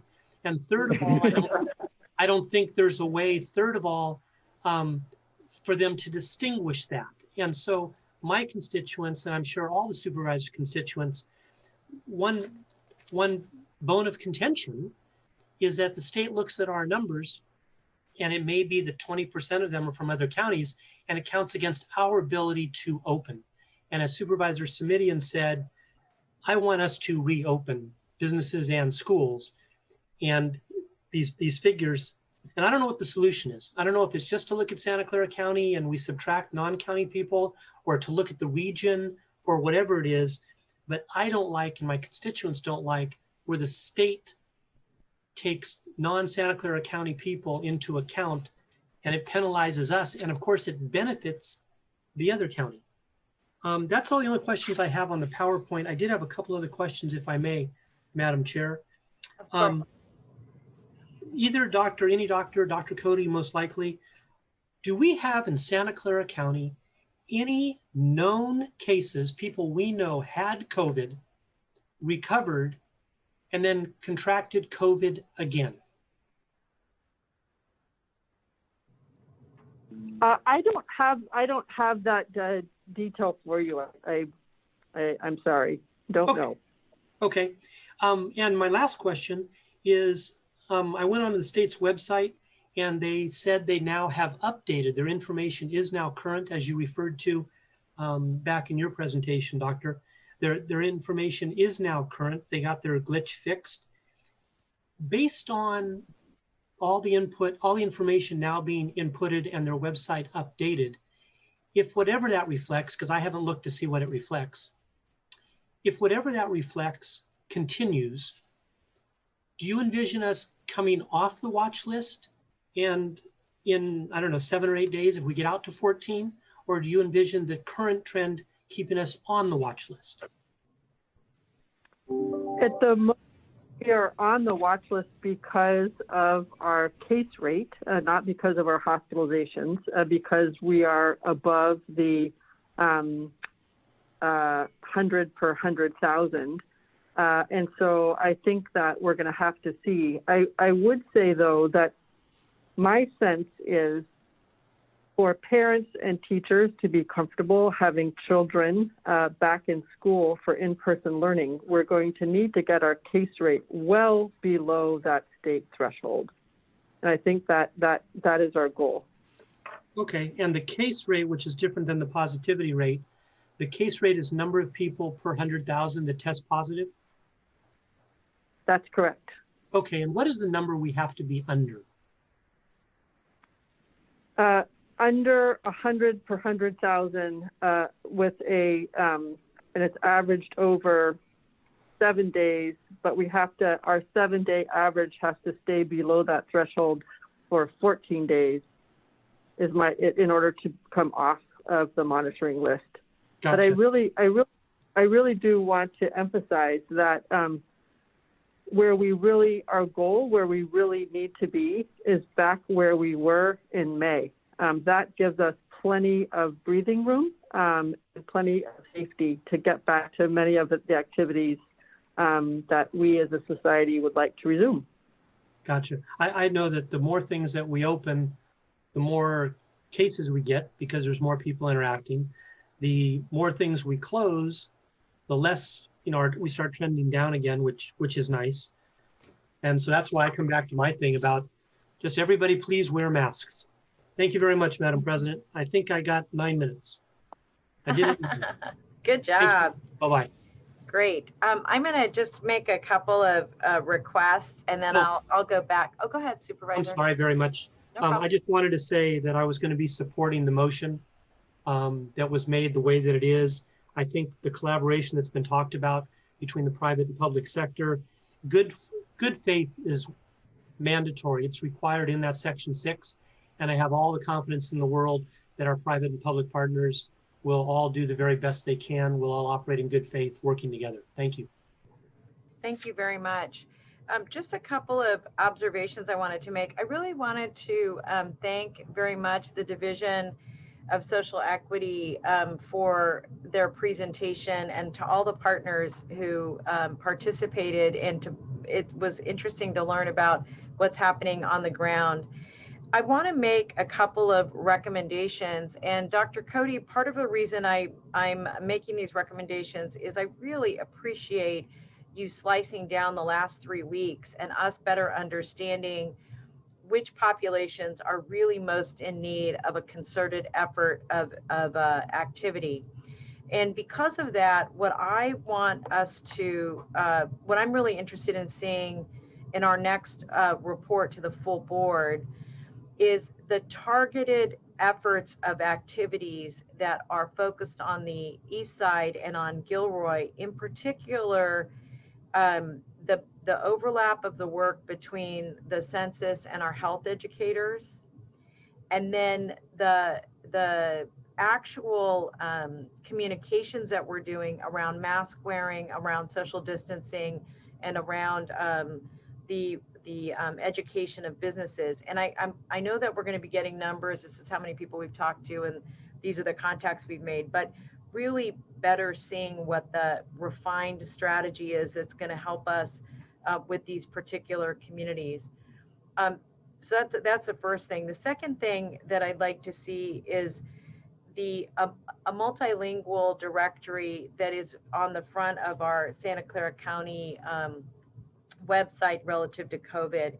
And part of the reason I don't need to say why that's exactly so important, except that we both want to have the web links, but also the phone numbers. And I know we're working to create one call center, which I actually think is very strategic. And if we could get a report on where we are in that, but concurrent to getting that multilingual, phone sheet would be really important. And then the last thing I'd like to see in our next at our next board meeting is a deeper dive into contact tracing that's divided into two buckets. One is I'm interested in the performance of Haluna on the contract. And this isn't, let me just say, my goal isn't to say gotcha. My goal is to better understand whether or not the structure of that contract, now that we've gotten into contact tracing, is actually what we need to be able to do the work of contact tracing. And I'm happy to give examples, but mostly I just want to understand whether or not that's working for us, and if it needs to be restructured, I'd like to be able to get your feedback on that. So, and then also as part of contact tracing, I'm really interested in a question that Supervisor Ellenberg asked a while ago, and you may have sent us an off-agenda report, and I apologize, I missed it. And that is to better understand how our contact tracing is working in these impacted areas in the East Side and Gilroy. And one concern I have as it relates to all of that is we're using zip codes, and I'd much rather be using census tracts because if we can, I'm not sure we can, but the reason I'm interested in that is I want to know how we hone down on the cases. And then one last thing I'll just say to my colleagues is that I am absolutely convinced that unless we help the public understand that, and especially in these hard-hit communities, that families can give each other COVID. And I don't know why this is, but we have a natural, I believe as human beings, a kind of a natural fear or suspicion of people we don't know, and people we do know, we just can't imagine that they could get us sick. And I think that particularly in communities of color, this familiarity is really harming people. I think people are still having weddings, people are cramming into funerals, they're having birthday parties and all of those things. And I know that part of the reason I'm really interested in us honing in on these communities is that I think that community education is going to be critical. So are there any concerns with what I've requested?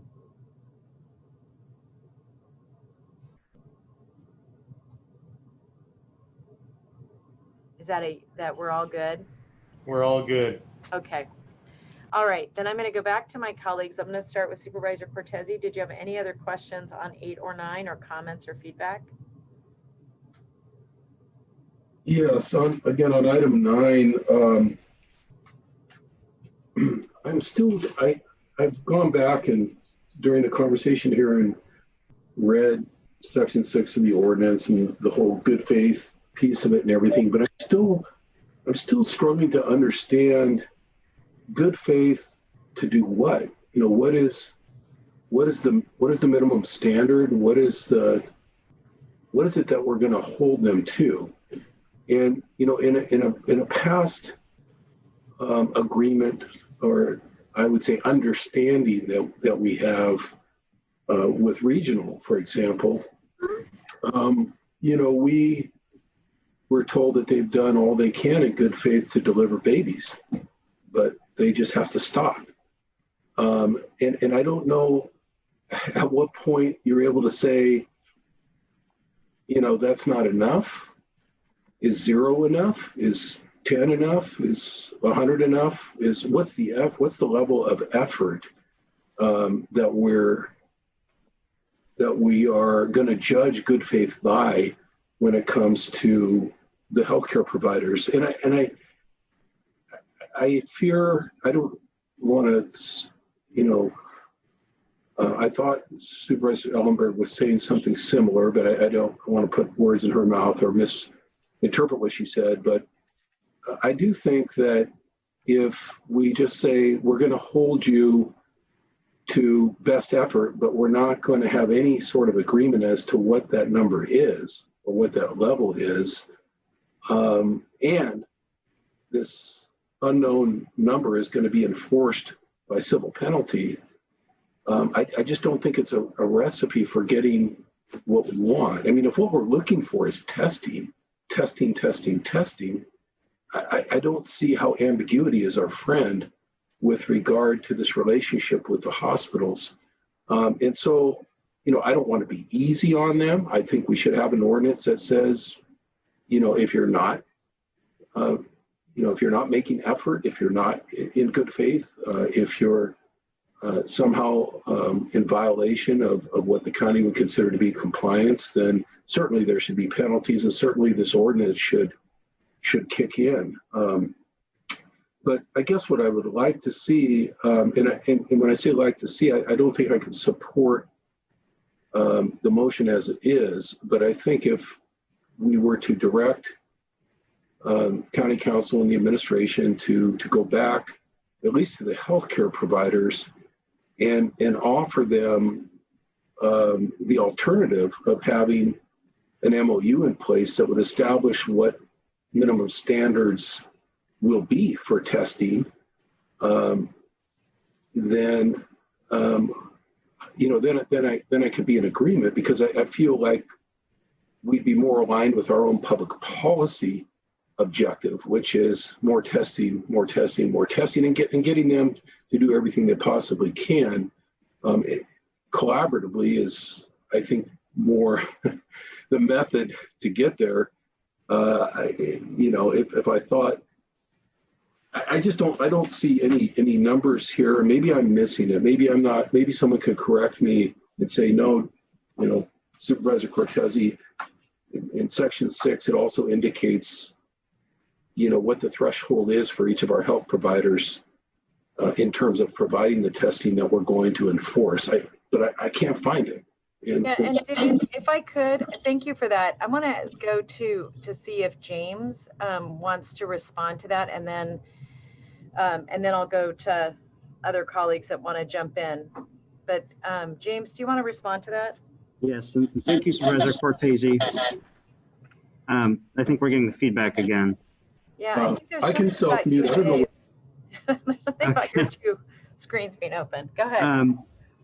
So thank you for that question. You're exactly right that the substantive requirements to which an entity or individual must adhere are not found in this ordinance. They're actually found in the underlying orders. So for example, the requirement to wear masks isn't in this ordinance, it's in the risk reduction order. The requirement to have a social distancing protocol and the content of that protocol isn't in the ordinance, it's in the risk reduction order. And the requirements related to testing, including what those criteria would be, are located in the testing order, not in this ordinance. And so I think your question really goes to not the content of this ordinance, which is just applying the added provision of a civil enforcement mechanism to orders that are already subject to criminal enforcement and are already subject to injunctive relief. This ordinance adds a civil enforcement mechanism. But I think your question really goes to what extent does the testing order with respect to the large healthcare systems provide sufficient clarity in terms of what is actually being required of those providers. And those are exactly the conversations that have been happening and need to continue to happen, including models from San Francisco and elsewhere that have different provisions. And whether that is to provide specific numbers in agreement with the entities, or whether it's something more clear in the current framework regarding the requirement to provide access to testing and the timelines and timeliness of such access. I think those are exactly the kinds of things that do need to be clarified in the testing order. but none of the substantive underlying requirements exist in the ordinance. The ordinance provides a civil enforcement framework for the state health orders and for the county health orders. Thank you, Mr. Williams, and thank you, President Chavez. I'm not familiar with what those targets are, and it sounds like perhaps the healthcare professionals who have spoken today aren't sufficiently clear on what those are, and it sounds like you acknowledge that there may be some lack of clarity as to exactly what the target is for Kaiser, for example, to hit on a weekly basis or a monthly basis.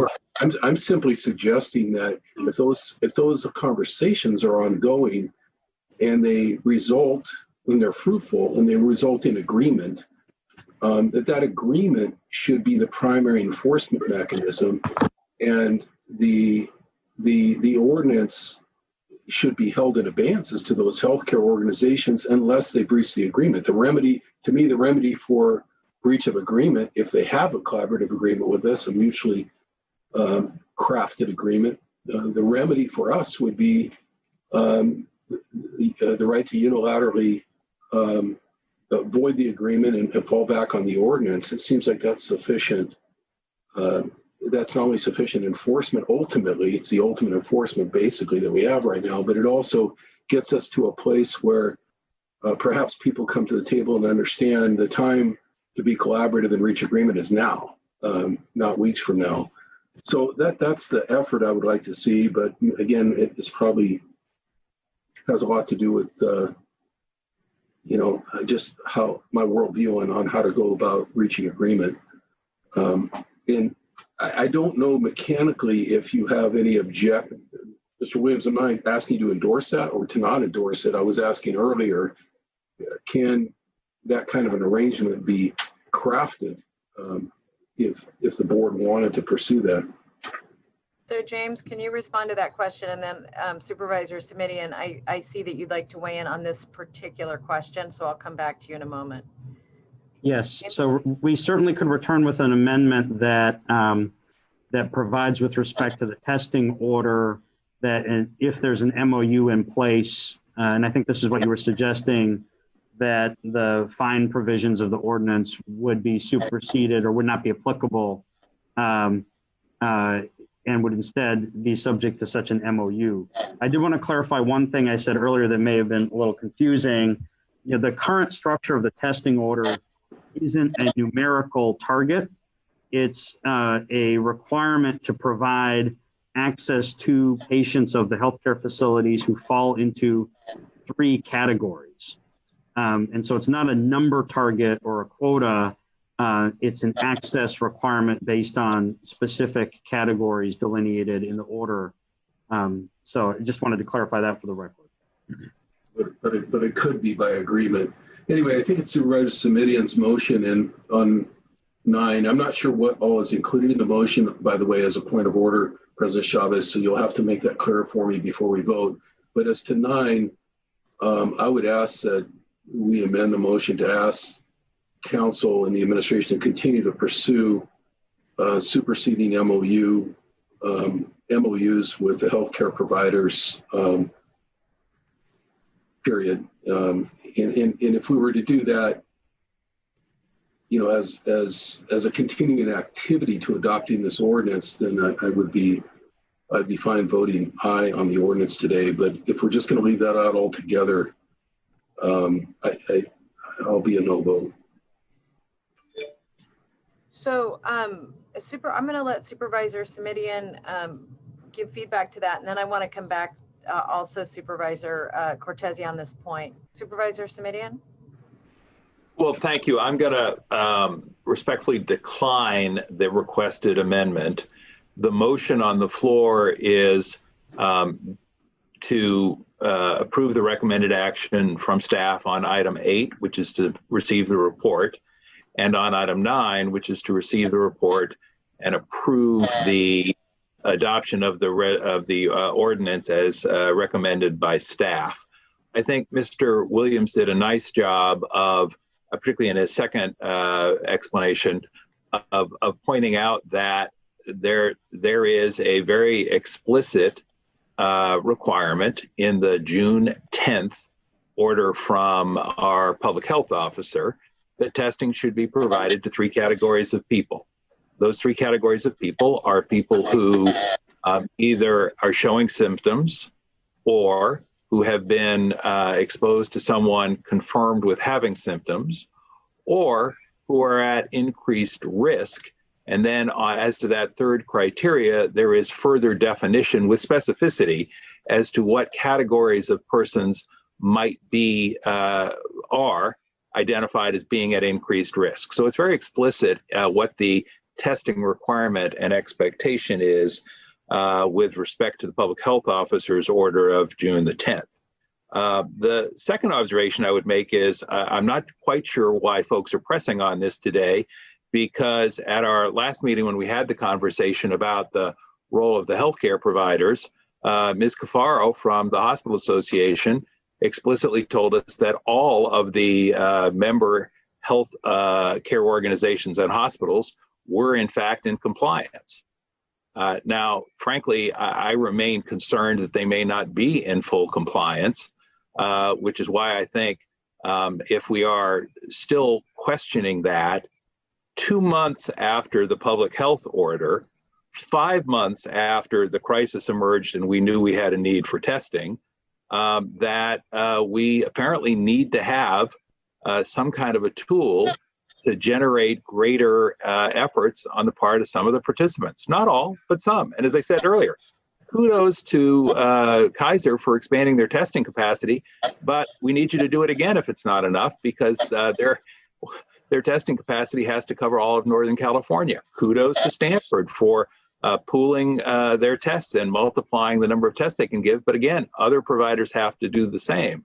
So given the language about good faith and the availability of due process, I think staff's given us a very good model with which to work. And it's, you know, anyone who thinks we don't need more aggressive action in this area should look again at the chart that was presented to us earlier during the staff presentation that shows just how many tests we are or are not getting from the various systems. That is proof positive that this is literally a life or death matter. And again, I respectfully ask for an aye vote. So we have a no on the friendly amendment. I'm going to come to you, Susan. I'm just laying the groundwork for everybody. So we have a no to a friendly amendment, and Dave, your request was a friendly amendment, not a substitute motion. Accurate? Correct. I said substitute motion. I'm sorry, I said friendly amendment, or I would vote no, but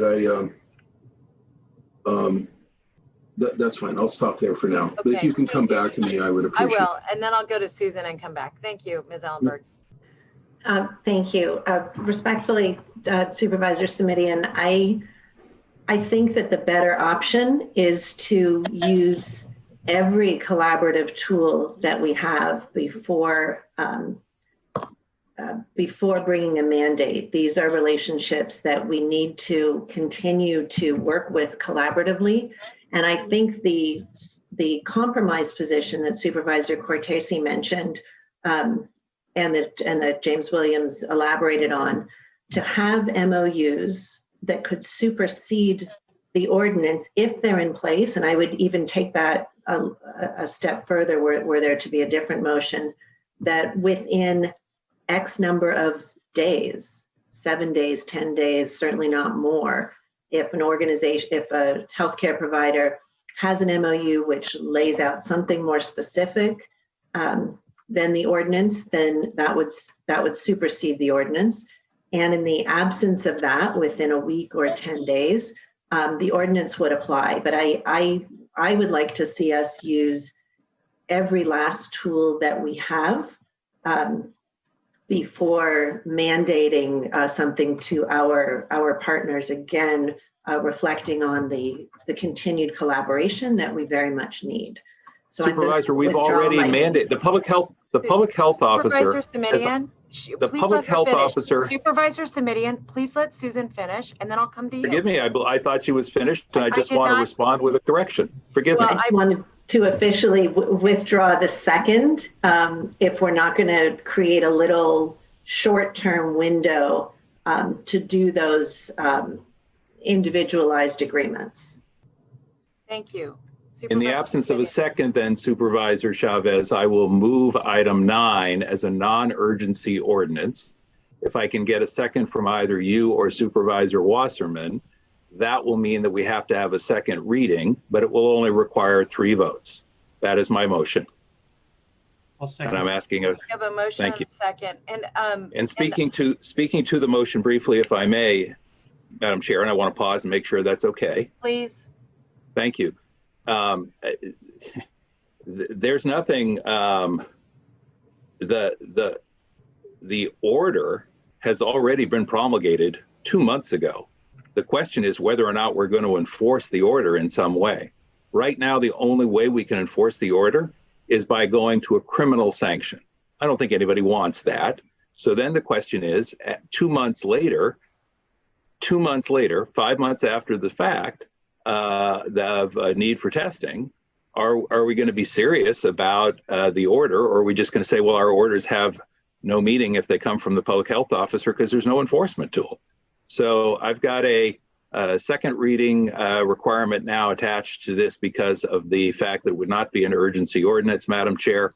And I will say again, and I rarely use language that's this dramatic, but lives are at stake.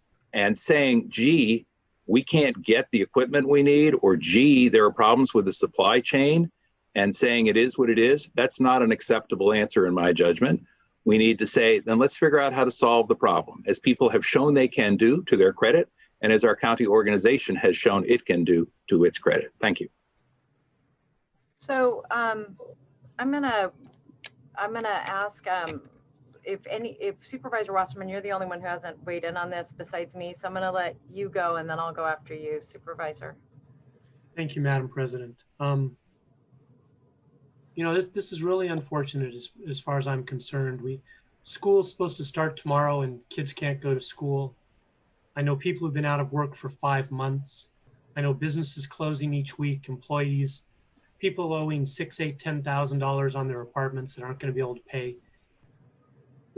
The reason I'm supporting this is because we have something in place that we can use now. And I've heard, and I'll ask James Williams to chime in if he has anything to add. None of us wants to take any type of action, any appeals, any court, anything. What we want is we want everybody, as I said before, in good faith. Everybody needs to work together. We have so many closed businesses and people out of school and unemployed and headed towards bankruptcy and everything else going on. We can't afford the time to sit down with various groups and negotiate out an MOU to further something different. We have something in place the county council has drafted. I think James spoke very eloquently when he said, no, we have this and we have this, and people should just be trying to do their best. And I believe the hospitals are trying to do their best and they can do better. Valley Medical Center is doing great and they can do better. Everybody can wear masks and they can do better.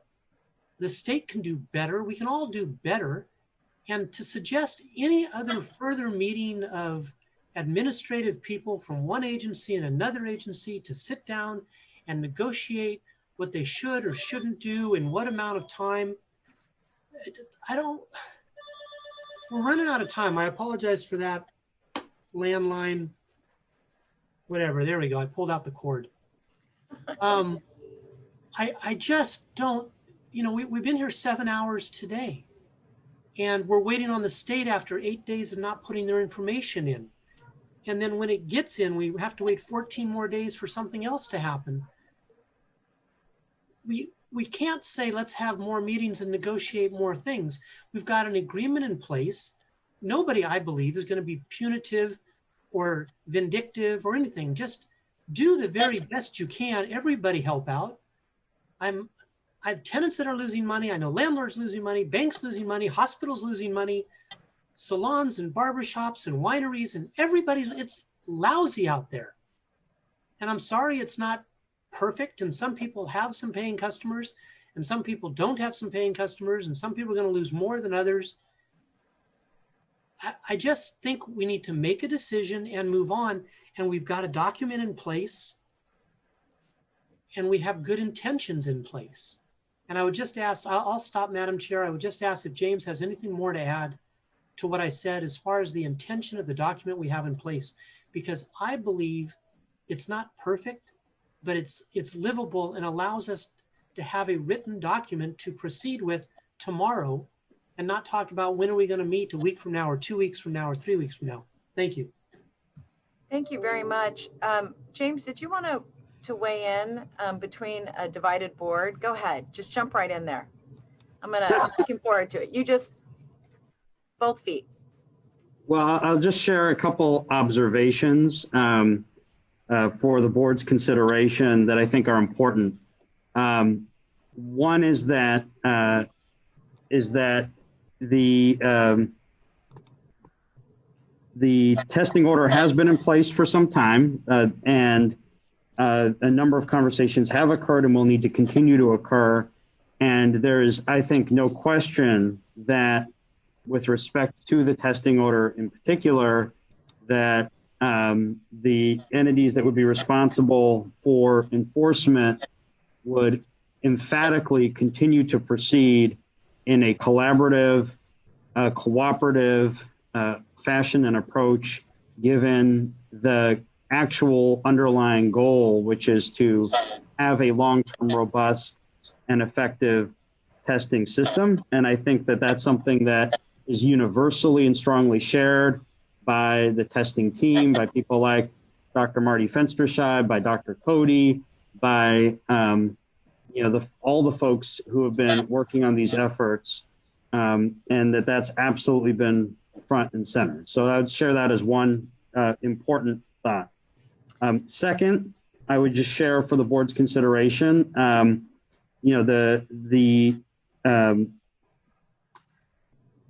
the reason we had hoped to have it adopted as an urgency ordinance is so it would be in effect immediately. This ordinance is, we believe, critical for dealing with the significant volume of complaints we've been receiving related to workplaces, related to social distancing protocols. The bread and butter of a lot of the scope is not related to the testing order, but related to the risk reduction order and the state health order. And so the board should be aware that there's a significant delay associated with having to go through a second reading and then subsequently wait for the ordinance to actually take effect, which is several weeks thereafter. So that's absolutely a way to move the item forward, but there's a real world reason why we ideally wanted to bring it forward as an urgency ordinance, and why it was framed in that way, so that it would be in effect right away as a measure that is directly related to the preservation of health and safety in the community. So that's a second observation that I would offer for the board. Thank you. The third is just very brief. Okay, go ahead. Sorry, James. Sorry, just one real quick third item is that, it's absolutely, we already were, as part of the motion, asked to return if there were adjustments that made sense to the ordinance, and any outcome of conversations, for example, with the large healthcare providers could absolutely inform that and result in other amendments or proposals being brought forward back to the board for consideration. So to offer that is also a third observation. So I will just weigh in a bit, and I do want to thank, Dr. Smith, go ahead. One thing that I wanted to emphasize for the board, and James mentioned it, but I'm not sure that it got registered. The state has made it clear that they are going to take negative financial action toward any county that does not actively enforce both local and statewide ordinances. So I think, the message pretty clearly is we have to come up with an enforcement mechanism in order to avoid losing revenue. Thank you. So I just wanted to weigh in for a moment. And first of all, I wanted to thank my colleagues. It's a very thoughtful, robust discussion. And there are lots of ways to see this. I think that here's what I'm most concerned about.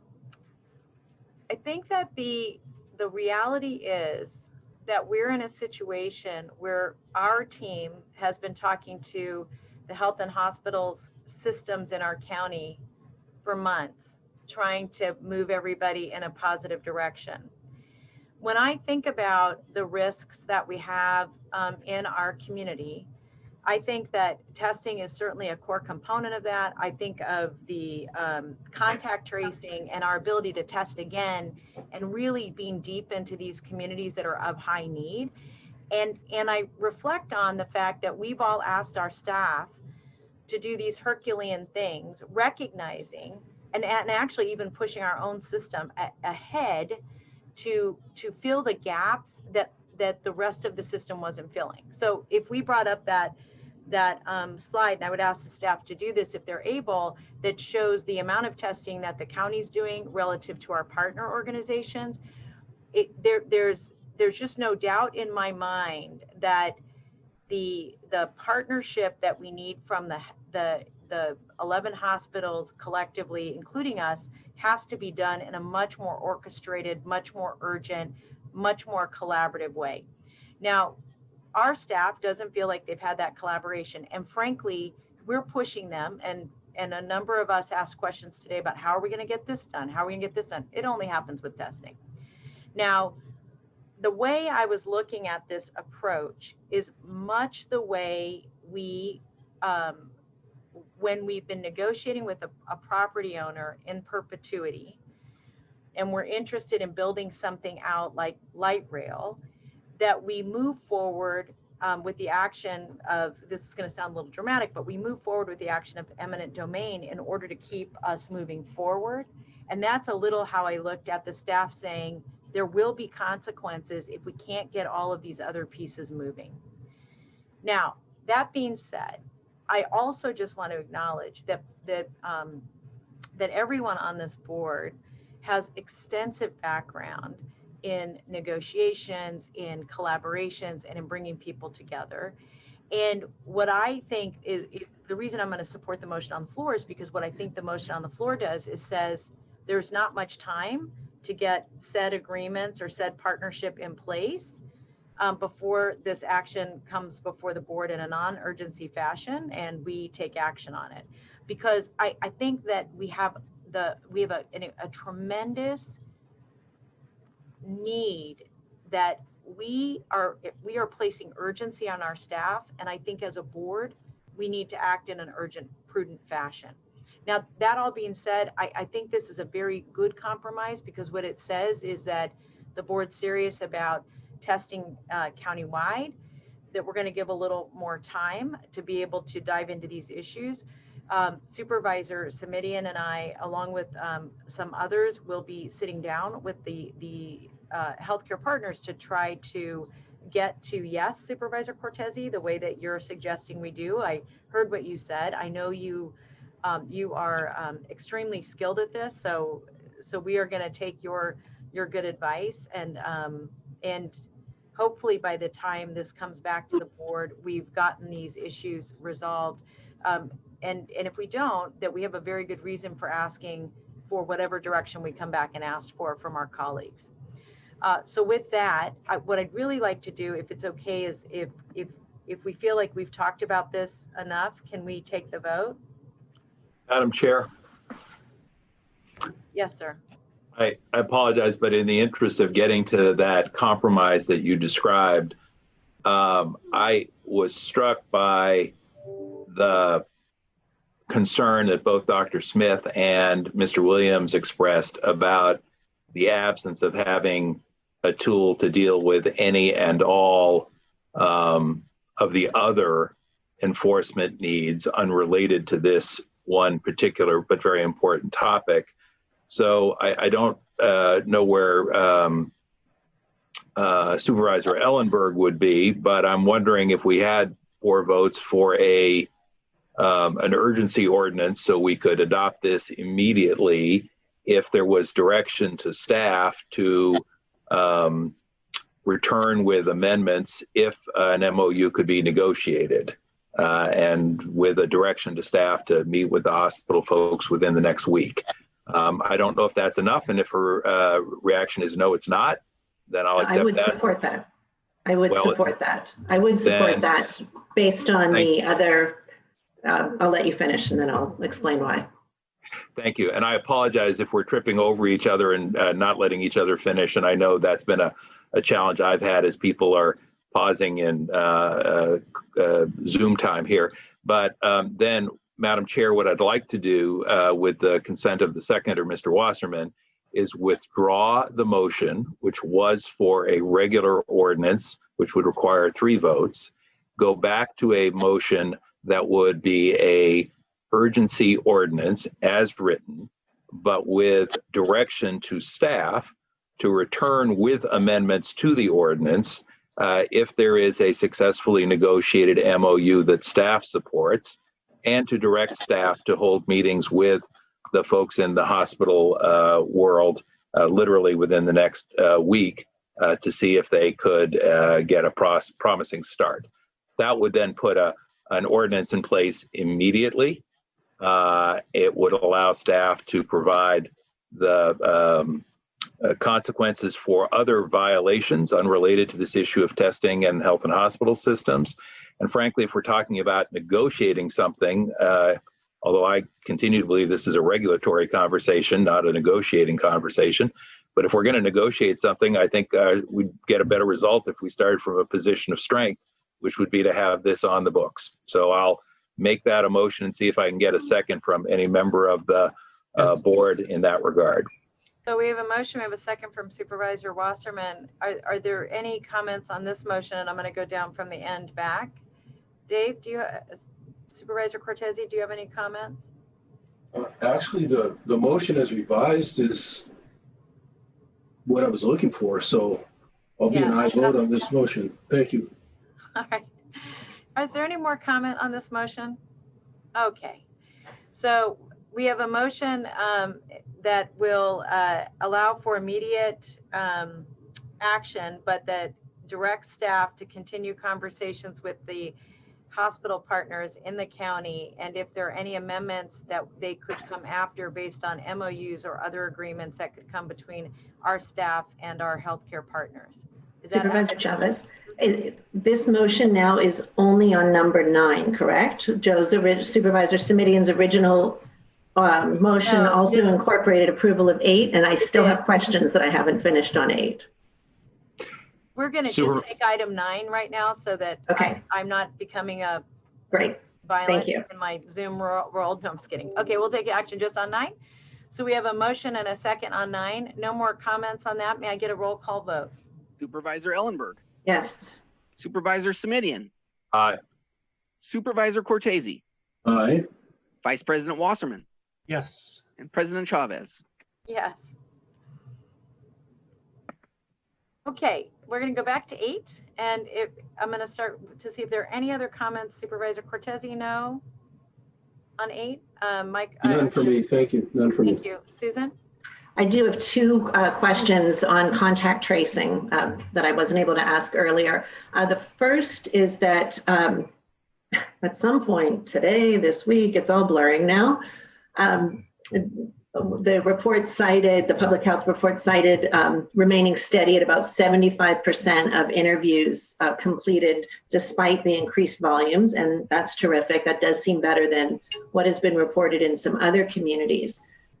Obviously, to be effective, we need to do more, and I understand that the best practice target is reaching 90% of cases. what is needed for us to move from 75% to 90%? Is it more tracers? Is it more testing? Is it faster responses? What are the variables that can get us to 90%? Please. Supervisor Ellenberg, with apologies, Dr. Rudman had to leave. She had a hard stop at 5. What I can tell you is that my understanding is that we make attempts for 100%. I think that it's the numbers that you saw there were for completion of an interview. So perhaps it has to do with some outreach and education to ensure that the members of the public are comfortable answering a call. Okay, so that's the biggest factor, is then education, an education or PR campaign that would encourage more people to answer their phones? Yes, and I think that messaging is already underway in the communities with the highest rates of infection. Well, then it would be great to get to monitor the impact of that among the, and this is my last question, among the 5 indicators, key indicators that we've monitored throughout the response. Contact tracing is the only one that's not publicly reported through the public health dashboards and websites. And I do believe that it's important for both the board and the public to be able to monitor whether we're improving from week to week in proportion of cases we reach, how quickly we make those connections, and how many cases and contacts referred are actually linked to isolation supports. Are you able to commit to that this data on contact tracing metrics can be added to the 5 indicators webpage, ideally by the next meeting on August 25th? Are you referring to the health officer indicator? Dr. Smith, go ahead. I can jump in on this. I think what the supervisor's saying is that we don't have a dashboard which indicates progress of contact tracing. Did I get it right? That is indeed what I said, yes. Okay. And what I can tell you is we've been working on it. There's been a little bit of, well, quite a bit of discussion about what kind of indicators would be useful and helpful, because as was pointed out, we do make 100% efforts to try to contact people, but not everybody is available, not everybody is willing to talk, blah, blah, blah. So, you know, the question is, how do we express that in a useful model? But anyhow, yes. Well, we know we're at 75% now. And if we're going to implement an aggressive communications plan in high impacted neighborhoods, then we should be able to see if those efforts are effective by the dashboard numbers going up to show that we're at 80%, 85%, 90%. And if we're not increasing beyond 75%, then we should be questioning, is that the right tool, this communications plan? Is there something else or something different or something in addition that we should be doing to increase that percentage? Yes, we'll get another dashboard up. I can't give you a specific date, but it'll give David Campos something to do. He's bored right now. I'm sure he's got nothing else to do. But I would like a date certain. If the 25th is unreasonable, would a week after that make sense? I don't want to drag this on. That'd be fine. 3 weeks? All right, terrific. Thank you so much. That's all I have on this item. And I'm happy to move approval for receipt of item 8. Thank you. We have a motion. Do we have a second? Second. We have a second from Supervisor Wasserman. Seeing no more questions on the item, I'm going to ask for a roll call vote. Supervisor Ellenberg. Yes. Supervisor Simidian. Simidian, aye. Supervisor Cortese. Aye. Vice President Wasserman. Aye. And President Chavez. Yes. Thank you very much. I'm going to, we do not need to give our staff a break, but so what I'm going to do is I'm just going to keep us rolling. Is that all right? And if folks need a break, everybody just let us know that you're stepping away, if that's all right. I'm going to move to item 10. This is a food systems report back. This was a request that I made. It feels like many moons ago. I can't exactly remember when, but and thank you, Martha. Are you going to be giving a brief presentation?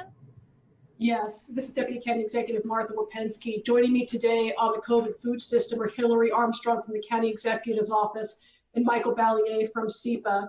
Given the time of day and knowing that a more comprehensive report is coming on August 5th, I can make a few brief comments and then take questions. Is that acceptable, or do you want to go straight to questions? Martha, go ahead and just frame it up for us, and then I just have a couple of inputs that I'd like to give before it comes back to us. Sure. So as you mentioned, this report outlines the roles of partners for food distribution with regard to COVID-19 response and looking at the long-term community needs. As I mentioned, the larger report's going to be coming back on the 25th. So as you know, the COVID-19 pandemic has led to a massive increase in food insecurity and hunger throughout the county that's expected to continue for months and years to come. This has spotlighted the existing demands of the county's food system rooted in the region's high cost of living and extreme income inequality, as we heard from earlier presenters today. This report outlines the administration's work with the City of San Jose and community-based organizations, CBOs, to collaborate on a path forward together. So as part of the initial emergency response to the pandemic, the City of San Jose coordinated countywide efforts to ensure access to food resources for the vulnerable residents impacted by the pandemic. CBOs, school districts, the city, and others throughout the county immediately scaled up emergency food distribution. An important data point that I want to point out from the report is as of July 31st, these partners served 52.5 million meals since the start of the pandemic food distribution response. So as the pandemic shows no signs of slowing, the county, city, and CBO partners have been meeting regularly to talk about ongoing roles and future coordination of food distribution for both the short and the long term, along with a plan to transition countywide coordination of COVID-19 related food distribution to the county by September 30th, 2020. So transferring that to the county by September 30th.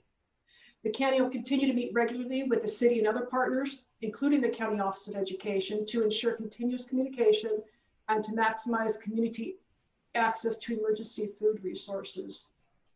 I also want to mention briefly that the City of San Jose remains committed to providing food distribution services for the residents of the City of San Jose, at least by the end of December. But important point, since this report was submitted to the board, the city released an RFP for home delivery services on August 6th. They are planning for an RFP to deliver to unhoused individuals staying in hotels that will be released later this week, and renewing funding for senior meals and necessities for distribution at First 5 family resource centers, such as infant formula, diapers, and other essentials. They also plan to continue supporting staffing for the second harvest of Silicon Valley. As I mentioned about the weekly coordination meetings, when the county takes over countywide distribution, the county, city, and key CBO partners, along with the Office of Ed, will continue to meet indefinitely. But we're not going to stop there. The county will be collaborating with stakeholders for in-depth discussion and design work to build a food distribution center, not only for the pandemic, but beyond. This also dovetails with the one-year COVID-19 food security program with the Santa Clara County Office of Education and any activities that may result from the Food, Agriculture, and Health Access Initiative, which I mentioned will be coming back to the board on the 25th. So I want to round out by just saying, talking about the anticipated funding needs for CBOs, the county and the city were recently approached by a network of CBO food providers requesting partnership to maintain and strengthen countywide pandemic food distribution services. The network's case statement and recommendations are included in the board's packet.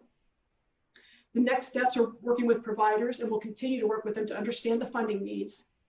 And so basically to sum up and keep my comments short, this important work continues. The county will continue to work with partners to shore up and scale the existing food-related safety net. So this is a preview with more to come on August 25th. And with that, we will take questions. Thank you. Again, Hillary Armstrong is here as well as Michael Ballier. Thank you. And normally I would go to my colleagues first, but since this was something I asked to have come forward, I just want to explain to my colleagues, I know the final report is coming on the 25th. The reason I wanted us to hear this now is because I am concerned if there are financial implications that we understand that from a budgetary perspective prior to our budget meeting. So what just a couple things that I want to make sure, are that we're making sure comes back to us on the 25th. I am very interested in understanding the gaps in funding. I see what's been identified by the nonprofits, but I'm also, Martha, really interested in the perspective of our staff in terms of where they think there may be holes. And I want to make sure that, and I know you're doing this, I'm just going to say this out loud, is that prior to the 25th, that we have really looked at our internal food needs, all of our different departments, and our partnership with the nonprofits, which again, I know that you're doing.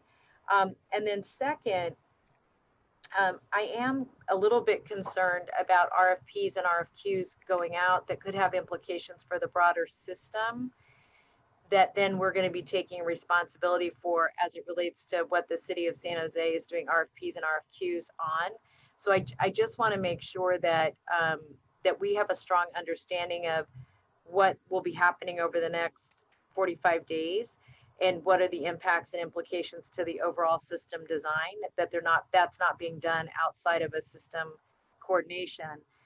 And then third,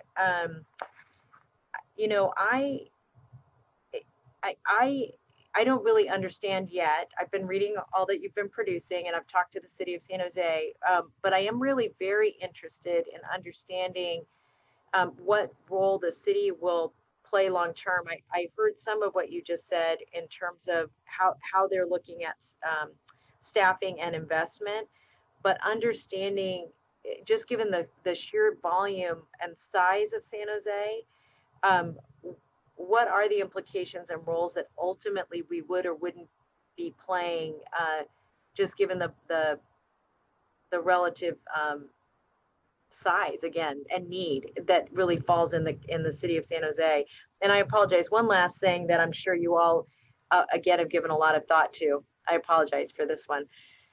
Part of the reason I was so focused on that sales tax going forward is I feel like, as we're waiting for Congress the Senate to take action, that we're seeing a higher level of need and desperation in the community.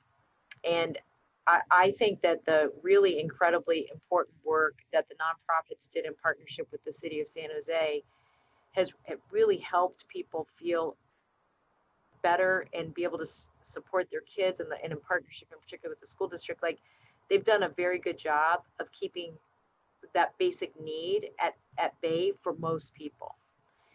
I fear that we're going to see an increased need over the next year, because I think however long it takes us to get out of COVID-19, and then the ensuing economic challenges I think are going to be profound. So one last hope I have is that when this comes back on the 25th, that we've looked at this not even in a single year budget cycle, but over an 18-month cycle, because I think that's actually more realistic. And that we've had that conversation with the school district as well, because I think they've really stepped out of their comfort zone and been very bold in terms of the resources they're using to feed families. And so anyway, just that, I think we need to have an 18-month trajectory. It may not be completed by then, but we have to look at the financing over 18 months. I think looking at it shorter than that, we will not, I'm not sure we'll know what hit us, really, honestly, from a financial perspective. Not just us, but I mean, city, government in general. Does that make sense, Martha? Was I clear enough? Yes, you were very clear. We can bring that back on the 25th. Great, thank you. Any other questions for my colleagues? I'll start with Supervisor Cortese. No? Supervisor Ellenberg? Just an appreciation for the comments that you're making about the financing, because the funding, what I'm curious about is how this transition of primary coordinating roles will impact our response spending plan in particular. So I appreciate your look over 18 months, but I'd like this, not budge, period. And I would like this to be incorporated specifically into the COVID spending plan that's part of the budget and not lumped in with other things, so we can really look at it clearly. Good point. Thank you. Joe? No? No comments or questions. Thank you, Madam Chair. Mike? Thank you. It's received reports. We don't even need a vote, but I did want to do through the chair to Martha. When you bring back the report, I'd really like to have a better understanding about the likelihood of what expenses are reimbursable by the federal government. Mhm. You got it. Yeah, good, great question. Anybody else? We are just going to receive the report. I did ask some questions, and thank you all. This was, I appreciate you. I know it's hard to keep giving us reports, but this food, I just think food is so basic. I just don't want to leave anybody out that we can help. All right, thank you very much. We're now going to move on to item 14, and this is a referral by Supervisor Cortese.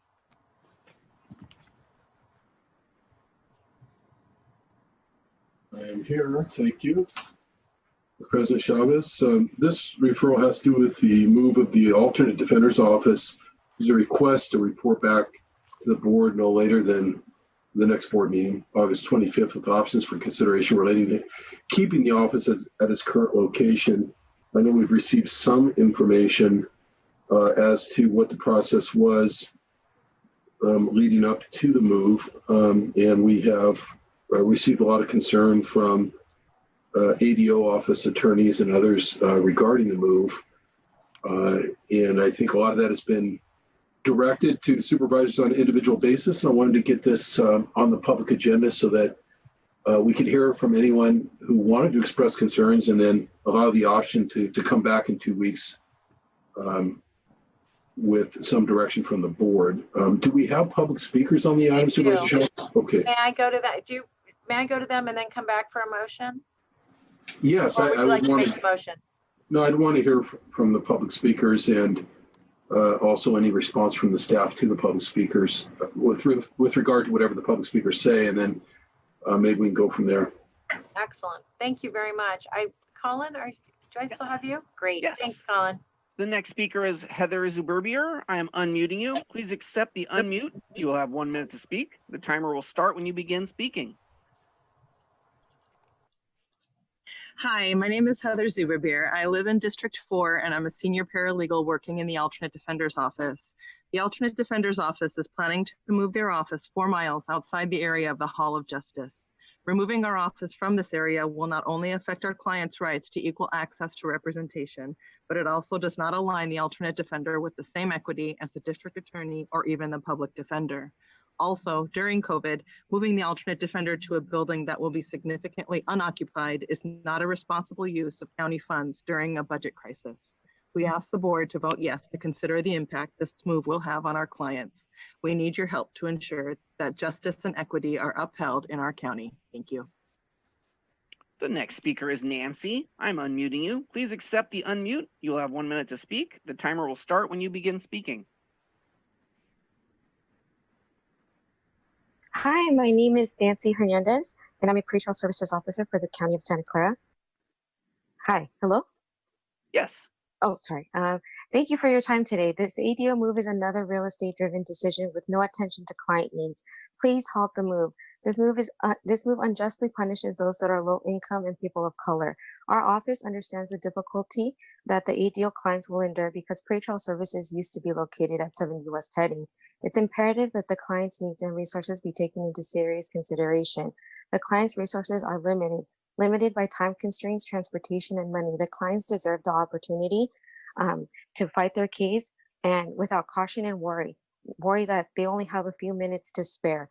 This move is not in the best interest of the residents of Santa Clara County. I ask you today to please think of those members of the community whose primary transportation is by foot, bike, and BTA.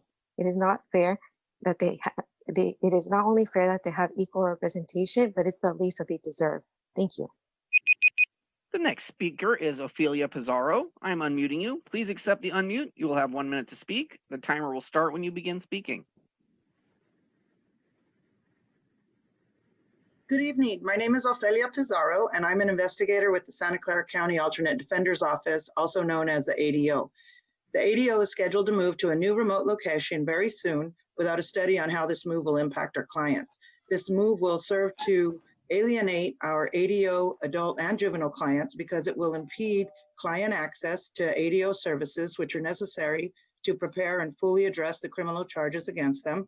It will decrease the equity in legal representation as compared to the level of representation public defender clients and DA clients currently receive. It also raises safety concerns for juvenile clients who will have to travel on bus or light rail off the beaten path near the adult probation department behind which the ADO is to be located. Please vote yes to stop the move of the ADO so we can continue to serve ADO clients equally with all the resources available within our current criminal justice community. Thank you. The next speaker is Alfonso Lopez. I am unmuting you. Please accept the unmute. You'll have 1 minute to speak. The timer will start when you begin speaking. My name is Alfonso Lopez. I'm an attorney with the Alternate Defender's Office. I've been an attorney with the Alternate Defender, Public Defender for 20 plus years now.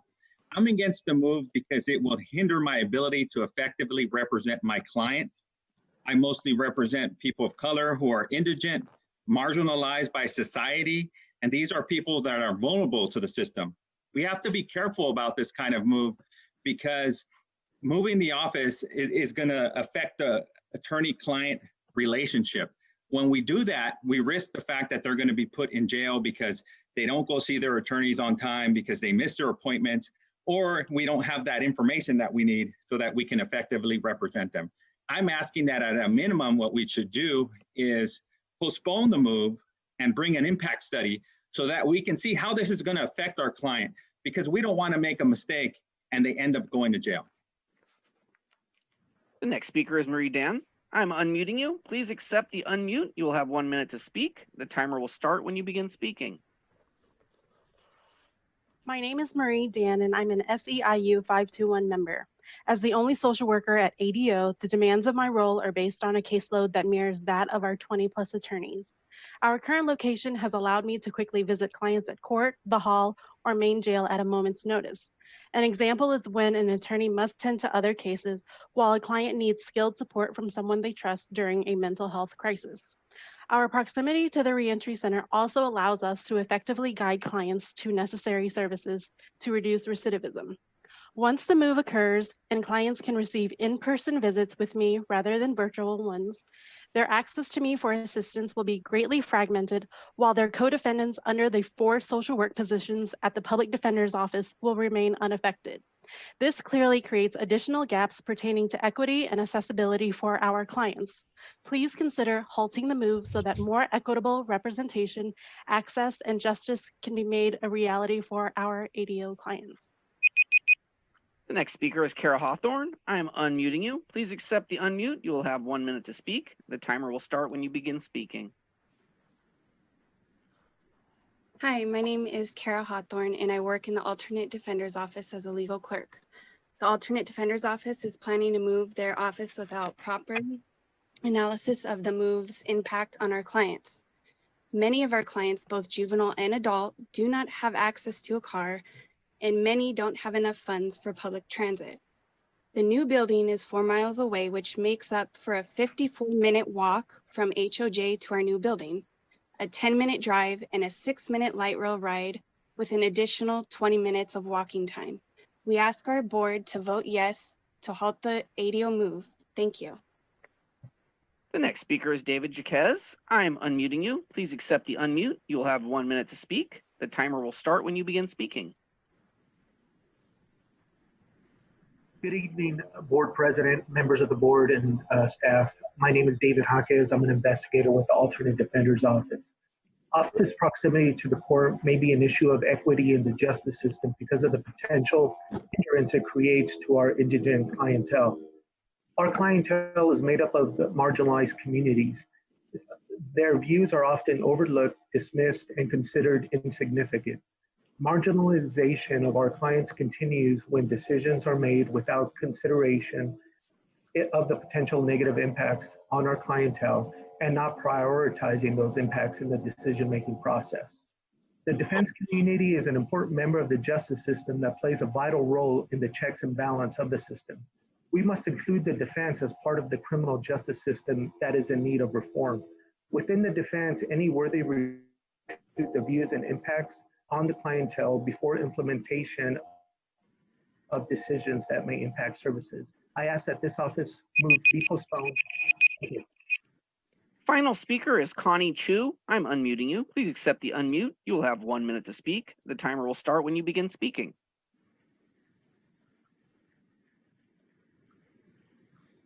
Yes, hi, Connie Chu. I'm a county employee and I am in support of the opposition that's brought forth by the alternate defender office attorneys, investigators, paralegals, social worker, and clerical staff of moving their offices 4 miles away. Moves such like this are going to negatively impact their work and clients, making it more difficult to respond quickly to the courthouse and to the main jail for last minute, unexpected interviews and evidence collection. It'll decrease the amount of time allotted for clients. Actually, as an example, I know there was a move of the pretrial services and that's already hindered client access. Please do not approve the ADO location change. Thank you. And that concludes our speakers. Thank you very much, Colin. So I'm going to go back to you, Supervisor Cortese. I know you wanted to hear from the speakers before. And Dr. Smith, you have your hand up. Did you also want to respond to this? Perhaps that's old. Well, no, I'll respond after Supervisor Cortese has his comments. Thank you. My comments are really just at this point what's stated in the referral is that given what we've heard thus far and what I've seen thus far, it seemed like there was at least one prior option that was looked at which would satisfy a lot of the concerns that have been brought forward in terms of impact on the clients, keeping them in close proximity, not having long walks or long light rail rides plus walks, people who don't have cars, which would be 675. I have no idea if that space is still available. Maybe staff can respond to that, but it looks like they've looked at that and ruled it out for some reason. And I've heard that the ADO attorneys perhaps didn't like it because it was situated on 2 floors. I'm not sure what other space would be in that kind of close proximity, which would be a good reason to have this come back in 2 weeks just to make sure we're covering all the bases in case there's something quite available nearby, which I think undoubtedly would be the preference. I understand that there is some commitment on the lease. Maybe Dr. Smith can respond to that. And I'd also like to hear County Council respond as to whether or not there's a budgetary clause in whatever agreement we have on the current site, which allows us to escape the lease if we don't fund the budget for it. That's all I have, Supervisor. Otherwise, I just assume to come back in 2 weeks. He or anyone else. I'd just like to clarify, we certainly can come back on the 25th, but I don't want to give the board misapprehension. Effectively, the move is already complete. The process started in 2018, where 2 locations which are currently being vacated, one here on near the campus, the heading campus, one near probation on 1st Street. We're getting to be too small for the ADO's office.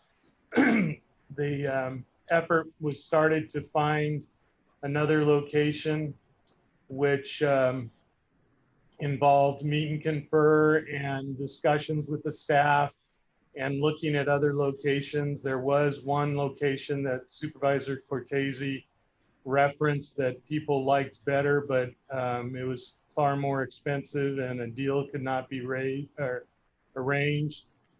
The new location is around the corner from Charcot, it does not face probation, nor does it put any connection between the location and probation. So the argument that kids will be around from child probation is not true.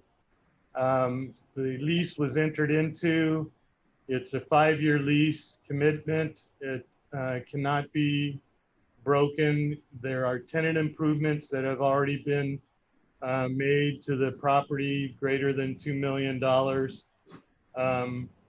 So we can certainly come back, but I pretty much think the boat has sailed, as they say. So we'll respond to the board.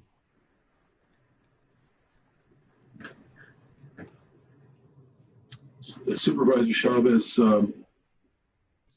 I would, I don't know if there's anyone else with their hand up. I would move the referral and just ask for it to come back on the 25th.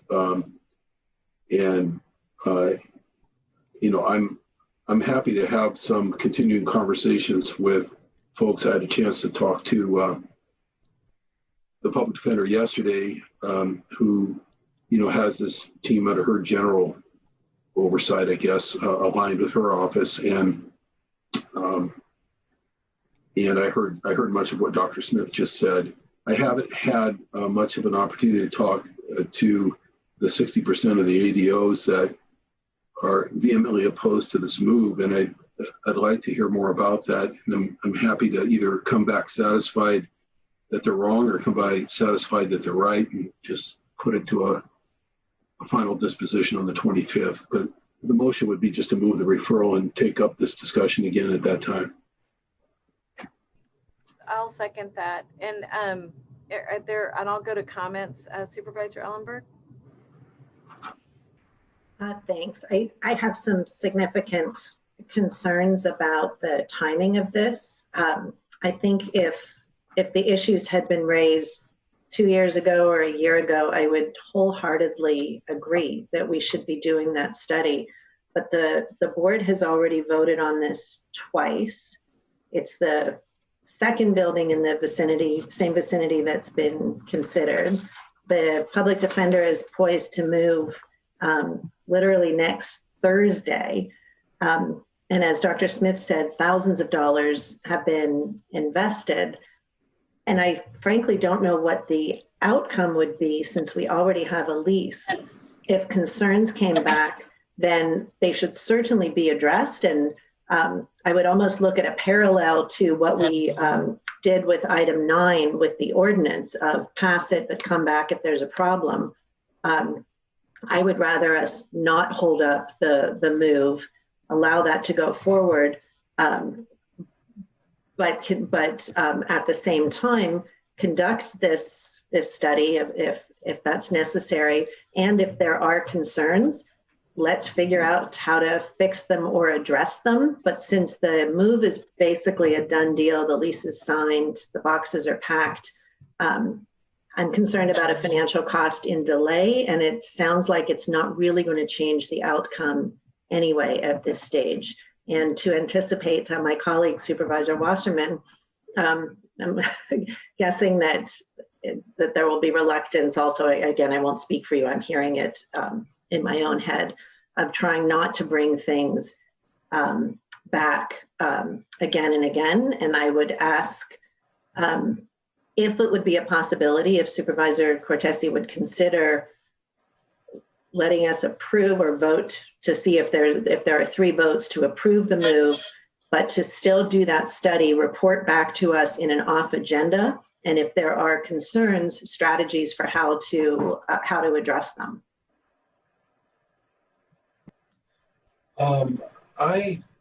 I don't want to change my referral at this point. I'm willing to take it on an up or down vote, Supervisor Ellenberg, although I think obviously your concerns about timing and where we are in the process, yours and Dr. Smith's, are very legitimate. I was looking for a little more time to explore the issue, and I'm not going to in any way, shape, or form throw the public defender under the bus. She wants this turned around ASAP. But she also asked that it not be extended beyond the next meeting informally. And so that's sort of the timing that's in my head right now, that we have a little bit of time to see if there's something that could be still put in as a switch in the tracks, either short term or long term, to get the office located back here at some point. You know, and when I say here, in our virtual location at 70 West Heading. But I'll leave it to President Chavez to deal with the parliamentary procedure. If you know, I'll leave my motion on the floor, and then Okay, you know, and yeah, we can wherever it goes, we can go from there. All right, Great. thank you. Thank you. Supervisor Wasserman, would you like to speak on this item? Yes, thank you. I appreciated Supervisor Ellenberg's comments.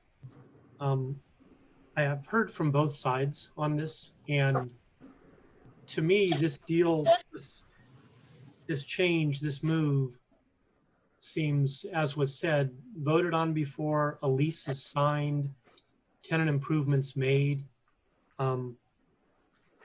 With all respect, Supervisor Cortese, I understand that the referral here at this point. I just can't support not doing what all the effort that has taken place, dollars, times, hours, everything, to do this move that has been approved before. I think it needs to go through. If at some point we look back and say, this should be moved, something else should be put in, I don't know what the future is going to hold. I wish there was some way, but there certainly isn't a perfect system, not to address the same thing so many different times. And I wish this had come up more previously than on this 11th hour. It seems like we're all done, set to go, agreed upon deal, improvements built out. That's my understanding from administration. If there's anything different, I'd love to hear from Dr. Smith, but that's what I understood him to say. Thank you. Supervisor Simonian, do you want to weigh in on this? I just wanted to say for the record that I appreciated the chance my staff had to talk with the ADO folks who, excuse me, with the ADO folks who came virtually came to visit and share their perspective. I wondered if the public defender is available to weigh in or chooses to. I just want to make sure that we weren't overlooking that as part of the process today. I don't know if she's in attendance or not, but thank you. I just, again, thanks to the folks from the ADO who shared their perspective with my staff. I wanted them to know that I got that information. Thank you. I'm gonna, if you don't mind, I'm gonna just weigh in for a minute. You know, one of the challenges that we have, so first of all, I'm gonna support the motion, but I just want to explain the reason. I really can't say how often since I've been here, we've had feedback from employees about locations being moved and not having consistent processes throughout the county where we do assessments about the impacts to clients. When we moved pretrial services, I was concerned about it then, because what we know is that even when people get out of the jail here, getting them warmly handed off to a service within that first 30 days, we know that's critical for someone's success. We know that many people that we support do not have access to automobiles. These are all things we know. And I know within our limited budget and our, I do want to just say, I feel like FAF, they really try to be customer focused, and the customer for them is the department, but the customers for us should be our clients. And so if for no other reason than to say that if people don't have access to a service, consistent access to a service, then we don't really have the service. And that's a huge, huge concern of mine. We've got to see this lens through the hardest to serve person. And it is not a consistent thing that we do. So with that, I'm Supervisor, if you're ready to take the vote, we can do so. Yeah, may I make a response to your comment, Supervisor Chavez? Sure. I think that's a good observation, and a remedy for that might be, and I don't know how we enact this, but require going forward that before any tenant improvements are done, before any leases are signed, before boxes are packed, that we require those client impact studies to be done as part of any contemplated move, and that the board gets the results before we're asked for the very first time to vote on a potential move. I think that's a good idea. To be frank with you, when the equity pledge comes back, that's actually one of the things I hope we were going to attach to that. But I think being able to attach that as part of this motion, is that what you're asking that we do? No, I wasn't suggesting it as part of this motion. You're just saying they should do it. I'm just saying into the ether. Okay. They should do it. And if it's a referral or a direction, I'm happy to take that on if it's going to be covered in your equity pledge. Well, actually, when we talk necessary. about it, when we talk about the equity pledge, we should have a conversation about it, because the whole point of that is about access. Yeah. Sure. So I don't disagree. Let's hold it till then. It's the Great. level Thank of you. like frustration that I have that after. Yeah, I hear it. I hear you. Thank you. All right, Dave, you ready? Can we? Yeah, just, President Chavez, let me just say one more thing, and then I won't have to comment if there's in case there's a follow-up motion. I just want to indicate that in addition to the equity concerns, I think what happens, and I think Supervisor Wasserman, you and I both know, as having served for many years together on some of the key committees dealing with real estate, is that we appropriate money. That's where the votes are. And Dr. Smith, correct me if I'm wrong, when you say this has already been approved, it means there was an appropriation approved to go lease another site. But we are very decentralized in real estate, and there have been referrals and recommendations that I've brought forward in the past to come back with a model that centralizes real estate in such a way that it surfaces what our strategic plans are about moving real estate around. It's been an issue for a long time. We've lost potential partners that wanted to help us swap properties or monetize our assets, even right around the Civic Center, because we didn't have that capability. We started to come close to it when we brought the Lowe firm on, and then we found out that agreement hadn't been put together properly, and that went away.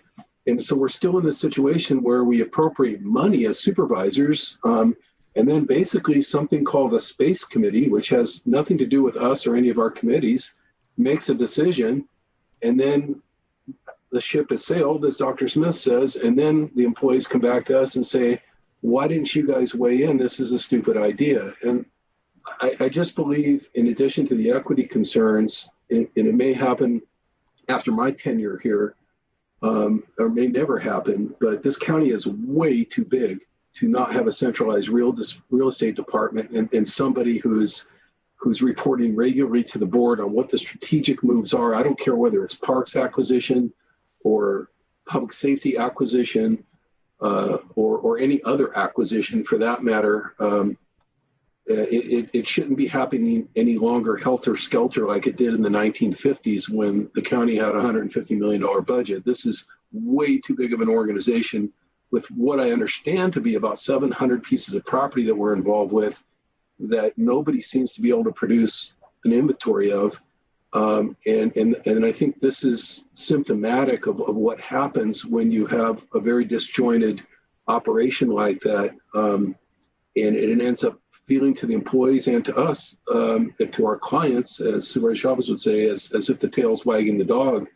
And I think it's a disservice to all the people who are putting hard work into trying to find these locations, because I don't for a minute imply that there's any laziness or lack of effort out there. I just think it's being done in a way that's not transparent enough in this day and age. So we're playing catch up all the time, and this time, if this motion doesn't pass, for sure, we're behind the curve again. That's just how I feel about it. But thank you for the opportunity to speak again on the referral, on the motion. Thank you. All right, we have a motion and a second. Supervisor Wasserman. Thank you. My question through the chair, please, is to Dr. Smith. I just heard everything Supervisor Cortese said, and I need to hear from you that the decision to picked this site for this purpose was vetted, was studied, was analyzed, was previously discussed, thought over.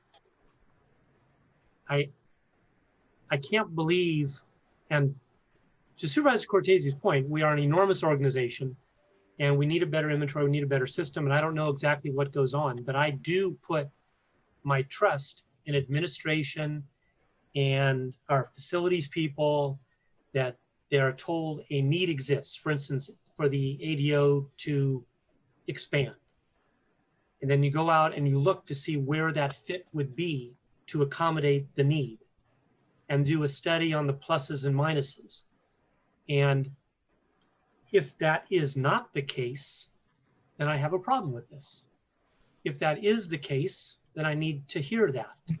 But I need to know, and I hate doing this in our 9th hour with 10 items to go. I need to know what was done to determine this site was right. Yes, I can answer you unequivocally. For 2 years, this process was evaluated numerous times, and staff and employees were involved in the process. The issue was met with the unions. The simple fact is that we have hundreds of real estate decisions being made on a regular basis because we are so big.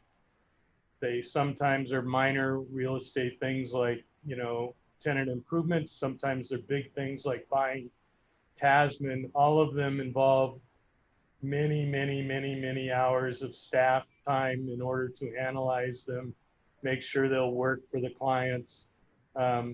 By definition, anytime a decision is made, there's always a group of people who are unhappy with it. If there's a requirement that there be 100% agreement, we'll never get there. I don't think, you know what, I know it's getting late. I don't think anybody's being extreme here. And so I'm going to just intervene and say, I think the staff feels like they did all that. I think what you're hearing from Dave and I is that there's a concern that that doesn't happen well, consistently, and it certainly doesn't happen. I mean, we all know how long we've spent in these kinds of meetings having these discussions. So all that being said, we have a motion on the floor. We have a second. Is there any more discussion on the motion? Seeing none, I'm going to ask for a roll call vote. Supervisor Ellenberg. No. Supervisor Simidian. No. Supervisor Cortese. Aye. Vice President Wasserman. No. And President Chavez. Yes, thank you. All right, we're going to move on to item 15, and this is waiving medical marijuana ID card fees. Supervisor Cortese. Thank you again. This is an issue that's been discussed, at least informally, in the past. We do require a fee for medical marijuana identification cards. My understanding is, from checking in with public health in the past, there's not an awful lot of those requested anymore. But for those who do request them, we have received constituent concerns that there should not be a mandatory fee, that the cost is burdensome for low income or fixed income individuals who may be on some kind of permanent disability or other situations. So the referral is just to ask the administration to report back on whether or not that the medical marijuana identification card can be supplied at no fee or at a dramatically reduced fee. Report back to the board before a decision is made, and I'm hoping that can be done by the first meeting in September. Thank you. We have a motion. Do we have a second? Second. So we have a second from Supervisor, I think it was Supervisor Wasserman. Any discussion on the motion? I'll start with Susan and go to Joe. No comments on it. Thank you. I would just ask the staff when they come back to report on this to provide some clarity about the tax implicate or the tax implications in terms of which taxes cardholders are exempt from and which taxes will still be imposed. This is an issue that Supervisor Cortese's referral referenced in brief, but I'd like a little more information on that, a little better understanding. And I'd also like to ask staff to provide some information about the use of and need for a medical card now that non-medical use has been fully legalized. I feel like the conversation would benefit from, at least on my part, would benefit from a fuller understanding of the dynamics about use of a card now that we're in a different regulatory regime. Thank you. That's my request of staff. Thank you. I'm happy to formalize that as part of the referral if that's helpful. Thank you very much. All right, we have a motion. We have a second. Any more comments on the motion? Seeing none, I'm going to ask for a roll call vote. We do have one speaker. Oh, I'm sorry. Thank you. Thanks for that, Colin. The next speaker is Crystal. I'm unmuting you. Please accept the unmute. You will have 1 minute to speak. The timer will start when you begin speaking.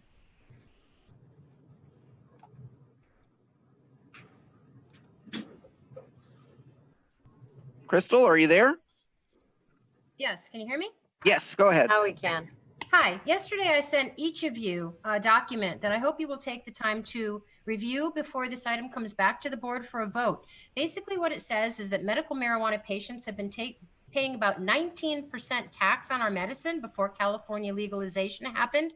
That added a 15% state tax, and now we are at close to 35% tax on our medicine. This is more than alcohol, gasoline, or tobacco, and it's taxing us out of the ability to afford our medicine. It's driving us to the black market, to unsafe products for our most vulnerable population, and no taxes are collected in the black market. This is medicine. These are prescriptions, as mentioned in the referral. Prescriptions are not subject to taxation, either sales or excise tax. So today I implore you to waive the county fee for the medical ID card, which will waive our sales tax and get patients back into the dispensary so that taxes can be collected and paid, which they are not now doing. Thank you. And that concludes our speakers. Thank you. Thanks for catching that, Colin. So we have a motion and a second. Any other comments on the motion? Seeing none, I'll ask for a roll call vote. Supervisor Ellenberg. Yes. Supervisor Simidian. Abstain. Supervisor Cortese. Aye. Vice President Wasserman. Yes. And President Chavez. Yes. Thank you very much. All right, we're going to move on to item 16. This is race and health disparities initiative within our health and hospital system. And for this, I'm going to turn to Supervisor Ellenberg. Thank you. I'll begin by acknowledging my colleague and the chair of the Health and Hospital Committee, Supervisor Simidian, for co-sponsoring this referral with me. I really do appreciate your support and leadership as we take up a more deliberate effort to look at issues of racial disparities and equity throughout our health and hospital system through the work of the Health and Hospital Committee. I also want to thank both Supervisors Chavez and Cortese for highlighting racism as a clear public health issue. Your prior referral and the resolution on the agenda today demand that the county take meaningful steps to undo the issues of systemic racism and inequity that drive health disparities. I'll also note that a frequent theme that arose in my community conversations around public safety concerned public and personal health as elements that impact people's feelings of safety in their community. Research shows that race and the social determinants of health drive worse health outcomes in communities of color, but also that the healthcare delivery systems, like justice systems and education systems, are shaped by and often perpetuate racial inequities. This referral seeks to create a structure for our county health system staff, leaders, and community members to engage on issues of race and inequity in our own health services system, coordinate across departments and existing projects, and to work with impacted communities to prioritize action. I'm encouraged by the variety of ways that we, as a full board, are seeking to take on issues of equity, including actions on today's agenda to improve our county budget processes and work underway at PSJC to address inequities in the criminal justice system, to uplift voices through our series of community conversations and develop solutions for positive change. I look forward to bringing a report and next steps for action in the justice system back at our next board meeting. While the tools and structures may look different in various areas of the county operation, in each case, self-examination of our organization, engagement of community voices, and commitment to long-term action will be foundational to create change across each of our county systems. I would like to make a motion for approval of this referral and invite comments from my co-sponsor. We have a motion from Supervisor Ellenberg, a second from Supervisor Simitian. We have a couple of public speakers. We'll go to Supervisor Simitian and then go to the speakers. Thank you, Madam Chair, and thank you, Supervisor Ellenberg. I appreciate the opportunity to co-author the referral with Supervisor Ellenberg. I think she has said it well. I think the only other observation I would offer at this time is to note that many of us individually have asked for assessments and then follow-up action on health disparities between and among various groups, subpopulations, based on race and ethnicity in some but not all instances in Santa Clara County.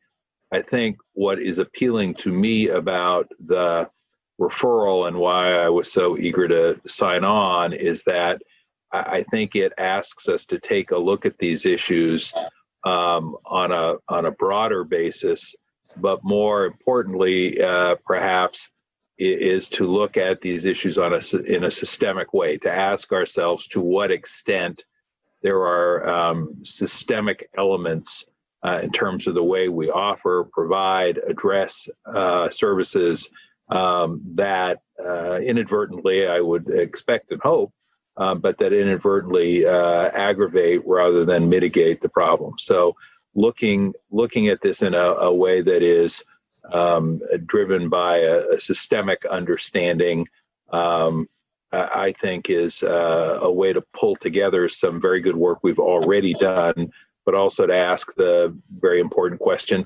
what can we do as a healthcare system to mitigate to the greatest possible degree the impacts that we're discussing. So thank you again, Supervisor Ellenberg, and a pleasure to second. Thank you very much. We'll go to the public speakers, and then we'll come back to the board.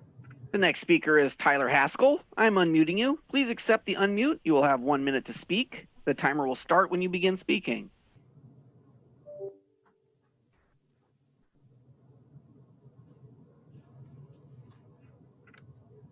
Tyler, do you hear me? Last call for Tyler. Mr. President, members of the board, Tyler Haskell from Santa Clara Family Health Plan. We strongly support this referral and appreciate the reference to our possible activity in the area. I just wanted to share with the board some of the things that we're doing. We've been digging into our data and developing health disparity analyses. We've been meeting with community health leaders, participate with specific ethnic groups. We're working with the Public Health Department on Black infant health initiatives and other issues. And we'll be partnering with Stanford to, on some strategies to make COVID testing more accessible for the Latino community.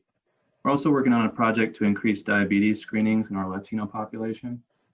We would appreciate the opportunity to collaborate with the county on this project, given the large overlap between our membership and the county's patient population. So I'd be pleased to discuss it more thoroughly and in greater detail with any of you and your staffs, as well as county administration. Thank you. The next and final speaker is Sparky Harlan. I am unmuting you. Please accept the unmute. You will have 1 minute to speak. Timer will start when you begin speaking. Hi, this is Sparky Harlan. Today I'm representing the Behavioral Health Contractors Association. I'm currently co-chair of a committee with Yvonne Maxwell, where we're looking at a system to divert 911 calls from the police to community-based organizations. In that work, we're delighted to support this initiative and ask you to not only support a community board, but look at who is on your leadership team. Often in the past, when we look at these issues, there's a community board where the CBOs and communities sit, and a separate leadership board that's often county staff. I say it's time for us to join together in this effort in our move to really create a system that looks at anti-racism work and the codependence that we need to work toward in solving this issue. We cannot do it alone. Thank you. And that concludes our speakers. Thank you. I'm going to go back and see if there are any comments from the board. Supervisor Cortese, none? No. So we'll go to... Just want to make a quick recognition of Aki Roots, Children's CHP, and the Health Trust, who all written comments, but I think maybe they didn't outlast us through public comment today, but I want to thank them for their support of this measure as well. Thank you, Supervisor. Dr. Smith? Not anymore. I just wanted to make it clear that staff thinks this is a great idea, and thank the board. I'm sure there'll be 5 votes to do it. Certainly a critical issue and a very important effort to undertake. Thank you. Thank you. I just wanted to make one comment. One is I'm very excited about this. I think this is a really good direction. I want to make sure, again, that we are looking at all of these actions. And Dr. Smith, I don't know how this will get integrated into, countywide work around how we're dealing with inequity. I do want to acknowledge that the Division of Social Justice has been doing some of that work. The individual offices have been doing some of that work. And I know, there are a number of us on the board who've been really interested in prevention. And so as you come back with recommendations on this body of work, I'm really going to be interested in how the resolutions we're taking, how the discussion we're going to have on how we address equity writ large can be integrated into all of our bodies of work. So this is exciting to me because this system is so big that it really does give us an opportunity to go really deep with this work, and we have a lot of really great partners. So I'm excited about this, but I do think at some point we have to figure out how to have a discussion with the board about how we want to look at how we address these issues long term. And and I heard the point that that was raised by Sparky about looking deep into the community. We have some great community partners that I know we're all having conversations with around different topics. We just have to figure out how to bring all that forward in one framework. I hope the equity pledge is a way to do that, but if that's not a tool, we should figure out the right tool. To try to address a little bit of what you're discussing, the county organization as a whole has addressed or tried to address equity in a number of sort of, I won't say fragmented, but separated events. Obviously the board knows about GARE, and GARE started off in our county in public health and has begun to spread. The board created the Office of Social Justice with an effort towards that. And social services has been doing their own effort. And there have been a number of efforts regarding probation, the jail.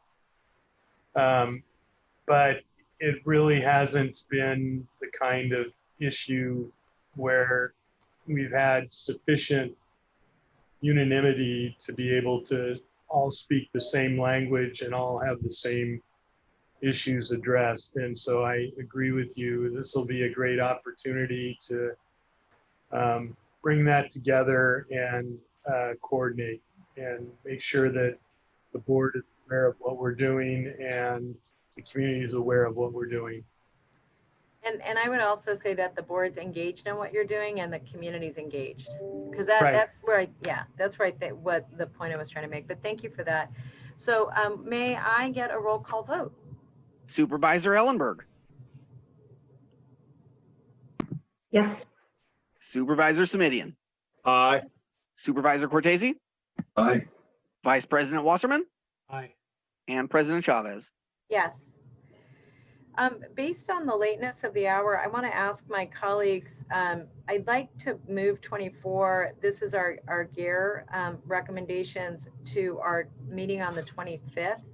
And part of the reason I'd like to do that is I think this deserves a robust discussion, and I want to make sure people are fresh and it's important. So if that's all right with my colleagues, I'll move that to the 25th. I want to apologize to the staff that's been waiting around. I'm sure they want to, but I want people to really be engaged and peppy. And Mike doesn't look peppy. I'm just kidding, you do. All right, so I'm going to go to item 17, and this is the county exec's report. In the interest of time, I'll pass because we'll have a lot to talk about next week with the budget. Thank you. I just have one request, Dr. Smith, and that is that as we get ready for the budget next week, and I know it's going to be a really long week, could we make sure that for each day that if there are outstanding referrals that that are attached to that department, that we just make note of it somewhere in our packet, just so folks know what's underway? Sure, Thank you. we can do that. Yeah, that'd be really helpful. All right, and then County Council?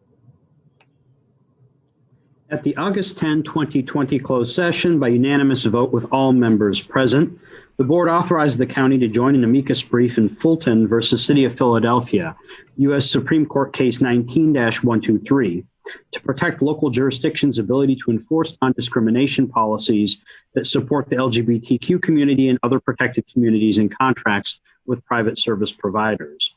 Also at the August 10, 2020 closed session, by unanimous vote with all members present, the board authorized the county to initiate or participate in litigation challenging the July 21, 2020 presidential memorandum seeking to exclude undocumented individuals from the apportionment base used to allocate congressional seats after the 2020 census and other related litigation regarding the federal government's actions to undermine the 2020 census, including filing or joining a lawsuit or filing or joining amicus briefs. And that concludes my report. Thank you. Any questions for James? Seeing none, I'm going to go to item 19, and this is a report on our e-cigarette use. Supervisor Chavez. Yes, sir. There's a thorough report that we've been given. I don't know if I was the one, and it was one of the supervisors who asked. I think it was me and you. Yeah. And I don't know how much of a presentation we need, having studied the charts and graphs and everything in here. There might be a couple of pieces of the overall history that I'm a little vague on, but I'm not sure that's worth boring the public with. So I'm not sure if we need to have the presentation is what I was going to suggest. Okay. I mean, I'm willing to move receipt of the item if. Okay, so we have a motion. Do we have a second? Second. We have a motion and a second. You have no comments, Supervisor Ellenberg, do you? Yeah, just a couple of brief comments. I want to also thank staff for this really great report. I was especially excited to see the opportunities for youth engagement and leadership highlighted. And if my office can assist in outreach or distribution of youth messages through our channels, please let me know. I also wanted to say that given the several discussions about race and equity on today's agenda and ongoing discussions of systemic barriers, I was really struck by the portion of the report that addressed challenges in procurement processes that limit the participation of the very grassroots organizations that reflect the diversity of our community. So in that vein, I'd like to ask that procurement and the Department of Social Justice and Equity, especially in relation to the GARE efforts across the county organization, look into this issue more specifically and report back with recommendations for improvements to the RFP and contracting processes, perhaps through FGOC at a future meeting, if that would be agreeable to Supervisor Cortese. Yes, yeah. Yes, it would be through the chair. Thank you. Thank you. And if I can just make an acknowledgement, President Chavez, before we move to a vote or public comment, that, and I meant to say this earlier, when you look at the history of all of this work, you know, I know we don't have to bring up past board members over and over and over again, but Supervisor Yeager was so instrumental in all the work that you see in the under the year 2010, which is about half of or more of the chart, maybe more like 70 or 80% of it, that he launched, including the multifamily housing restrictions and so forth. So I just wanted to sort of give him a shout out in absentia for, I think he would be happy to see that this continues to progress along. Great. We have a motion and a second. I'm going to go to public speakers and then I'll come back to the board. The next speaker is Lisa Flores. I'm unmuting you. Please accept the unmute. You will have 1 minute to speak. The timer will start when you begin speaking. Oh, and Lisa has dropped from the call. That was the only speaker we had. All right. So I'm going to then go to anybody else who wants to speak on this item? No. I just want to make a couple comments. I want to thank the staff very much for their good work. I want to concur with the recommendation that Supervisor Ellenberg raised. And I want to add 2 more areas that I'd be very interested in getting staff's feedback. One is that I'm very interested in the methods that we're using to partner with cities to get messages out. And because there's such an overlap with COVID-19, with the high risk of illness relative to those who vape and COVID-19, I'd really like to ask the staff if we can use the current channels that we're using to really lift up the vaping message as part of our COVID-19 work. And then I want to reiterate the point that Supervisor Ellenberg raised and really making sure that the entire board is receiving whatever messages that you are most interested in pursuing. And then the last thing that I will just let my colleagues know is with there are some parents and some youth we've been working with on this topic, and we're going to try a fun contest, and I want to work with staff to vet this a bit more, but more to come on that. It's not our idea. These are young people. We asked young people what would be most compelling to them, and they gave us some interesting ideas. And one was, you know, I'm sure council will say don't do it, but I'm just going to tell you what it was. I thought it was interesting, was to in exchange for the vape pens, giving young people certificates for gift certificates for pizza or other unhealthy food that I'm sure somebody from public health will tell me not to do. And if Ken was listening right now, he'd already be texting me. So good to know that he's not. So with that, we have a motion and a second with some requests for further outreach. I do really want to thank the staff. You guys have been amazing, and the report was well done. So with that, we'll do a roll call vote. Supervisor Ellenberg. Yes. Supervisor Simidian. Aye. Supervisor Cortese. Aye. Vice President Wasserman. Yes. President Chavez. Yes, thank you very much. We're now going to move on to item 20, and this is closing the digital divide. Supervisor Cortese, this was a referral that you made. Yes, thank you very much, Supervisor Chavez. And I'm very satisfied with the report back. I hope generally my colleagues are as well. You know, the recommendations basically are, in addition to the things that are already happening, like ensuring older adults are incorporated into the county's digital inclusion policies and creating a technology access webpage to connect older adults to classes and devices and internet services. Some of that already going on. The staff is recommending at least 5 additional points, incorporating low-income older adults into all county digital inclusion policies, assessments, and evaluations, increasing collaboration, and establishing countywide coordination by creating a digital inclusion work group through the Age Friendly Cities Collaborative and Seniors Agenda, which I think all of you know is really wall-to-wall in the county, so to speak. All cities are involved in that. I think Diana will speak in just a moment, I'm sure.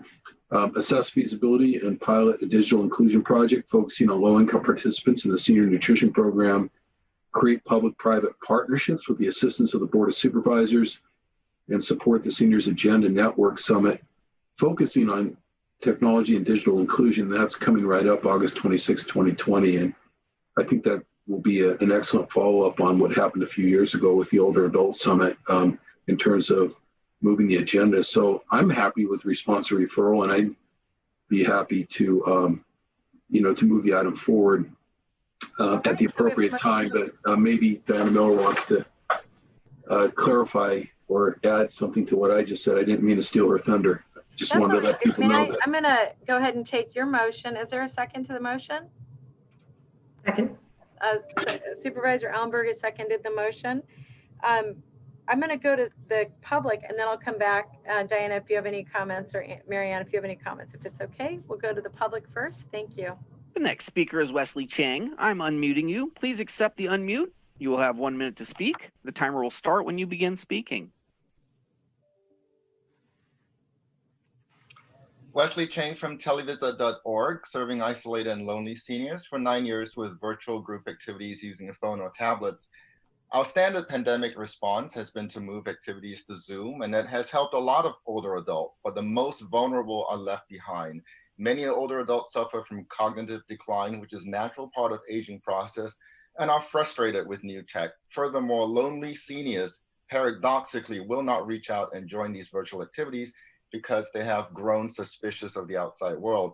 They need to be invited gently, repeatedly, build familiarity over time, which engenders trust. And we need to honor them and meet them where they are with devices that do not require them to learn anything new. The digital divide is not just about having a computer, access to internet and Zoom. The final barrier to adoption is often in the mind of the older adult and must first be solved with a psychosocial approach. Thank you. The next speaker is Ryan Kawamoto. I am unmuting you. Please accept the unmute. You will have 1 minute to speak. The timer will start when you begin speaking. Good evening. I'm Ryan Kawamoto, Regional Director for Older Adults Technology Services, where I'd like to thank Supervisor Cortese for requesting this report, and I'd like to thank Director Marianne Warren and her staff, Diana Miller, for their hard work in drafting the report and recommendations. I'll be very quick. I just want to say OATS fully supports all the recommendations in the report and also recognizes the unprecedented budget situation the county is facing. So I thank you all in advance with the hope of seeking out low cost and fiscally responsible solutions to close our digital divide for our older adult population. Thank you so much. Next speaker is Susan Nash. I'm unmuting you. Please accept the unmute. You will have 1 minute to speak. The timer will start when you begin speaking. Good evening. My name is Susan Nash. I'm the Age Friendly Project Manager for San Jose. I'm also a visiting scholar at the Stanford Center on Longevity, where I work on digital literacy for older adults. I'd like to make 3 points. First, the board's focus on this issue has already led to collaboration and partnership with Age Friendly Santa Clara and among the cities in this county. And at Age Friendly San Jose, digital inclusion is a priority. So you will have partners. Second, the need for digital inclusion remains urgent. Older people will be among the last groups to go back out as this pandemic rages on. And third, the need for this is urgent in the future as well. Even when it's safe for older people to go back out, it's people over 65 are the fastest growing population of any age group, and there are 10,000 baby boomers turning 65 every day. So we need to include older adults online to facilitate healthy aging. What's good for older adults will ultimately be good for everybody. Thank you. The next speaker is Tim Dubick. I'm unmuting you. Please accept the unmute. You will have 1 minute to speak. The timer will start when you begin speaking.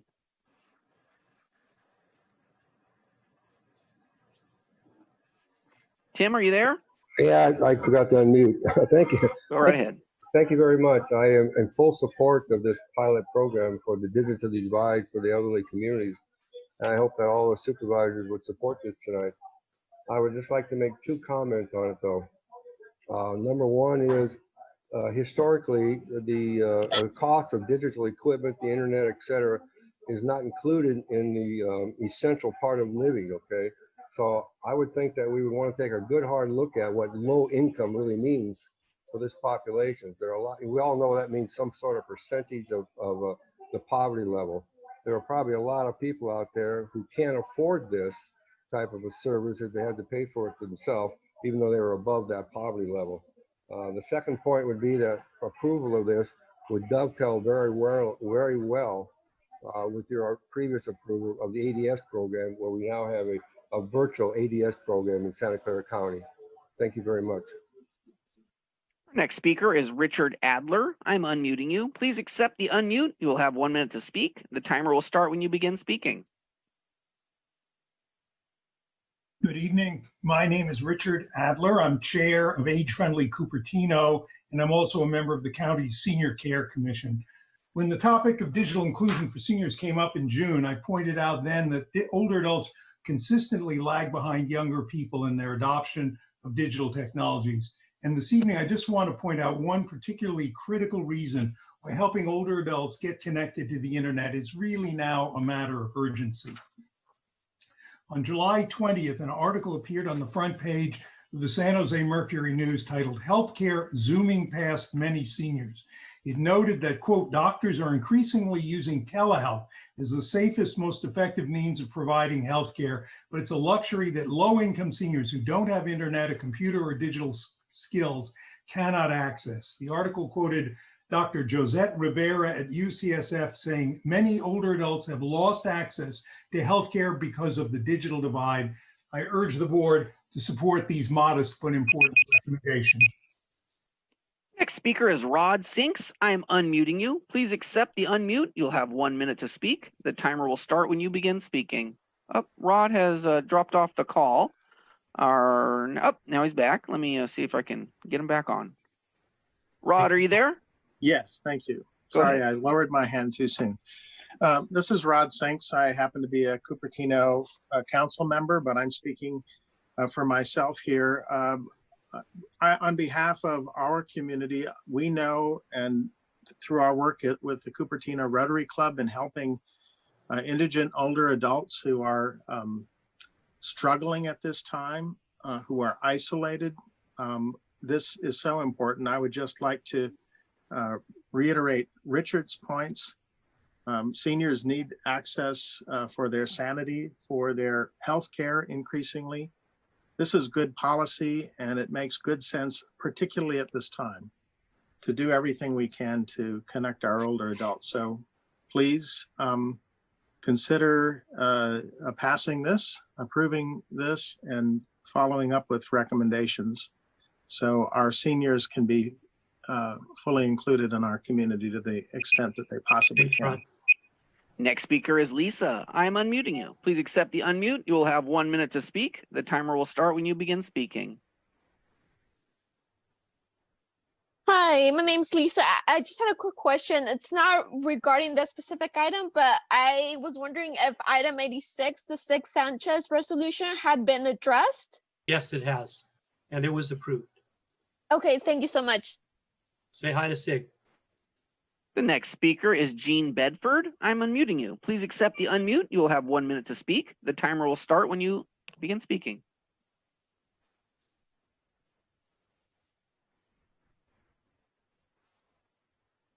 Hello. Hello.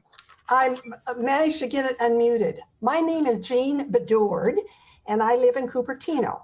I'm also president of the Cupertino Senior Advisory Council, though I'm speaking on my own behalf today. I urge you to formally approve the recommendations in this report on closing the digital divide. This pandemic has forced all of us to conduct our day-to-day interactions online. Our senior center is closed, so it's a challenge for senior services. Many of our seniors do not have access to digital technology. They're unable to access services that the rest of us take for granted, which rely on smartphones and computer technology. Please help us bridge this gap. Thank you for your consideration. Our next speaker is Scott Largent. I'm unmuting you. Please accept the unmute. You will have 1 minute to speak. The timer will start when you begin speaking.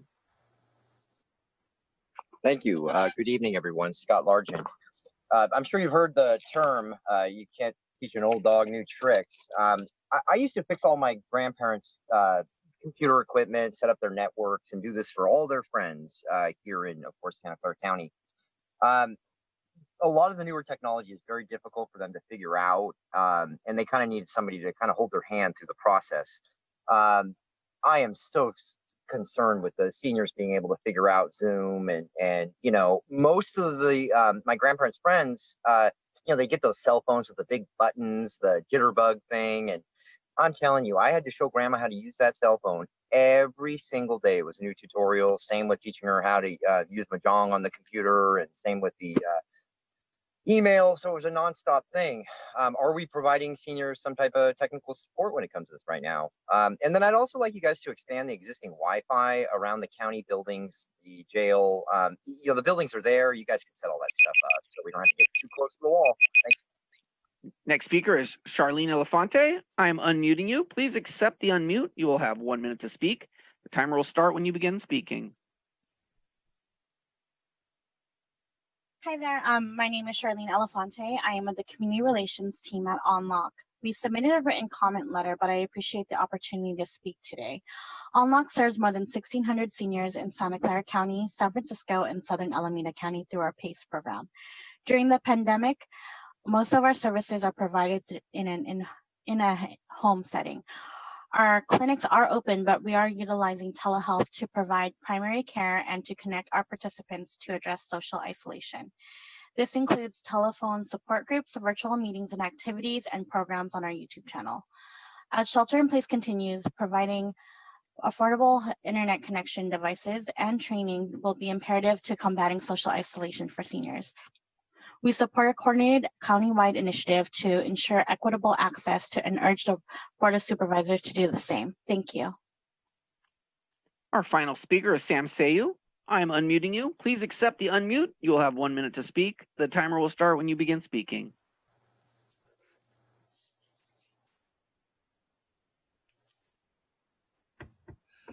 Hi, thank you. I am the president of the Federation of Retired Union Members, currently chair of the Advisory Council to SourceWise, and most recently appointed to the Senior Care Commission. And I want to echo what's been said by the previous speakers. I know that for some seniors, it's difficult to be able to afford the equipment needed to participate in these virtual meetings and things of that nature, virtual doctor visits, but also, as has been said by a couple of the folks, there's some education needed. And so I applaud any efforts to advance either of these two causes, and thank you for your time. We have a late arrival, Elna Times. I'm unmuting you. Please accept the unmute. You will have 1 minute to speak. The timer will start when you begin speaking. My name is Dr. Elna Times, and I have been involved with senior activities for about 20 years now in Santa Clara County. I am a refugee from the computer industry, and as such knew that there was much about personal computers in any form that would be useful to them. When I first began teaching seniors about computers, most could not envision anything more than email that would be useful to their retirement years. That's changed now, and about half of today's seniors have some familiarity with some form of computer, whether that's as a smartphone, a tablet, or a laptop. Some of these seniors have enthusiastically embraced the computer age, some have not. And there are plenty who can't afford a computer in any form or an internet connection, and that needs to change. The coronavirus has made it clear that much of business can be done via computer located anywhere there is an internet connection. 3 years ago, many doctors allowed patients to exchange email with them. Now that's a preferred method of communication. Today, many doctors are seeing patients. And that concludes our list. Thank you very much. So we have a motion and a second on the floor already, or no? Yes. Dave, did we? Oh, we had a motion and a second, Supervisor Cortese, and then Susan. Diana Miller. Diana, did you want to make some comments? I think the public did a lot, took a lot of my speaking points and said it better than I could. But I'm Diana Miller, project manager of the Seniors Agenda. And as the age-friendly 3-year plan of action has already put this into their action item. And the pandemic has just kind of accelerated the need. About half the older adults in Santa Clara County can afford devices and training and internet service, but about half really are struggling financially, and this is a hardship. So I really commend what the board has done for the young people and the students and giving $7 million toward their educational needs. And so I hope at some point in time when there's another stimulus money or something that we might, relook at older adults and what some of their needs are.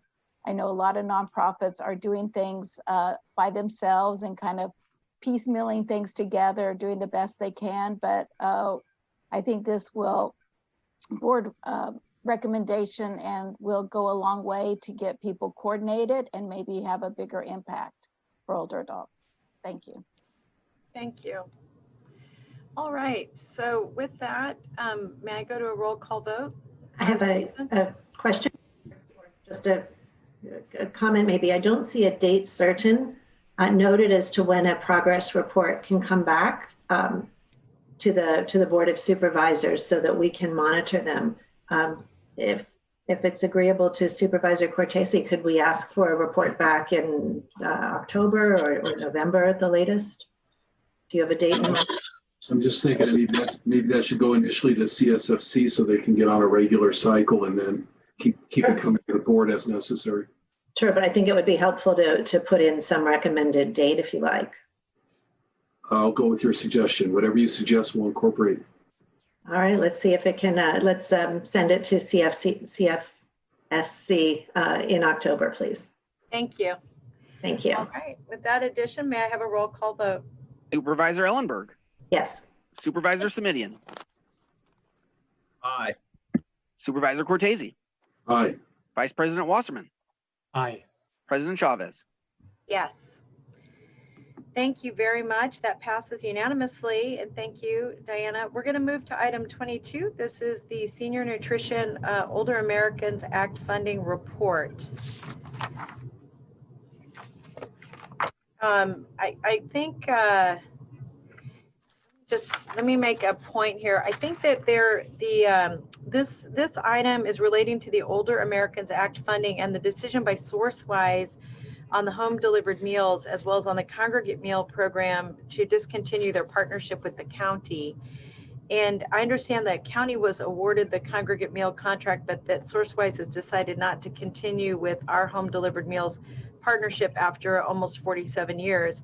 And so what I was just curious about is what are the options for us to continue to provide services in this area? And that's really the one question I had for the report.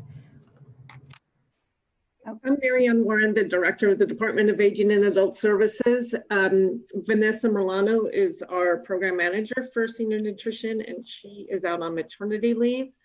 So we were awarded the contract for congregate meals, and some of those congregate meals have become home delivered meals as people are unable to physically go to the congregate meal sites, which have now turned into places to pick up food rather than to sit and socialize with your friends. And SourceWise did not grant us the contract for the Meals on Wheels program. We are, however, in the process of an appeal for that. But in the meantime, we have been assured by SourceWise that the number of meals will continue to be the same. And SourceWise has been given several $1 million from the state for the Family First and the CARES Act program. And I will let Diana Miller, who is wearing another hat now that Vanessa is out. Now, Diana is filling in and she can give you the exact numbers, but we should have more information in the next few weeks. So Diana Miller, now interim project manager for senior nutrition. I just would say that what the the impact to this older adults who get the Meals on Wheels program, well, they won't see any change. They're using the same contractor that we did, food contractor Trio, to have the meals delivered once a week, 2 meals a day, and they do that once a week. So that will still be continued. So we just wanted to give you a report on the status, and we do continue to have the neighborhood Meals on Wheels that we as a county through general funds support at UI Chi and POSO, because they offer ethnic meals. Now, the other thing that to take in consideration, there are regulations that we as a county cannot have a program of Meals on Wheels if the, how can I say this? We can have a program that has the same requirements as the Older American Act, because that would be in competition. So SourceWise has decided to take it in-house. So the service continues. It just won't be with us.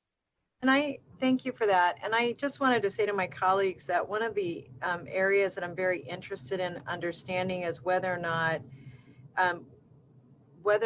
we should be pursuing being the agency on aging. And this is really a question for the board in a much more long-term perspective. There's no clear way to do it, and it would take legislation, but I want to put this on everybody's radar, because what I really would like a discussion to happen at Children's Family Seniors, and then to bring back a recommendation to our colleagues.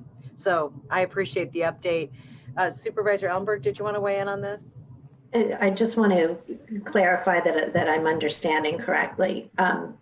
That SourceWise will do the Meals on Wheels for a particular population, but we have expanded over the years beyond that population, and to include the ethnic meals that you talked about, and to include undocumented residents.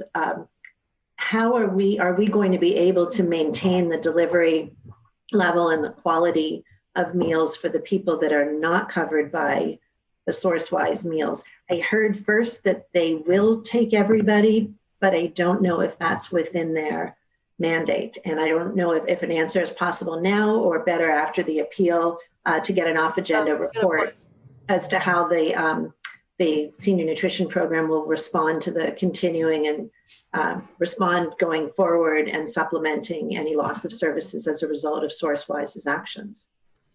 Can I recommend an off-agenda report for this? Because I do appreciate that we have to finish the process, and that way it can go back to Children's Family Seniors. We can strategize about next steps and then bring it back to the board. Perfect. Is that all right? All right. Absolutely. I don't think we need a motion to receive the report. Right. Okay. All right. Thank you. Madam Chair? Yes. I just wanted to reinforce your "oh, by the way" comment about looking at the potential for our county to become the AAA. This is an issue that was surfaced a while back, as you may recall, but not pursued in a more ambitious way. And I appreciate you raising it again, and didn't want it to go by without leaning in a little to say, absolutely. I think we've hoped for the best. That has not happened, and it's time to look at other options, including the one you identified. So I'm a me too on that one. Thank you. Got it. Thank you. So with that, we don't need a motion. I'm going to say thank you, everybody, very much. We'll look forward to the off-agenda report, and we'll talk to you at Children's Family Seniors and come back before Christmas. Okay? Okay. Thank you both very much. Thank you for your work. Can I just add that the state is working on a master plan on aging that is due out in October, and I believe the recommendation for that will be that counties assume responsibilities of being the AAA for their own county. Great. Good. Oh, Marianne, that's good info. Thank you for leaning in there. Thank you. All right, so no action necessary on that. And item 23, this is a report back on the county program catalog, I think that Ms. Ellenberg raised. So I can. I just wanted to express appreciation to Greg and his team for pulling this together. I think it's going to be a really valuable reference to help the board evaluate impacts of proposed budget cuts. I would suggest foregoing a presentation unless, of course, any of my colleagues would like that. Well, I was just going to say that this is a start, and I'm glad you're happy with the start. You know, we told the board that it would take some time to get a more detailed report. Everything that you see on the catalog needs to be broken down into more detail, and we'll be working on that for as soon as we can get it. But this was a start in the process. Thank you. Well, I wanted to show appreciation for the start before asking for more things and how it can be bigger, better, deeper. But thank you for doing that. We'll make it yes bigger, better, and deeper. Thank you. I thought it was really helpful too. Thank you for the request, Susan. Really helpful. I'm going to go on item 24. I forgot what James told me. We don't need a motion, but I'm just going to, I'll make a motion just to defer this on unanimous consent for the 24th. That's item 24. If there are no concerns, I'll move on to item 25. This is the forensic logic amendment. So this item was brought back, I think, at Supervisor Simitian's request. Madam Chair, I had raised a concern about the prior iteration of this request from the Sheriff's Department incorporating facial recognition. I was not anticipating at the time we had the discussion that my concern would be as widely shared among the board as it was at the time. And so we did not take action at the time. The Sheriff's Department considered their various options. And as I understand it, and I obviously can't speak for them, they've come forward now asking to move forward with the technology minus the facial recognition component. I would be prepared to support the item, but I would want to attach a condition to the support, which is that the lack of facial recognition, which as I understand it has previously been embedded in the product, that the lack of facial recognition be confirmed by the OIR group, our OCLEM monitor. I just think this would be a time to make sure, given the sensitivity of facial recognition in particular, that we had verification that that capacity had not been embedded in the product that was acquired. So I'm prepared to move approval contingent on that. And the reason I need to make it contingent on that is because as far as I know, the OIR and the Sheriff's Department have not yet reached agreement on an access protocol. So that's my motion. We have a motion. Do we have a second? We have a second from Supervisor Wasserman. No more discussion on the motion anymore. We have no public speakers. I'll ask for a roll call vote. Supervisor Ellenberg. Yes. Supervisor Simitian. Aye. Supervisor Cortese. Aye. Vice President Wasserman. Yes. President Chavez. Yes. And that passes unanimously. We're now to item 31, and this is anything removed from the agenda. We have none, so we are adjourned. I think I'm going to see all of you again tomorrow. Oh. Is it tomorrow that we have our priority setting? It's going to be so fun. All right. I will see you all tomorrow. Thanks, everyone. Have a good night. Thank you, staff. Thank you, Madam Chair. A lot of good work. Take care. Thank you. Bye-bye. See you tomorrow.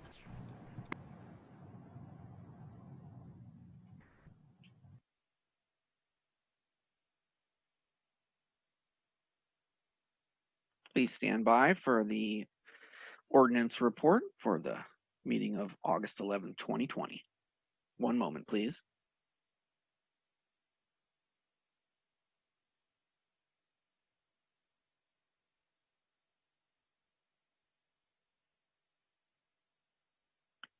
This is the ordinance list report for the Board of Supervisors meeting of Tuesday, August 11th, 2020. Item number 39, introduction and preliminary adoption of salary ordinance number NS-5.21.11, amending Santa Clara County salary ordinance number NS-5.21 relating to the compensation of employees, deleting one cook one position, 1/4 time cook two position, and one cook two position, adding 1/4 time food service worker two or food service worker one position, and two food service worker two or food service worker one positions in Santa Clara Valley Medical Center.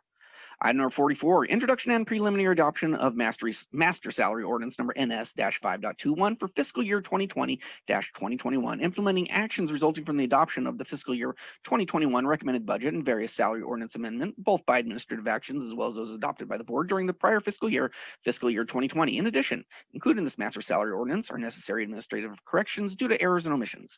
Item number 45, introduction and preliminary adoption of salary ordinance number NS-5.21.01, amending Santa Clara County salary ordinance number NS-5.21 relating to compensation of employees, adding footnote number 241, authorizing a differential for electronic resources duties, and footnote number 242, authorizing a reimbursement for the cost of the Board of Pharmacy Specialties exam. Item number 46, introduction and preliminary adoption of salary ordinance number NS-5.21.02, amending Santa Clara County salary ordinance number NS-5.21, relating to the compensation of employees, amending the salary schedule to increase the salaries of the associate staff development specialist classification and the staff development specialist classification by 5%. Item number 48, introduction and preliminary adoption of salary ordinance number NS-5.21.03, amending Santa Clara County salary ordinance number NS-5.21, relating to the compensation of employees, amending the salary schedule to increase the salary of the electronic repair technician classification by 8%. Item number 50, introduction and preliminary adoption of salary ordinance number NS-5.21.04, amending Santa Clara County salary ordinance number NS-5.21, relating to the compensation of employees, amending the salary schedule to retitle the Assistant Director of Health Information Management Services to Health Information Management Services Manager and to increase the salary by 26%. Item number 52, introduction and preliminary adoption of salary ordinance number NS-5.21.05, amending Santa Clara County salary ordinance number NS-5.21, relating to the compensation of employees, deleting one manager, training and staff development position in the Office of the County Executive, one associate training and staff development specialist two or associate training and staff development specialist one position in the probation department, two associate training and staff development specialist one positions in the behavioral health services department, and one manager training and staff development SSA position in the social services agency, adding one training and staff development manager position in the Office of the County Executive, one associate training and staff development specialist position in the probation department, two associate training and staff development specialist positions in the behavioral health services department, and one SSA training and staff development manager position in the social services agency, and abolishing the classification of associate training and staff development specialist one, retitling the classification of associate training and staff development specialist two to associate training and staff development specialist, retitling the classification of manager training and staff development to training and staff development manager, and retitling the classification of manager training and staff development SSA to SSA training and staff development manager. Item number 53, introduction and preliminary adoption of salary ordinance number NS-5.21.06, amending Santa Clara County salary ordinance number NS-521, relating to the compensation of employees, deleting one social services analyst position and adding one project manager in position in the social services agency. Item number 55, introduction and preliminary adoption of salary ordinance number NS-5.21.07, amending Santa Clara County salary ordinance number NS-5.21, relating to the compensation of employees, amending the salary schedule and increase the minimum hourly rate of the unclassified board aid classification by 34.54%, increase the salary of student intern level 1 classification by 46.20%, and convert from broad range to salary steps, increase the salary of the student intern level 2 classification by 21.93%, and convert from broad range to salary steps, increase the salary of the student intern level 3 classification by 19.73%, and convert from broad range to salary steps, increasing the salary of student intern level 4 classification by 19.15%, and convert from broad range to salary steps, retitle the classification of student intern level I-715 to student intern 521 level I, and increase the salary by 13.67%, retitle the classification of student intern level 2 715 to student intern 521 level 2, retitle the classification of student intern level 3 715 to student intern 521 level 3, and retitle the classification of student intern level 4 715 to student intern 521 level 4.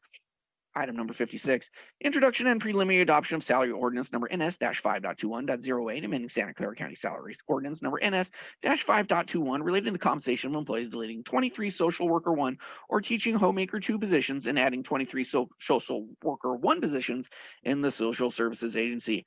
Item number 58, introduction and preliminary adoption of salary ordinance number NS-5.21.09, amending Santa Clara County salary ordinance number NS-521, relating to the compensation of employees, deleting 4 utilization review supervisor positions and 1 unclassified utilization review supervisor position, adding 4 utilization review supervisor VHP positions and 1 unclassified utilization review supervisor VHP position in the Valley Health Plan, and amending the salary schedule to add classifications of utilization review supervisor VHP and unclassified utilization review supervisor VHP.